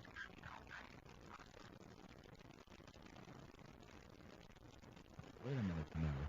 Are you saying there weren't even any fragments of the atmosphere shell? That's right, Robbie. The whole thing just disappeared. And none of the instruments were physically damaged? No, Doctor. Some of them stopped transmitting because of the cold. It really got us puzzled, Dr. Conrad. What do you think could have happened? Well, Happy, I won't even speculate until a thorough investigation is made. Well, at the moment, Doctor, I feel this is a job for the security section. Robbie, get a lab ship and blast off for moon number 2. Yes, sir. Do you want me to go with the Major, Commander? You'll be needed here in Chargon, Doctor. We've got to evaluate the data from the other moon centers. I'll keep in contact with you from number 2 moon and give you any information I can gather. Good. Robbie, I'll leave the investigation in your hands. Happy and I'll go to our temporary quarters and get some rest. I can use a little sleep. I'll call you first thing in the morning, Dr. Conrad. Come on, Happy. Sleep is the next order.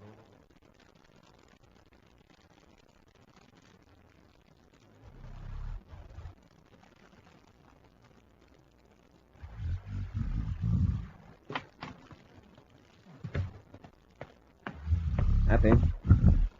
Happy, wake up. Oh, Commander, what time is it? 6:05 hours Universal Star Time. Are you going to sleep all day? Oh, don't be stupid, huh? I plan to be awake before you, sir. Hey, are you sure it's 6:05? Look at your watch. Yeah, but it's still dark outside. That's why I left the shade up, figuring the sun would wake me up. Yes, I noticed how dark it was. Maybe we're having an eclipse of the sun. They're fairly frequent on Jupiter with 12 moons in the sky. I'm sure I should have thought of that. Have you talked to Dr. Conrad? I phoned his lab, but wasn't able to reach him. Maybe he overslept, too. From the sound of things outside, it sounds like the middle of the day. Oh, come here and look, sir. The streets are full of people. These Shargon citizens must be early risers, or else they got up to see the eclipse. The eclipse here wouldn't cause that much excitement. What do you know? The lights are on, all over the city. That must be Dr. Conrad. I told the project quarters to put the call in here. Corry speaking. Commander, this is Dr. Conrad. Oh, yes, Doctor. I've already called your lab. I'm not at the laboratory. I'm at the spaceport. Can you come over? Is something wrong? Haven't you noticed the darkness? Yes. The 4 biggest moons must be eclipsing the sun all at once. This is no eclipse, Commander. The Shargon atmosphere shell is completely covered with insects. Insects? Yes, I know it sounds crazy, but it's true. They're blanketing the entire dome. Billions of them. Space Control isn't letting any ship in or out of the space locks. They're afraid the insects will swarm into the city. Doctor, where are you now? I'm in the Spaceport Master's office. I'll be right over. I'm ready, Commander. Then let's go.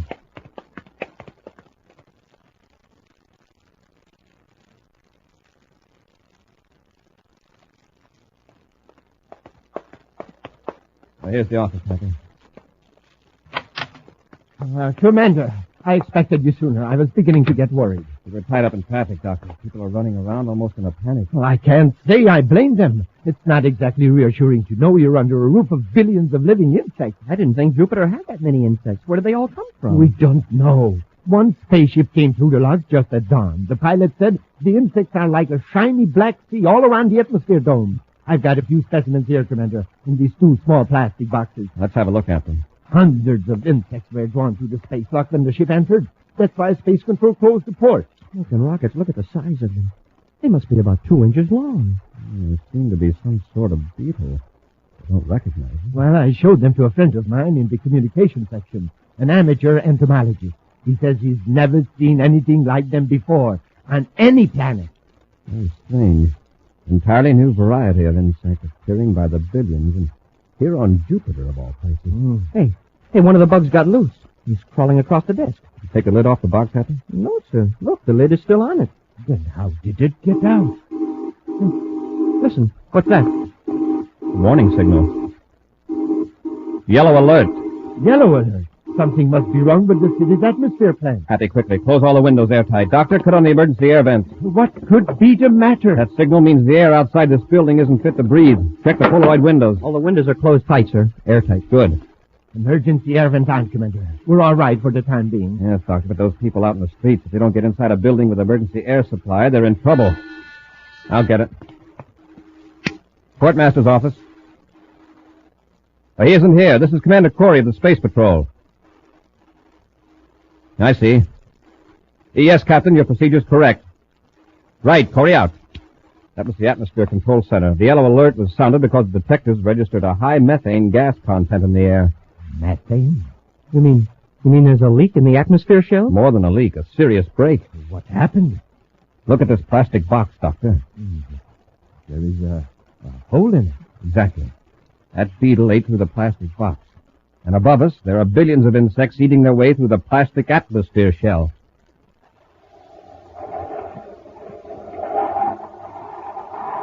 We'll be back with Space Patrol in just a moment. Presenting the mystery of the baffling basketball player. Sometimes this 10-year-old boy would be a sharpshooter. he'd make basket after basket after basket. But then, at other times, ouch, he'd miss shot after shot. And so it went. Sometimes a shooting star, sometimes a falling star. Here was the trouble. This boy was only getting supercharged now and then. On some mornings, he'd have a power breakfast with rice checks or wheat checks, the super cereals that help to supercharge you. That's when he'd really shoot those baskets. But then, at other times, well, he'd just eat any old breakfast. And that's when they'd call him Fumbler.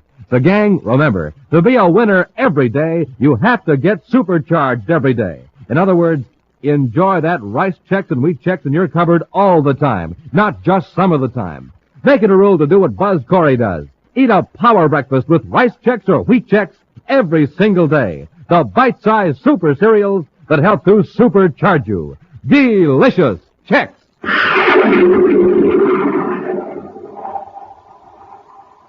And now back to our Space Patrol story, The Moon Beetles.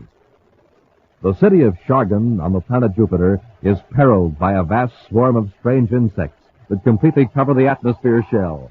These beetle-like insects are gnawing through the thick plastic of the transparent dome over the city, and now the air is contaminated with the harmful gases that compose Jupiter's atmosphere. Buzz, Happy, and Dr. William Conrad have rushed to the atmosphere washing plant, while Major Robertson, at the commander's order, is at the spaceport, ready to lead an exterminator's squadron. Happy and the doctor are standing before the giant motors that force the atmosphere through chemical filters and purifiers, waiting for Buzz to return from the office of the chief air control engineer. Oh, the engineers just cut on another auxiliary motor. That's the last one. The plant's working at full capacity. Yeah, but so are those bugs. Oh, here's the commander. Commander, what did the chief engineer say? Oh, it's a losing battle. You just can't build up enough pressure inside the shell to equal the heavy Jupiter atmosphere pressure on the outside. Unless those insects are stopped, pretty soon big chunks of the dome will fall in on the city. They could plunge right through the roof. Well, do you think that DB12X insecticide will kill the bugs, Commander? I don't know. And if I give Robbie the order to take the exterminator squadron outside the shell, that insecticide will contaminate the entire city. You mean it's harmful to human beings? Definitely. But don't you think it's worth the risk, Commander? If the dome collapses... Oh, you're right, Doctor. There's no time to waste. We'll broadcast a warning for everyone to keep off the streets and to seal their doors and windows. Then we'll go back to Space Patrol headquarters, and I'll tell Robbie to take the squadron up.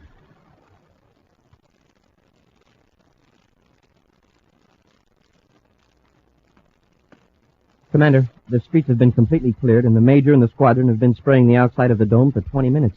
That DB12X ought to be showing some results. If it's going to work.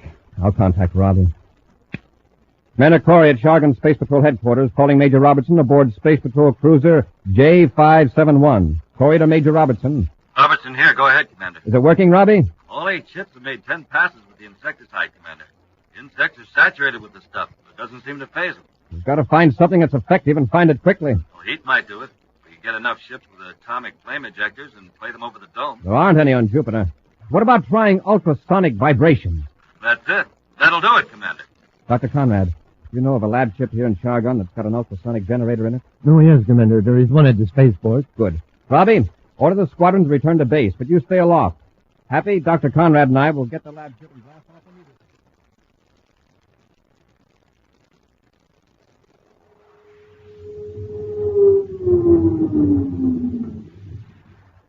Lab ship secured for blast-off, Commander. All right, Hap, I'll notify Space Control. Commander Corry and Lab Ship X211 in Area 28, calling Space Control Shargan. Space Control Shargan, go ahead. We're ready for blast-off. You may blast off at will, sir. Space Control out. Stand by to fire rockets, Happy. Standing by, sir. Ready, Doctor? Yes, Commander. Fire rockets.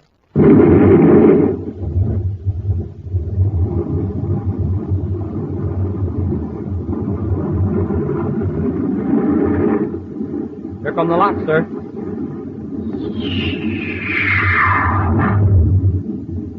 Reduce power and we'll circle back to the dome. What a sight. The dome is black with those insects. I hope this ultrasonic generator does the trick. I'd hate the idea of going back down through that roof of Beetles. Dr. Conrad, will you operate the generator? Of course, Commander. That must be the Major's ship off on our starboard viewport. Right. Corry aboard Lab Ship X211, calling Major Robertson. Robertson here. Go ahead, sir. We're going to make a head-on pass at the dome, Robbie. Good hunting. All right, Doctor. Turn on the generator. I've set it at 1 million cycles, Commander. That frequency should be fatal to most insects. Give it plenty of power. Yes, Commander. Here we go, right over the dome. Happy, set the viewscope to high magnification. Yes, sir.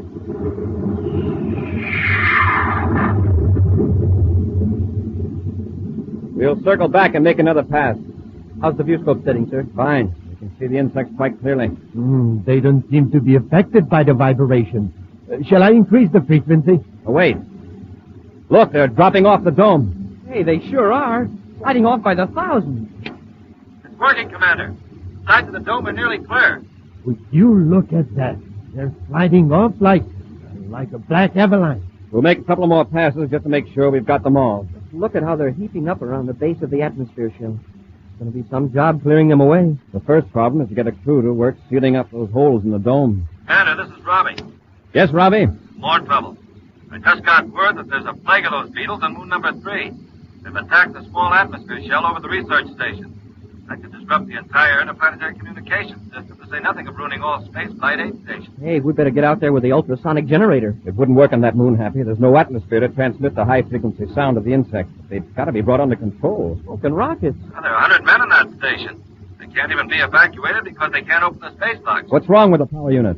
Communications picked up automatic signals that indicate a relay didn't work. If somebody could get there, get inside the power unit shell, and flip that switch, the research station would have power restored. But how about the insects? Doctor, the new Delta Ray, would that destroy the insects? Yes, but it has to be focused so that the rays wouldn't penetrate the shell, or it would destroy the men inside, too. Is there a Delta Ray here in Chargon? No, the nearest one is in Jupiter City. Robbie, you blast off for moon number 3 and get that power on. Happy and I'll go to Jupiter City for the Delta Ray and join you on the moon at the research station.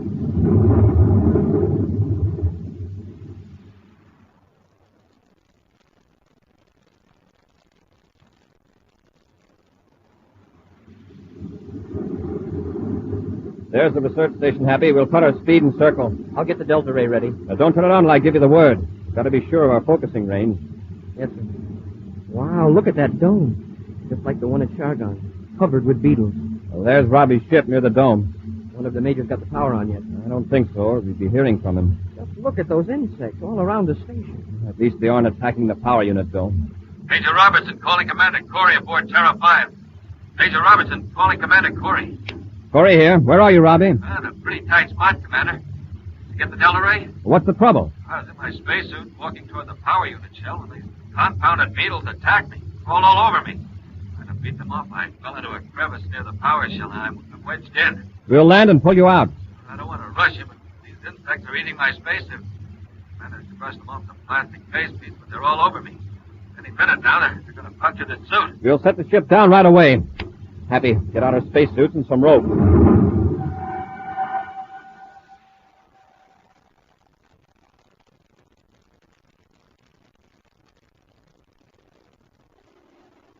There he is, Commander. He's really wedged in. Look at those beetles. There are hundreds of them down at the crevice and all over him. Robbie, can you read me? Yes, sir. They're going to drop you a rope. Grab it. Go ahead, Hap. Catch, Major. All right, hang on. We'll pull you up. Hey, it slipped out of his hand. Robbie, can't you hang on? I haven't got any strength. Are you hurt? It's my leg. I'm beginning to feel pain. Losing air. But this is no time to pass out. That suit is punctured. You're finished. Robbie. Robbie. Commander, I'd better go down there and tie the rope around him. No, you might get caught too. I'll go down. Commander, you could pull the Major and me out, but I'm not sure I could pull both of you up. No, Happy, it's too dangerous. Please, sir, let me go. It's the only way to save Major Robertson. And don't forget the men in the station. You may be right. Here, take the rope. I'll lead you down. Yes, sir. Lower away. Now, hang on, Happy. That's it. A couple more feet, sir. Okay. Hold it. I'm looping the rope around the Major's arm. Help me if you can, Major. All right, Happy. You ready, Hap? Just a minute, sir. I'm going to brush off some of these beetles. One of them burrowed in nearly through my suit. Okay, pull. Now hang on to Robbie. He's wedged in pretty tight. right. He's loose now, Commander. Haul us up. Okay.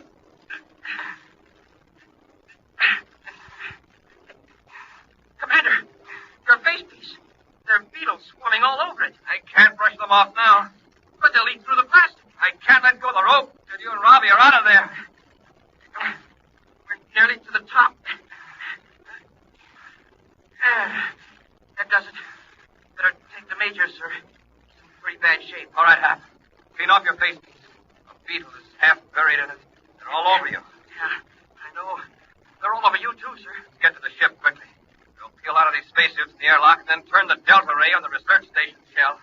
I guess we'll have to carry the Major, sir. All right, Happy. Come on. We've got to hurry.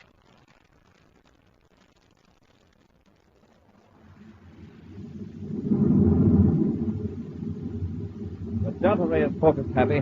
Give it another charge. Hey, it's working. The beetles are dropping off the shell like flies. Well, this ray works better than the ultrasonic generator. See that, Robbie? Yeah, really shoveling them up. How's your leg? A little better. Good. After we wipe out the beetles, we'll land and turn the power unit on. Hey, if we can clean this up and blast off for Terra pretty soon, we'll be able to get the Major back for the interplanetary award ceremony. Funny, I almost forgot.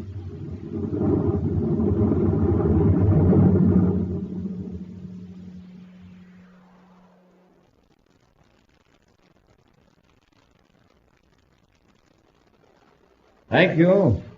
Thank you very much. Go on up, Major. The commander's ready to give you the medal. Quiet, Happy. The commander's going to speak. Fellow citizens of the United Planets, it's my privilege and honor, as last year's recipient of the Interplanetary Award, to present this symbol of courage and service to the current winner. It's a special source of pride to me because the award goes to a member of my own space patrol. Major, the commander's looking this way. He wants you to go up. The choice this year was a difficult one for the committee, and the person chosen by them has declined the honor. But, Major, I Quiet, Hap. The commander's speaking. Yes, the selected candidate, Major Robertson, Security Chief of the Space Patrol, feels that the Interplanetary Award should go to the man who risked his own life to save another, and thereby help save the lives of 100 men. So, in a special session, the committee accepted the Major's suggestion, and I shall now present the Interplanetary Award to a member of the Corps of Cadets, Cadet Happy. Huh? Me? But Go on, Happy. Get up there. Hey, Happy. Hap! Ladies and gentlemen, I'll have to ask Major Robertson to accept the award for Cadet Happy. It seems the courageous winner of the Interplanetary Award has just fainted.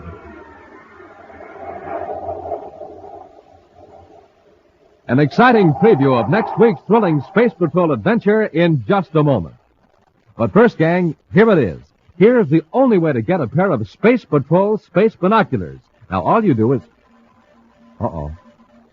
Here's a radio ray from Terra. Boys and girls, this is your commander, and I have a message for you that's so important, I've interrupted Dick Tufeld. Here's my message. Today is positively the last time we can offer you a pair of official space binoculars. This is the greatest offer we've ever made, and it's one item I feel that every one of you should have. Although thousands and thousands of boys and girls now have their space binoculars, I know for a fact that many of you have still not sent in. So don't wait. This is important and vital. Send in today for your Space Patrol space binoculars. This is absolutely the last time we can make this sensational offer. Hurry out. Thank you, Commander. And boys and girls, remember this. These are not flimsy goggles. They're real, full-size, full-field, 4-power binoculars made of long-lasting plastic. Real, full-size, full-field, 4-power binoculars that make everything in the distance look bigger, closer, clearer. The revolutionary new binoculars you wear on your head. Thrills and fun galore. You can identify buildings way off in the distance, spot planes, study birds, watch far-off traffic, read distant signs, and do lots and lots of other things with your space binoculars all year long. Now, to get a pair, buy a box of Instant Ralston. Then, with your name and address, send 25 cents in coin and an Instant Ralston box top to Space Patrol, Box 686, St. Louis, Missouri. If you don't agree your binoculars are tops, return them and we'll return your money. That's Space Patrol, Box 686, St. Louis, Missouri. And now, an exciting preview of next week's thrilling Space Patrol adventure. Buzz and Happy have just left Terra 5 to enter a damaged spaceship far out beyond the Pluto orbit. They've entered the wrecked ship in their spacesuits to rescue 2 unconscious men. Around the ship, huge chunks of metal hurtle through space on an unknown orbit. We'll have to carry them, Happy. You take this one, I'll handle the big fellow. Yes, sir. Hey, Commander, the ships are swerving right into that stream of metal fragments. I thought I set the controls to keep pace with them. Those fragments aren't going in a straight line. They're in a swirling motion like a whirlpool. Hey, Commander! They're battering the ship to pieces. They're breaking us up. We gotta get these men inside quickly before the fragments puncture the ship. Or we're finished, all of us. Be sure to be with us next Saturday for the exciting story, The Strange Gift of the New Star, when wheat checks, rice checks, and good hot Ralston again bring you Space Patrol! High adventure in the wild, vast reaches of space. Missions of daring in the name of interplanetary justice. Travel into the future with Buzz Corry, Commander-in-Chief of the Space Patrol! Space Patrol, an original Mike Moser production starring Ed Kemmer as Commander Corry and Lynn Osborne as Cadet Happy, was written by Lou Houston and directed by Larry Robertson. Other players were Ken Mayer and Bela Kovac. Dick Tufeld speaking. Now, don't forget to tune in next Saturday and every Saturday when wheat checks, rice checks, and good hot Ralston again present the new exciting Space Patrol! Be sure to see another exciting Space Patrol program on your local ABC TV station. Consult your paper for time and channel. Space Patrol comes to you transcribed from Hollywood. This is ABC Radio Network.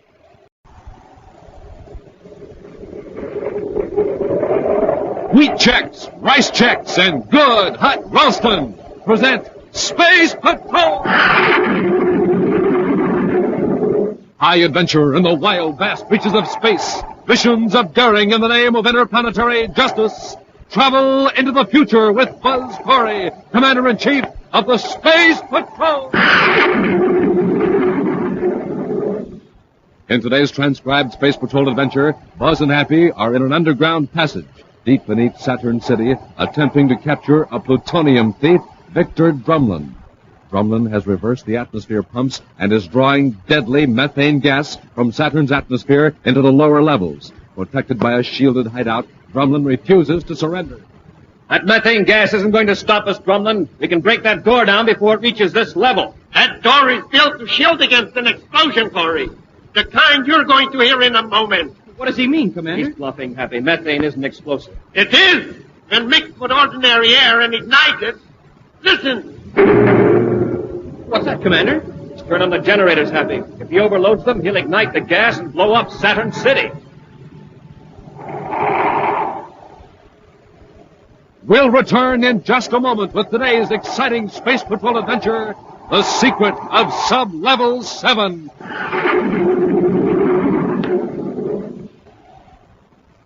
Say, gang, how are you at imitations? Well, this is Captain Dick Tufeld speaking, and here's my idea of how a cosmic surface car sounds with just ordinary fuel in its tank.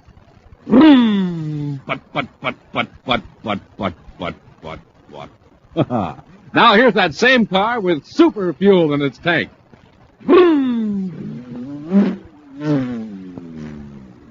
Yes, sir, that cosmic surface car is really roaring now because it's supercharged with super fuel. And, gang, the same is true with you. What happens when you have ordinary fuel for breakfast? Well, you move like this. What. That's right, you're just a putt-putt. But when you fill up your tank with super fuel, man, you're supercharged. So eat a power breakfast with rice checks or wheat checks and get supercharged. Flavor galore in every bite-sized biscuit. So get the super cereals today, Rice Chex, Wheat Chex. And remember, inside of each package, you get a mysterious, magic space picture. And now, today's Space Patrol adventure, The Secret of Sub-Level 7.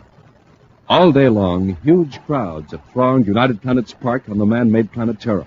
All the leading scientists from Mercury to Pluto have been demonstrating improvements in spaceship equipment, in surface cars, also in such home appliances as the Diatronic Chef, which will prepare any one of 1,000 different dinners in 30 seconds merely by dialing a number. Cadet Happy has been a fascinated spectator at most of these exhibits, but now he's returned to Commander Corry's office at Space Patrol headquarters. Commander? Well, Happy, didn't expect you back for another hour. I thought I'd better give you this note, sir. It's marked urgent. Well, who gave it to you? That's the odd part of it, sir. I don't know. Somebody in the crowd slipped it in my belt somewhere in the Hall of Science. Evidently someone doesn't have much confidence in our official message service. It might be a joke of some kind, Commander. One of the new cadets testing me to see what I'd do. I'm glad you brought this to me, Happy. Is it important, sir? If it isn't someone's idea of a practical joke, it's very important. Listen to this. 9 months ago, 250,000 credits worth of plutonium was stolen from reactor plant number 5 on Jupiter's third moon. You want to know who was behind that theft? Come to apartment 15J, Einstein Terrace at 1300 hours Universal Star Time today. Smoking rockets. What's the signature, sir? There's no signature. They're not taking any chance of being caught. It must be somebody's idea of a funny joke. Except that the theft of plutonium wasn't made public, and they're still looking for the thieves. Happy, go to the electro directory and see who lives at 15J, Einstein Terrace. Yes, sir. You'll find Einstein Terrace in City Zone 5. I've got it, Commander. Now the address, 15J. The indicator panel says Vogel, Edmund R., occupational code number 3-146.28. Happy, it's 12:22 now. We'll have time to make a quick check on him in the files before we pay him.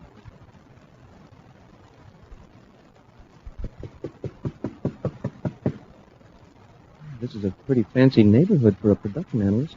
They must get pretty good pay. It depends on how good they are, Happy. Yes? I'm looking for Edmund Vogel. I am Edmund Vogel. What can I do for you? I'm Commander Corry of the Space Patrol. Cadet Happy here gave me a message. A message? Perhaps we'd better talk inside, Mr. Vogel. Why, yes, of course. Come in, gentlemen. What's this about a message, Commander? Were you at the Hall of Science in United Planets Park at any time today? Why, no. I had intended to go, but some urgent business came up. Mr. Vogel, see this envelope? Yes? Did you write that address or order anyone else to write it? No, I don't know a thing about it. What makes you think I do? The message inside asked me to come here at 1300 Universal Star Time. Well, but what about? If you don't already know, and you have no reason for contacting me, then we'll just consider the incident closed. Sorry to have bothered you, Mr. Vogel. That's quite all right, Commander. Here, I'll open the door. Oh, one more thing, Mr. Vogel. Yes? Do you know of anyone who goes in for practical jokes of this kind? Oh, no, Commander. I'm afraid my friends and acquaintances are. Well, you might consider them a little on the dull side. Do you know anyone who has a grudge against you? No, Commander. I'm completely mystified by the whole affair. All right, Mr. Vogel. Thanks for your cooperation. Let's go, Happy. Goodbye, Commander.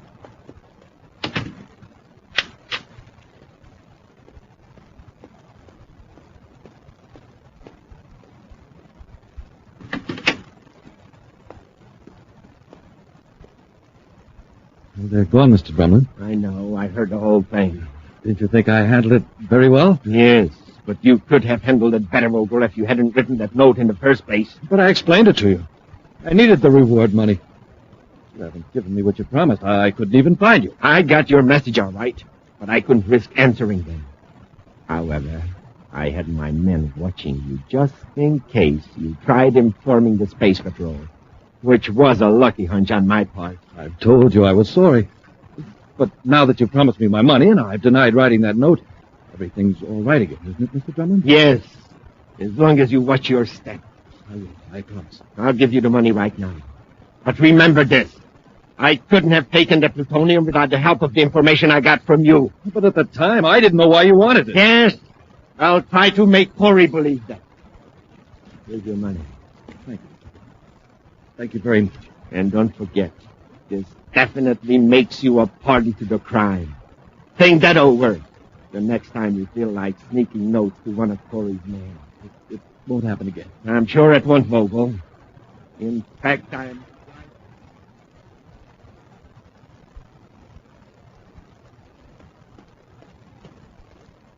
Here are those handwriting blow-ups, Commander. Good. Major Robertson certainly rushed them, too. Well, this is just a preliminary check, sir. The Major says an expert is working out the detailed analysis. Let's see what we've got here, Happy. Well, this is a blow-up of the note, and this is a magnaphoto of Vogel's own handwriting.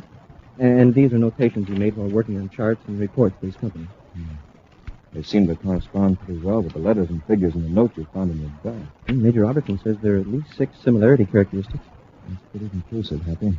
I'd say that Vogel wrote the note all right. But why would he deny it? Perhaps something happened to change his mind. How do we find out for sure, sir? We'll wait for the experts to finish the analysis?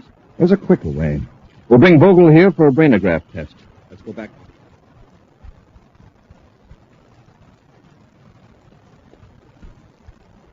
It doesn't seem to be home, sir. I'll try the door.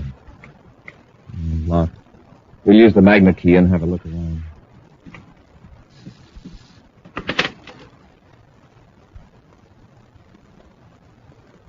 Oh, from the looks of things, I'd say we're a little late. You mean someone else had the idea of searching Vogel's place for evidence? No, Happy. It looks like Vogel suddenly decided to leave and packed in a great hurry. His clothes lying around are freshly pressed and laundered. They don't look as though they've been pawed through by anyone searching for something. Yes, sir, that's right. This whole place has the air of a man who suddenly decided to run away. And in the confusion, had a hard time deciding what to take with him. He certainly must have decided to travel light. Happy, look around, see if you can find any letters or spaceograms. All right, Commander. Oh, here's an example of Vogel's writing. Here in the notepad by the spaceophone.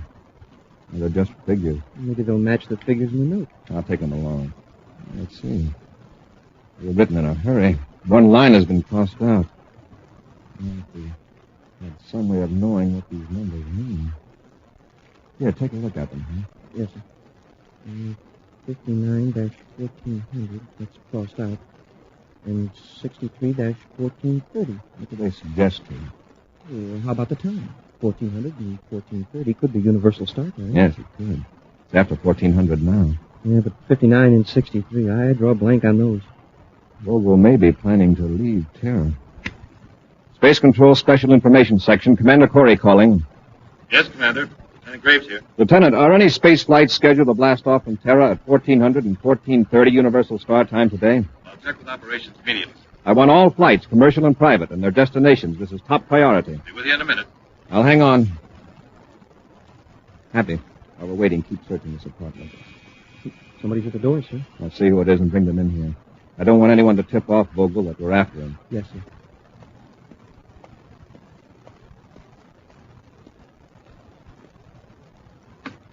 Vogel, Oh, sorry. I must be in the wrong apartment. Will you step in, please? Look, obviously I have made a mistake. Sorry to have bothered you. My orders are to bring you to Commander Corry. What's this all about? You'll save yourself a lot of trouble if you just come in. How about it? Sure. Anything to oblige.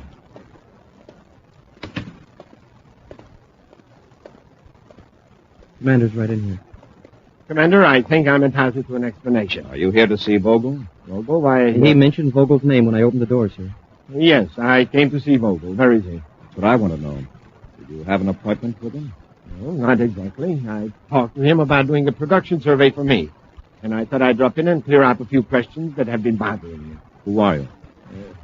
My name is Drumlin, Victor Drumlin. I represent a firm that has a new hard metals extrusion project. Vogel was recommended to me by an acquaintance. I scarcely know the man. When did you see Vogel last, Mr. Drumlin? Let me see. It was 2 days ago. We had lunch together. Did he seem worried about anything? Anxious? Nervous? Not that I noticed. I hope nothing is wrong. Information section to Commander Corry. Just a moment, Mr. Drumlin. All right, Commander. Corry here. Go ahead, Lieutenant. I have the information on blast-off time, sir. Flight 59 blast-off for Venus, 1400. Flight 82, blast off for Earth, 1421. Flight 63 for Jupiter, 1430. Nothing more till 15.5. Thanks, Lieutenant. Corry out. Well, Happy, it looks as though Vogel was interested in that 1430 ship for Jupiter, Flight 63. 14:15 now, sir. We'll have time to pick him up. Mr. Drumlin, Mr. Drumlin, what's the matter? Get it, Doctor. Catch him, Happy. I've got him, sir. Let's put him here on the couch. Easy now. You're going to be all right, Mr. Drummond. Just take it easy. Here, I'll loosen your collar. I'm sorry to be such a nuisance. Oh, that's all right. Thanks, Cadet. Commander, he's got my ray gun. Drumlin, what's the idea? I'll show you, Corry. Turn around, both of you. Do as he says. Now. I just have time to get to the spaceport and stop Vogel.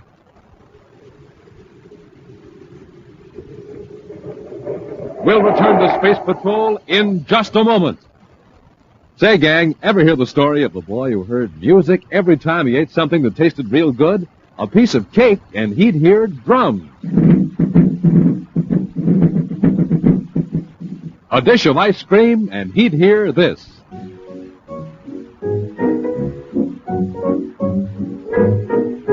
And when he tried Rice Chex and Wheat Chex, the super cereals, he'd not only hear drums, and the piano,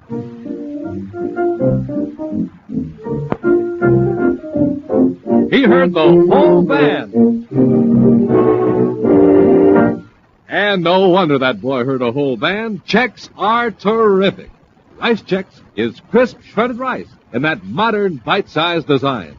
And Wheat Chex is golden shredded whole wheat in that same wonderful, easy-to-eat bite-sized design. And hey, each one of those bite-sized biscuits is loaded with zing and zip. A good breakfast with Chex and you're supercharged. So get the swell-tasting super cereals that help to supercharge you. Rice Chex, Wheat Chex. And remember, inside the package, there's a mysterious, magic space picture.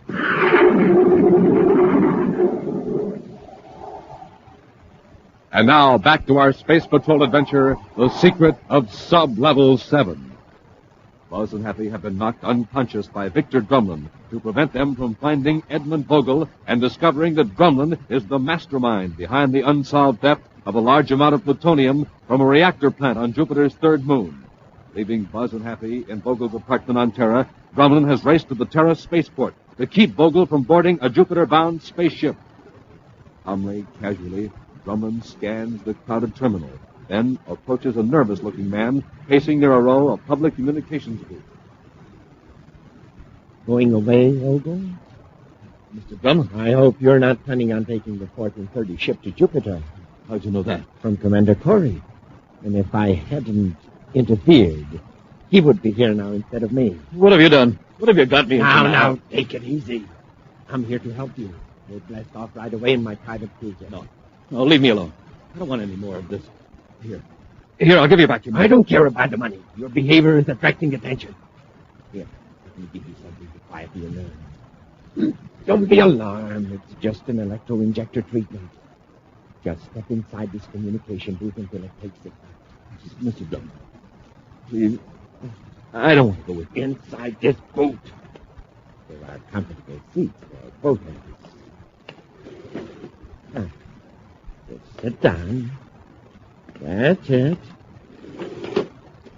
Now, we'll just sit here pleasantly as though we were phoning a mutual friend. Of course, in a moment, when the electro-injector takes effect, you won't be able to talk, much less raise an alarm. Listen to me. However, you will be able to walk where I guide you. Keep your hands away from the control switches. If I hear the operator's voice, I'm afraid I'll have to finish this interview rather unpleasantly. Let me alone, Drumlin. I can't leave you here to spill all you know to Corry. But you'll be safe with me in sub-level 7. Don't try to talk. We'll have nothing to worry about. Corry will never find either of us in sub-level 7. That's the old underground section of Saturn City that was sealed off years ago when the new levels were finished under the eastern end of the city. That's where I've been hiding out all these months. All right. Let's go. Stand up. That's it. You go to my ship, and if anyone asks any questions, I'll merely say that I'm a doctor, and you're my patient, and we're going to Mars.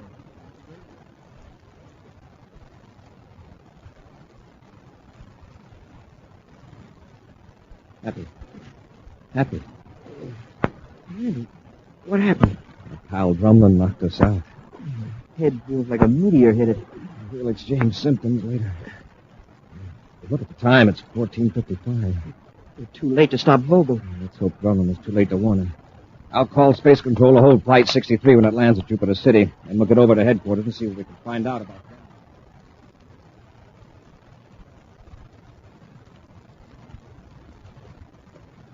Isn't very much farther, Vogel. It's so cold and dark down here. When the passageway turns, we can turn on the light. Then it's just a few yards further to my living quarters.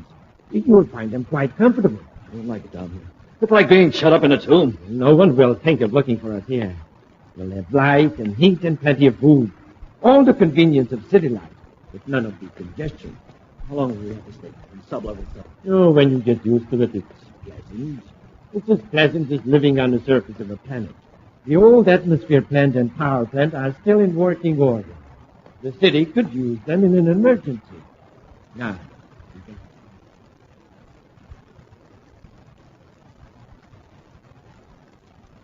Happy, has anything come in about Vogel while I've been out? Not a thing, sir. Except that he definitely wasn't on the ship to Jupiter. And I haven't been able to locate much information about this Drumlin either, sir. Drumlin must have been in on this plutonium theft with Vogel. Well, maybe Drumlin's the brains behind all this. If he is, he won't hesitate to remove weaklings like Vogel if they threaten his safety. Here, Happy, put this on the microtape playback. Yes, sir. What is it, sir? It's a reel of tape from Spaceport Communications. Oh?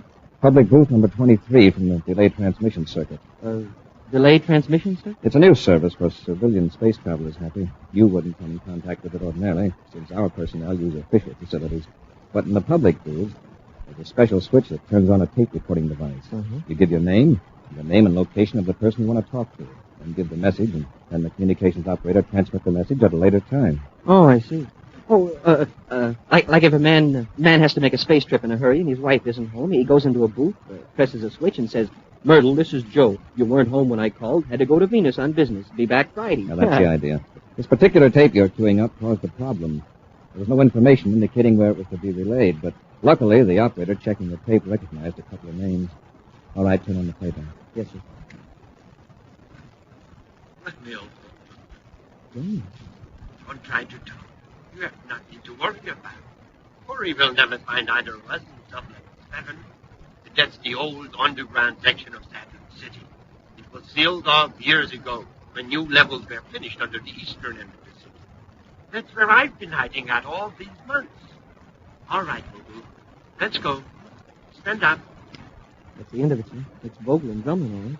But how come their voices are on a delayed transmission tape? They must have gone into a booth for the sake of privacy.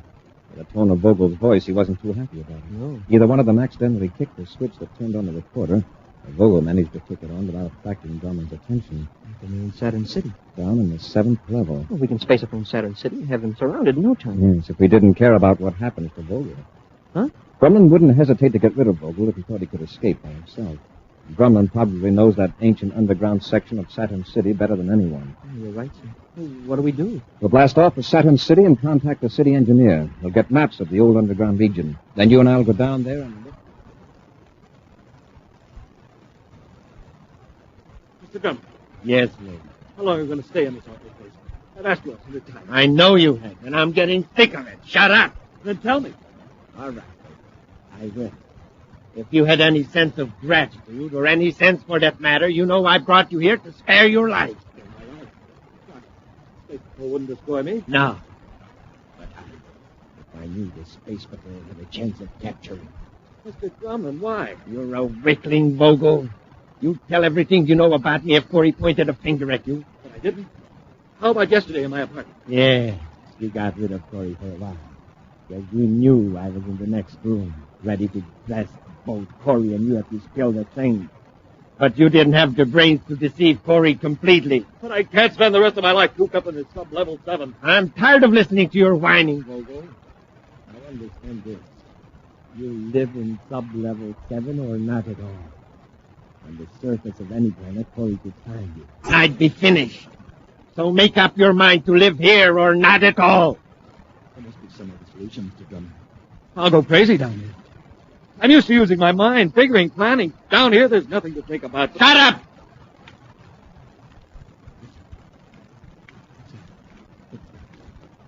Warning, system has picked them up. Somebody's here in sub-level 7. They must be coming after us. You keep quiet. Can't be more than 2 or 3 of them. Possibly just a routine inspection by a couple of engineers. I'll turn out the lights so they won't suspect we're in here. Now keep still so I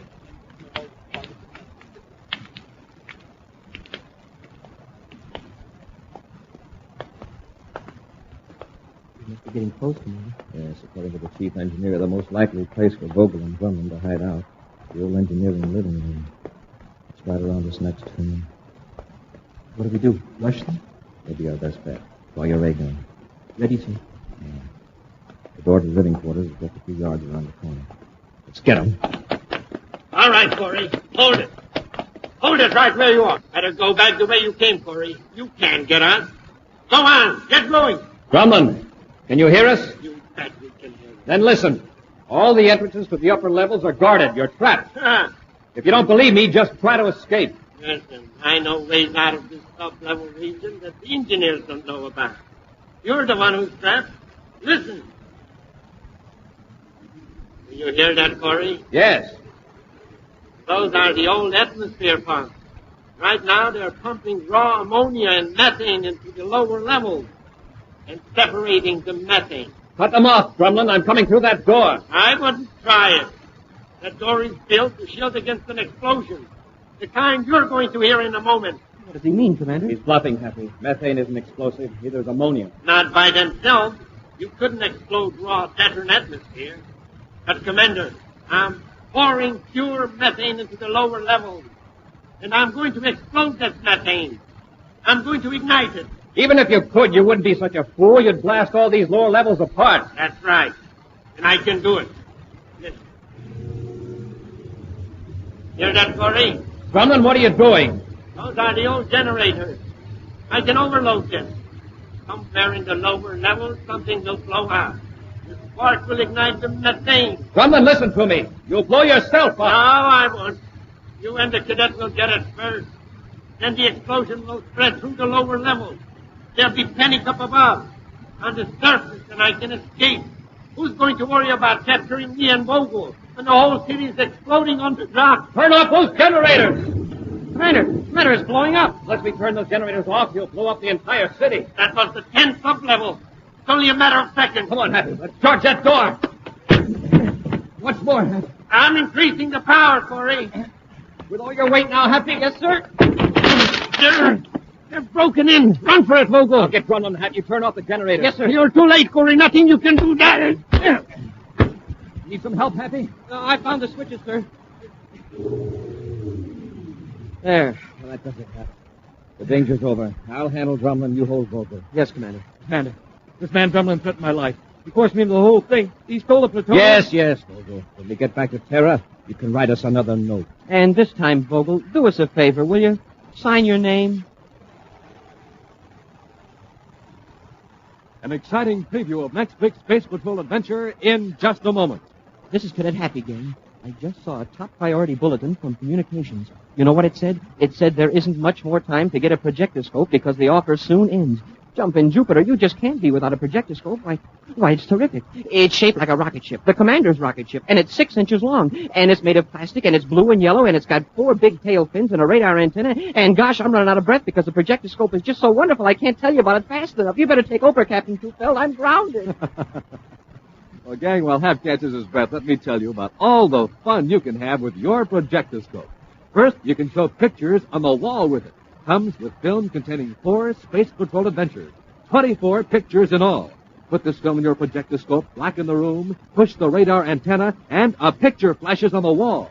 To show a whole adventure, slide the film from picture to picture.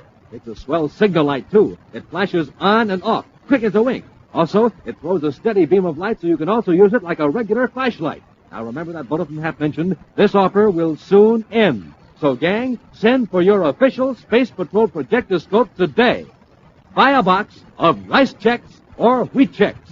Then, with your name and address, send 35 cents in coin and a rice checks or wheat checks box top to Space Patrol, Box 686, St. Louis, Missouri. This offer good only in the USA and may be withdrawn at any time. That's Space Patrol, Box 686, St. Louis, Missouri. And now, a preview of next week's exciting Space Patrol adventure.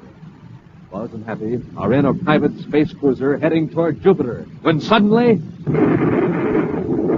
It's a cosmic torpedo right off our port side. Well, who could be firing at us? I don't know, but he's within range. The next blast will get us sure.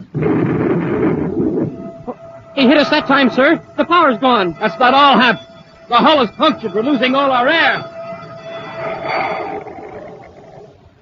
Be sure to listen next Saturday for the exciting story, Treachery in Outer Space, when wheat checks, rice checks, and good hot Ralston again bring you Space Patrol!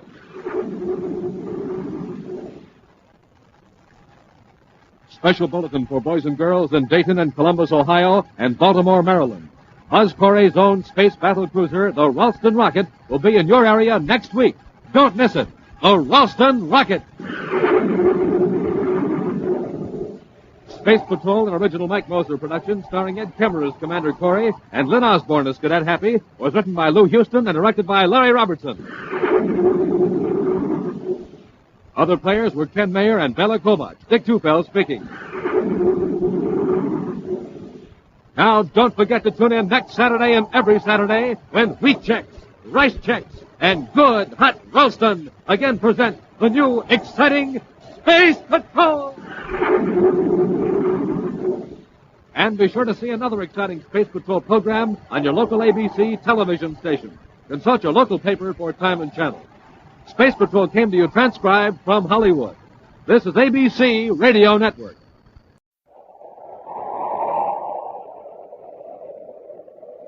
Wheat checks, rice checks, and good hot Ralston presents Space Patrol! High adventure in the wild, vast reaches of space. Missions of daring in the name of interplanetary justice. Travel into the future with Buzz Corry, Commander-in-Chief of the Space Patrol! In today's transcribed adventure, Buzz and Happy have been locked in a building by two criminals who have blocked their only means of escape by pouring sodium-potassium alloy on the stairs. The liquid metal has burst into flame on contact with the air. Commander, the heat's terrible. We're going to face something worse than heat when the automatic fire extinguishing system starts to work. But, sir, the water will put the fire out and we can escape. Not with this alloy, Happy. It burns in air, but when water hits it, it explodes. What? The second that spray starts working, this whole building will be blown to bits. We'll be back in just a moment with today's Space Patrol story, The Lady from Venus.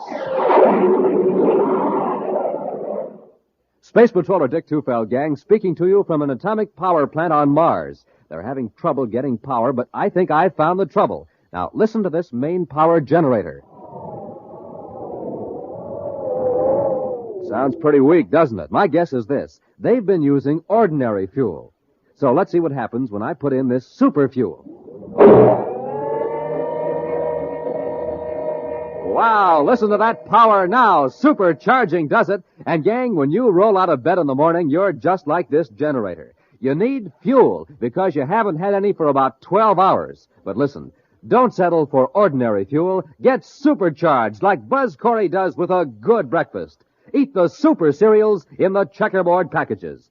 Now, rice checks and wheat checks are the super cereals with that modern bite-sized design for super easy eating. Rice checks is bite-sized shredded rice, triple toasted. And wheat checks is bite-sized shredded wheat, baked crisper than a cracker, super power in every bite. Now remember, pulling up to the breakfast table is like pulling into a filling station. So get supercharged every morning. Pick up your cereal bowl and say, Fill her up, Mom. Wheat checks. Fill her up, Mom. Rice checks.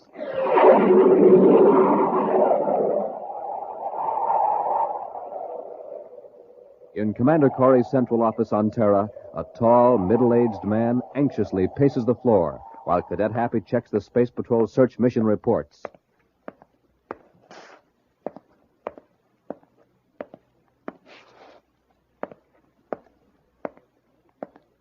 There are some magazines on the table, Mr. Stratton. Beg pardon? I said if you want to read, there are some magazines. Oh, no, thank you, Cadet. Is that clock correct?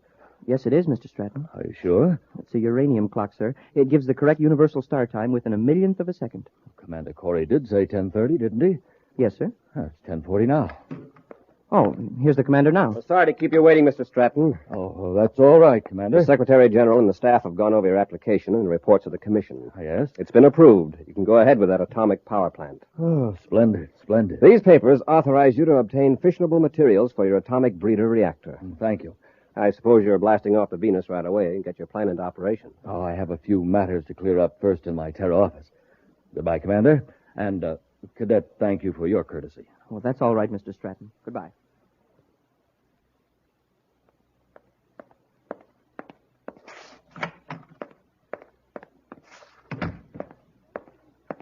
Congratulations, Mr. Stratton. Oh, what can I do for you? Why, Mr. Stratton, you don't recognize me. Why, Miss Bennett, forgive me, but you look so different. Don't tell me I've aged that much in 5 years. Oh, no, it's not that. It's I'm a blonde now instead of a brunette. Oh, yes, that's it, of course, your hair. And I dress more expensively than I did when I worked for you. I always thought you dressed very nicely, Miss Bennett. Why so formal, Edward? On Mars, you used to call me Elspeth, the lady from Venus. What are you doing now, Elspeth? Oh, that's better. Well, right now I'm in the manufacturing business on my own. Well, we're competitors, eh? No, not entirely, Edward. In fact, I'm actually interested in becoming one of your customers. Splendid. We parted on very unpleasant terms, as I recall. I'm glad you're willing to let bygones be bygones. Yes, and I was delighted to hear that the Secretary General gave you the go-ahead for your reactor on Venus. Why, I just came from Space Patrol headquarters myself. How did you know about it so soon? Oh, I know a lot of things about you, Edward. I was one of the people questioned by the Space Patrol security agents. Evidently, your replies were favorable. Thank you. How soon will your plant be in operation? It'll take 3 weeks to get into active production. Good, then I can count on you for a shipment of plutonium in less than a month. Oh, I'm not joking, Edward. I'm ready to pay you a fair amount of credits for a small percentage of your plutonium output. You have a United Planets authorization to buy it? Oh, no.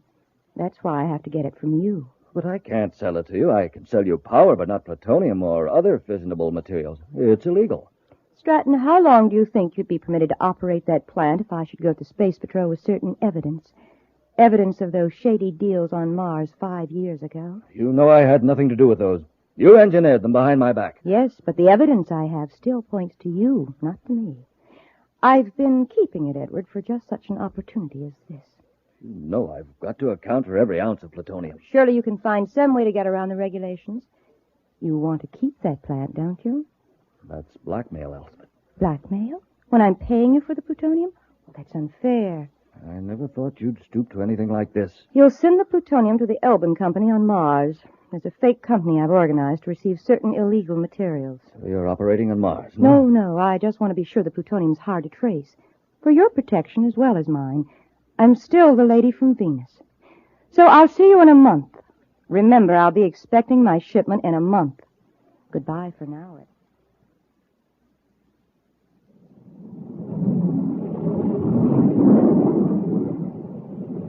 You know what I'm going to do when we get to Lake Azure, Commander? What, Happy? I'm going to go for a swim, and then I'm going to the club and have a steak that thick. And then Wait a minute, Happy. There's one thing I forgot to tell you when we blasted off from Terra. What's that, sir? Officially, this is a pleasure trip.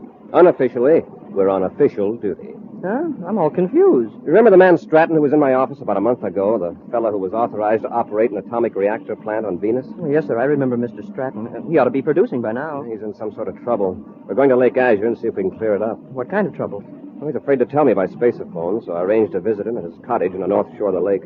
Oh, then the swim and the steak are out. And until after we talk to Mr. Stratton. Then we'll see about the swim and steaks.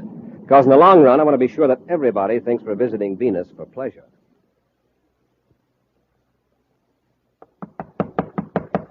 Just a minute.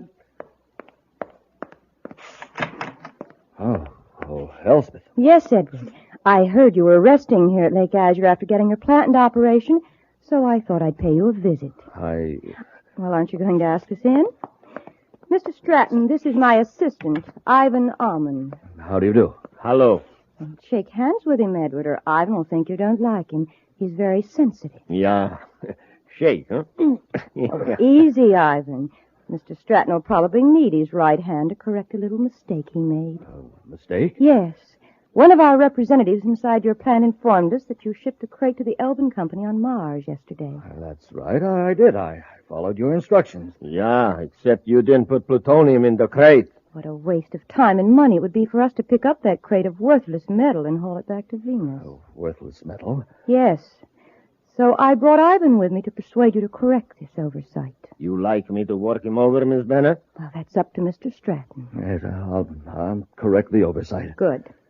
But the next time you make a mistake, Ivan will work you over, as he calls it. And I'll turn my evidence over to the Space Patrol. It won't happen again. See that it doesn't. Come on, Ivan. All right, Miss Bennett.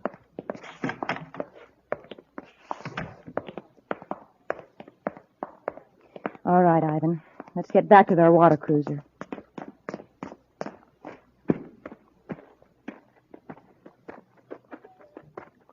Miss Bennett, look. There is another water cruiser pulling up to Stratton's wharf. Yes, men in uniform. Quick, get over behind those bushes before they see us.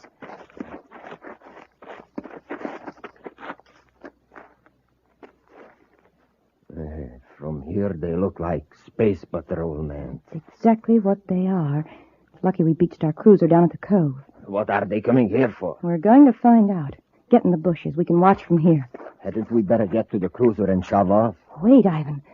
The tall one's Commander Corry. Yeah. I heard at the hotel that he was due in today for a rest. That Space Patrol high brass has it pretty soft. If he's here for a rest, why would he come directly to see Stratton? It looks very suspicious to me. If he's double-crossed... They are on the wharf now. Let's get going. No. Wait till they get in the house. Then we'll slip up and see if we can hear what's going on. Oh, Mr. Stratton, we didn't see anybody. And there was no boat at the wharf. They must have come here in a surface car then. They could have, all right, along the Lakeshore Road. Who were these people? Elspeth Bennett and a man named Ivan Amond. They're the reason I asked you to come here. They're trying to force me to sell them plutonium illegally. I see. One of their spies in my plant found out about a fake shipment I tried to trick them with, so they came here to threaten me. Threaten you? With violence, you mean? Yes, and... Well, Commander, I'm going to tell you the whole story. It may mean that the government might take my license away, but I'll not be blackmailed into committing a crime. Blackmail? How could they? Your record's clean. Let me give you the facts. This Elspeth Bennett worked for me 5 years ago on Mars. Without my knowledge, she put over several very dishonest deals. Here's exactly what she did. In order to make it look as though I were responsible, she faked a series of orders. Fool, he's blabbing the whole story. Maybe Corry will not believe him, huh? The Space Patrol will investigate us, and we can't afford that. At any rate, we can't get any plutonium from Stratton now. Let's get out of here before Corry comes out. If Corry finds our plant, we're finished. Ivan, we've got to take care of Corry, the cadet, and Stratton. I can't handle all three of them. They are armed. I'll fix it so you can take the Space Patrolman by surprise. You wait in the bushes near the lakeshore. I'll pretend to be in trouble. While they're rescuing me, you can jump out and overpower them.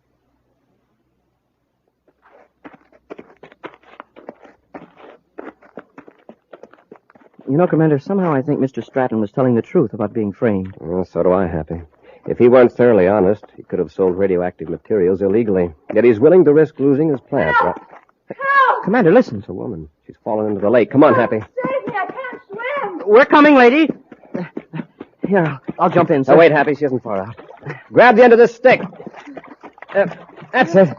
Get a good grip. You're going to be all right. Just hang on. We'll pull you in. Oh, thank goodness you heard me calling. I've got her, sir. Watch the edge of the bank, Happy. It's not very solid. That's how I fell in. Here, I'll give you a hand, Hap. We'll have you out in just a second. Oh, I didn't realize the water was so deep, so close to the shore. There you are.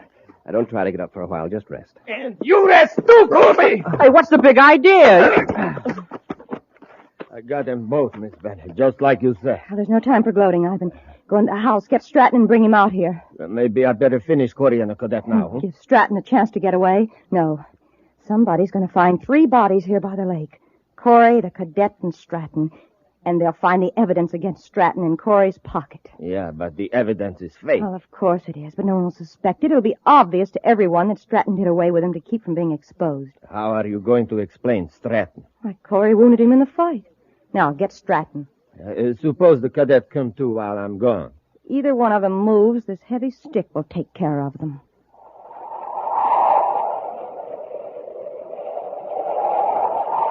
We'll be back with Space Patrol in just a moment. Say, gang, what do you need for a good morning and a good start? A nourishing breakfast with rice checks or wheat checks. That's what. The super cereals that help to supercharge you. Here's a chance to show you exactly what I mean. Some of the fellas here in the neighborhood are having a race. They're running right in this direction, and way out in front is Jim Bridwell, a boy that makes it a rule to eat a good breakfast with the super cereals. Listen, here they come.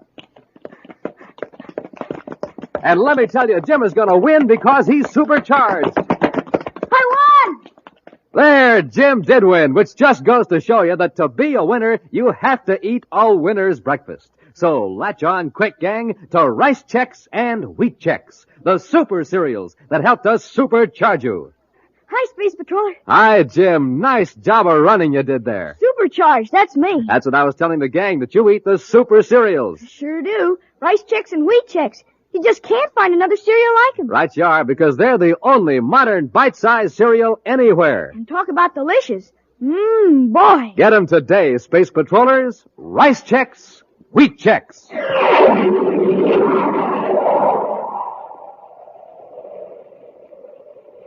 Edward Stratton, operator of an atomic reactor plant on Venus, is being blackmailed by a former employee, Elspeth Bennett, into selling plutonium illegally. Buzz and Happy went to Lake Azure on Venus to get Stratton's report and were knocked unconscious by Elspeth's assistant, the burly Ivan Almond. Now, while Ivan goes to bring Stratton out of his lakeside cottage, Buzz and Happy regain consciousness to find Elspeth standing over them with a heavy club. Don't get any ideas about rushing me. I've got you covered. Commander, look. She's holding the same stick we used to pull her out of the water. If you think I won't use it, just make a move to get up. Oh, Cadet, what are you looking so pop-eyed about? Look, right over your head. There's a snake hanging from that tree limb. Oh, now, really? Don't try any childish tricks on me. He's right, Miss Bennett. It's a poisonous snake. Oh, who do you think you're fooling? We're not fooling. You better move, Miss Bennett. And you'd better not, Commander. It's ready to strike. And so am I. Look out, Commander. I warned you, Commander. Let go of that stick. I was hoping you'd swing at me. Now, give me that club. I don't want to hurt you. There. If you hadn't ducked, I'd have fixed you good. Yeah, and if the commander hadn't yanked you forward, something would have fixed you for good. Look what's on that branch. It is a snake. Oh. I've got her. 1 minute she's swinging a club at us, and the next she faints dead away. Women are sure temperamental. At least this one is. You know, Commander, if that snake had bitten Miss Bennett, I'm afraid it would have been one sick snake. This is no time for jokes, Happy. We've got to save Stratton. Come on.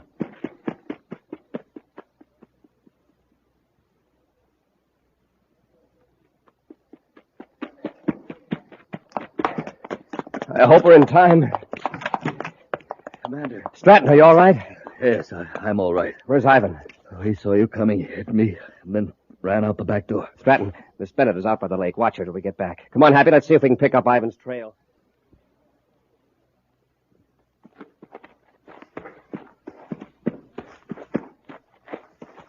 Wait, Ivan. Miss Bennett, I thought they captured you. I saw Corry and the cadet run toward the cottage. No. Corry struck me and thought I was unconscious. Ivan, did you finish Stratton? No, I didn't have a chance. Corry and the cadet arrived too soon. Miss Bennett, we better get in the boat and shove off. Corry may have trailed me through the brush. All right, let's get across the lake to our spaceship. Help me into the boat.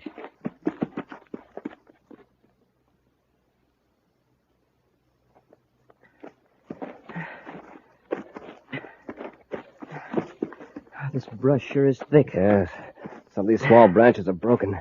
Ivan's heading for the lake. Do you think he'll try to swim it, sir? He might. He might have had a boat beached along here. Commander, look at these footprints. They lead right out to the water. Yes, two sets, a man's and a woman's. Miss Bennett must have come out of her faint. Hey, look out there, halfway across the lake. A water cruiser with 2 people in it. They're going at full speed. By the time we got to our boat at the wharf, well, they'd be out of sight. Get back to Stratton's cottage and space a phone an alarm.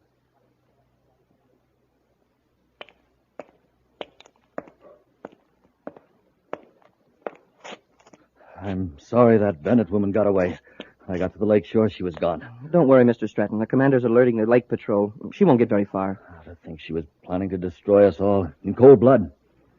Elspeth's always been a determined woman. But I had no idea she was so utterly ruthless. I just talked to the manager of the Lake Azure Hotel. Neither Ivan nor Miss Bennett were registered there, but the manager recognized their descriptions. They've been hanging around there the last couple of days. They must have been picking up information. I've alerted the Lake Patrol and Venus City headquarters.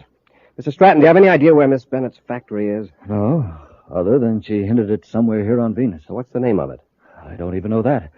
I was supposed to ship the plutonium to the Elbin Company on Mars. It's a fake outfit she uses just to acquire illegal materials. The Elbin Company. Chances are she must do quite a bit of business under that name. I'll have Space Patrol units contact all spaceports and shipping centers to see if there's any freight on hand for the Elbin Company.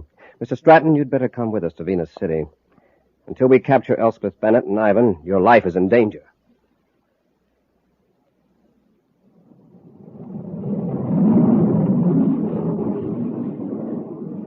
Miss Bennett, the plants are in the other direction. You are way off vector. We're not going to the plant right now. We're going to Venus City to pick up some freight. What for? There's an electromagnetic pump waiting to be picked up, and it's got the Elbin Company name on it. Sooner or later, Corry's going to trace us through the Elbin Company. But, Miss Bennett, we can't get a magnetic pump in this ship. It's too small. We'll hire a surface truck from the warehouse and drive to the plant. There's another ship there. We'll pick up some documents I need and then blast off for Jupiter. Corry'll never find us there.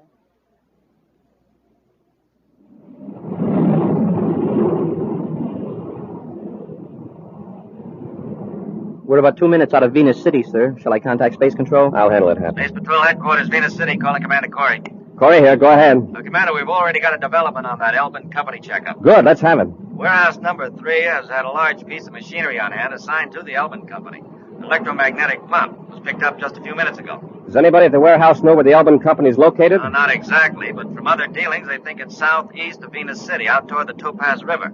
A man and a woman rented a big Atomo surface truck from the warehouse. Get the Atomo truck registration number. Alert all highway patrol units to watch for it, and not to stop it, just report its location and direction. Yes, Commander. Corry out. Well, we won't land at Venus City, Happy. We'll cruise around till we get a report on that truck.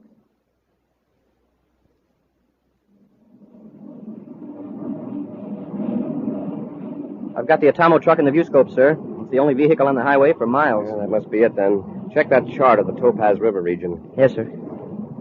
What manufacturing concerns are marked there? Well, there's only one, sir, but it doesn't say what it is. When the truck arrives, we'll be there.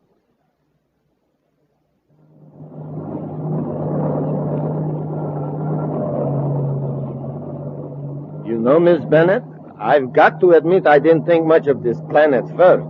But we sure got Corry off our trail now. With that electromagnetic pump out of the warehouse, there's nothing on Venus to give him a hint where our plant is. What about the spaceship we left at the freight yard? The false registration will throw Corry even further off the trail. Do you want to go to the administration building first and get those papers? No, stop here, by the reactor equipment building. What for? Just stop the truck. I'm going to leave orders for my men to get rid of all equipment which might connect this plant with illegal radioactivity work. We'll go in here and take a quick inventory. Well, I can tell you what is in there. A container of sodium-potassium coolant, heat exchanger, a receiving tank. Yes, I know, but I don't want any slip-ups. Come on, get out. It's going to be a job to dispose of all that, and a real shame to destroy it. It'll just be hidden. A few months from now, I'll set up a plant on another planet. Nobody's going to stop the lady from Venus. I can promise you that. Now, come on. All right, Miss Bennett. Ivan, stay where you are. Corry! Quick, into the building. Stop! Quick, open the door. Up the stairs. We can cross to the next building with a catwalk.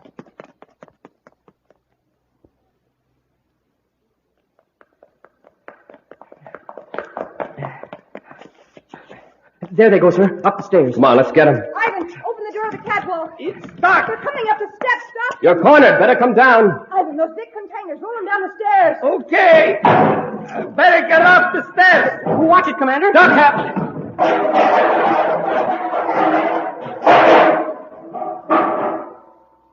Shall I roll this one now? Ivan, wait. Don't roll it. Open the valve and let it pour down the stairs. Huh? Tip it over and point the valve toward them. Hurry. Commander, what do you suppose she's up to? I don't know. Corry, this drum contains sodium-potassium coolant. It's used in atomic breeder reactors to carry off heat from the reactor core. When it's exposed to air, it will burst into flames. Turn the valve, Ivan. There it goes. Stand back, Happy. Now let's see you come up those stairs. Commander, the heat, it's awful. All right, Ivan, get that door open. Yes, Miss Bennett. Happy, we can't get up through that flaming liquid, and they can't get down. We'll go outside. Sorry, Commander, you won't be leaving. She's closed the door. The electronic control switch is up here. It's no use, Cadet. You can't open that door. I got this one open, Miss Bennett. We're leaving you now, Commander. Oh, by the way, there's an automatic fire extinguishing system in here.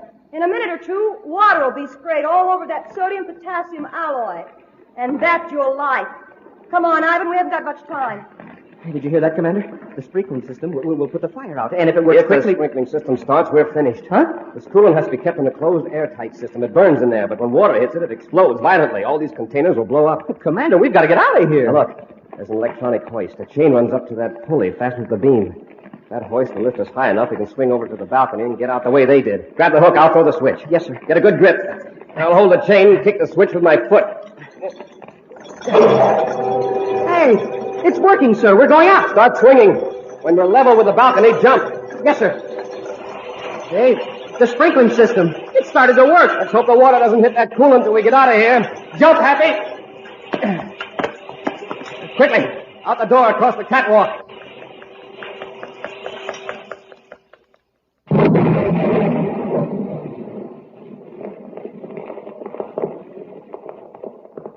There it goes. 3 whole buildings blown to bits. Yes, and Commander Corry along with them. Now, come on, let's get to the ship. Let's use my ship. It's closer. Corry! Hold it, Ivan. Corry, you couldn't have escaped. But we did, which is something that's never going to happen to a certain lady from Venus. Yes, sir, Commander. When she teamed up with Ivan Ammon, it sure was an evil omen. Happy. We'll be back with an action preview of next week's exciting Space Patrol story in just a moment. Jumpin' Jupiter, gang. Here's a 5-star bulletin from Buzz Corry. It's coming over the teletype here in the newsroom of Terra's biggest newspaper, the Outer Space Dispatch. Here, I'll read it to you hot off the news tape. It says, gang, don't take a chance those cold winter mornings.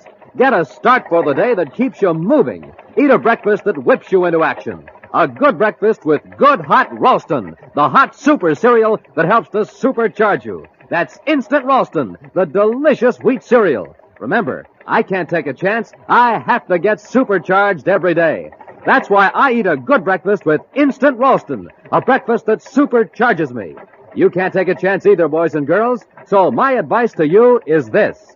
Get supercharged every day. That's it, gang. That's Buzz Corry's message to you. So do what your commander says. Eat a good breakfast with good hot Ralston and get supercharged. And now, a preview of next week's exciting Space Patrol story. Buzz and Happy are in the lower shaft of a secret mine on Saturn's 6th moon.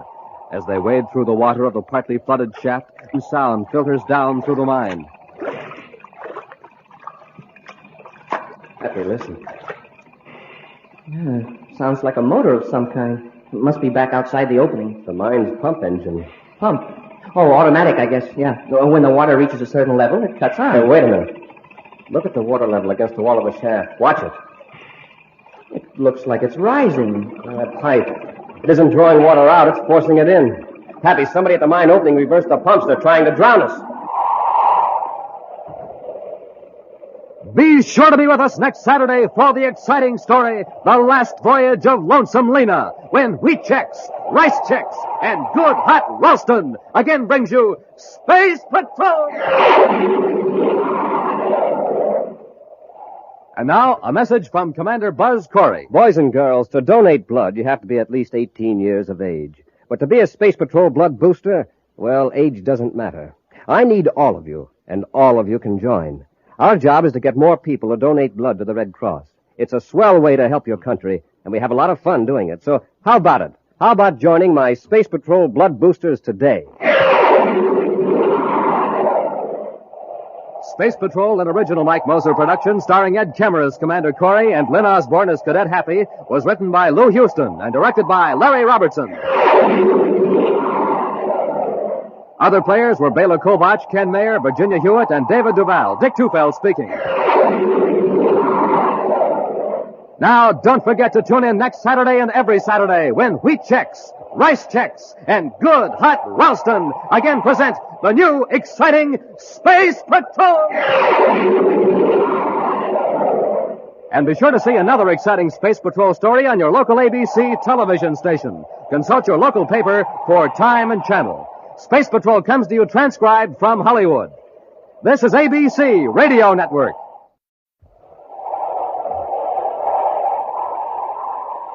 Wheat Chex, Rice Chex, and Good Hot Ralston present Space Patrol! High adventure in the wild, vast reaches of space. Missions of daring in the name of interplanetary justice. Travel into the future with Buzz Corry, Commander-in-Chief of the Space Patrol! In today's transcribed adventure, Buzz and Happy have just entered a spaceship in Neptune City Spaceport in search of a traitor against the United Planets. They pause in the open hatch a moment. He may be up forward, tampering with the controls. Wrong guess, gentlemen. Commander, look out! Stay where you are, Cadet. Oh, yeah? Cardo, put down that gun. Don't try to get to your feet, Commander. You'll get what the Cadet got. What are you doing in this ship? Preparing it for its last voyage. There's an explosive hidden aboard, timed to go off 2 hours after blastoff. And you, my friends, will be aboard. We'll be back in just a moment with today's Space Patrol story, The Queen of Space. Gang, this is Space Patroller Dick Tufeld at an Aquajet boat race on Mars. Now, my favorite is the Shooting Star. But hey, it doesn't have a chance. That driver's filling up the tank with ordinary fuel. You see what I mean? No zip, no zoom. Hey, but wait, the driver's now putting in some super fuel.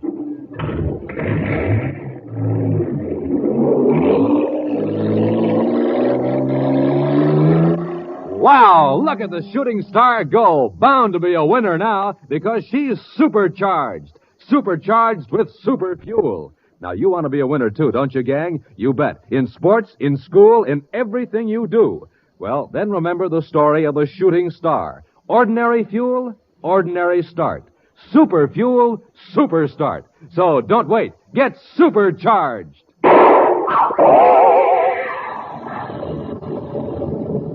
And, gang, get supercharged the way Buzz Corry does. Eat a good breakfast with a checkerboard super cereal, like Rice Chex or Wheat Chex.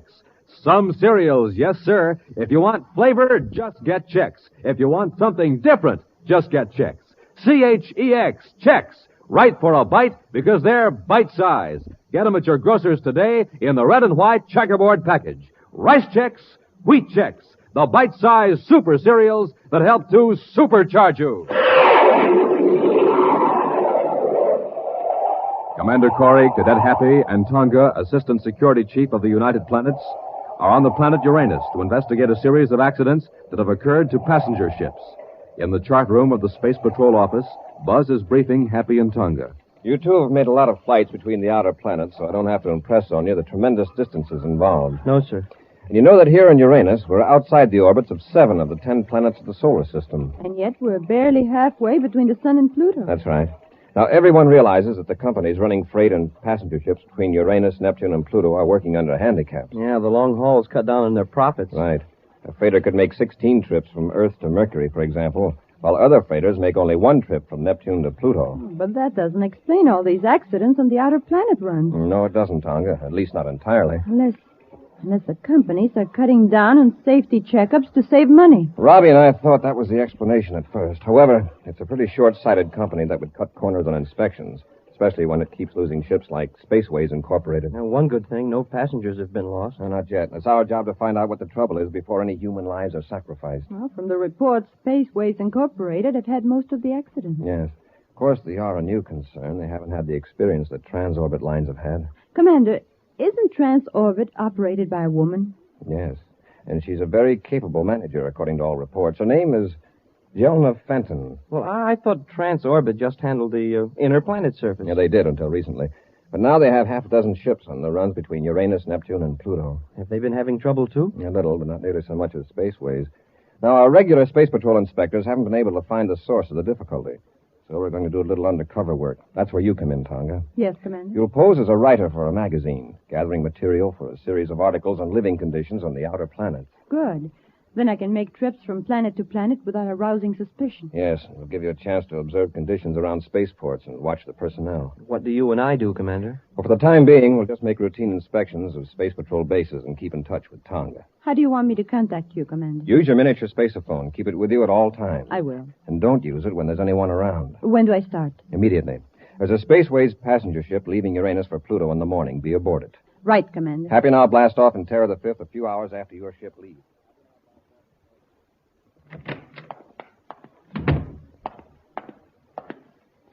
I got your message, gentlemen. What's up? You can cancel that trip to Mercury, Cardo. You're staying here on Neptune. What about that Spaceways ship I was supposed to, fix? I've already arranged it.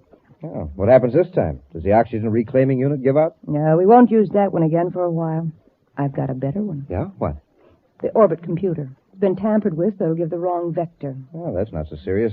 Oh, isn't it? On a run to Pluto with a full passenger list, you know how little reserve power those Spaceways ships have. Hey, that's right. They'll run out before they can get back on course. Unless they get a spaceophone fixed from space control. They won't be able to. Halfway to Pluto, their spaceophone power unit will fail. A few more accidents like this, and nobody will get aboard a Spaceways ship. Which means that Transorbit will have all the business. I've sure got to hand it to you, Zelda. At first, I thought you were crazy to take on these outer planet runs. It would have been crazy if we were merely going to be satisfied with a few crumbs that Spaceways didn't want to be bothered with. If you keep on, Zelda, you'll be known as the Queen of Space. Queen of Space. You know, Cardo, I think I rather like.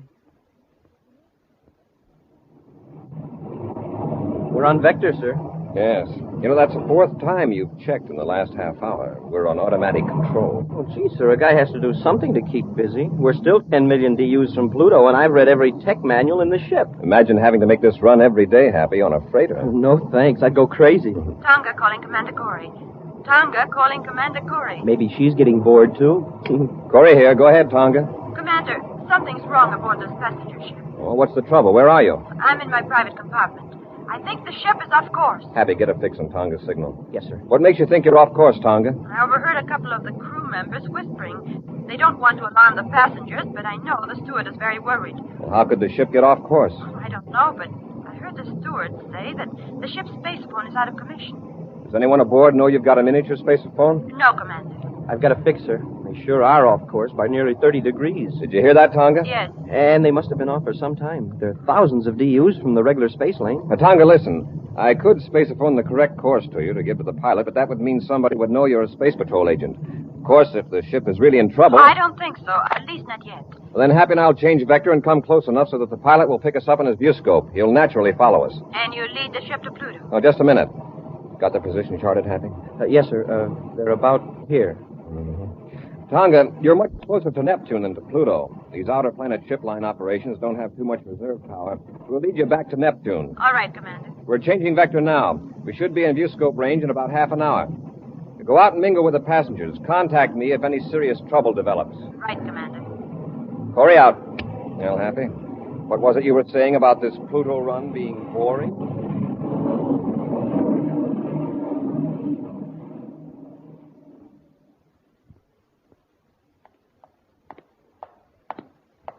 Here's that schedule of Spaceways flights, Jonah. Most of them are inward bound from Pluto. Spaceways Comet is due this afternoon at Neptune City Spaceport. Leaves for Neptune's moon tomorrow morning. That doesn't give us much time. True, but it might give us a fine opportunity. How do you mean? With a short haul to the moon coming up tomorrow, chances are the maintenance crew won't do much work on the ship. Yeah, that's right. They'll wait till he gets back. Unless there's something that needs immediate attention. All right, Cardo. Keep an eye on the Comet when it comes in. After that long run from Pluto, the pilot and the rest of the crew will probably head for town for a good time. Yeah, you're right, Jelena. Say, I wonder how that other ship's making out, the big passenger job. Right now, the pilot's probably discovering he's millions of DUs off course, and with a low power supply. But don't start making any inquiries, Cardo. Don't worry. I'll wait for the official announcement.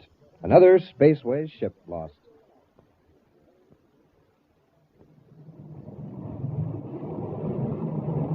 see us, sir? They ought to. They show up strong enough in our view scope. Well, I hope the pilot has sense enough to follow us. He'll probably be very glad to, Happy. I want to change vector now. Watch the screen, see if he follows us. Yes, sir.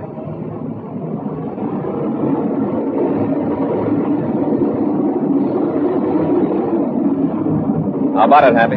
I think he's got the idea all right, sir. Tonga calling Commander Corry. Corey here. Go ahead, Tonga. I'm back in my compartment. Everything's all right. Good. Does the pilot know we're headed for Neptune? He just made an announcement through the public address system. We passengers have been told that the ship is making an emergency landing on Neptune. There's no panic, I hope. No, we've been assured that it's nothing serious. There's a lot of grumbling about the delay, but nobody's alarmed. Well, find out all you can, Tonga. I'll arrange to meet you when you land on Neptune.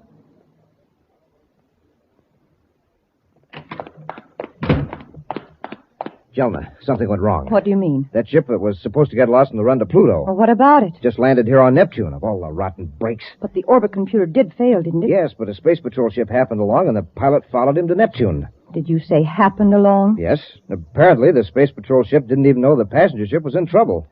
At least the space patrol didn't attempt to make contact. Well, maybe it's better this way. Now we've got 35 or 40 unhappy passengers who'll tell their friends what an inefficient line Spaceways is. Next time they'll all take transorbit. One thing I admire about you, Jelna, you always look on the bright side of things. How about the comet? It's working out the way you said it would. The crew headed for town for a good time, and the ship is due for an overhaul after it gets back from Neptune's moon. But it won't get back, Cardo. It's going to be blown up on the way. Blown up? Yes. You can sneak aboard tonight and plant an explosive in one of the aft compartments. I suggest the emergency rations compartment. Suppose they check the ship before blastoff. It isn't likely they'd check the emergency rations before a short trip to that moon, especially when there's a major overhaul coming up in a couple of days. I've got it all worked out. The explosive will be in a regular emergency ration. I've looked all over the spaceport, Commander, and I can't find Tonga. I wonder what's delaying her. She's had plenty of time to check in at the space hotel and get back here. Shall I look again, sir? And maybe she's over in Wing B. Oh, here she comes, Happy. Yeah, she sees us. Let's move over here behind these pillars. Remember, Hap, don't call her by name. Commander, What did you find out? the orbit computer in the ship had been tampered with. So had the space phone transmitter. So somebody wanted that ship to get lost. Yes. And I picked up a very interesting rumor about who might be behind it. Who? I've been talking to some of the Spaceways employees. They think Transorbit is trying to run them out of business. Well, that's a serious charge. Did they have any evidence? No, but I heard a certain name mentioned. Brox Cardo. Brox Cardo, huh? Yes. Cardo works for Jelna Fenton of Transorbit. And what's Cardo supposed to do? I couldn't learn anything specific, but I get the impression that Cardo would do just about anything. Transorbit's main offices are here in Neptune City. Happy, maybe you and I can check up on this Cardo. Yes, sir. And Tonga, the best thing for you to do is go ahead with our original plan. You mean go on to Pluto? Yes. When is the next passenger ship leaving for Pluto? Spaceways hasn't any scheduled until day after tomorrow. But there is a Transorbit ship leaving tomorrow morning. Then take that one. Oh, and by the way, this might be a good time to start gathering material for those magazine articles you're supposed to be writing. Oh? See if you can get an interview with Jelna Fenton at Transorbit. All right, Commander. In the meantime, Happy and I'll check up on Brox Cardo.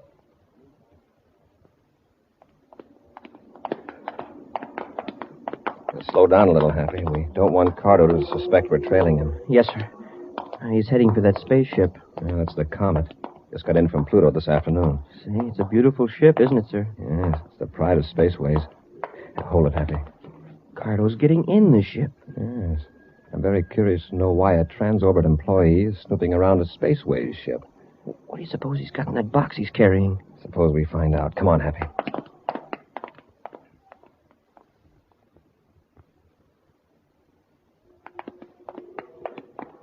He's been in there a long time. Up the ladder, Happy. Let's find out just what he's up to in there.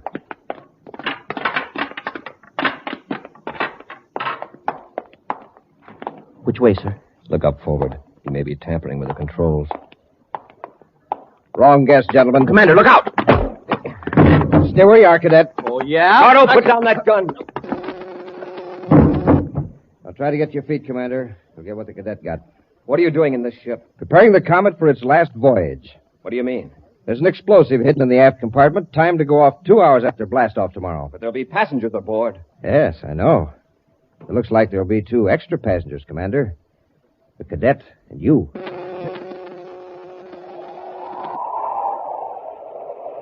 We'll be back with Space Patrol in just a moment. Gang, this is Space Patroller Dick Tufel speaking from the Interplanetary School Stadium on Terra. Just saw a swell football game here. Listen to this crowd cheering the winners. Yes, it sure is fun when you're a winner, and here's something like that. Right, gang? But remember, to be a winner, you have to be supercharged. And here's the way to take care of that. Eat a good breakfast with Rice Chex or Wheat Chex, the bite-sized super cereals that help to supercharge you. Delicious? Why, there's sure plenty of zing in that Rice Chex flavor. And man, oh man, Rice Chex biscuits are toasted and toasted to make them crisper and crisper. And Wheat Chex, there's a flavor you'd fly to the moon for. Now remember, it's fun to be a winner, and hear this.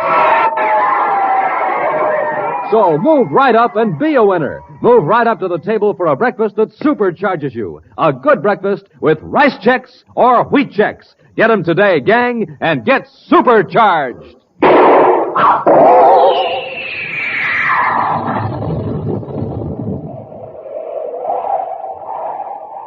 At the Neptune City spaceport, Commander Corry and Cadet Happy entered a spaceship to apprehend a suspected saboteur. The saboteur, Brox Cardo, attacking Buzz and Happy by surprise, put them to sleep with a ray gun. Now, heavily bound and gagged, they're locked in a compartment in the spaceship in which Cardo has planted an explosive, timed to go off 2 hours after the ship blasts off for Neptune's moon. Meanwhile, following Buzz's instructions, Tonga has called on Jelna Fenton, head of the Transorbit Space Lines, in her office on Neptune City. To obtain information, Tonga is posing as a writer for the Interplanet's weekly magazine.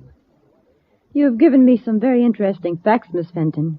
I won't take up any more of it. Jelna, Oh, excuse me. Oh, it's quite all right. I was just leaving. This young lady's writing an article about us for the Interplanet's Weekly. Well, that's fine. Thank you again, Miss Fenton. Goodbye. Goodbye. And I think you're very wise to take a transorbit ship to Pluto. Thank you. The girl's not much of a space traveler. She was on the ship that got lost. Frightened her to death. That's so? Now I am glad that ship got here safely. She'll write up her horrible experience on a spaceways ship and give Transorbit a nice plug. Yeah, swell. Now, what I wanted to And I managed to work in that line of yours. You know, calling me the Queen of Space. Oh, of course, I did it very modestly. Oh, sure, Jolly. But listen, I planted the explosive in the Comet, all right? Oh, good. Did anyone see you? Yes. Commander Corry of the Space Patrol. What? Now, don't worry. I took care of him and his cadet both. They're locked up in the ship. When the ship blows up tomorrow, they'll Wait.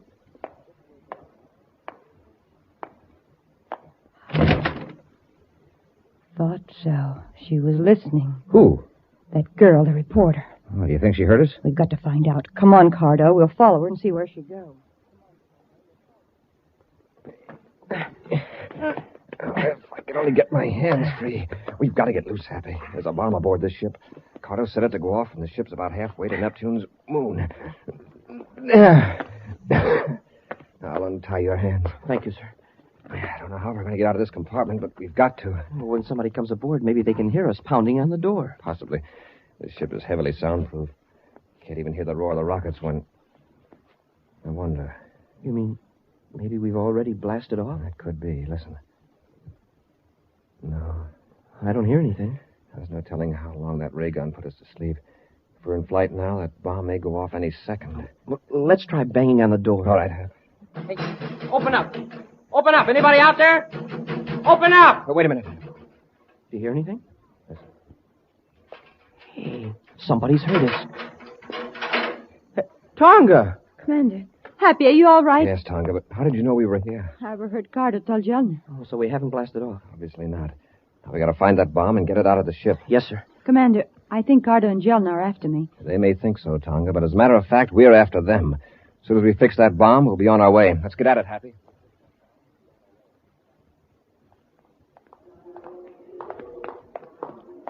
I can carry the bomb, sir. It's not heavy, huh? Are you sure that's the right box? Yes, Tonga. It was the only one that was hidden in the emergency ration storage compartment. Yeah, you can tell by the weight. This box is twice as heavy as the others. Happy, you and I'll take this bomb to the Space Patrol emergency officer here at the spaceport for detonating, and we'll all meet later at Gate 7. Yes, sir. Tonga, while we're doing that, you call Neptune Unit Space Patrol headquarters and alert them to pick up Cardo and Jelna Fenton.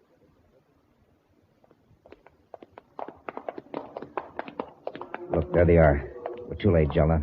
That girl set them loose. Why didn't you give the commander and that cadet another blast with a ray gun? It would have kept them unconscious till after the comet blasted off. Oh, what difference does it make now? The girl found them. Makes a lot of difference.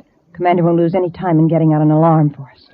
What do we do? Well, let's get to our ship and blast off. We've got to get off Neptune. Yeah, we got to get off Neptune before Corry has a chance to alert the Space Patrol. Oh, wait. Girl's leaving and coming this way. Get out of sight before she sees us. I'd like to really fix her. Never mind the girl.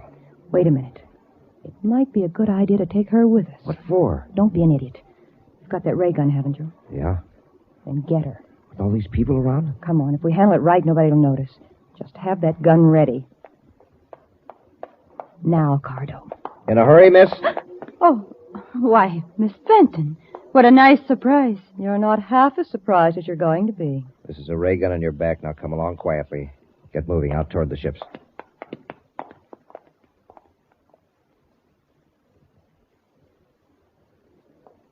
Tonga's not at Gate 7, Commander. I know, and she won't be. What? She never did call headquarters. I just checked. Tonga's not in the habit of disobeying orders. But what happened? Jelna Fenton's own private space cruiser just blasted off. I got the report from Space Control. Well, sir, do you think she has Tonga with her? That's what I'm afraid of, Happy. Get to our ship. We're going after them.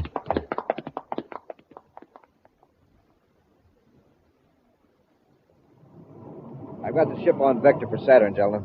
Put it in full acceleration. We've got to get plenty of distance between us and Neptune. Yeah. How's the girl? Still locked up in the compartment. Oh, I found out who she is. Yeah, who? Tonga, Assistant Security Chief of the Space Patrol. Oh, that's not good. Why? This could mean plenty of trouble. Oh, and I suppose you don't think we're in trouble now? Tonga can help keep Corry off our necks. Yeah, but will she? Save her own, sure. Besides, we don't care whether she cooperates or not. Jelna, look, the rear view scope. Ship. It's coming right toward us and gaining every second.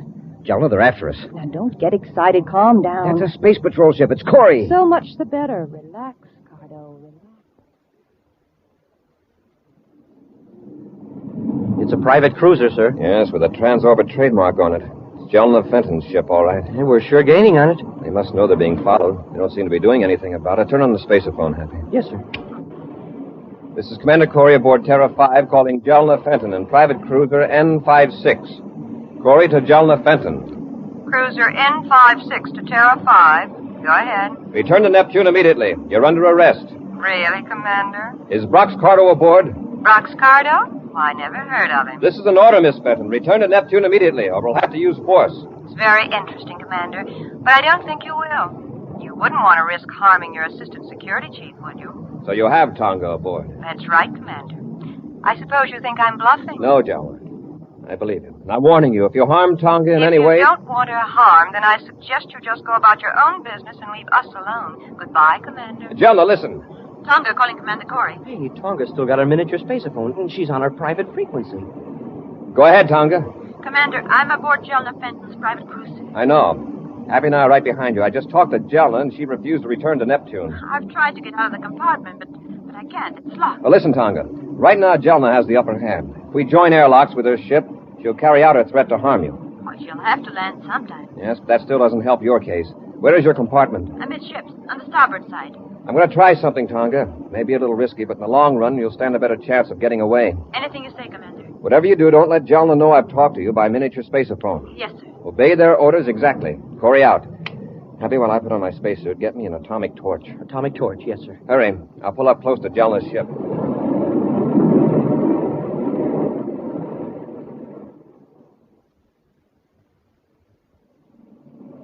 What's Corry up to? His ship's right off our starboard. I guess he doesn't believe we've got Tonga aboard.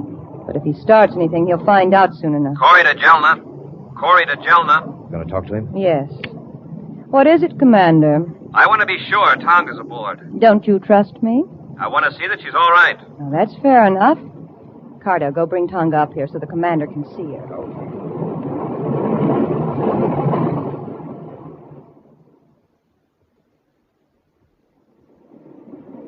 Keep pulling in closer to Jelna's ship, Happy. We're nearly touching now, sir. I'm going to keep back so they can't see that I've got a spacesuit on. You know what to do. Yes, sir. As soon as you tell Jelna that you see Tonga, I let our ship drop back a little, and you go out the airlock and jetpack over to Jelna's ship. That's right. Turn on the spaceophone, Happy. Well, Jelna, have you got Tonga? Let's see her.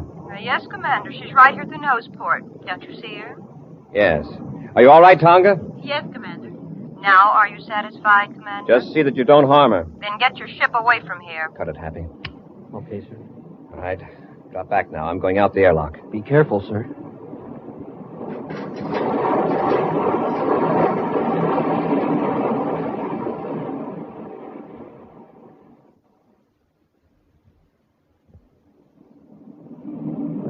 Corry's pulled his ship away. Good. He finally got some sense. I was afraid for a while he was going to connect airlocks. Would have been just too bad for Tonga if he had. I'll take her back and lock her up again. All right. Never mind. I'll take care of Corry! it. Commander. Don't reach for that gun, Cardo. Cardo! Bend your arm, Miss Fenton. Let go of me, Tonga. Let go. Then stop struggling. Drop it, Cardo. All right, you asked for it. I just stay down there. How did you get aboard, Corry? Doesn't the spacesuit give you a hint? I came in through the airlock. I triggered the latch with an atomic cutting torch. Tonga, you can let go of Miss Fenton now. I've got her covered. Yes, Commander. We'll lock them up after I contact Happy. Commander Corry calling Cadet Happy. You made it, sir. Right, Happy. Tonga and I have got Cardo and Miss Fenton. She seems pretty unhappy. I suppose she's disappointed because there won't be an article about her in the Inner Planet Weekly. Well, tell her to cheer up, sir.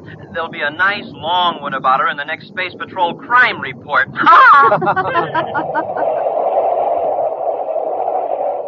We'll be back with an action preview of next week's exciting Space Patrol story in just a moment. Say, do you hear that clock? Time's running away fast, gang, but it's something you just can't hold back. So don't wait. Send for a Space Patrol Spaceophone set now. This offer soon ends. The Spaceophone, the magic phone that sounds like a walkie-talkie. But time's a-wasting, so hurry. Now think of it. A spaceophone that looks exactly like the one Buzz Corry uses. But remember, this offer will soon end. Time is really running out. So, gang, hurry. Hurry while there's still time. Send today for your spaceophone set. You can talk on it to someone a straight 50 feet away. But don't wait. Act now. This offer soon ends. You get 2 blue and yellow plastic spaceophones, 50 feet of communication cord, and a briefing sheet. Here's all you do. Just buy a box of Instant Ralston. Then, with your name and address, send an Instant Ralston box top and 25 cents in coin to Space Patrol, Box 686, St. Louis, Missouri. This offer good only in continental U.S. and may be withdrawn at any time. That's Space Patrol, Box 686, St. Louis, Missouri.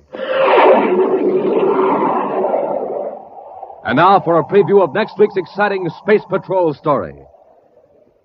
Buzz and Happy are climbing the face of a steep cliff on the planet Saturn in pursuit of a criminal. At one side of them, a great waterfall thunders down 1,000 feet to the valley below. Colgar must have reached the top, Commander. I don't see him. It's amazing. He went up this cliff like a mountain goat. It's sure hard to get a foothold. Look out, Happy. There's a rock falling. Smoking rockets. Oh, that was close. There are more coming. Press close to the side of the cliff. Hey, it looks like the whole top of the mountain is coming down on us. That's Colgar's work. He started a landslide. And it's coming down right on top of us. What are we going to do? Be sure to be with us next Saturday for the exciting story, The Giant Bubble, when wheat checks, rice checks, and good hot Ralston again bring you Space Patrol! This is your Commander, gang, with a story about the warriors in your bloodstream. Do you know what they are? They're the white blood cells, and they're warriors against disease. When a person is sick, he often needs a whole extra army of these warriors. That's just one reason why it's vital to have a big supply of blood in hospitals. Will you help me remind grown-ups that America needs more blood donations? Then join the Space Patrol Blood Boosters. Don't wait. Join today. Space Patrol, an original Mike Moser production starring Ed Kemmer as Commander Corry and Lynn Osborne as Cadet Happy, was written by Lou Houston and directed by Larry Robertson. Other players were Nina Berra, Virginia Hewitt, and Norman Jolly. Dick Tufeld speaking. Now, don't forget to tune in next Saturday and every Saturday when wheat checks, rice checks, and good hot Ralston again present the new exciting Space Patrol! And be sure to see another exciting Space Patrol program on your local ABC television station. Consult your newspaper for time and channel. Space Patrol comes to you transcribed from Hollywood. This is ABC Radio Network.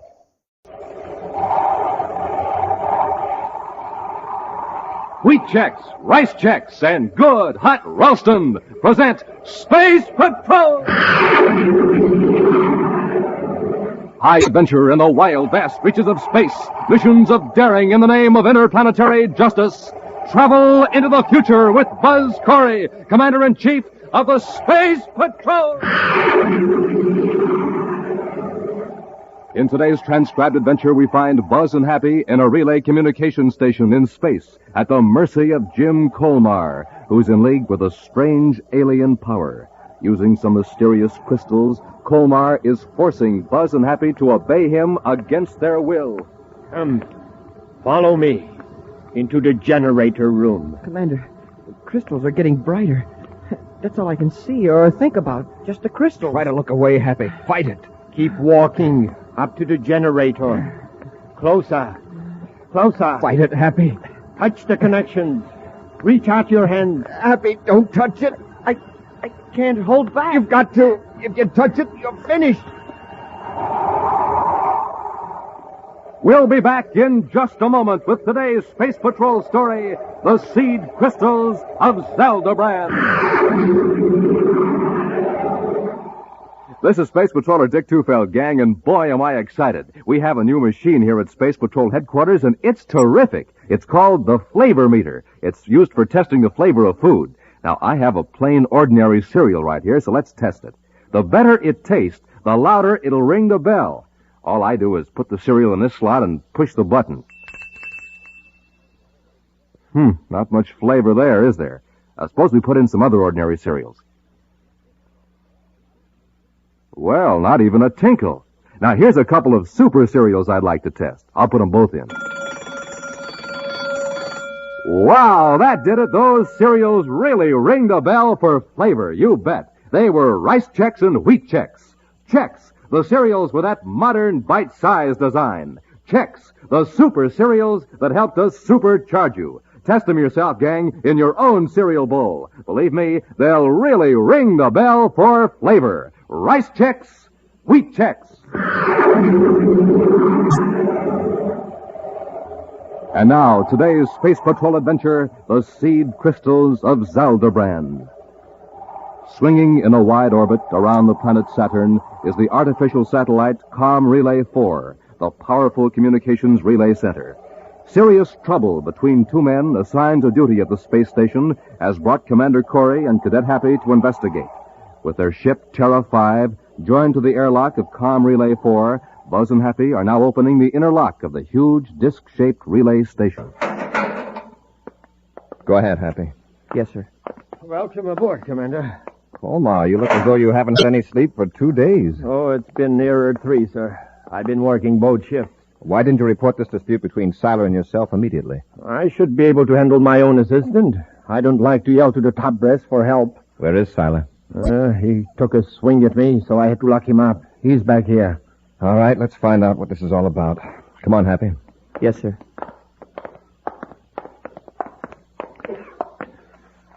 He's in here. All right, Colmar, if you'll wait for us in the control room, Happy and I will have a talk with Siler. Yes, Commander. I hope you can straighten him out. All right, Happy, open the door. Yes, sir.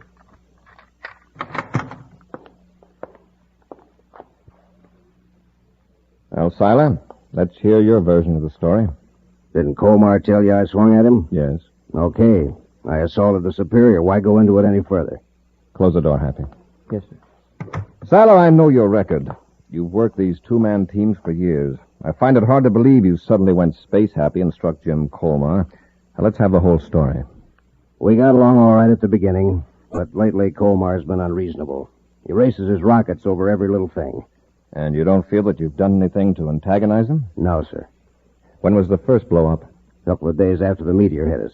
Meteor? It was just a little one, about the size of a marble. We patched up the hole in the hull and everything was okay. Then one day I walked into the control room to relieve him a little early. It was a favor, see, and he jumped down my throat. What did he say to you? Said he was tired of my sneaking up behind him.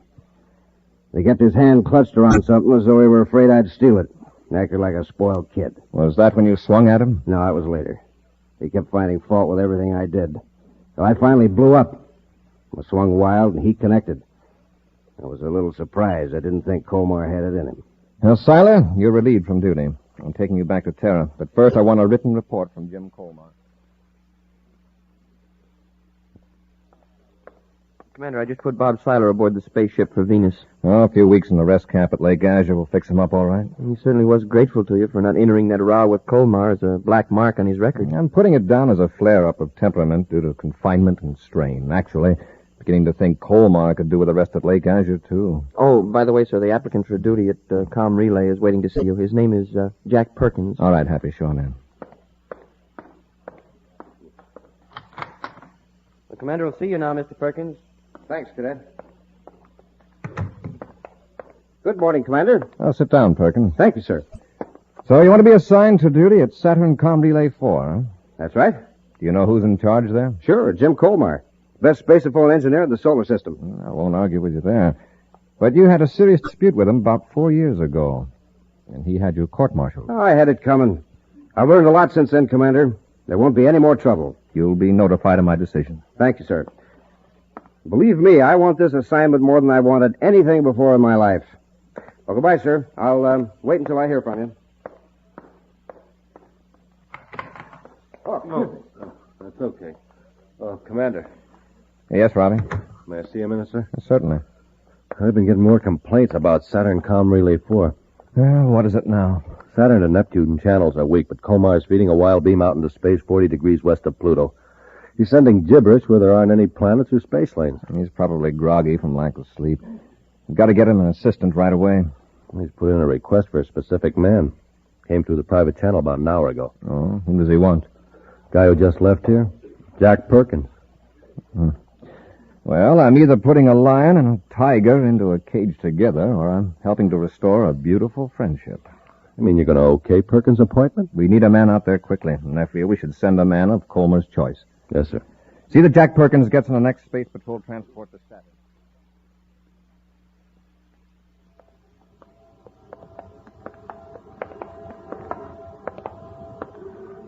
Thanks for asking for me, Colmar. Strange, isn't it? Am I getting a hunch to apply for the assignment just at this time? Oh, it may not be as strange as you think, Jack. We'll get along fine, I'm sure of that. Sure we will. There I was, wasting my time on Mars, when all of a sudden I thought of you. Here's the control room. Wow. Say, you sure got this thing fixed up. Where'd you promote all this extra equipment? I'll tell you someday. For the time being, I'd just say this isn't standard for a com relay station of this size. I'll say not. Jim, you've got something in this room. Something strange and magnetic. Something behind the amplifier.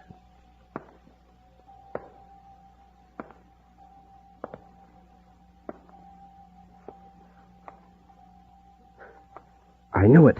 The crystal. Yes. You have one too, haven't you? Yes, I've got it with me, but yours is a much larger crystal. Where'd you get it? It crashed through the hull of a station a few weeks ago. For a time being, I was afraid my assistant would examine it. I told him it was a meteorite, and he seemed satisfied. Well, this one fell at my feet when I was hiking across a plain on Mars. Mysterious, isn't it? Yeah.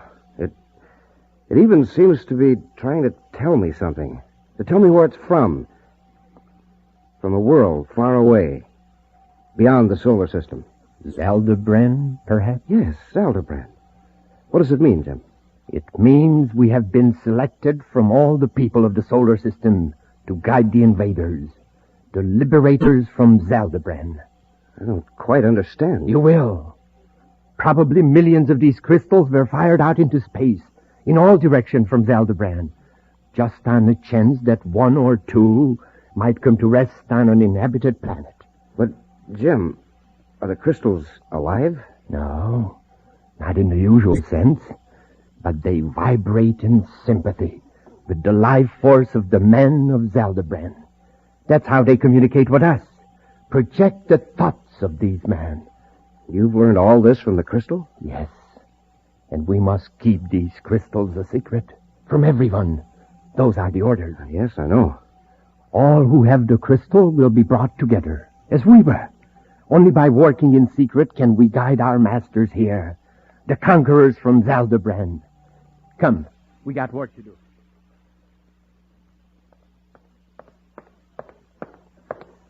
Commander. Oh, yes, Robbie? Something's got to be done about Com Relay 4. Isn't that mess straightened out yet? Oh, it's improved a little since Perkins arrived, but our message center is still 4 hours behind schedule in clearing communications to Pluto. Due to Com Relay 4, Major? Yeah. Pluto reports signal strength is weak from Relay Center. We've run the code tape through twice. Have Colmar or Perkins given any explanation? None that makes any sense. Well, I'll get some sense out of them. Robbie, beam all outer planet spaceophone signals through Jupiter Com Relay 3. Right, sir. Happy and I are blasting off for Com Relay 4 to find out what Perkins and Colmar are doing.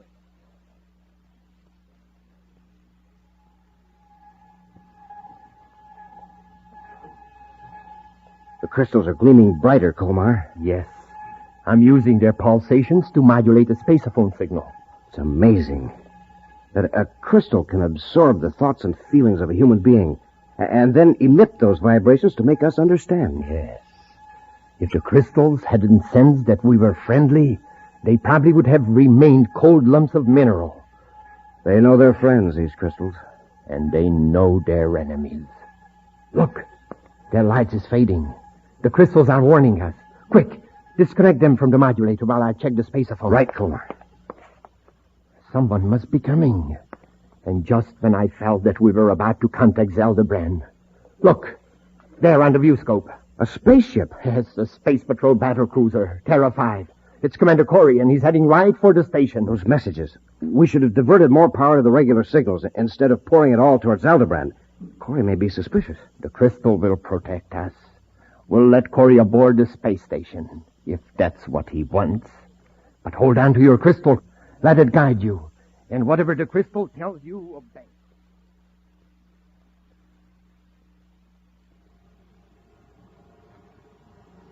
They're in the airlock. Hold your crystal firmly. And don't be afraid. We'll get out of this. I'm not afraid, Colmar. Well, I hardly expected you back so soon, Commander. Hello, Colmar. I'm surprised to see you looking so well. I feel much better since Siler left and Perkins is here. Well, that's fine. But what about your relay transmitters? Pluto can barely pick you up. You've got a beam 40 degrees west of Pluto that nearly burned out our meters. Yeah, we tested it when we came in. I want an explanation, Colmar. Very well. We are diverting the power of this space relay station to more important matters. What's more important than your duty, relaying official messages? I'm afraid you'll never know. Come with me, Commander. You're a little confused, aren't you? You take orders from me, remember? I said come with me. Follow me. They must be space happy, Commander.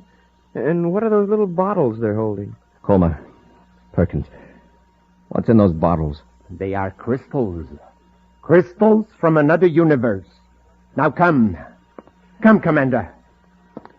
Commander, something funny is happening. I can't take my eyes off those crystals. Follow me into the generator room. Happy, try to look away. They've got our reactions controlled somehow. The crystals are getting brighter. That's about all I can see. Walk up to the generator. Touch the connections. Then you will know what we are doing with all the power. Happy, don't touch it. I can't hold back. Reach out your hand. It is not I, but our masters of Zeldabran who command you. Reach out your hands. Take the power connections in your hands.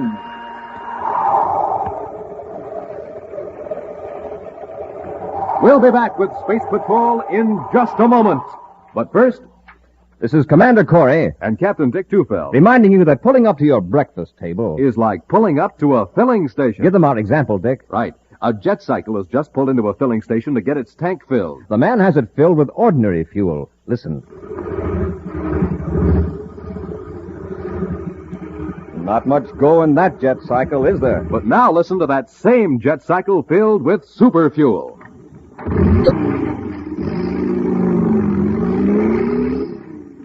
Man, that cycle's roaring like a rocket now because it's supercharged with super fuel. Same thing is true of you, gang. To get going in the morning, you need super fuel, too. So get supercharged the way Buzz Corry and all us space patrollers do. Eat a power breakfast with Instant Ralston, the hot super cereal made of rich whole wheat. Instant Ralston helps you to think fast. And act fast. So remember, gang, when you pull up to your breakfast table, it's just like pulling up to a filling station. You're there for fuel. Super fuel, so you can get supercharged. Take a tip. Eat a power breakfast with Instant Ralston and get supercharged. Get it today in the red and white checkerboard package. Good hot Ralston. And now, back to our Space Patrol adventure, the seed crystals of Zeldabran. 2 mysterious crystals have found their way into the solar system from outer space. One crashed through the hull of a communications relay station in the Saturn orbit. The other landed on a Martian plain. Discovered millions of miles apart by 2 men who once were enemies, the crystals have brought the 2 men together in the space station, united in a weird project. Buzz and Happy, investigating failure of the relay station to operate properly, are under the strange power of the crystals. And the 2 space patrolmen seem powerless to resist their orders. One more step, Cadet. Fight it off, Happy. I'm trying, sir. Follow the crystal. Reach out your hand and feel the surge of power you never felt before. You can leave this universe in a blinding blue-green flash of glory. Another inch, Cadet. No, Happy. No! My crystal! And there's yours! Perkins. Get away from the generator, Happy, quickly. All right, Commander. Get your hands up. Don't reach for your ray gun. Don't try anything, Cadet. Good work, Perkins. Watch him. Don't let him get up. Right. Colmar, where did those crystals come from? From Zeldabran. And they're the guiding force that will bring the United Planets conquerors here from the planets of our masters. Colmar, you've been out in space too long. You almost had us touching those generators. But put up that gun. I'll see that you get medical attention, and I won't bring any charges against you. That's mighty big of you, Commander. Look what happened to the crystals. When the containers broke, the crystals faded. They're just like ordinary lumps of quartz. Corry, I ought to fix you good. Hold on, Perkins. Let's wait and see what the crystals say. They may have other orders. Lock Corry and the cadet in the empty compartment. We'll try to revive the crystals. Commander, how are we going to get out of here? Colmar and Perkins are completely out of their minds. Come here. Yes, sir. Put your ear close to this ventilator. Listen to them. The crystals are beginning to glow again. Yes. They revived quickly in the fresh solution. They're in a compartment at the other end of this vent. And they said the crystals are giving off light again. Just listen. In a few hours, we can put them back in the modulator. This time, maybe we can get through to Zeldabran. I think the beam is weakened by the cosmic ray from the sun. If we could take this relay station out beyond the Pluto orbit... Oh, but how can we do that? There is one other person in the solar system who has found one of the crystals. He has helped me already by bringing me equipment I needed. Who is he?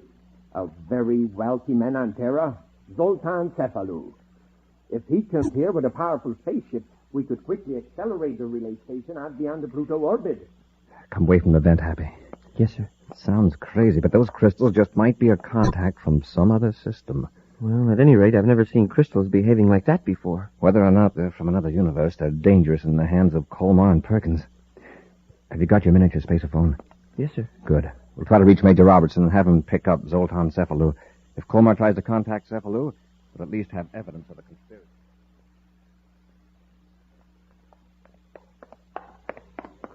The crystals have revived enough to handle Corry and the cadets. And this time we'll be more careful.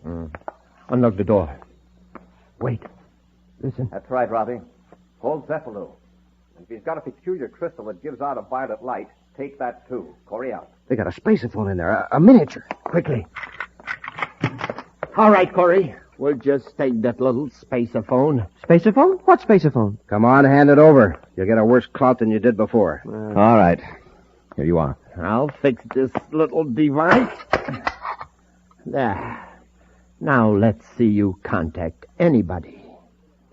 Soon we will be carrying out the will of our masters, the rulers of Zeldabran. You really believe that stuff, don't you?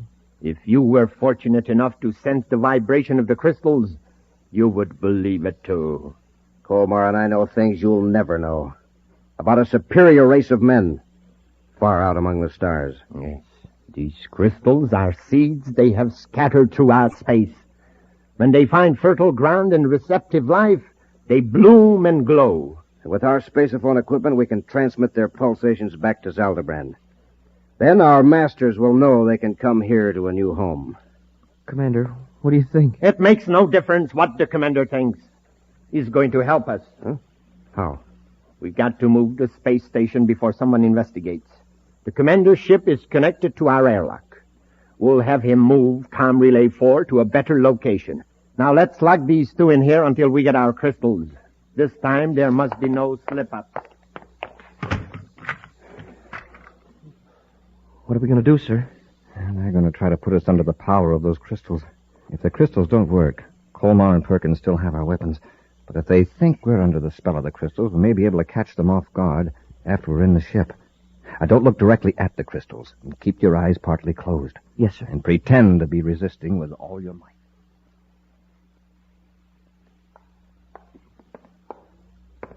Come on. Follow the crystal into your ship. After me.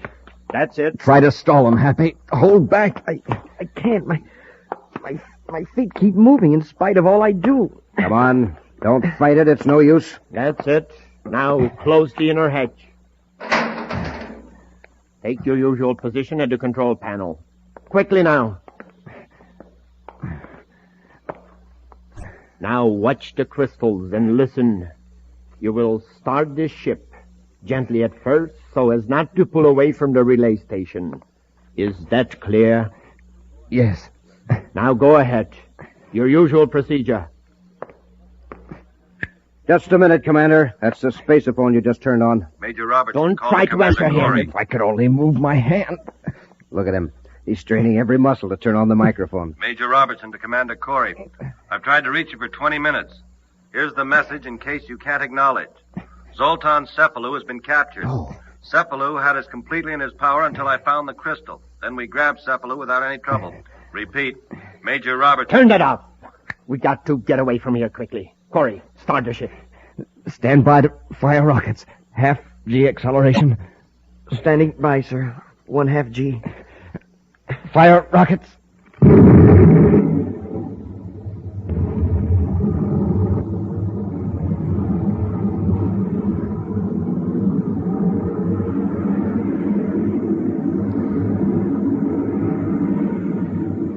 Perkins, is the space station holding to the ship? Seems to be, from what I can tell through the viewport. Corry, increase our velocity gradually. Do you understand? Yes, I understand. Set a course 40 degrees west of Pluto. 40 degrees west of Pluto. That's it. They're like automatons. Look at them. They're completely under the power of the crystals. It'll take us several hours to get beyond Pluto's orbit, but by then we should be able to send signals to Zeldabran. Then what about Corry and the cadet? Their usefulness will be over. We will dispose of them. How will we get back? Don't worry about that. There are supplies for weeks in the space station. We will calmly await the arrival of our masters from Zeldabran. Correct course, 1.5 degrees west. 1.5 degrees west. 3 degrees high. 3 degrees high. Happy, are you under control? Under control, Commander. When I give the word, move quickly, rush them. As steady as you go. Yes, sir. Now! Get back to your control! Give me that crystal, Colmar! Let go of that crystal, Perkins! I've got one of them, Commander. Here's Colmar's. Hold it. All right, Colmar, stand back. I've got this ray gun on you. Corry, you fool! You've only temporarily broken the power of the crystal. Give them back. You know, that's an idea. We will give them back, but not to you. We'll fire those crystals out of the ship. That's the only way to break their control. Happy, quickly. Open the breech to the cosmic torpedo gun. Right. Breech open, sir. Put them in and close it. All right, Happy. Fire the torpedo.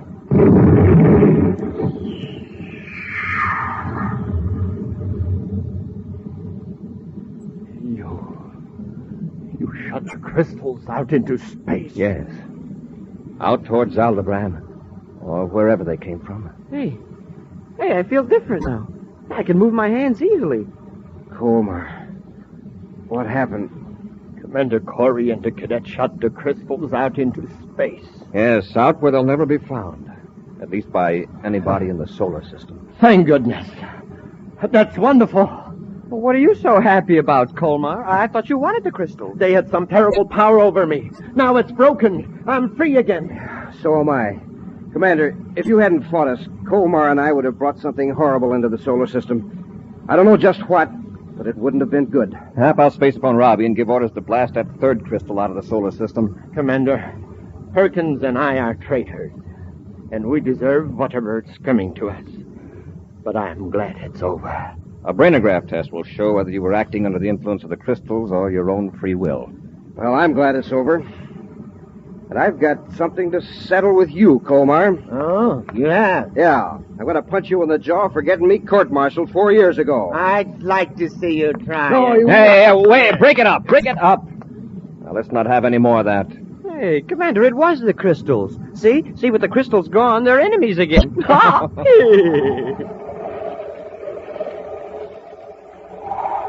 And so, once again, Commander Corry's quick thinking and daring have prevented a disaster in the United Planets. But even now, events are taking place that may mean more danger for Commander Corry. And now, an exciting preview of next week's Space Patrol adventure.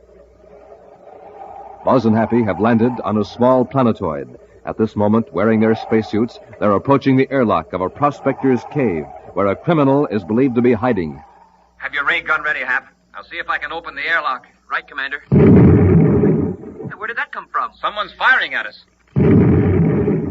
That one came from the other direction. The airlock won't open. We have no protection. Whoever's controlling those weapons can just keep firing till they get us.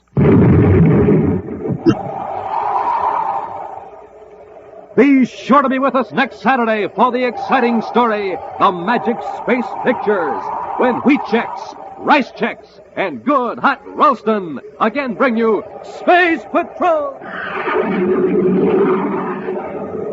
High adventure in the wild, vast reaches of space. Missions of daring in the name of interplanetary justice. Travel into the future with Buzz Corry, Commander-in-Chief of the Space Patrol! Space Patrol, an original Mike Moser production starring Ed Kemmer as Commander Corry and Lynn Osborne as Cadet Happy, was written by Lou Houston and directed by Larry Robertson. Other players were Bela Kovach, Ken Mayer, and Norman Jolly. Dick Tufeld speaking. Now, don't forget to tune in next Saturday and every Saturday when wheat checks, rice checks, and good hot Ralston again present the new exciting Space Patrol! And be sure to see another exciting Space Patrol story on your local ABC television station. Consult your local paper for time and channel. And now, a word to mothers about the salad of the year. Peach coronation salad. A brand new idea inspired by the crowning of England's lovely new queen. A salad that looks like a queen's crown, studded with jewels. But the kind of a salad a man can go for. It's made with creamy cottage cheese and luscious canned cling peaches from California. Give your peach coronation salad that perfect touch. Serve with delicious rye crisp, those toasty wafers with a hearty rye flavor. Boy, what a way Rye Crisp has of making other foods taste their best. You will see the coronation salad featured in magazines and newspapers, and in special displays at your grocer's all during the month of March. And when you serve this colorful new salad, be sure to serve it with delicious Rye Crisp. For your figure's sake, make Rye Crisp your bread all the time. Only 21 calories in a double square. No waiting for the famous Rye Crisp reducing plan when you buy Rye Crisp. It's printed right on the package. Remember, it's smart to make your bread Rye Crisp. Space Patrol comes to you transcribed from Hollywood. This is ABC Radio Network.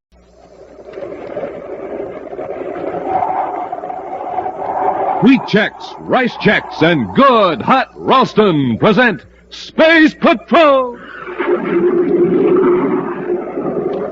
High adventure in the wild, vast reaches of space. Missions of daring in the name of interplanetary justice. travel into the future with Buzz Corry, Commander-in-Chief of the Space Patrol. In today's transcribed adventure, Buzz and Happy have joined airlocks with a spaceship in which two criminals are holding Carol captive. Although the outlaws have meekly surrendered over the spaceophone, Buzz is still wary. I'm going to open the inner hatch, Happy. Have your ray gun ready. Yes, sir. You got us, Commander, with our hands up. Keep 'em that way.